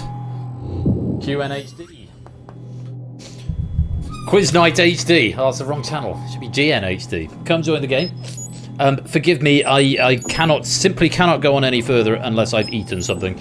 So I hate eating on stream, but I do make an exception for the big charity day. My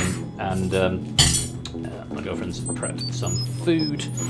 We've got little roasty potatoes and little mini burgers. So I am going to eat while reading questions. I hope you don't mind. How are we doing time? What time was this supposed to start? 6:30? So it should be just about finishing. And of course I can't speed this game up because it's a fixed length because it's self-running. But 45 minutes late is not bad. This should be done by 8 rather, which means the hive will be half an hour late, which will probably overrun. But all will be well. So come join the game, QNHD, if you'd like to come and play the Abyss. Hashtag casually nihilistic. Yeah, I used to say that a lot more.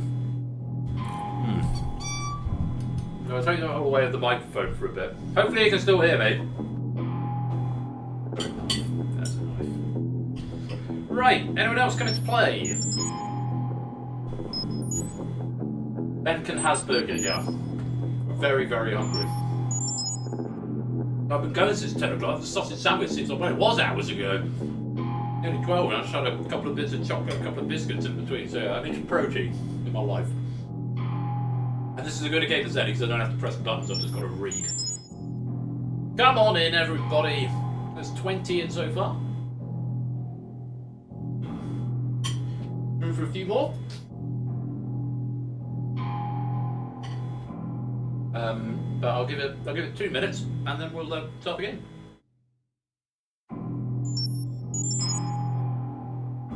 Welcome in, Toucan. Burgers and fries. I was going to order a Domino's today. That was the plan. Order Domino's, and excuse me. Yeah, order a Domino's and have it for dinner, and then lunch, and then pizza's very casual. But Annie sort of insisted on cooking. She's very good at that. So, and yeah, we're in. So I am now in burger and fried potato heaven. Welcome, welcome. Welcome to the game. Right, I'll give it 1 more minute. Hello, Jack. Welcome to the game. In fact, I might just... I realise I do this now, I'm halfway through. I'm going to disappear just for a moment, rather than eating in front of you. I know some people can feel a bit uncomfortable with people eating at them, so I'll talk and eat. And poof! I disappeared. Indeed I did. But yes, this feels better. So this pack has been written. This pack has been written by Stimpson's Angle. Proof by me. Feels like quite a gentle pack of the Abyss, but we'll see what you make of it. And yeah, should be good. Some good categories in here. There is one which I need to give an explanation on, but I'll give you explanations on all of them, just so you're well versed. So one of the categories will be second or seconds, which hopefully is fairly self-explanatory. They will all have something related to the word second or seconds. Yawn a More Roman Way will be around, as you may have worked out. Yawn a More Roman Way is palindrome, and the answers to all of the questions in that category will be palindromic words or phrases. Okay, so Yawn a More Roman Way, you are looking for palindromes. This is the one that that is a little complicated. Same sound, different story. In this round, you need to make the given sentence make sense. In every sentence, one word has been replaced by a synonym or example of its homophone. You'll pick it up pretty quickly, I'm sure, but as an example, if you're given the sentence, "Don't step, it's rude," the correct answer is stare, S-T-A-R-E, as step can be a synonym for stare, S-T-A-I-R, and stare are homophones. If you're given the sentence, don't step, it's rude, the correct answer is stare. A step can be a synonym of stare, and stare are homophones. Yes, it's much easier when written out. I will stress on that one, you must get the correct homophone. We're not allowing, we wouldn't allow both forms of stare, only the correct one. So make it make sense. Make it make sense was right there. That's that one. You'll pick it up pretty quickly, and as ever, you get crossword clues to help you out along the way. Spelling must be exact, but use that if you're in doubt. And all of the target words will be in quotes, so you'll figure it out. 5 years of questions is a category. Game night titles will appear in the general knowledge questions, but the answers are just general knowledge. Make it make smells, in other words. Something like that, Matt. That's exactly the sort of form we're going for. And the final category is Let's Party, which are all questions relating to parties of some sort. So those are the categories. Only one there that required a little bit of explanation. Forgive me while I continue to eat, but I am going to start the game with 24 players. Let's begin. 25 players, welcome on in Apollo. Here's the rules. 40 questions across the 5 different categories. Use crossword clues because spelling will count. After 5 questions, 9 players will be selected to join the Abyss Arena. Inside the arena, wrong answers or abstentions will cost you a life. 5 consecutive correct answers will earn you an extra life up to a maximum of 3. If you exhaust your lives, you fall into the Abyss and you are out of the game. You'll be replaced by a player from the wings. The 9 players inside the arena at the conclusion of question 40 will go on to the final. Simple as that. So, devices at the ready, and I'll put the camera back on as soon as I've finished eating. Good luck, have fun. These questions are from Stimpson's Angle. Let's play.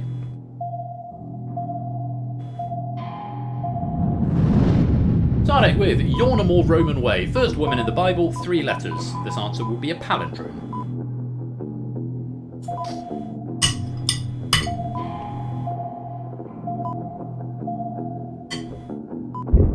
Eve, as in Adam and.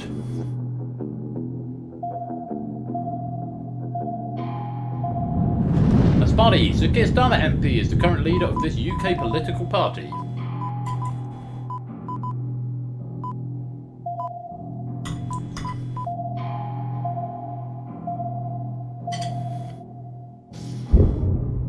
Labour. Sir Keir Starmer MP, leader of the Labour Party. And the next one. Same sound, different story. The police caught the breakfast food killer. 6 letters.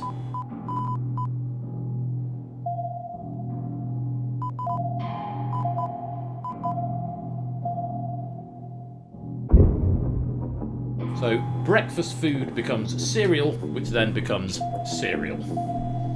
I don't know if you got that one.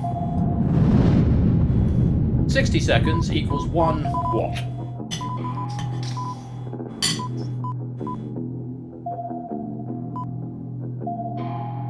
Spelling does count. 60 seconds does not equal 1 minute. It equals 1 minute singular. And one more before we draw. 5 years of questions. Colloquial name for a porcine-shaped money box. 5 and 4.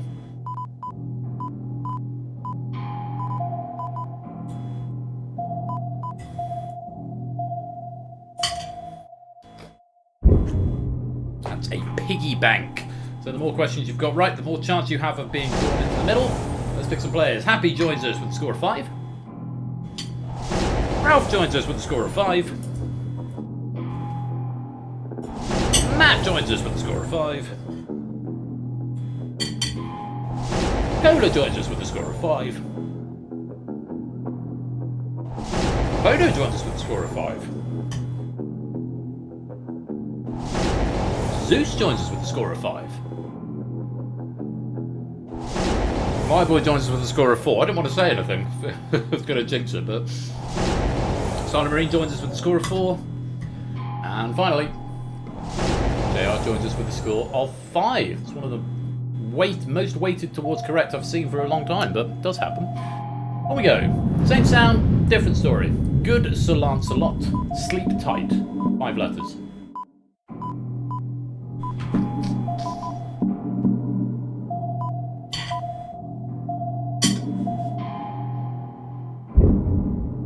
knight without the K. Sir Lancelot was a knight. Good night, sleep tight. War Rome Away. Fennoscandian band formed in the 1980s. 3 letters.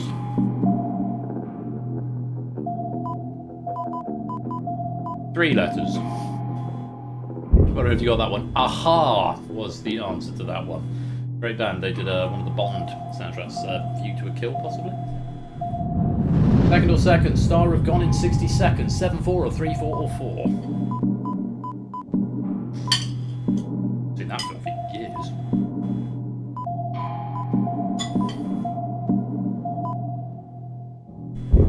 Nicolas Cage. Well, I don't know if you got that one.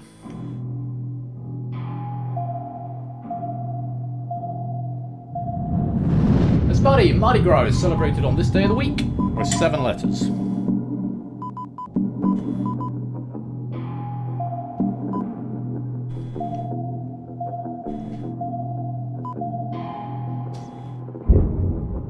It's Tuesday, Shrove Tuesday is the day of the week. In fact, it's next week, in fact. 5 years of questions. All crimes are legalised for this number of hours during the Purge 2013. 6 or 2.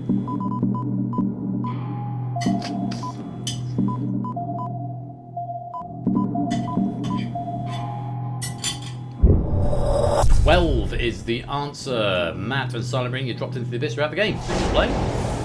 To be replaced by Rat and Bacon, aka Oni, on 8, and Clive on 9. Onwards. 5 years of questions. The song Danger Zone was written for this 1986 movie. 3 and 3.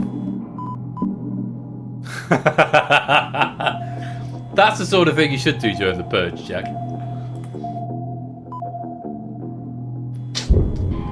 Top Gun.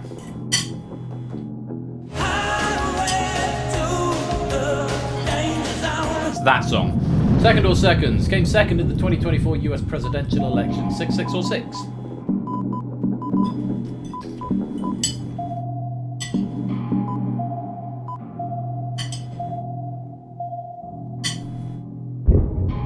Kamala Harris. See a green up there. Nice to see. And onwards. Same sound, different story. Postman Pat put the man through the door. 4 letters. Wrong one, still go. Wrong one, prudes. You're the other homophobe. To make the sentence make sense, it's male, M-A-I-L. Man becomes male, which becomes male. Happy you dropped into the abyss throughout the game. Thank you for playing. Ralph and JR, 5 right in a row. That's an extra life.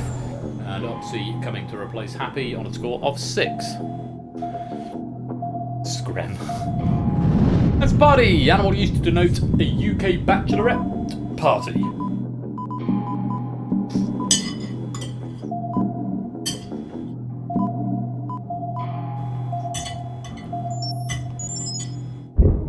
That's a hen do. Pyro, welcome to the game. Great to have you with us. A hen party or a hen do. Yawn and more roam away. Fennoscandian band formed in the 1970s with 4 letters. Not to be confused with the one that we've already had. So 3 letters. No, that was the early one on Vet. That one's ABBA. Most of us getting that one right. Very clever double layering on that question.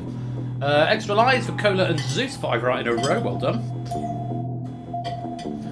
Back up to the middle level. 5 years questions. Director of The Abyss, Titanic and Avatar. 5, 7 or 7.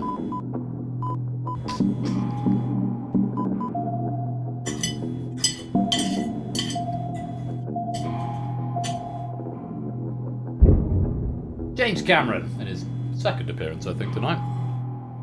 Yeah, I had to count it this way around. It's much funnier that way. It's trickier.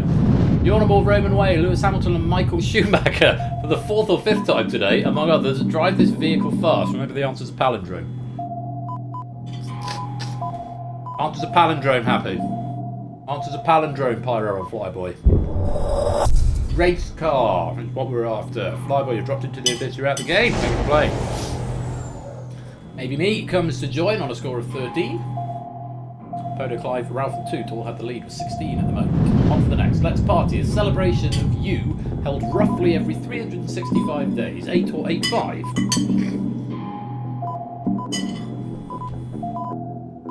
If you look closely, the answer's on the screen somewhere. Birthday or birthday party, both acceptable there. Do you agree? Nice to see. JR, that's 5 right in a row. You're back up to the top flight. Well played.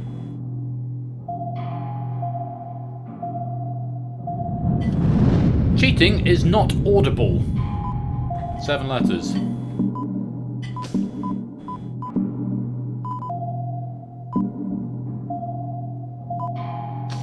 Which qualifier? Which question are we talking about, JR and Pyro? Allowed! Because not audible. Audible is allowed. Allowed becomes allowed. Apodo, 5 right in a row. That's an extra life. You're back up to the top flight. Second planet from the sun with 5 letters. Oh, the qualifier. Right, yeah. Yeah, sorry, I explained it at the beginning. So if you missed, I could appreciate you wouldn't have known that if you weren't here. But yes, Yornam or Roman Way are all palindromes. Venus, all of us getting that right. Nice to see. 5 right in a row for Coda and Zeus again. Both of you back up to the top flight. Well played.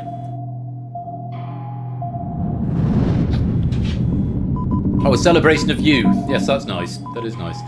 Fiesta is a model of car made by this company.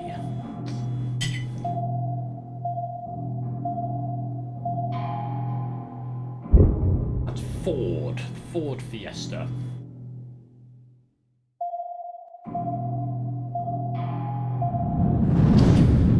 I was trying to think. Fiesta, of course, is a party. 5 years of questions. The BTEC grade distinction is equivalent to this A-level grade. 1 letter.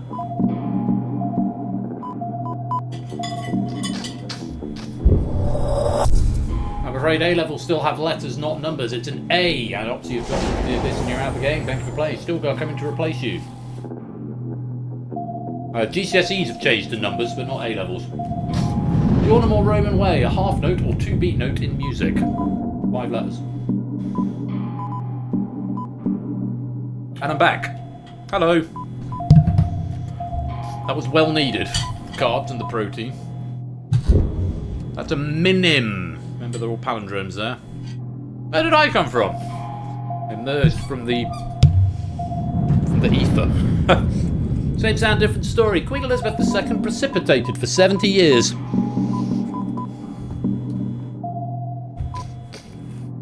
Reading too much into how that could be misinterpreted.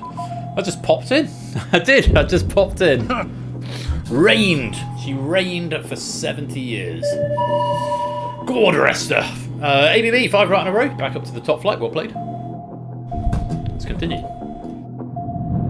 Second or seconds. Jared Leto's band Blank Seconds to Mars. 6 or 2.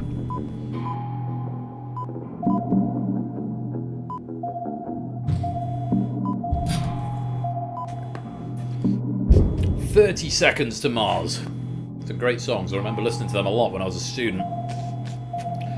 Wondering if you got that. Onwards.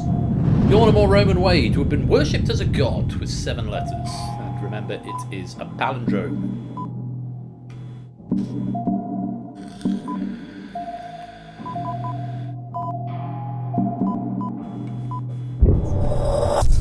Deified is the correct answer. Still going to Podo. You've dropped into the abyss. You're out of the game. Thank you for playing. To be replaced by Conradlak on 18. And Jack on 22. Welcome, welcome.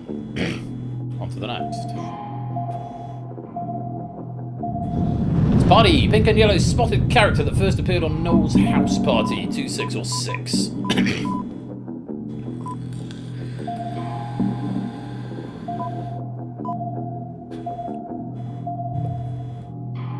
Everybody's favourite giant jaundiced baby, it is Mr. Blobby.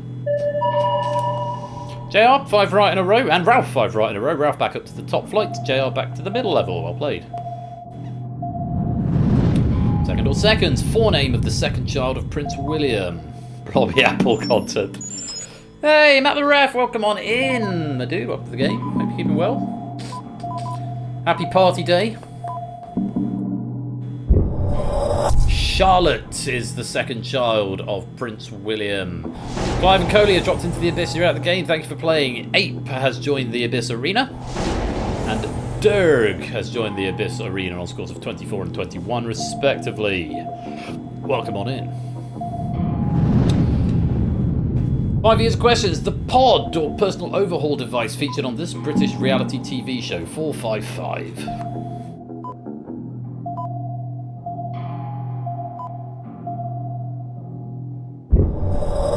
Snog, marry, avoid. A few drops there. JR, Conradlac, and AB Me have dropped into the Abyss. You're out of the game. Being replaced by Shapes on a score of 24. Matt on a score of 21. And Fluffy Bunes on a score of 26. 11 questions to go. Definitely avoid. Same sound, different story. The dog had a funny story with 4 letters. Remember, you need to make the sentence make sense.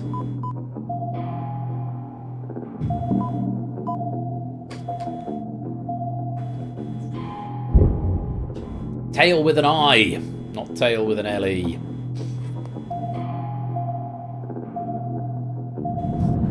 Let's party. Singer of Party in the USA, 5505.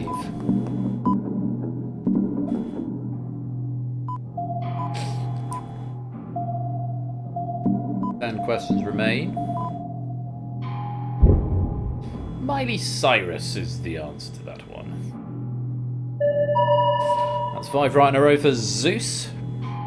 Quite a tale involving his tail. Indeed so. How many questions left? 9. Same sound, different story. You're tossed to the next round. 7 letters. Make the sentence make sense and use that spelling.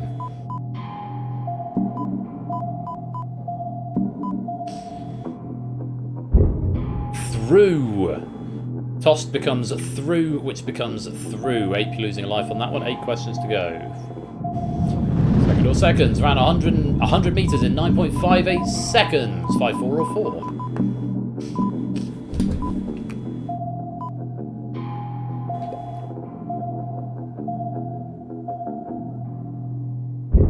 And it's a Usain Bolt, another sea of green. Lovely to see.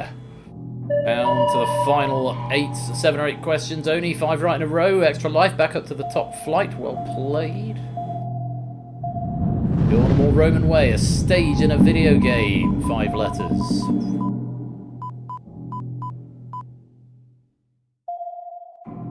Good stuff, David. Welcome back. Nice to see you again. Hope the walk was nice. That's a level. It's a stage in a video game. You say Bolt and you Bolt. They're very different people, still got 5 right in a row for Ralph, Jack and Dirk. Jack and Dirk back up to the top flight. Ralph back up to the middle level. 5 years of questions. A cryptex is used to hide a secret message in this Dan Brown novel. 3254 or 254.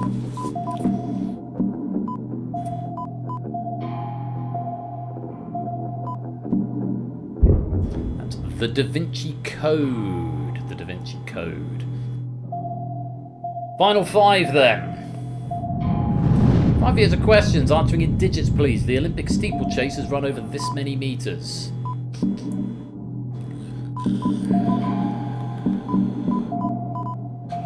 Da Vinci. The Da Vinci Code.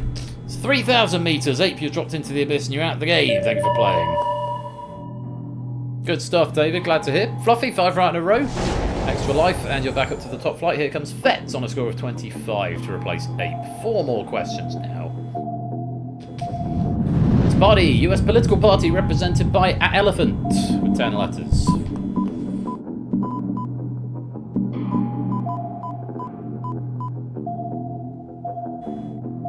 There's your politics, Jack. Think you rejected. That's the Republican Party. The GOP. Final 3 then. Second or second. Second man on the moon. 4-6 or 6 or 5-6.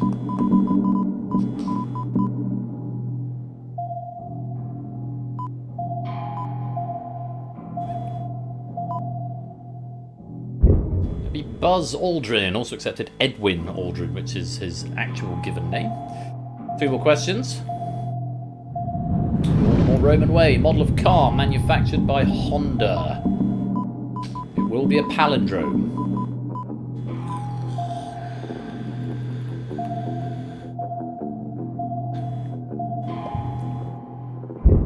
It's the Honda Civic.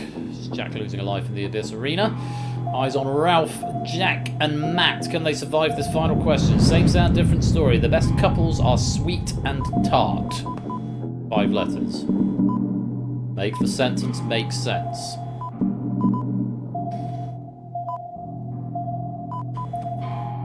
Couples is another word for pairs. No one likes pairs, Liz.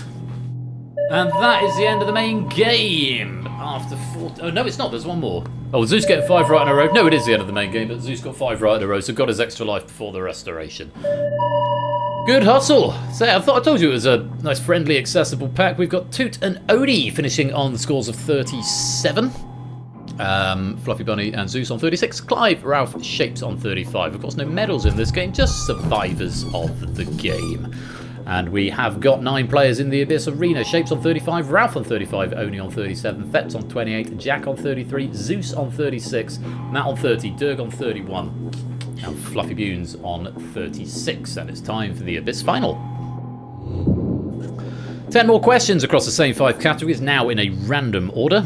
Players in the Abyss Arena have had their lives refreshed, and they're all back up to 3. Gameplay is identical to previously. Extra lives will no longer be awarded, though, and players who drop into the Abyss will not be replaced. Matt the Ref, welcome to the stream. Last player left standing is declared the winner, and in the event no winner has emerged after 10 questions, the winner is the player who is higher up their column. In the event of a tie, the player with the highest score is declared the winner. Simple as that. So, if you all are ready, with 10 more questions, let's see how many players, how many columns can survive this abyss. Good luck, let's play. Second or seconds, second largest city in Denmark, 6 or 5.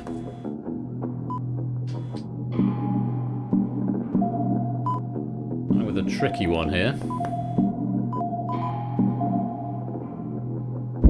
That's Aarhus. Aarhus is the correct answer. Quite a few lives being lost. One of the harder questions in the pack, though. Let's have another. 5 years of questions. Red herrings are herrings that have been soaked in brine and then what?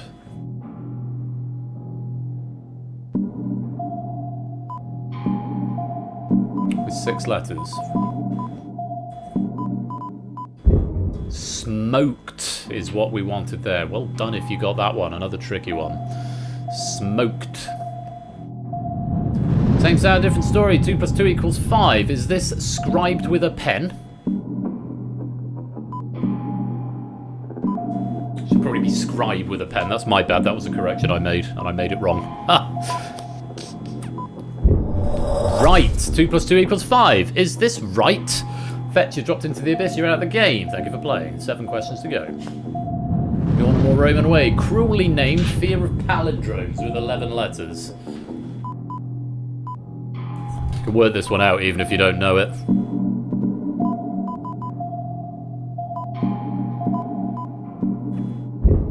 don't know if you word that one out. Ibophobia, and yes, that is indeed a palindrome. Party, holy biscuit topped with colourful icing, 5 and 4.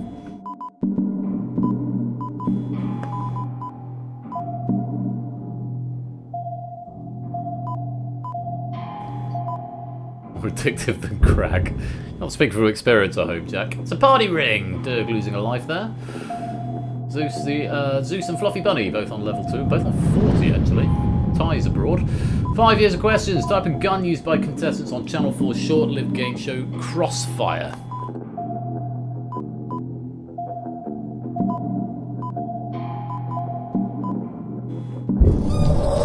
That's a paintball gun. Durg and Jack, you dropped into the abyss. You're out of the game. Thank you for playing. 4 questions to go. Everyone now on the bottom rung. Second or seconds. Currently, 89 seconds to midnight. 385. You do need the leading article for this one.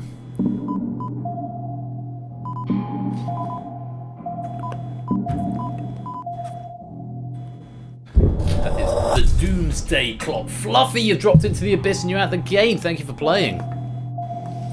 3 questions to go. Yordam or Roman Way, one of the 5 cat cards in the Exploding Kittens base game, 4-3. Remember, it will be a palindrome. It will be a palindrome. Taco Cat is the right answer. Matt, you've dropped into the abyss. You're out of the game. Thank you for playing. 2 questions and 4 players left. 43, 42, 41, 41. Same sound, different story. You wouldn't iron carbon alloy a car. Make the sentence make sense. Don't just give me the homophone. Give me the thing that makes a sentence make sense. It's steal with an A. You wouldn't steal a car. Final question. We get to see them all. That's party. 1773 American protest over British taxation. 6, 3, and 5.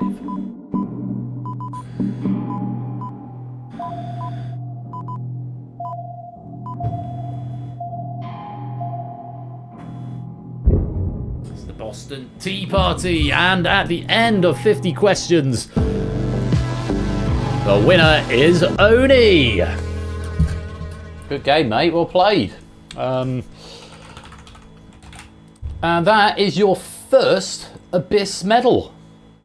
Your first time surviving the Abyss. Well done. And there is a little tradition that we have to do at this point of the game, which I always do because it's much more fun to do it manually. Question display, Q mesh.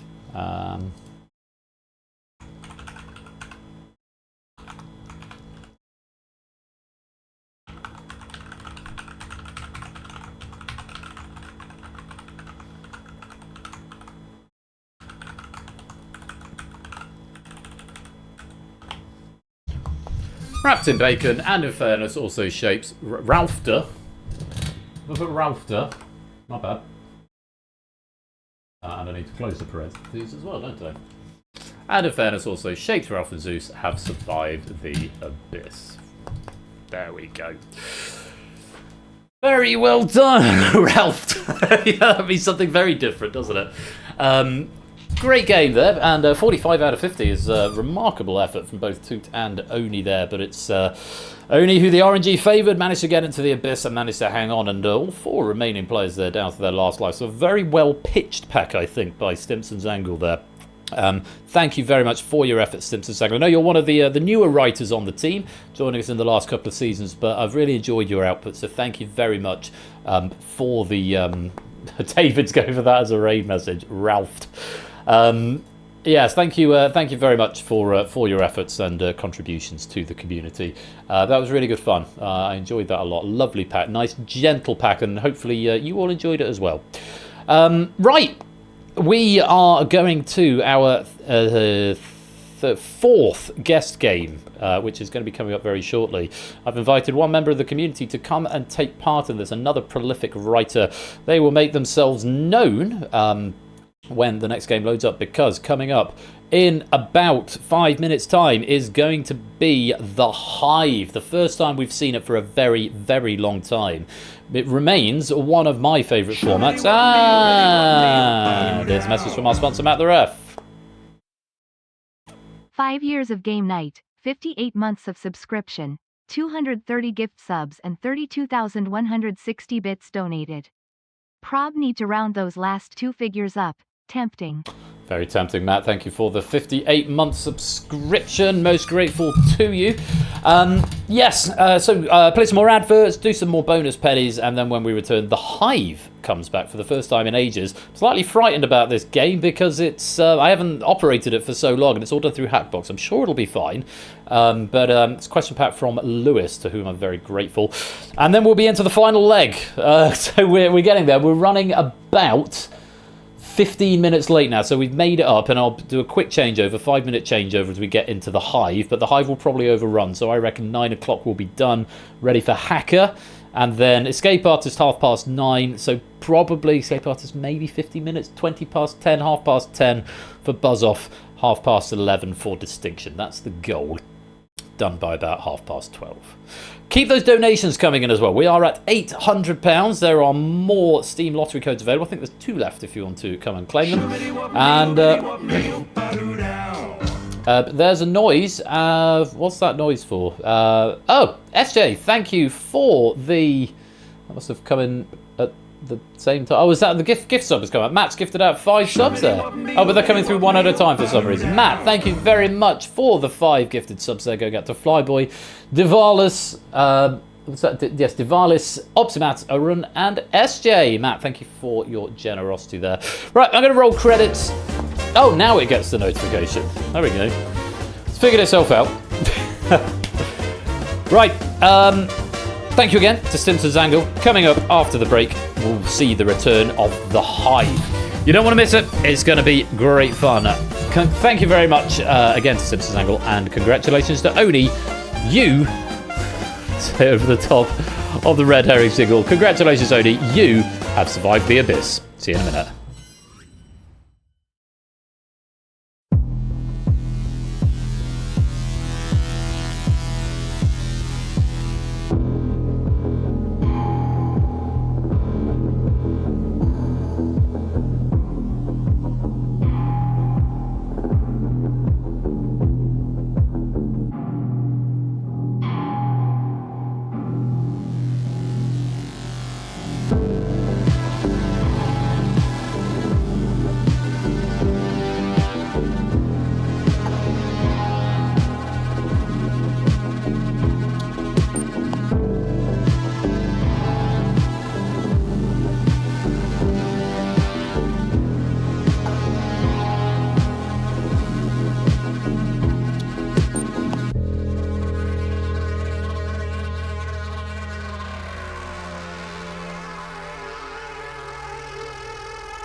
And even more quiz coming up after this very short break. We will see the return of the Hive. If you've not seen this before, if you've joined the community in the last year or so, I think you're in for a treat here. A reminder, I would say reminder, I haven't actually said it yet. This game is played through Hackbox, not the Unicorn. So make sure you go to hackbox.ca and we'll play the Hive in a few short minutes' time. Yeah, keep those donations coming in. £800 raised so far. We're looking for 1,500. Let's see if we can hit that before the end of the night. Yeah, back in a few minutes. Don't touch that dial. We'll be right back.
standing tall and standing strong, defiant and looking on. No way down from our past we climb. We'll push on while there's still time. Watch our backs through the night.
Welcome back to Game Night's 5th birthday party. It's time for a game we have not seen for a very long time. Yeah, I know it says it's new, but I ain't updating the title sequence. One day we'll bring this game back properly. I'll give it the Unicon treatment, and everyone will learn to love it as much as I do. But for now, it's going to be a one-off. I miss the Hive. Well, it's here tonight for one night only, and if you want to play, you need to go to Hackbox, ladies and gentlemen, .ca, and very important role. I have got a hot seat player in mind who should be fast-tracked into the game. I can't remember if I've told you who it is, but I'll explain a little bit more of the reasons around that a bit later on. But the worker bees have a very important job to do, so unless I've spoken to you and you're expecting to be the controlling player, you probably won't be, unless something has gone wrong, and then, well, if that happens, I'll have to figure that out. But anyway, if you want to play, hackbox.ca with the code HPDC. And Kegler Coach, welcome to the stream, lovely to have you with us. HPDC.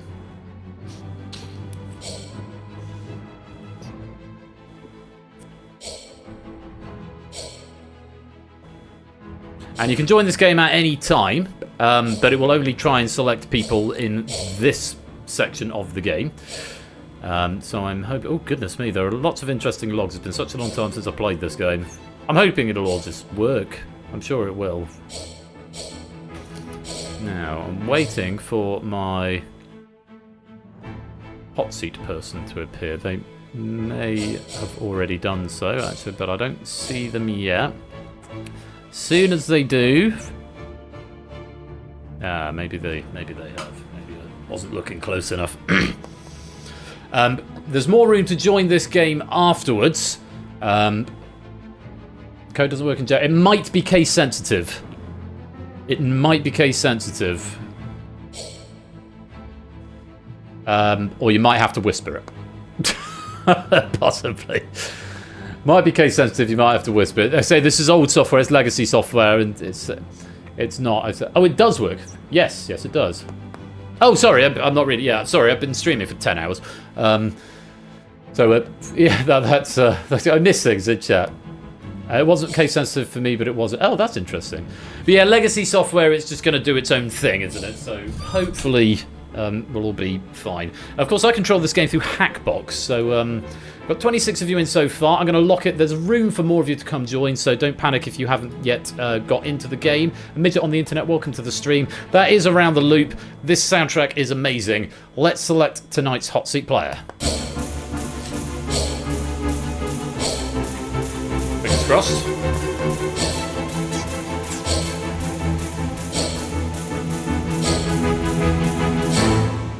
It's Arun Aromatics. And he's here tonight, ladies and gentlemen. Arun, welcome to the Hive. How are you doing? The randomization did work. It did. I love it when my programming does what it's supposed to do. It's always a happy moment for me. How are you, mate? I'm doing all right. How are you? Yeah, very well. I'm just ever so slightly starting to flag a little bit, but I've had dinner, so that's given me... Yeah, I will be fine. But yeah, dinner's given me my second wind. I'm going to have pudding during Hacker later on, and it'll all be good. Yeah, what's Vet High He all about? Oh, you'll work it out. Will. Oh, it's the I see. Is it the hive in alphabetical order or something? That's not obviously not. It's just it's not very good anagram, but yeah. Vet High He. Yeah, but yes, it is. That is the hive in scrambled.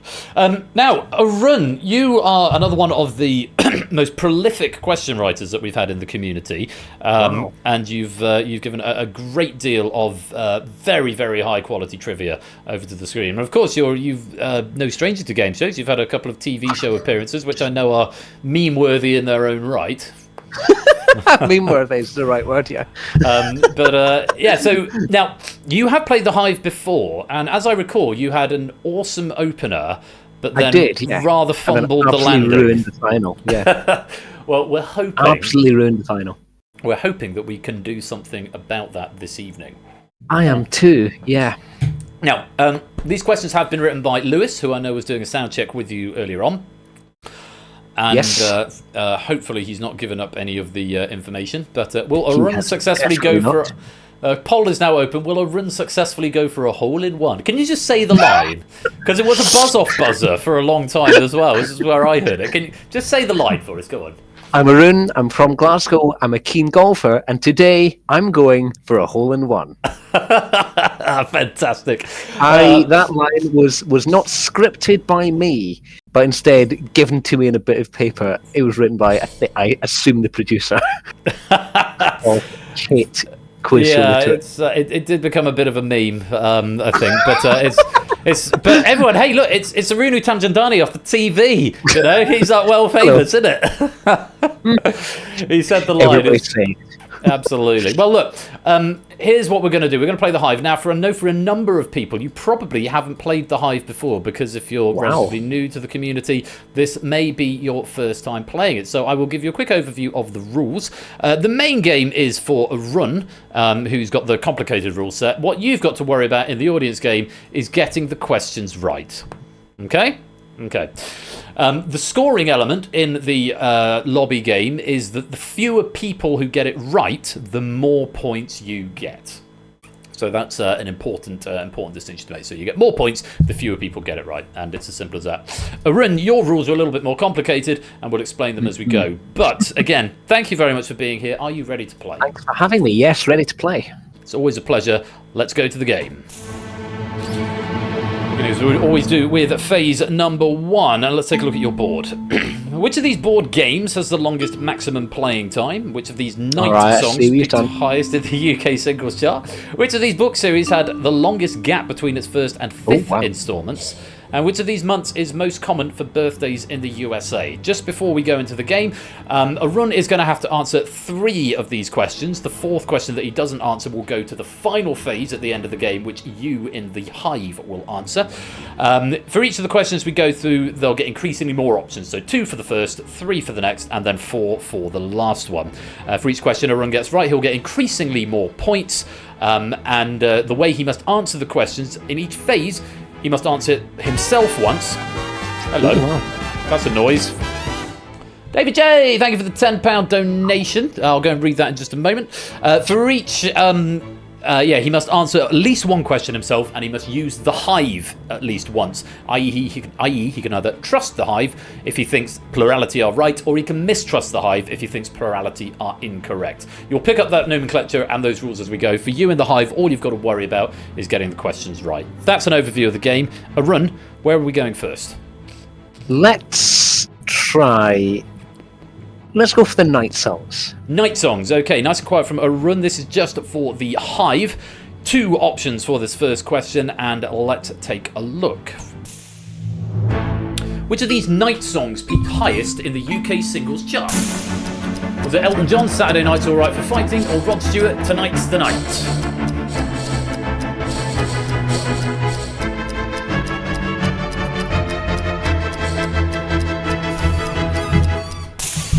And that is time. David J saying, good to see Blockbusters back. Hope a run wins the 5th gold run. Thank you for the £10 donation there, David J. Most grateful for you. Most grateful to you. Now, Arun, how are you feeling about this?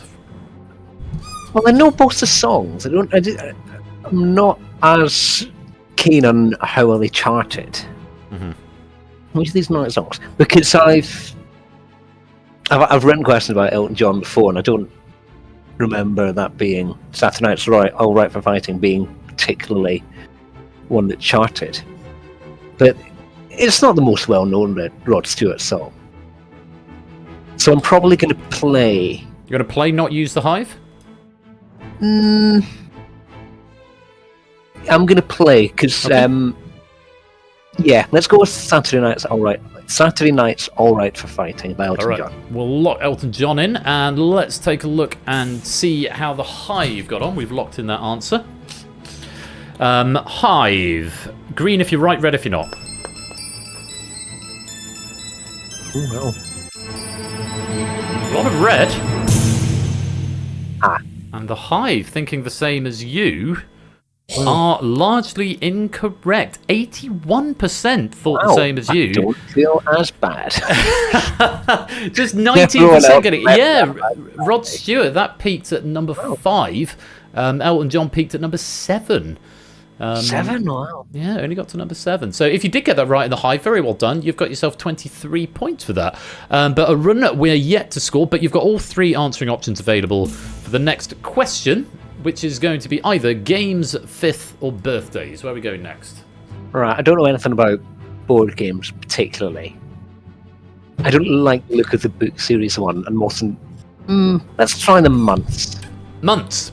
Let's try the months. Okie dokie. Might be Hive. more workoutable. Okay, Hive, over to you. 3 options. Let's take a look. Which of these months is most common for birthdays in the USA? May, March, or January?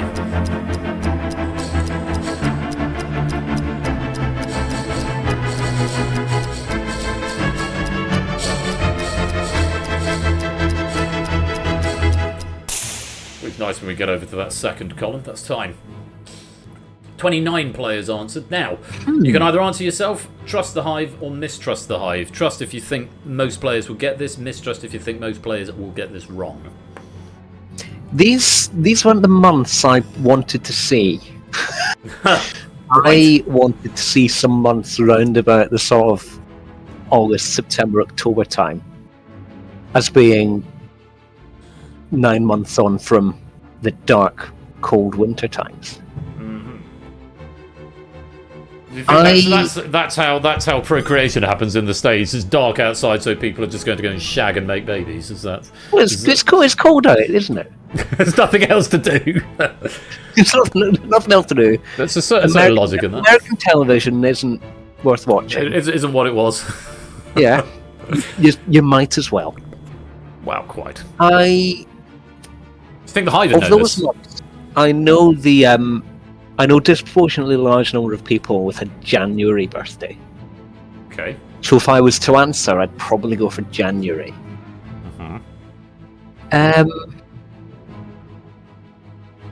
Okay, let's go for January. You're going to play? Let's play. Let's go with January. It will lock you into using the Hive on the next question, just so you're aware. Okay, I can decide if I think it's an easy question or a hard question. Indeed. Okay, we'll lock in January. Let's go January, yeah.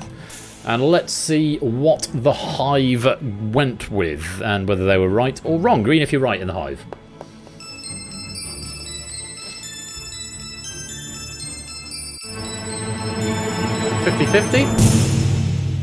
May?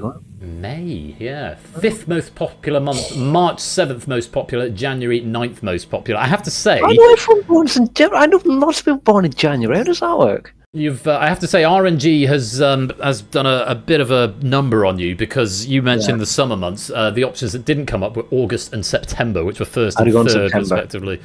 You've been wrong. Well, August is the most popular, but September that's my month. And mine as well, yeah. That's yours, yeah, because you're the day before me, I think. You're 27th, aren't you? Yes. Yeah, I'm 26th. But yeah, you give my full name and date of birth. I know, it's a bit weird, isn't it?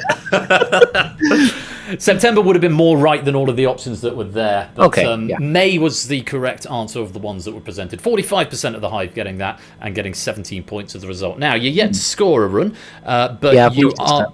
You are, you are bound to use the Hive on this question, so do you want to give them an easier one, a harder one? They'll have 4 options either way, but you've got to decide whether to trust them or not. So is it going to be board games or book series?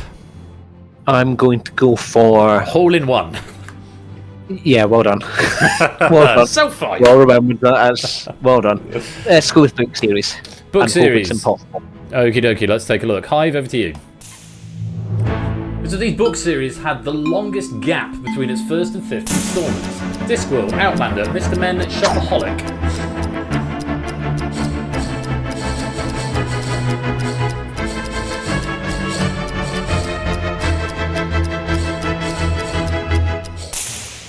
And that is time. So we know we're going to use the Hive either way. 29 players answered in the Hive. Are you familiar with any of these? I'm familiar with Mr. Men as being the sort of my childhood. Yes. I have the entire collection of Mr. Men and Little Miss. Nice. Still got them, I think. I'm aware of what the other ones are, but I haven't read them. If it asked for the shortest gap, I would have probably confidently said Mr. Men, because you can probably... bang out one a month, aren't like they? 8 books, one a week, and there's 40 or 50 of them. With it being longest, I wouldn't know where to look, and I suspect that other people also wouldn't know where to look other than ruling out Mr. Men. So I'm going to mistrust the Hive. We don't think plurality will fall on the right answer. Bear in mind, it doesn't have to be a majority, it just has to be the answer that has the most players go for it. Yeah, I'm going to mistrust. Okay, when we lock in mistrust, we will show you the answer immediately. So if you were going to play, what would you have said? Shopaholic, for no reason. You'd have been wrong, because it's Outlander. Now let's hope that we see lots of red from the Hive. That's a good start. This is good. Well, there's a few more greens creeping in now. Oh, man! That's a brutal opening round. Yeah, it was plurality. Only just 38%. Oh, like, if 2 of you had answered differently, I'd have probably got that. You probably would have done. You could have had such joy. 38% going for Outlander. Yeah. Well done. Well done, Hive. Well done, Hive. You got 19 points Well if you said done. Outlander. 34% going for this. Yeah, so 10 years and 5 months between Outlander 1 and 5. 6 years, 5 months between Shopaholic 1 and 5. 4 years, 6 months between the Discworld 1 and 5. And Mr. Men 1 and 5. Time difference? 5 weeks. 0. They came out on the same day. I think the first 12 or so came out at the same time. Wow, okay. So, yeah, that was definitely the shortest distance. You were right to get to that point. It's a tough start. We're yet to get any points, but don't worry. We've still got 3 more phases to go before the final. Maybe you'll have the reverse of last time and have a weaker opening, but nail the ending. Let's check in with the Hive and see the scores at the end of that round. Of course, you get different points, like I said, depending how many players got the question right. And there's a check marks of who got what. And AB, me, no one got all 3? Nobody getting all 3. 6 players getting the second and the third. Between you, Hive, you did manage to answer all the questions correctly, but nobody individually getting. I mean, that's easy when there's 30 people answering every question. This is true. This is also very true. But it's AB, me, Conrad, like FetchJR, Arias, Simpson. Sure, numbers. I'm surprised no one got all 3. Do better. Do better, do better. Hive. Do better. Maybe we can change that around as we go to phase number 2, because that is the end of phase 1. So, not the happiest start. No. But we'll see if we can make an improvement moving forwards. Now we've got a measure of the Hive. There's 30 odd of them in there, and so plurality is not the same as majority. And when there's more options, sometimes it feels like plurality is easier to come by. When it's 50-50 and they're not sure, that could be a bit of a crapshoot. But just something to bear in mind.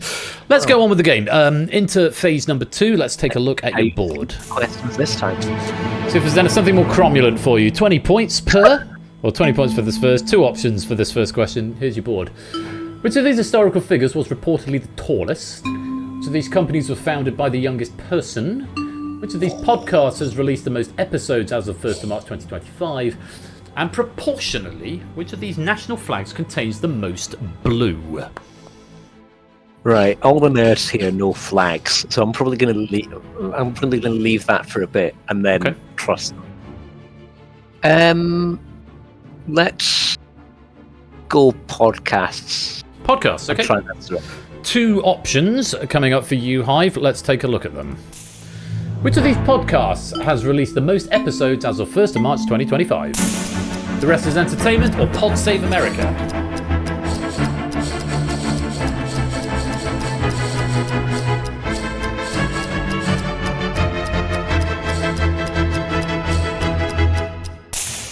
Time.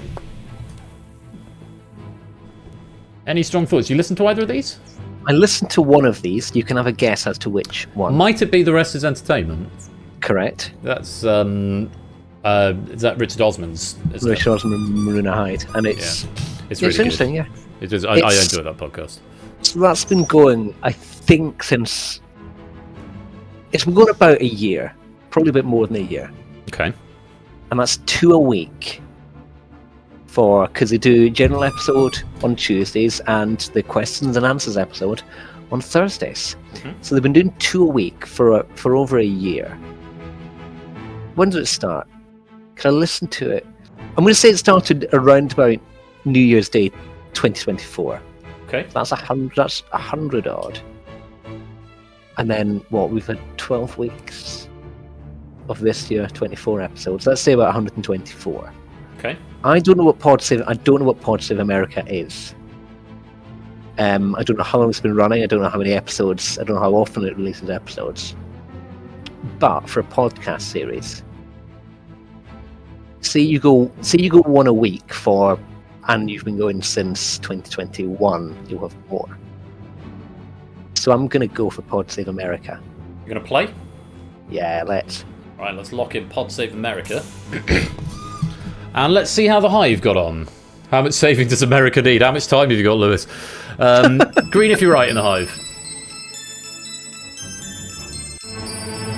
Pretty even. More green, I think. Yes! Oh, more red as it turns out. We've got our first points on the board, though, and good logic there. 41% of the Hive going with the same as you, going for Pod Saves America. 17 points if you did good, get that. Hive. Get good. How many did you estimate there were for The Rest is Entertainment? I think that's about 125. Solid. 130. Ooh, really good estimate there. Yeah. Pod Save America is around 1,000. So order of magnitude different.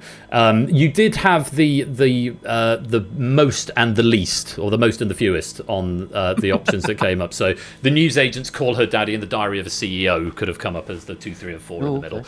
But it's a good answer, and you've got all 3 answering options left, and you've got points on the board. So hooray and hooray. Pod Save America, points on the board. On to the next question in Phase 2. 30 points available for this and 3 options attached to it. Where are we going next? No one's probably going to know who's. The very fact that the top question has reportedly in it means that nobody will have a clue. I'm going to go for for now, though, I'm going to try the flags and hope that I can trust it. Okay, with a view to trusting the Hive, so best answering foot forward, Hive. Here's a question. You know flags, do not. Here's a question with 3 options about flags. Proportionally, which of these national flags contains the most blue? Belize, Cabo Verde, or the Philippines?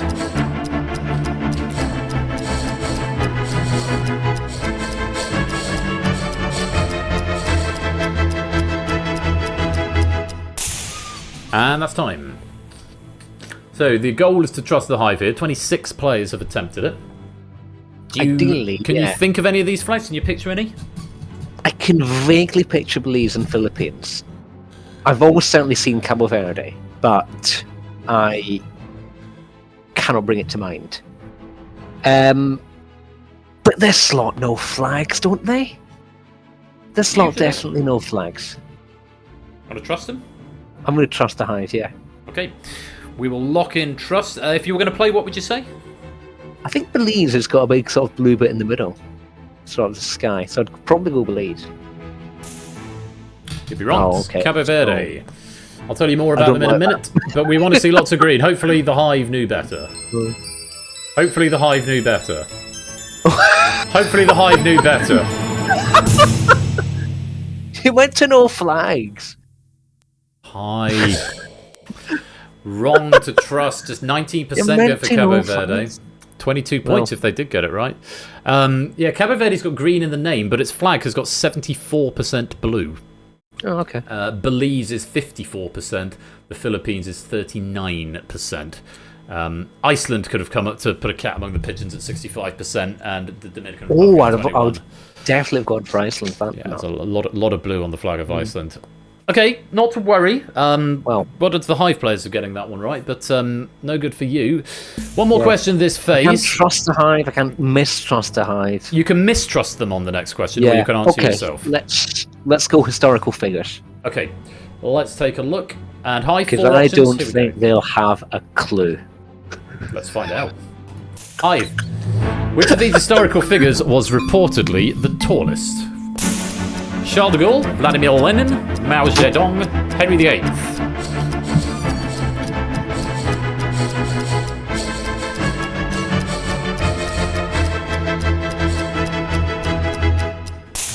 And time. What are we thinking? Have you got any idea? Oh, no idea at all. No. Fine. So it's three people thinking about that so hard they timed out. Because all the other ones have had 29 Hive answers. This had only had 26. Mm-hmm. So people are both thinking hard about this, and also don't really know. Either that or they wandered off somewhere. I mean, which is also potential. they could have seen how this was going and wandered off and done something else. Maybe. I'd be leaning away from Henry VIII, but was Charles de Gaulle meant to be tall? I mean, I would have had no idea what to answer myself, so I'm going to mistrust. Okay. If you were going to have a stab in the dark, what would you have said? I've got a vague idea that Charles de Gaulle was supposed to be quite tall, so I'd gone him. Well, it's mistrust. And yeah, you'd have been right. All right. He was tall. He was 6'5", Charles de Gaulle. Oh, I was told you. Let's hope that no one else knew that. No one knows this, do they? Oh, I don't like this. Close! Oh, again! Oh. Charles So I was right that no one knew. 38% going for Charles de Gaulle, 6'5". No, Mao. Yeah, Mao was. Well, he was the third tallest of the five that could have come up. He wasn't. I mean, for someone from that part of the world, he's relatively tall. 5'10" was Chairman Mao. No, that's quite small. Henry VIII was surprisingly tall for someone from 500 years ago. He was 6'2". Henry VIII was 6'2". He was 6'2". Yeah, it's taller than me. Really? Wow. He was a big chap. Napoleon was 5'6.5", so he was short, famously quite short, but of course didn't come up on the board. And Vladimir Lenin, 5'5". So Lenin was 5'5". Yeah, like Danny DeVito. Poor guy. Yeah, little fella. Unfortunately, mistrusting the Hive has not availed you. I should have gone for myself. I knew it. I knew Sean's was tall. More gumption next time. Let's see. Let's see what's going on in the lobby game. Quite a few. That's a lot of red. A lot of red. Who comes off a prune? Couple of players getting couple. Oni and Shapes managing to find all three. So it Shapes into the lead with 75. Oni's now in second with 73. AB Me is in third with 70. We've got 20 points. Yeah, I do see that, yes. We can do better. We've got 2 more phases, though. Let's see if we can get more as we go on with the game. That's the end of phase 2. So it's... yeah, I'm hoping this is going to be a mirror image of last time, where we have this weak front and... So am I, yeah. We come back to good at the end, but I mean... So am I. We're not quite gelling with the Hive just at the moment, are we? So The Hive has just been unpredictable. It's getting really annoying. they're very unpredictable, Hive. You heard that? You're very unpredictable. Yeah. Let's see if we can nail. Just answer some the more. questions right. Come on. Just get them right. Welcome on hello, in, Jack. You own the Hive all on your own. No run, this giant hexagon of a run just staring down at Jack there. Let's go on with the game, phase number 3. 2 options for the first 30 points available if you get it right. Here's your board. Which of these actresses has received the most Best Actress Oscar nominations? And how much you love film. According to a 2024 YouGov poll, which of these foods do the highest percentage of Brits regard as junk food? What did the average American spend most of their money on in 2024? And according to the RSPB, which of these birds typically has the largest maximum wingspan when fully grown? I don't like these a lot. Okay. Right. I don't like the top one because it's film. Indeed. I don't like the bottom one because it's animals. I don't like animals. What? Oh, yeah, what is trivia or in general? I don't like animal trivia. Right. I kind of like animals. I don't like dogs. Okay, and that's the end of the stream. We'll go through a tunnel and we're losing a run. Dogs are a good idea. Each to their own. Yeah. Where are we going for the 2-option question? Oh, Chad didn't mind the dog scene. Oh. Let's try Americans and their money. Americans and their money are soon parted. Alright, well, let's take a look. Hive, over to you. What did the average American spend most of their money on in 2024? Insurance or clothing and shoes?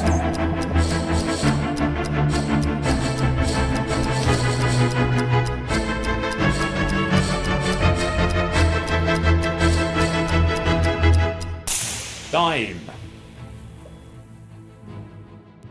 Well. Right. Americans and their money. Americans and insurance. Black Rabbit, welcome to the stream. But yes, of course, Americans have their... they don't have what we have in the UK when it comes to insurance. Insurance means something very different to Americans from what it means to us in the UK. I'm trying to go through how much I spend on clothing and shoes in a year. Well, you're only just not a student anymore, so presumably I'm not. very much. Still are. Well, there you go. Very much still a student. So I've graduated and decided I loved full-time education so much. Throwing myself back into it. Keep doing it forever. It's a good plan. Yeah, I'm definitely not going to do that. Right, clothing. I'm leaning towards Trust the Hive. Okay. Unless it's a massive rug pull, one way or the other. I've no idea what sort of going rate of insurance is in the States. I imagine the going rate of clothes and shoes will be about the same here compared to the States. I've got no idea if that's the same with insurance. And I'm hoping there's enough Americans watching / playing to give us a steer on it. Either way, try and trust the Hive on this. You're going to trust the Hive? Yeah, let's. Okay, so just thanks, sweetie. Let's trust the Hive. If you're going to play, you would say I'd lean to insurance. You'd be wrong. How would you do that? Clothing and shoes. Okay, now's the time to see lots of green, and it's 50-50, so definitely more green. Oh no! Oh come on! What? What? That does not look good. Rubbish! Neglecting the fact that actually a load of the Brits are probably going to think all the Americans spend all their money on insurance because it's not free healthcare over there. So all the Brits giving the steer towards the wrong answer. 82% going for insurance. 18% getting 24 points. Yeah, apparently they only spend 3% on insurance, whereas clothing and shoes is 6.8%. Over twice as much on clothing and shoes. Apparently so. The most popular answer that could have come up there was restaurants, which is apparently 12.2%. Okay, on restaurants. That checks out. Yeah, seems reasonable. Oh, dearie me. Well, we've got a mistrust left, or you can take on 2 yourself. Let's try another one. Next, 3 options available. Film. Film. Yep. Oh, come on, Hackbox. Oh. Oh, well. Index is out of range, and it appears to have done a restart. That's problematic, isn't it? Cash game. Yeah, what's cash game? I like to look at that. Cash game is a special mode. And we've got a run there.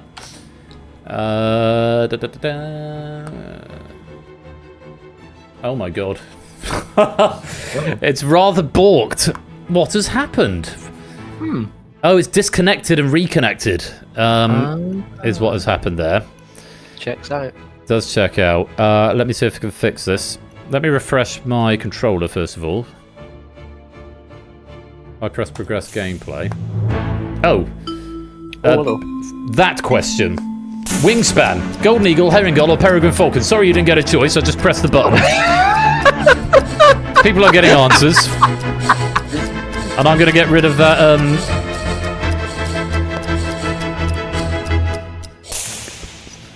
I need to get rid of that opening thing, because that's my loader screen. Pack selection, is it that one? Oh, well, that's one of them. Oh, fuck's sake. I mean, for goodness sake. Pack selection. Before 9 o'clock, Ben. Come on. Yeah, it's my bad. There we go. And then it was fine. Right. You're going for the bird question, because that's what happened when I pressed the button. Do you want to answer this yourself, or do you want to mistrust the hive? I probably should answer this myself. Golden Eagle, it turns out I have absolutely zero reading on what this slot know. It's it's not going to be Geringhall. It's a Geringhall? Yeah, there we go. There we go. It's not going to be Herringull. It's when you can think of Peregrine Falcon sort of diving and doing that sort of thing. I am leaning towards Peregrine Falcon over Golden Eagle. Would you going to go for Falcon? Let's go with Falcon. Okay, let's lock it in. Peregrine Falcon. And let's see what the hive thought. I'm going for a Golden Eagle. New slang for hole in one. Was that my voice? So it was supposed to be. For goodness. It was the Golden Eagle, I'm afraid. Which other one? Prey coming in with a £50 donation as well there.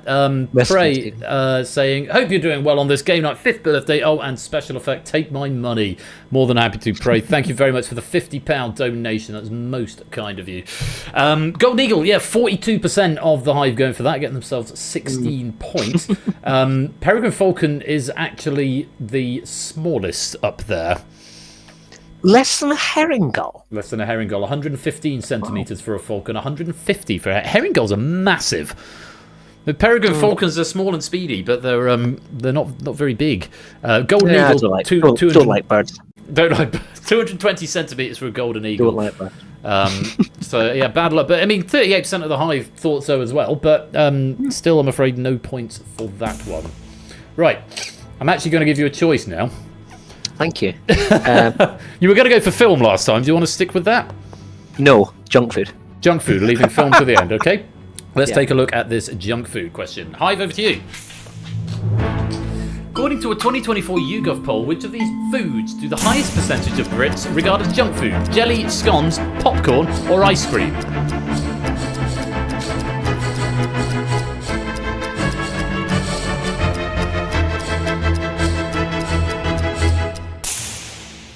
And that's time. So which do you most regard as junk food, Arun? Well, not scones. That's just silly. Okay. Probably ice cream. On the... Oh, is it junk food?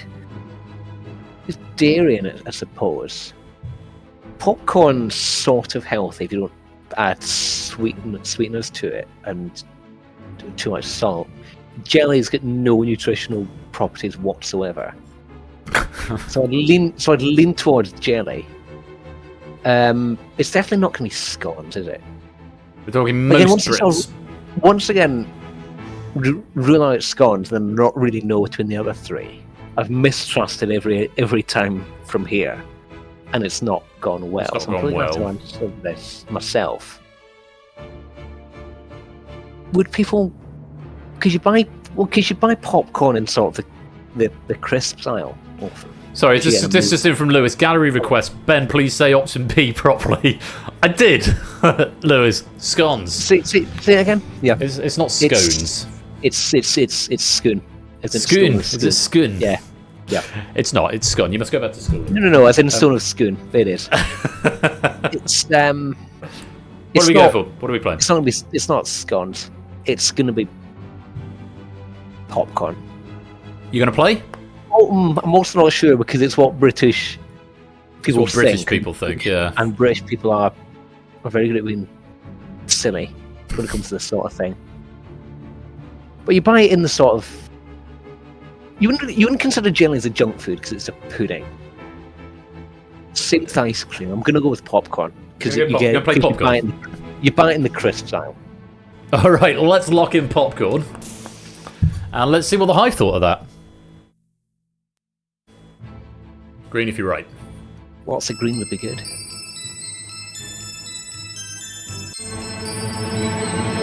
Quite a bit. Ice cream. Ice cream. Mistrust wouldn't have got you there either. 46% getting the right answer. Yeah. Yes, according to our sources, 72% of Brits consider ice cream to be junk food. 64% think popcorn. 47% jelly, and 35% scones. Who thinks scones are junk food? Well, apparently 35% of Britons. The most popular So answer... one in three people, statistically, 1 in 3 people watching this think that scones are junk food. Yeah. That's not, and I'm not. That's a nonsense, isn't it? It's basically bread with fruit in it. Yeah, it's yeah. But pizza was the option that did have the most, 76%. Okay, I'll let me know.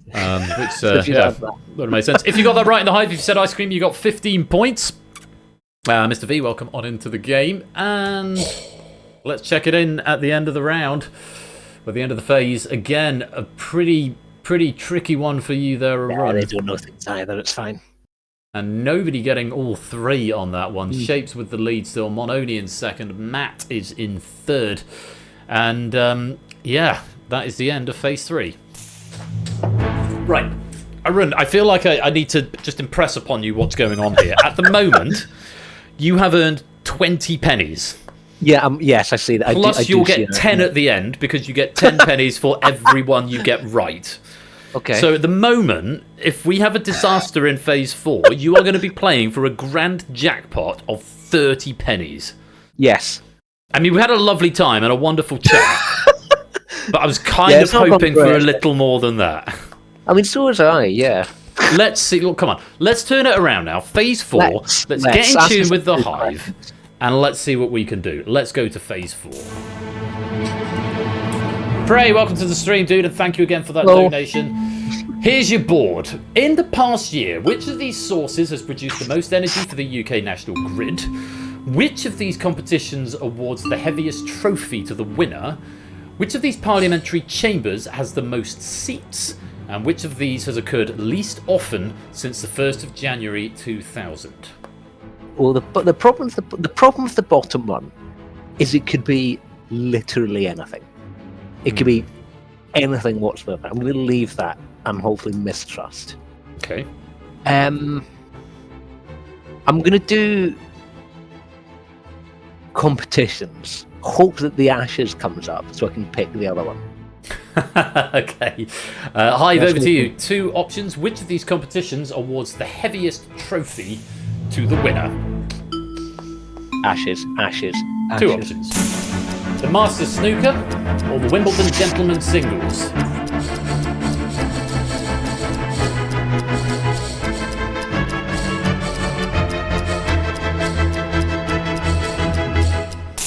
Time.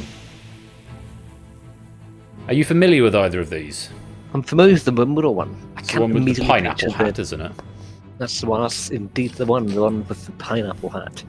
I can't immediately think of what the Masters one is. Oh, I know what it is. I can't tell you because you've said you don't know.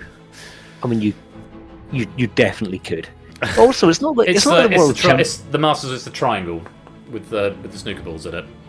You're right. Okay, that's not really help. Actually, that might, because if that's solid, that'd be really heavy, wouldn't it? It would. Whereas, It would solid. That's actually coming quite handy, to be honest. I'm on your side. I feel we need to get some money in the bank for Christ's sake. The Wimbledon Gentlemen Singles Trophy is hollow, and the Masters one being the triangle with the balls in it. If that's solid, then that would probably be heavier. We're gonna go with that. Yeah, and if it's not, it's your fault. Okay, I'll take that. Master Snooker. Because if you hadn't said that, I definitely would have gone Wimbledon for being what I assume is quite a big trophy, and not the Masters, which wouldn't have been the World Trophy, and therefore not impressive. However, in light of new information given by you, I would have mapped it. Let's go with that then. But let's lock it in quick before you change your mind. 29 players attempted in the Hive. Let's have a look and see how they got on. Green, if you're right. Oh no. Well, I've gone Wimbledon because they know already. Yes! I almost feel responsible. Yeah, it's a chunky boy. Is the Master Snooker Trophy. It's 9 kilos. 9 kilos. Wow. And it's glass. I think is what it is. Oh, It's a big, thick glass thing. Whereas the Wimbledon's Gentlemen's Singles only 3.5 kilos. With say the one with the pineapple hat.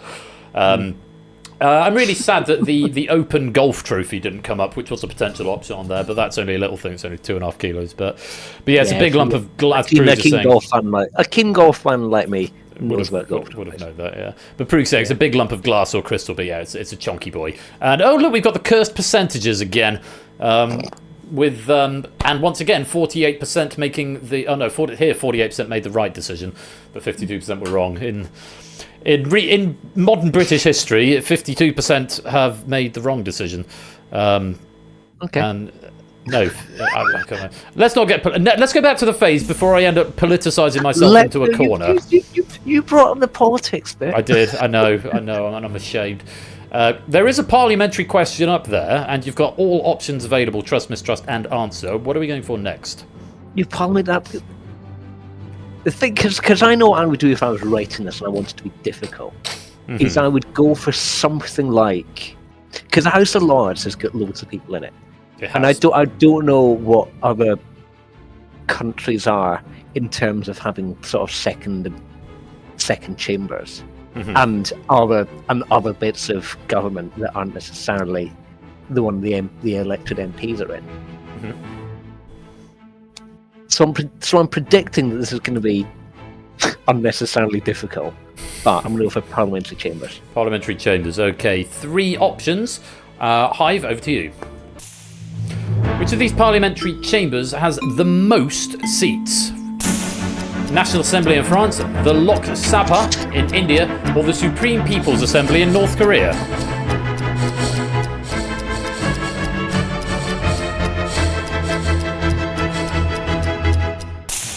Time. Now, trust, mistrust, and answer all available. Right. The trouble is, I don't know what any of these are. I don't know if these are. I don't know if these are what like members of Parliament are elected to. I don't know if these are something else entirely. Assuming it's like members of Parliament, you'd assume India to have the most. I don't know anything about the sort of technicalities of how the Indian legislature works, or French for that matter.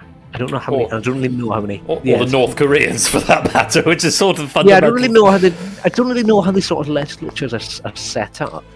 North Korea is not.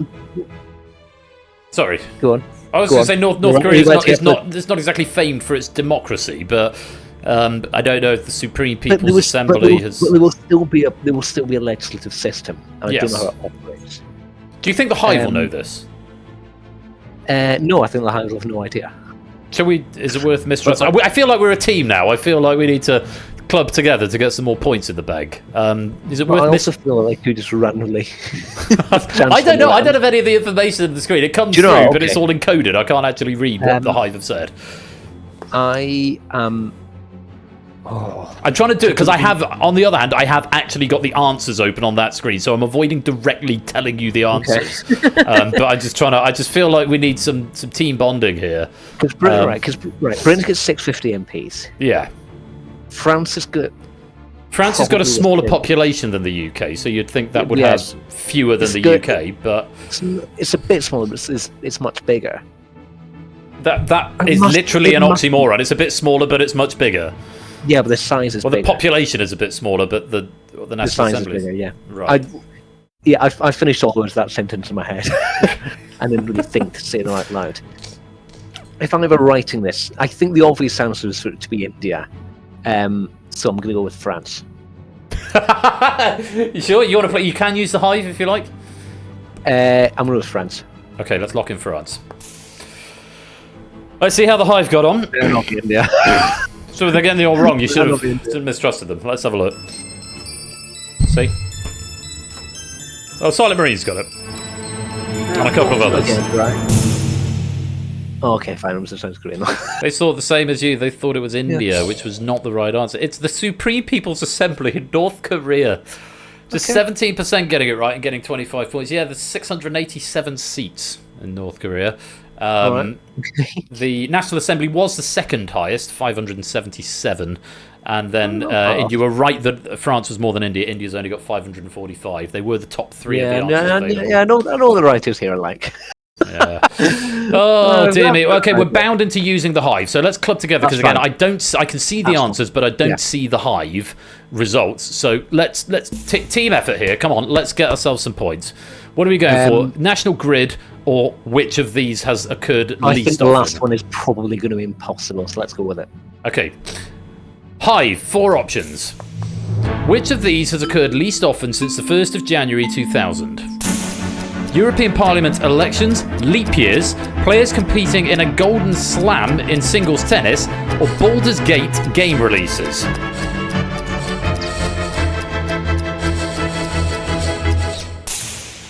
Not many managing to get an answer, and there's a lot to think about there. Just 24. Right. How many Baldur's Gate games have there been? Well, I don't know. Completing a, not competing in a. Sorry, my bad. I misread the question there. Players completing a Golden Slam in singles tennis, not competing in a. That's my bad. Thank you, Lewis. Occurred least. Say again? Right. Or leap years, wasn't it? I mean, it was 2000 was a leap year. 2004, 08, 12, 12, 16, 20, 24 was 7 of them. So 7. And that's, I think, as most you can get. European Parliament elections, I think, are either every 4 or 5 years. 5 years, aren't they? They're 5 years. I think they're 5. So So that there'll would be be fewer than maximum of 5. So assuming, Maximum of I don't 4. think it's 2000, but that'd be 2000, 05, 10, 15, 20. And there hasn't been one this year. So it's So going to be leap year is 7, so maximum of 5 on. Okay, so it's not really European Parliament election. Won't people be able to work this out? It's a problem. In that short space of time, that's the thing. We can't answer ourselves. I think you look at players completing a Golden Slam in singles tennis and go, that barely ever happens. Yeah, there's been not many. I mean, Federer's done it, did it in 2009. So I don't think so Djokovic many, has done it.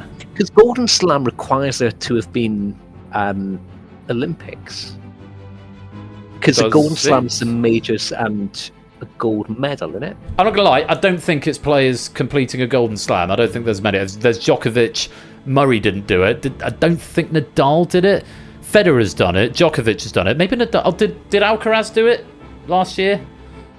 Either way, it's not good. It's not more than 3 or 4. It can't be. It will be fewer than there have been.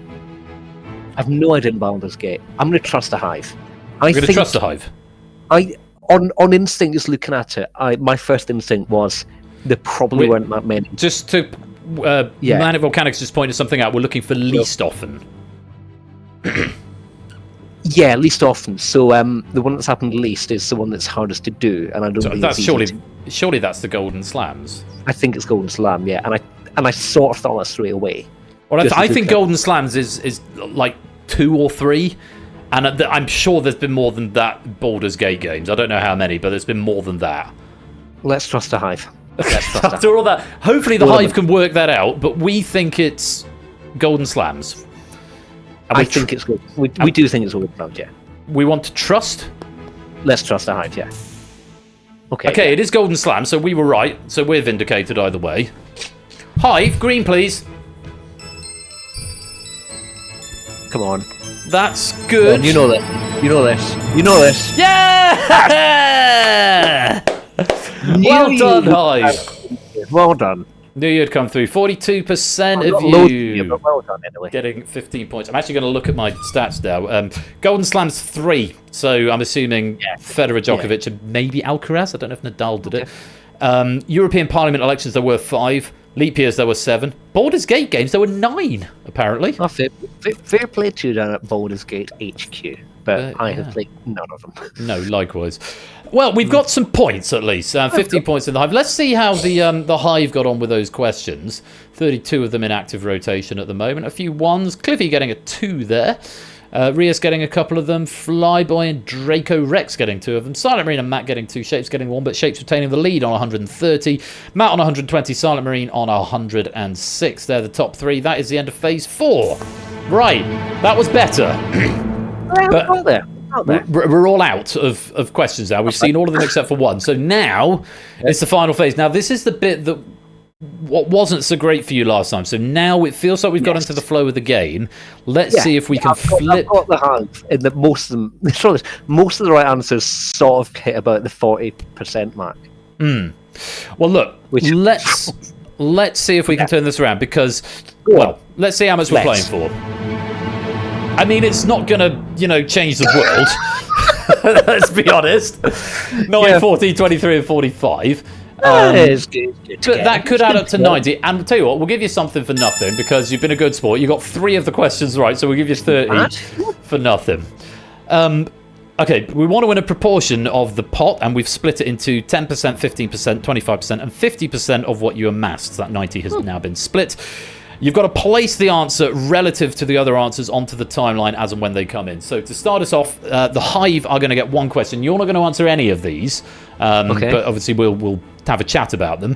But let's get our first question to set the benchmark. Hive, here is a question. All of these have 5 options. Here's your first. According to ties.com, which of these tie knots requires the fewest steps? Right, okay. 4 in hand, Prince Albert, Trinity, Eldridge, Windsor.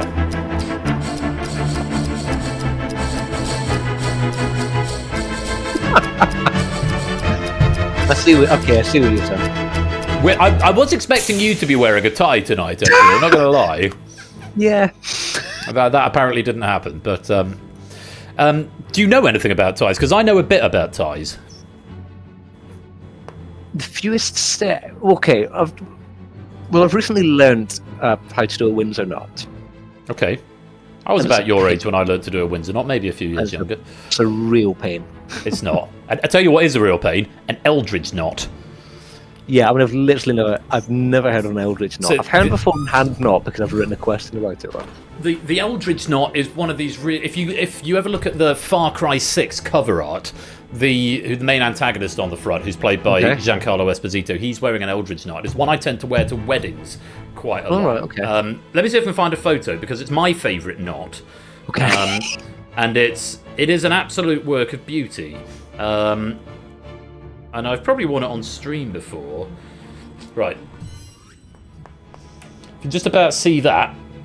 Okay. That is an Eldridge knot. Yeah. It is a very, very fancy knot. That's not the best tie for it. Okay. I was more looking at the waistcoat there. Oh, the waistcoat's also very nice, yeah. But yeah, that's all I've got for you. I mean, we don't have to answer this one, so we were just having a nice chat. What would you say the answer was? Eldridge, because that looks like a pain to do. Yeah, well, we're looking for the fewest steps. Oh, fewest steps. Prince Albert. Sorry, I just realised I haven't put you back on. Let's put you back. Let's take a look. It's 4 in hand is the one. 4 in hand is 7. Prince Albert is 9. Windsor 11. Trinity 12. Eldridge 14. Let's see how the Hive got on. Please, those are easier. I think it'll be low. Okay, 20%. That's the most annoying number it could be. No, 50% is the most annoying number it could be, I think. Oh no, because there's 5 options. Oh yeah. Yeah. Good point. Oh well. Yeah. Everyone said this game was supposed to be easy. Well done if you did get 4 in hand for that. You've gotten yourself 25 points. Now we're going to have to do some work after this one, so it's going to be more or less than 20%. Let's go to our first question. One of the leftovers from earlier. Let's take a look. It's from phase 1. Which of these board games has the longest maximum playing time? 5 options. Hive, here they are. Wingspan, Azul, Everdell, Ticket to Ride, 7 Wonders. The longest maximum playing time.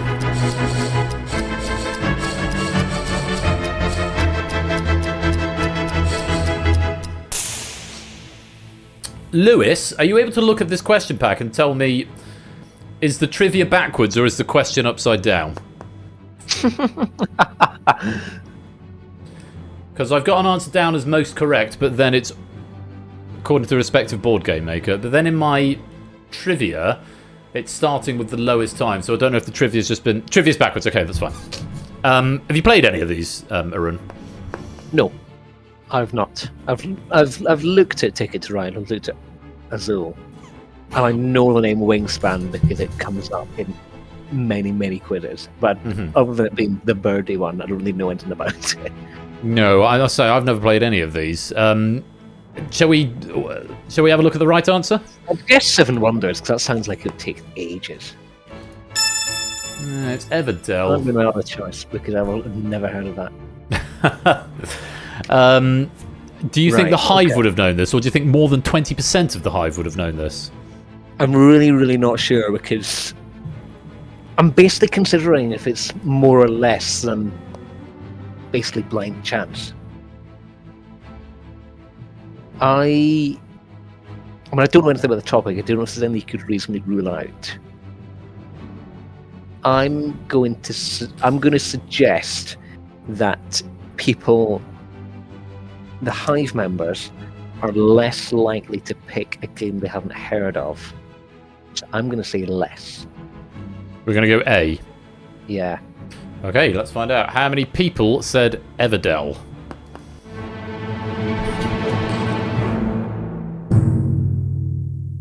Oh, okay. 43%, 42.9% got the right answer there. So we don't get those 9 pennies. I'm gutted. That is... what a shame. It really is. What a tremendous shame. But we've got the second marker there, 20% and 43%. Let's go to our next question. Which of these actresses have received the most Best Actress Oscar nominations? 5 options, and they are Jane Fonda, Bette Davis, Julie Andrews, Helen Mirren, or Glenn Close. It's from phase 3. I didn't pick this.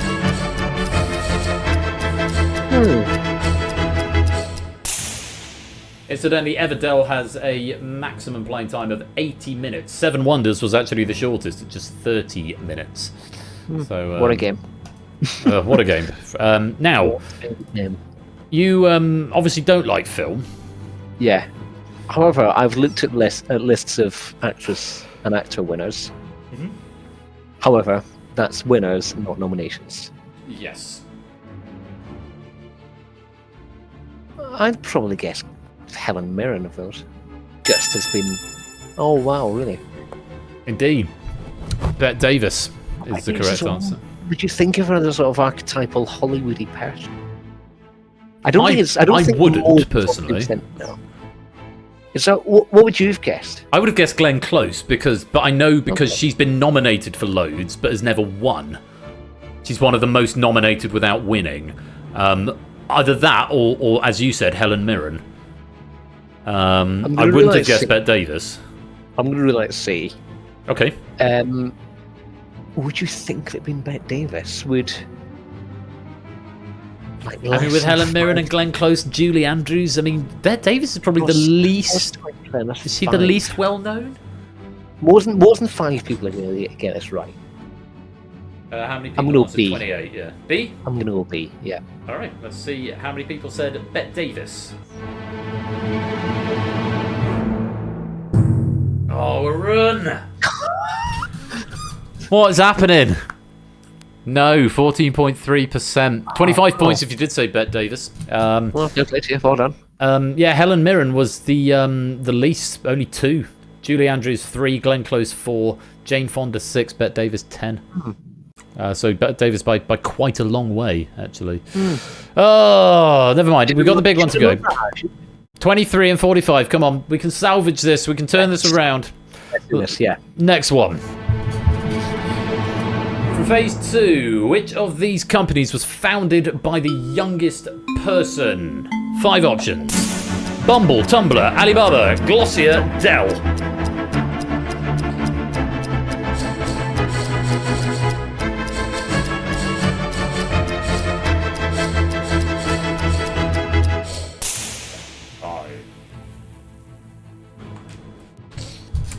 All right. I've heard of 4 of these. Which haven't you heard of? I've not heard of Glossier. Okay. They do printer cartridges. Oh, okay. Okay. Bumble. It sounded plausible. Bumble, I know, was founded by. It came up the other day. It was founded by a woman. I know that. It was founded by someone. It was founded by. I think it was founded by one of the Tinder founders who left that to set up. And then moved on to Bumble. I will qualify. I don't think there's anything particularly remarkable about a woman founding a company in general. I just happened to see this the other day. That I know it was a woman who founded because she was fed up with the way dating sites, dating apps were so male driven, and it was all guys hitting on women. And Bumble empowers women a lot more. So that's all I know about Bumble. Yeah, I have no idea how old they were. The person who founded Bumble would have been also, because I'm not actually. I might as well, because the person that founded Bumble also helped found a different app years before. So I doubt they'd be the youngest. Probably not. That's solid logic. I'd go Tumblr. Let's take a look, shall we? It's Dell. Oh, no one's saying Dell. Hey, you reckon fewer than 14%? No one's saying Dell. All right, let's lock in A and see if you're right. Yeah, good answer. Yeah, just 11% going for Dell. 25 points if you did say Dell. Yeah, he was 18, the guy who founded Dell. Fair play to you. Person who founded Tumblr was 20. Bumble, she was 25. Glossier, 29. And Alibaba, 34. Oh, points a run! 53! 53 pennies! For the last hour of your life, and I've been giving away 550 pennies every hour and a half during in between the games, so get 10% of that, but hopefully the real winners are the friends we made along the way. But the real winner could be these 45 pennies to take us up to 98 if we can get the right answer here. On this last question, it's from phase 4. In the past year, which of these sources has produced the most energy for the UK national grid? Gas, biomass, solar, wind, nuclear.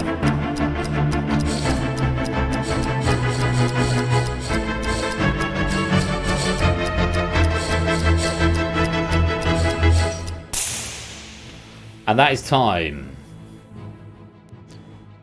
27 have attempted it. In the past year, which of these sources has produced the most energy for the UK national grid? Gas, biomass, solar, wind, nuclear. I will say I don't think it's nuclear, because we don't have much nuclear power over here. Not much, not here anyway. I've not heard of biomass. That doesn't mean it's not right. It's very much what you think it is. I have no idea what I think it is. Recycled living cells or something. Yeah, pretty much. Nice. Obviously, we've got a lot of wind. We've got a lot of wind farms, so to speak. A lot of solar panels, more and more. And I've seen the number of houses being built with solar panels put on them immediately. As default, yeah. Do you know what the UK's national gas... how much gas the UK uses? Compared to other fossil fuels. Yeah. I'd probably go gas. The correct answer is wind. I have a hunch on this, and again, I haven't seen the answers from the Hive. I don't have it debugged for me. What's your hunch? I think this is probably D. I think more people... saying D as well. I think more than 20%, but I don't think as many as half. I think it's going to be split between wind and solar. Okay, because that's what? About 12, 10 people getting it right? That seems fair. Yeah. I think you'll probably get about a dozen people going solar. You'll have a handful going nuclear, and probably quite a few going gas, so that might be a third split. I don't think many will go for biomass or nuclear. I don't think people will go nuclear. I don't think people will once you rule the two of them out, you're sort of looking about a third each, maybe. Yeah. I think wind is, of the lowers, wind is probably the obvious answer. Other than gas, maybe. I don't think it's definitely not A. It's definitely not B. I would have thought it's not C. Would lots of more people than have gone? 43? Would lots of people have gone for it? I think it's D or E, but if pressed, I'd probably go D. Do you know what? Let's back them. Let's go with E. You want to go E? Let's go with E. Let's back them. All right, let's find out how many of the hive said wind.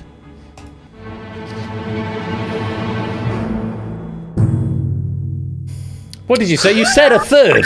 Literally exactly a third. I tried my best. Audience. There's like, you can lead a horse to water. But, oh, my printer is printing things. How exciting. Even my printer's got indignant at you. Not That's what I thought there. Oh, I'm more having faith in the community you've built up. I know. Yeah, they should have been better. They've only themselves. You've been gone for 5 years, but we should know more by now. They should know more things. What's this? Oh, goodness me. 33.3%. We miss out on the 45. Let's take a look at the final scores in the hive. A lot of people missing out completely at the end there. Smattering getting 1 or 2. As we come into the top players, Proogs managed to find 3. But it's Matt who finishes on top, getting 2 in the final. Draco Rex finishes in second, and Shapes finishes in third, a point ahead of Oni on 146. Oh, well. It's given me the pack box over there has given me a very, very sarcastic congratulations message. You go away with 53 pennies. On the leaderboard, Ben. I think it might be dead last. I think the lowest score was previously 70, set by Natter, and I think you've usurped it. So, well, put it this way: you'll remember your experience here. I am also stone dead last of Moneybox. That's good. It's well, hopefully you've had a wonderful day. I've had a wonderful day. Thank you, Ben. Mate, all levity aside, it has been a pleasure having you here. It's been great to chat. Thanks, I do enjoy this game, win or lose. So you've been a great sport, and just didn't gel with the hive tonight, and that's just the way it goes sometimes. Didn't gel with the questions, didn't gel with the hive. That's the way it goes. But yeah, and it's like I said, it's been a pleasure having you here. And again, thank you for all you do for the community with your question contributions. It's always they're very gratefully received, and always it's one of mine next, I think. Yes, it is. In fact, you've written the Hacker Pack, which is coming up. You're getting it right back at you, Hyde. Right. So you're now going to dish it out from Arun and Sequester, right? And there's a really fun pack coming up from Arun, so we look forward to playing that. Look, thank you very much for joining me, Arun, and I'll catch you a bit later on. Cheerio. Take care. Oh, well, that was not the happiest ending there for Arun, but that's the way this game goes sometimes. Can I turn the camera solo? Yes, I can. Solo, that one there. So now if I go back to Ninja 1, there won't be a run. Which is fine. Also, he's dropped out of the room. Well, we had a good time. We had a nice chat, and it's nice to see the hive again. I hope you all enjoyed it if you hadn't seen it before. Gold, silver, and bronze medals going to Matt, Draco Rex, and Shapes. Very well played. And thank you to Lewis for the questions. We had a good chat about those. Now it's time for the third break, and then the next Steam Code lottery draw. Yay, yay, yay, yay, yay. While we're having a little break and I go and have some dessert, we will play Hacker as written by Arun, as he's just intimated. And then we will be into the denouement of the evening with The Escape Artist by Inca, Buzz Off by me, which is I think it's my 100th pack. 100th game night official pack. And then rounding the night off, Distinction by Zeus. So 4 more games to go, starting with Hacker. If you've been here from the beginning, thank you so much for joining me for the whole day. It's been a marvellous day. And it's only 9:10, so we are a little bit behind. We're about 40 minutes late. But we'll hopefully, again, we'll make up a bit of time in Hacker. We'll probably make up a bit of time in The Escape Artist and maybe in Buzz Off as well. So, adverts coming up, more bonus pennies available, then Hacker. A reminder, Hacker is played in Twitch Whispers. Okay, Twitch Whispers, whisper to the bot, do not attempt to use the Unicon or Hackbox, because it won't work. Bring back the Hive Season 19, maybe. I'd need to rebuild it, I think. Thanks again to Arun. Thanks to Lewis for writing the questions. Taking a little break. Enjoy Hacker, as written by Arun. And I will see you in about 25 minutes for the Escape Artist. Thank you for playing the Hive. See you in a bit.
Well, we got through the Hive despite not seeing the software for a while. If that was your first time seeing it, I hope you enjoyed it.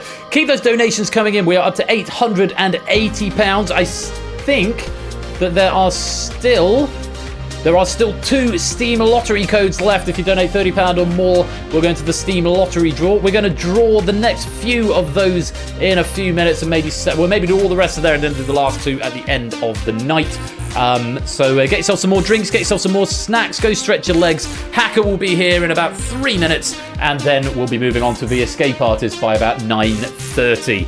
I hope you're having a good day. Thank you again for joining me for Game Night's 5th birthday party, and I'll be back in about 15-20 minutes. Don't touch that dial. We'll be right back.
Machine.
Well, congratulations to Mark. Winning another one there, that time Hacker. Tense final, but it went to Mark in the end, and very well done to all competitors there, and thank you to Arun for providing us with the questions. Jerry, Paulister, Walix, welcome all of you all to the stream. How lovely to see you all. Hope you're having a good day. We are raising money for Special Effect today, and so far we've raised £880 plus some money for BC. It's £1,000 at this point, very nearly, because a couple of people have donated in another method, not through Tiltify, but it still counts towards the targets. So yeah, we're at that £1,000 pretty much, and it's time for another trip to the Steam Code Lottery. If I can find the build. There it is. So many instances of Unity open at this point. Steam Code Lottery, and we've got a few players who've already been assigned a game, and we have got 2 of these left. If you donate £30 or more, you can claim Steam Code Lottery. And where did we get to last time? Was it Matt the Sprat? I think we did one after Matt the Sprat, didn't we? So let's find Matt the Sprat. And we did Dragon as well, Brisbane, didn't we? Oh, we did Stilgar as well. Yeah, Stilgar got Big Kitty Little City. So it's Flyboy next. Flyboy, are you here? Flyboy, it looks like you are here. Thank you very much for your donation, Flyboy, of £30 or more. There you are. Yes, you are. Fantastic. Well, let's put your cycle on and just press stop whenever you like, and that'll be the game you win.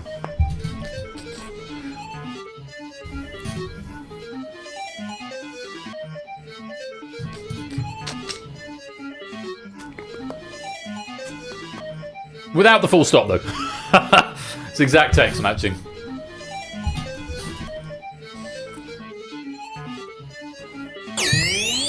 There we go, up in the top left. Oh, I think you may have been very lucky here, Flyboy. I think this is the one game that I ordered 2 copies of. Stop with that full stop, yes indeed. This is the one game I ordered 2 copies of, I think, because I wanted a copy for myself. Let's find out what it is. 5 seconds, here we go. It is. It's Amnesia the Bunker, the latest in Frictional Games' Amnesia series. Got very, very good reviews. Truly terrifying from what I've heard and read. And a game I've been desperate to play myself for a long time. So I just give people Amnesia. No, I can, and I am. So Flyboy, I've heard it is proper like pants-sweatingly scary. So. Enjoy that, and thank you again for your donation to Special Effect. Amnesia of the Bunker is why Aaron thinks he went for a hole in one. Indeed. Right, Stravdi, I know you're still here, but I don't know if you're lurking. Are you actually here? I could probably text you, Mr.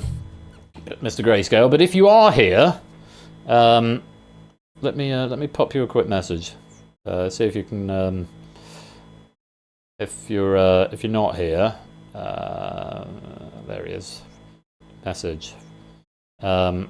Prize draw. As Texas say, prize draw. See if he gets to his phone in time. I'll just set it to cycle in the interim. Out you go, Dex. Out. Oi, no, out. You are not welcome in here today. It's too hot for dogs. Let's set the cycle going, and if he's not here, I'll just stop it on his behalf. It's probably what's going to end up happening anyway. David Stravdi, stop. I'll give him 30 seconds to text me back, or at least no, he's not appearing online. Just having text you stop, I could do. Yeah, just send me a WhatsApp, David, say stop. Right. Ever be a witness to this? I'm not looking at the screen, I'm going to look over there. 5, 4, 3, 2, 1.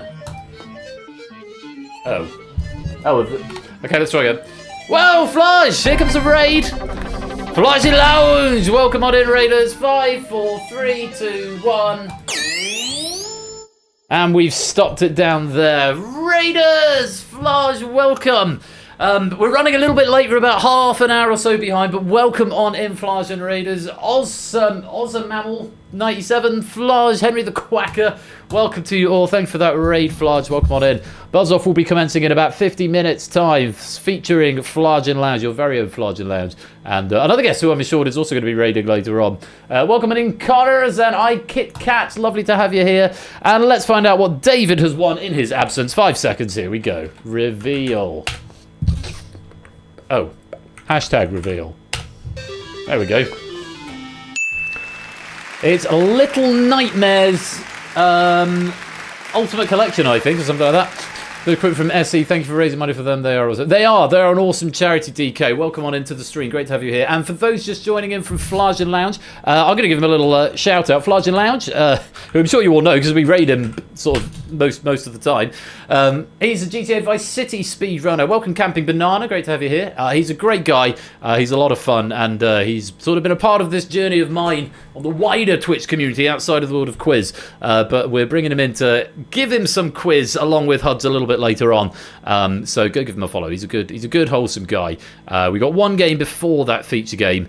But yeah, looking forward to that later on. So welcome on in, Raiders. Yeah, David has just texted me stop, which is great. And I'll text him back and say, Little Nightmares Collection. Nightmares Collection. Ah, no, it's scrolling up. Little Nightmares Collection. There we go. And yes, today, Raiders and Flyers, we are raising money for Special Effect, who are a charity dedicated to helping disabled young people as sort of a form of respite therapy, play computer games using advanced technology like eye motion capture and things like that. So it's a great cause, and we are so far on £880 plus 100 in other external bits. It's not just young people. That's my bad. But it's a wonderful cause. Most of the media I've looked at and the material has been young people. But Camping Banana, thank you very much for that follow. Welcome. So it's a great cause, and we've raised a better part of £1,000 for them now, so that's very encouraging, and thank you all for your support. So if you are in a position, people who've come from Flage, to help support, that is would be most welcome, but of course is not mandatory. Of course, look after yourselves first.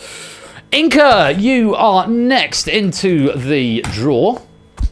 Are you with us, Inca? Looks like you are. If you are, just press stop, and you can win a game.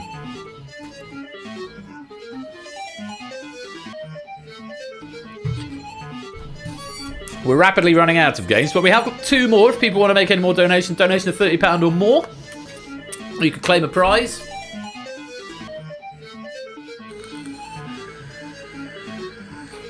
May not have an Inca either. So again, I'm going to count back from 5, 4, 3, 2, 1. And we're down on the bottom row. Can't shoulder shimmy to this very well. No, it's not great for that. Let's find out what Inca's won. 5 seconds, here we go. Oh, you'll like that, Inca. It's the Talos Principle. You may have played it possibly already, but it's a puzzle game. It's a thinky puzzle game in a pretty open world. So do enjoy that, Inca, in your absence, and we'll let you know in the fullness of time when we come to do all the reveals. Now, Dev was next, and this is the last one for now.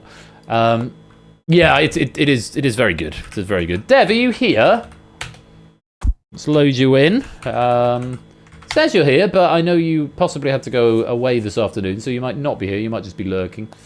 They had a sequel come out quite recently for the Talos Principle. Talos Principle 2, imaginatively named.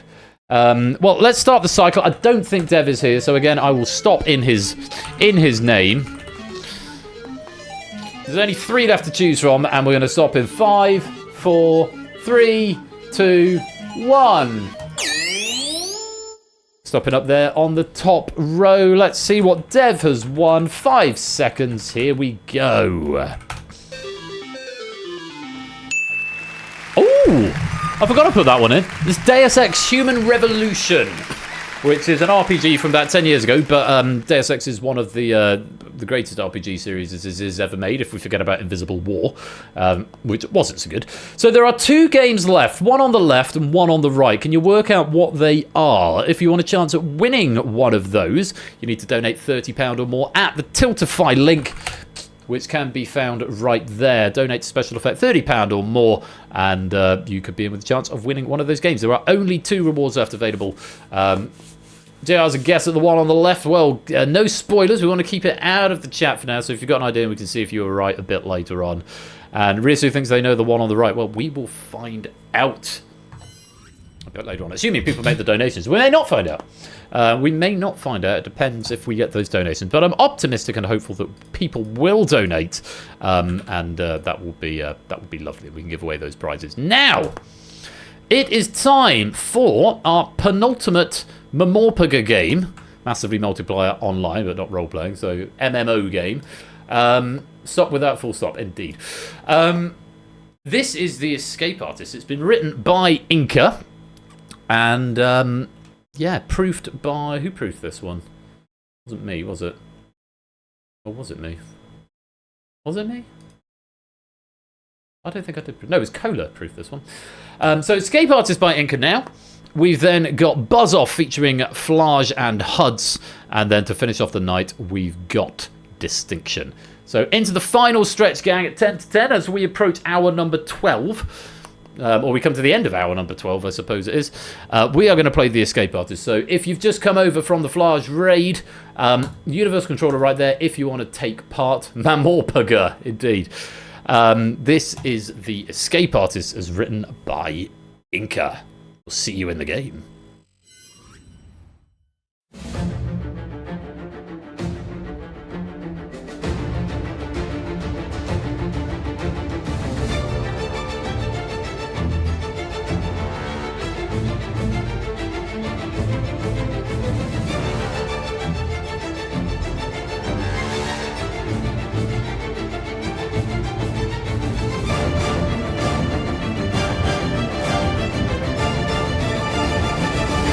Welcome to The Escape Artist, aka Quiz Prison, MVTN. I like that. Warhorse by Michael Mamorpago. That's very funny. Come join the game if you would like to play The Escape Artist as written by Inca. And all will be well. I'm anticipating a raid from Huds a bit later on. He said he'll raid at the end of his stream because, of course, he's playing later on. Let's see whereabouts he's up to. Originally, Buzz Off was scheduled for 10. Obviously, we're running a little bit behind, but hopefully we'll make up some time here because The Escape Artist shouldn't take an hour. It doesn't normally take an hour. Yeah, so that's good. So we'll make up a bit of time and hopefully get into Buzz Off by about 10:30, 20 to 11. That'll probably take about 40 minutes, 20 past 11, which means we should finish before 12:30. It's not going to be a 4 o'clock in the morning stream, I promise you. I promise you it would be a sensible time, and we seem to be sticking by that so far. Only a little bit of delaying.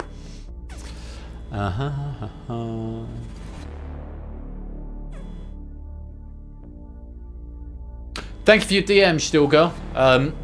That's very kind of you. Well, I'll tell you what. I'll send you a message back.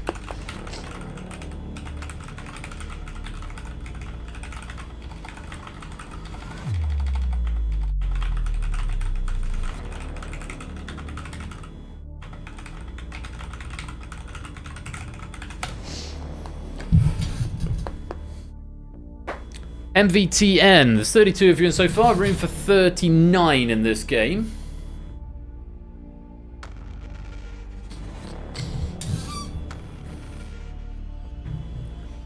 So, a few more minutes, or a few more seconds, and then we will get going. It sounds lovely. It doesn't sound as nice as my one. My one was much louder. This one, it doesn't. It's a cheap one. It's a Red Dragon one. So it's like, it was like 40 quid. My last one was £100. So the switches don't feel as like they give back much. They feel too easy to press, and it's easy to sort of slide over them and stuff. So I think I prefer the other one, but I'm not throwing another £100 after Razer for it to last 2 years and then for the shift key or the control key just to stop working, because obviously they're fairly fundamental given what I do. So yeah, it's kind of annoying, but it'll do for now. But yeah, it's a red switch keyboard. So yeah, but it's fine. Clickety clack. Clickety clack indeed. Clickety click. Right, 34 of you in so far. I'm going to lock it up in 10 seconds. 35 now in. We can get up to 39. So if you've not played before, if you come from the Flyers raid and you fancy a little bit of quiz, this is a good game to get in. The rules are generally quite straightforward. So pop yourselves in. You might have a good time. You might have fun. I hope you have fun. That's the idea. The idea is to have fun. I'd love to have a full prison block. Just saying. Got 35 at the moment. Need 4 more. Really like to have a full prison block. I'll give you 1 more minute and then we'll lock it. Yeah, it's apparently the soldering's really shit on Razer keyboards, and they're just a complete crapshoot. So yeah, and I'm not throwing good money after that for it to last, not very long.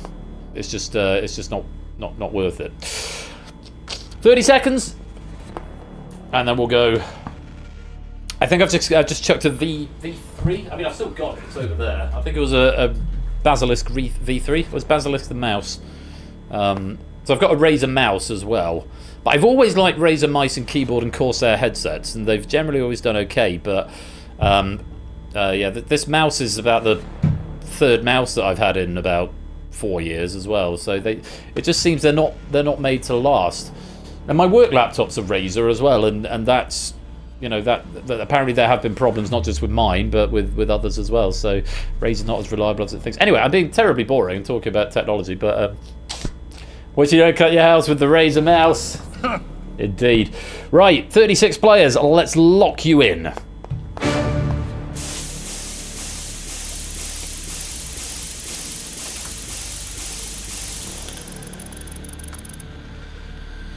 There you are, prisoner cell block H.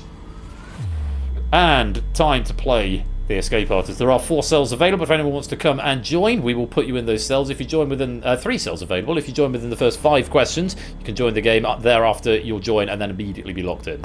So, let's play. Round 1 is initiate. In this round, answer any 5 of the 10 questions in order to escape. The harder the question, the more points it's worth. You cannot answer more than 5 questions, so pick your 5 carefully. Answering correctly, you lose a life. Lose all 3 lives or fail to answer 5 questions before the end of the round and you'll be eliminated. No penalties for abstention, but of course you've run out of questions. You can't make it through anyway. At the end of the round, you've got a bonus point for each life that you have left. Simple as that. Answering on the Universal Controller.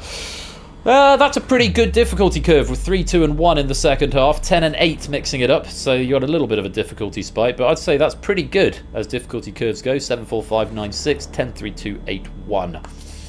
Could be a few last-minute escapes on that 10th question, but saving some of the easier ones for the second half. We'll see how it goes. Good luck to you all. Question number 1 is worth 7 points. Take a look. What's the shared surname of Lorelei and Rory, a mother and daughter played by Lauren Graham and Alexis Bledel in a 2000s US sitcom? Bledel, possibly.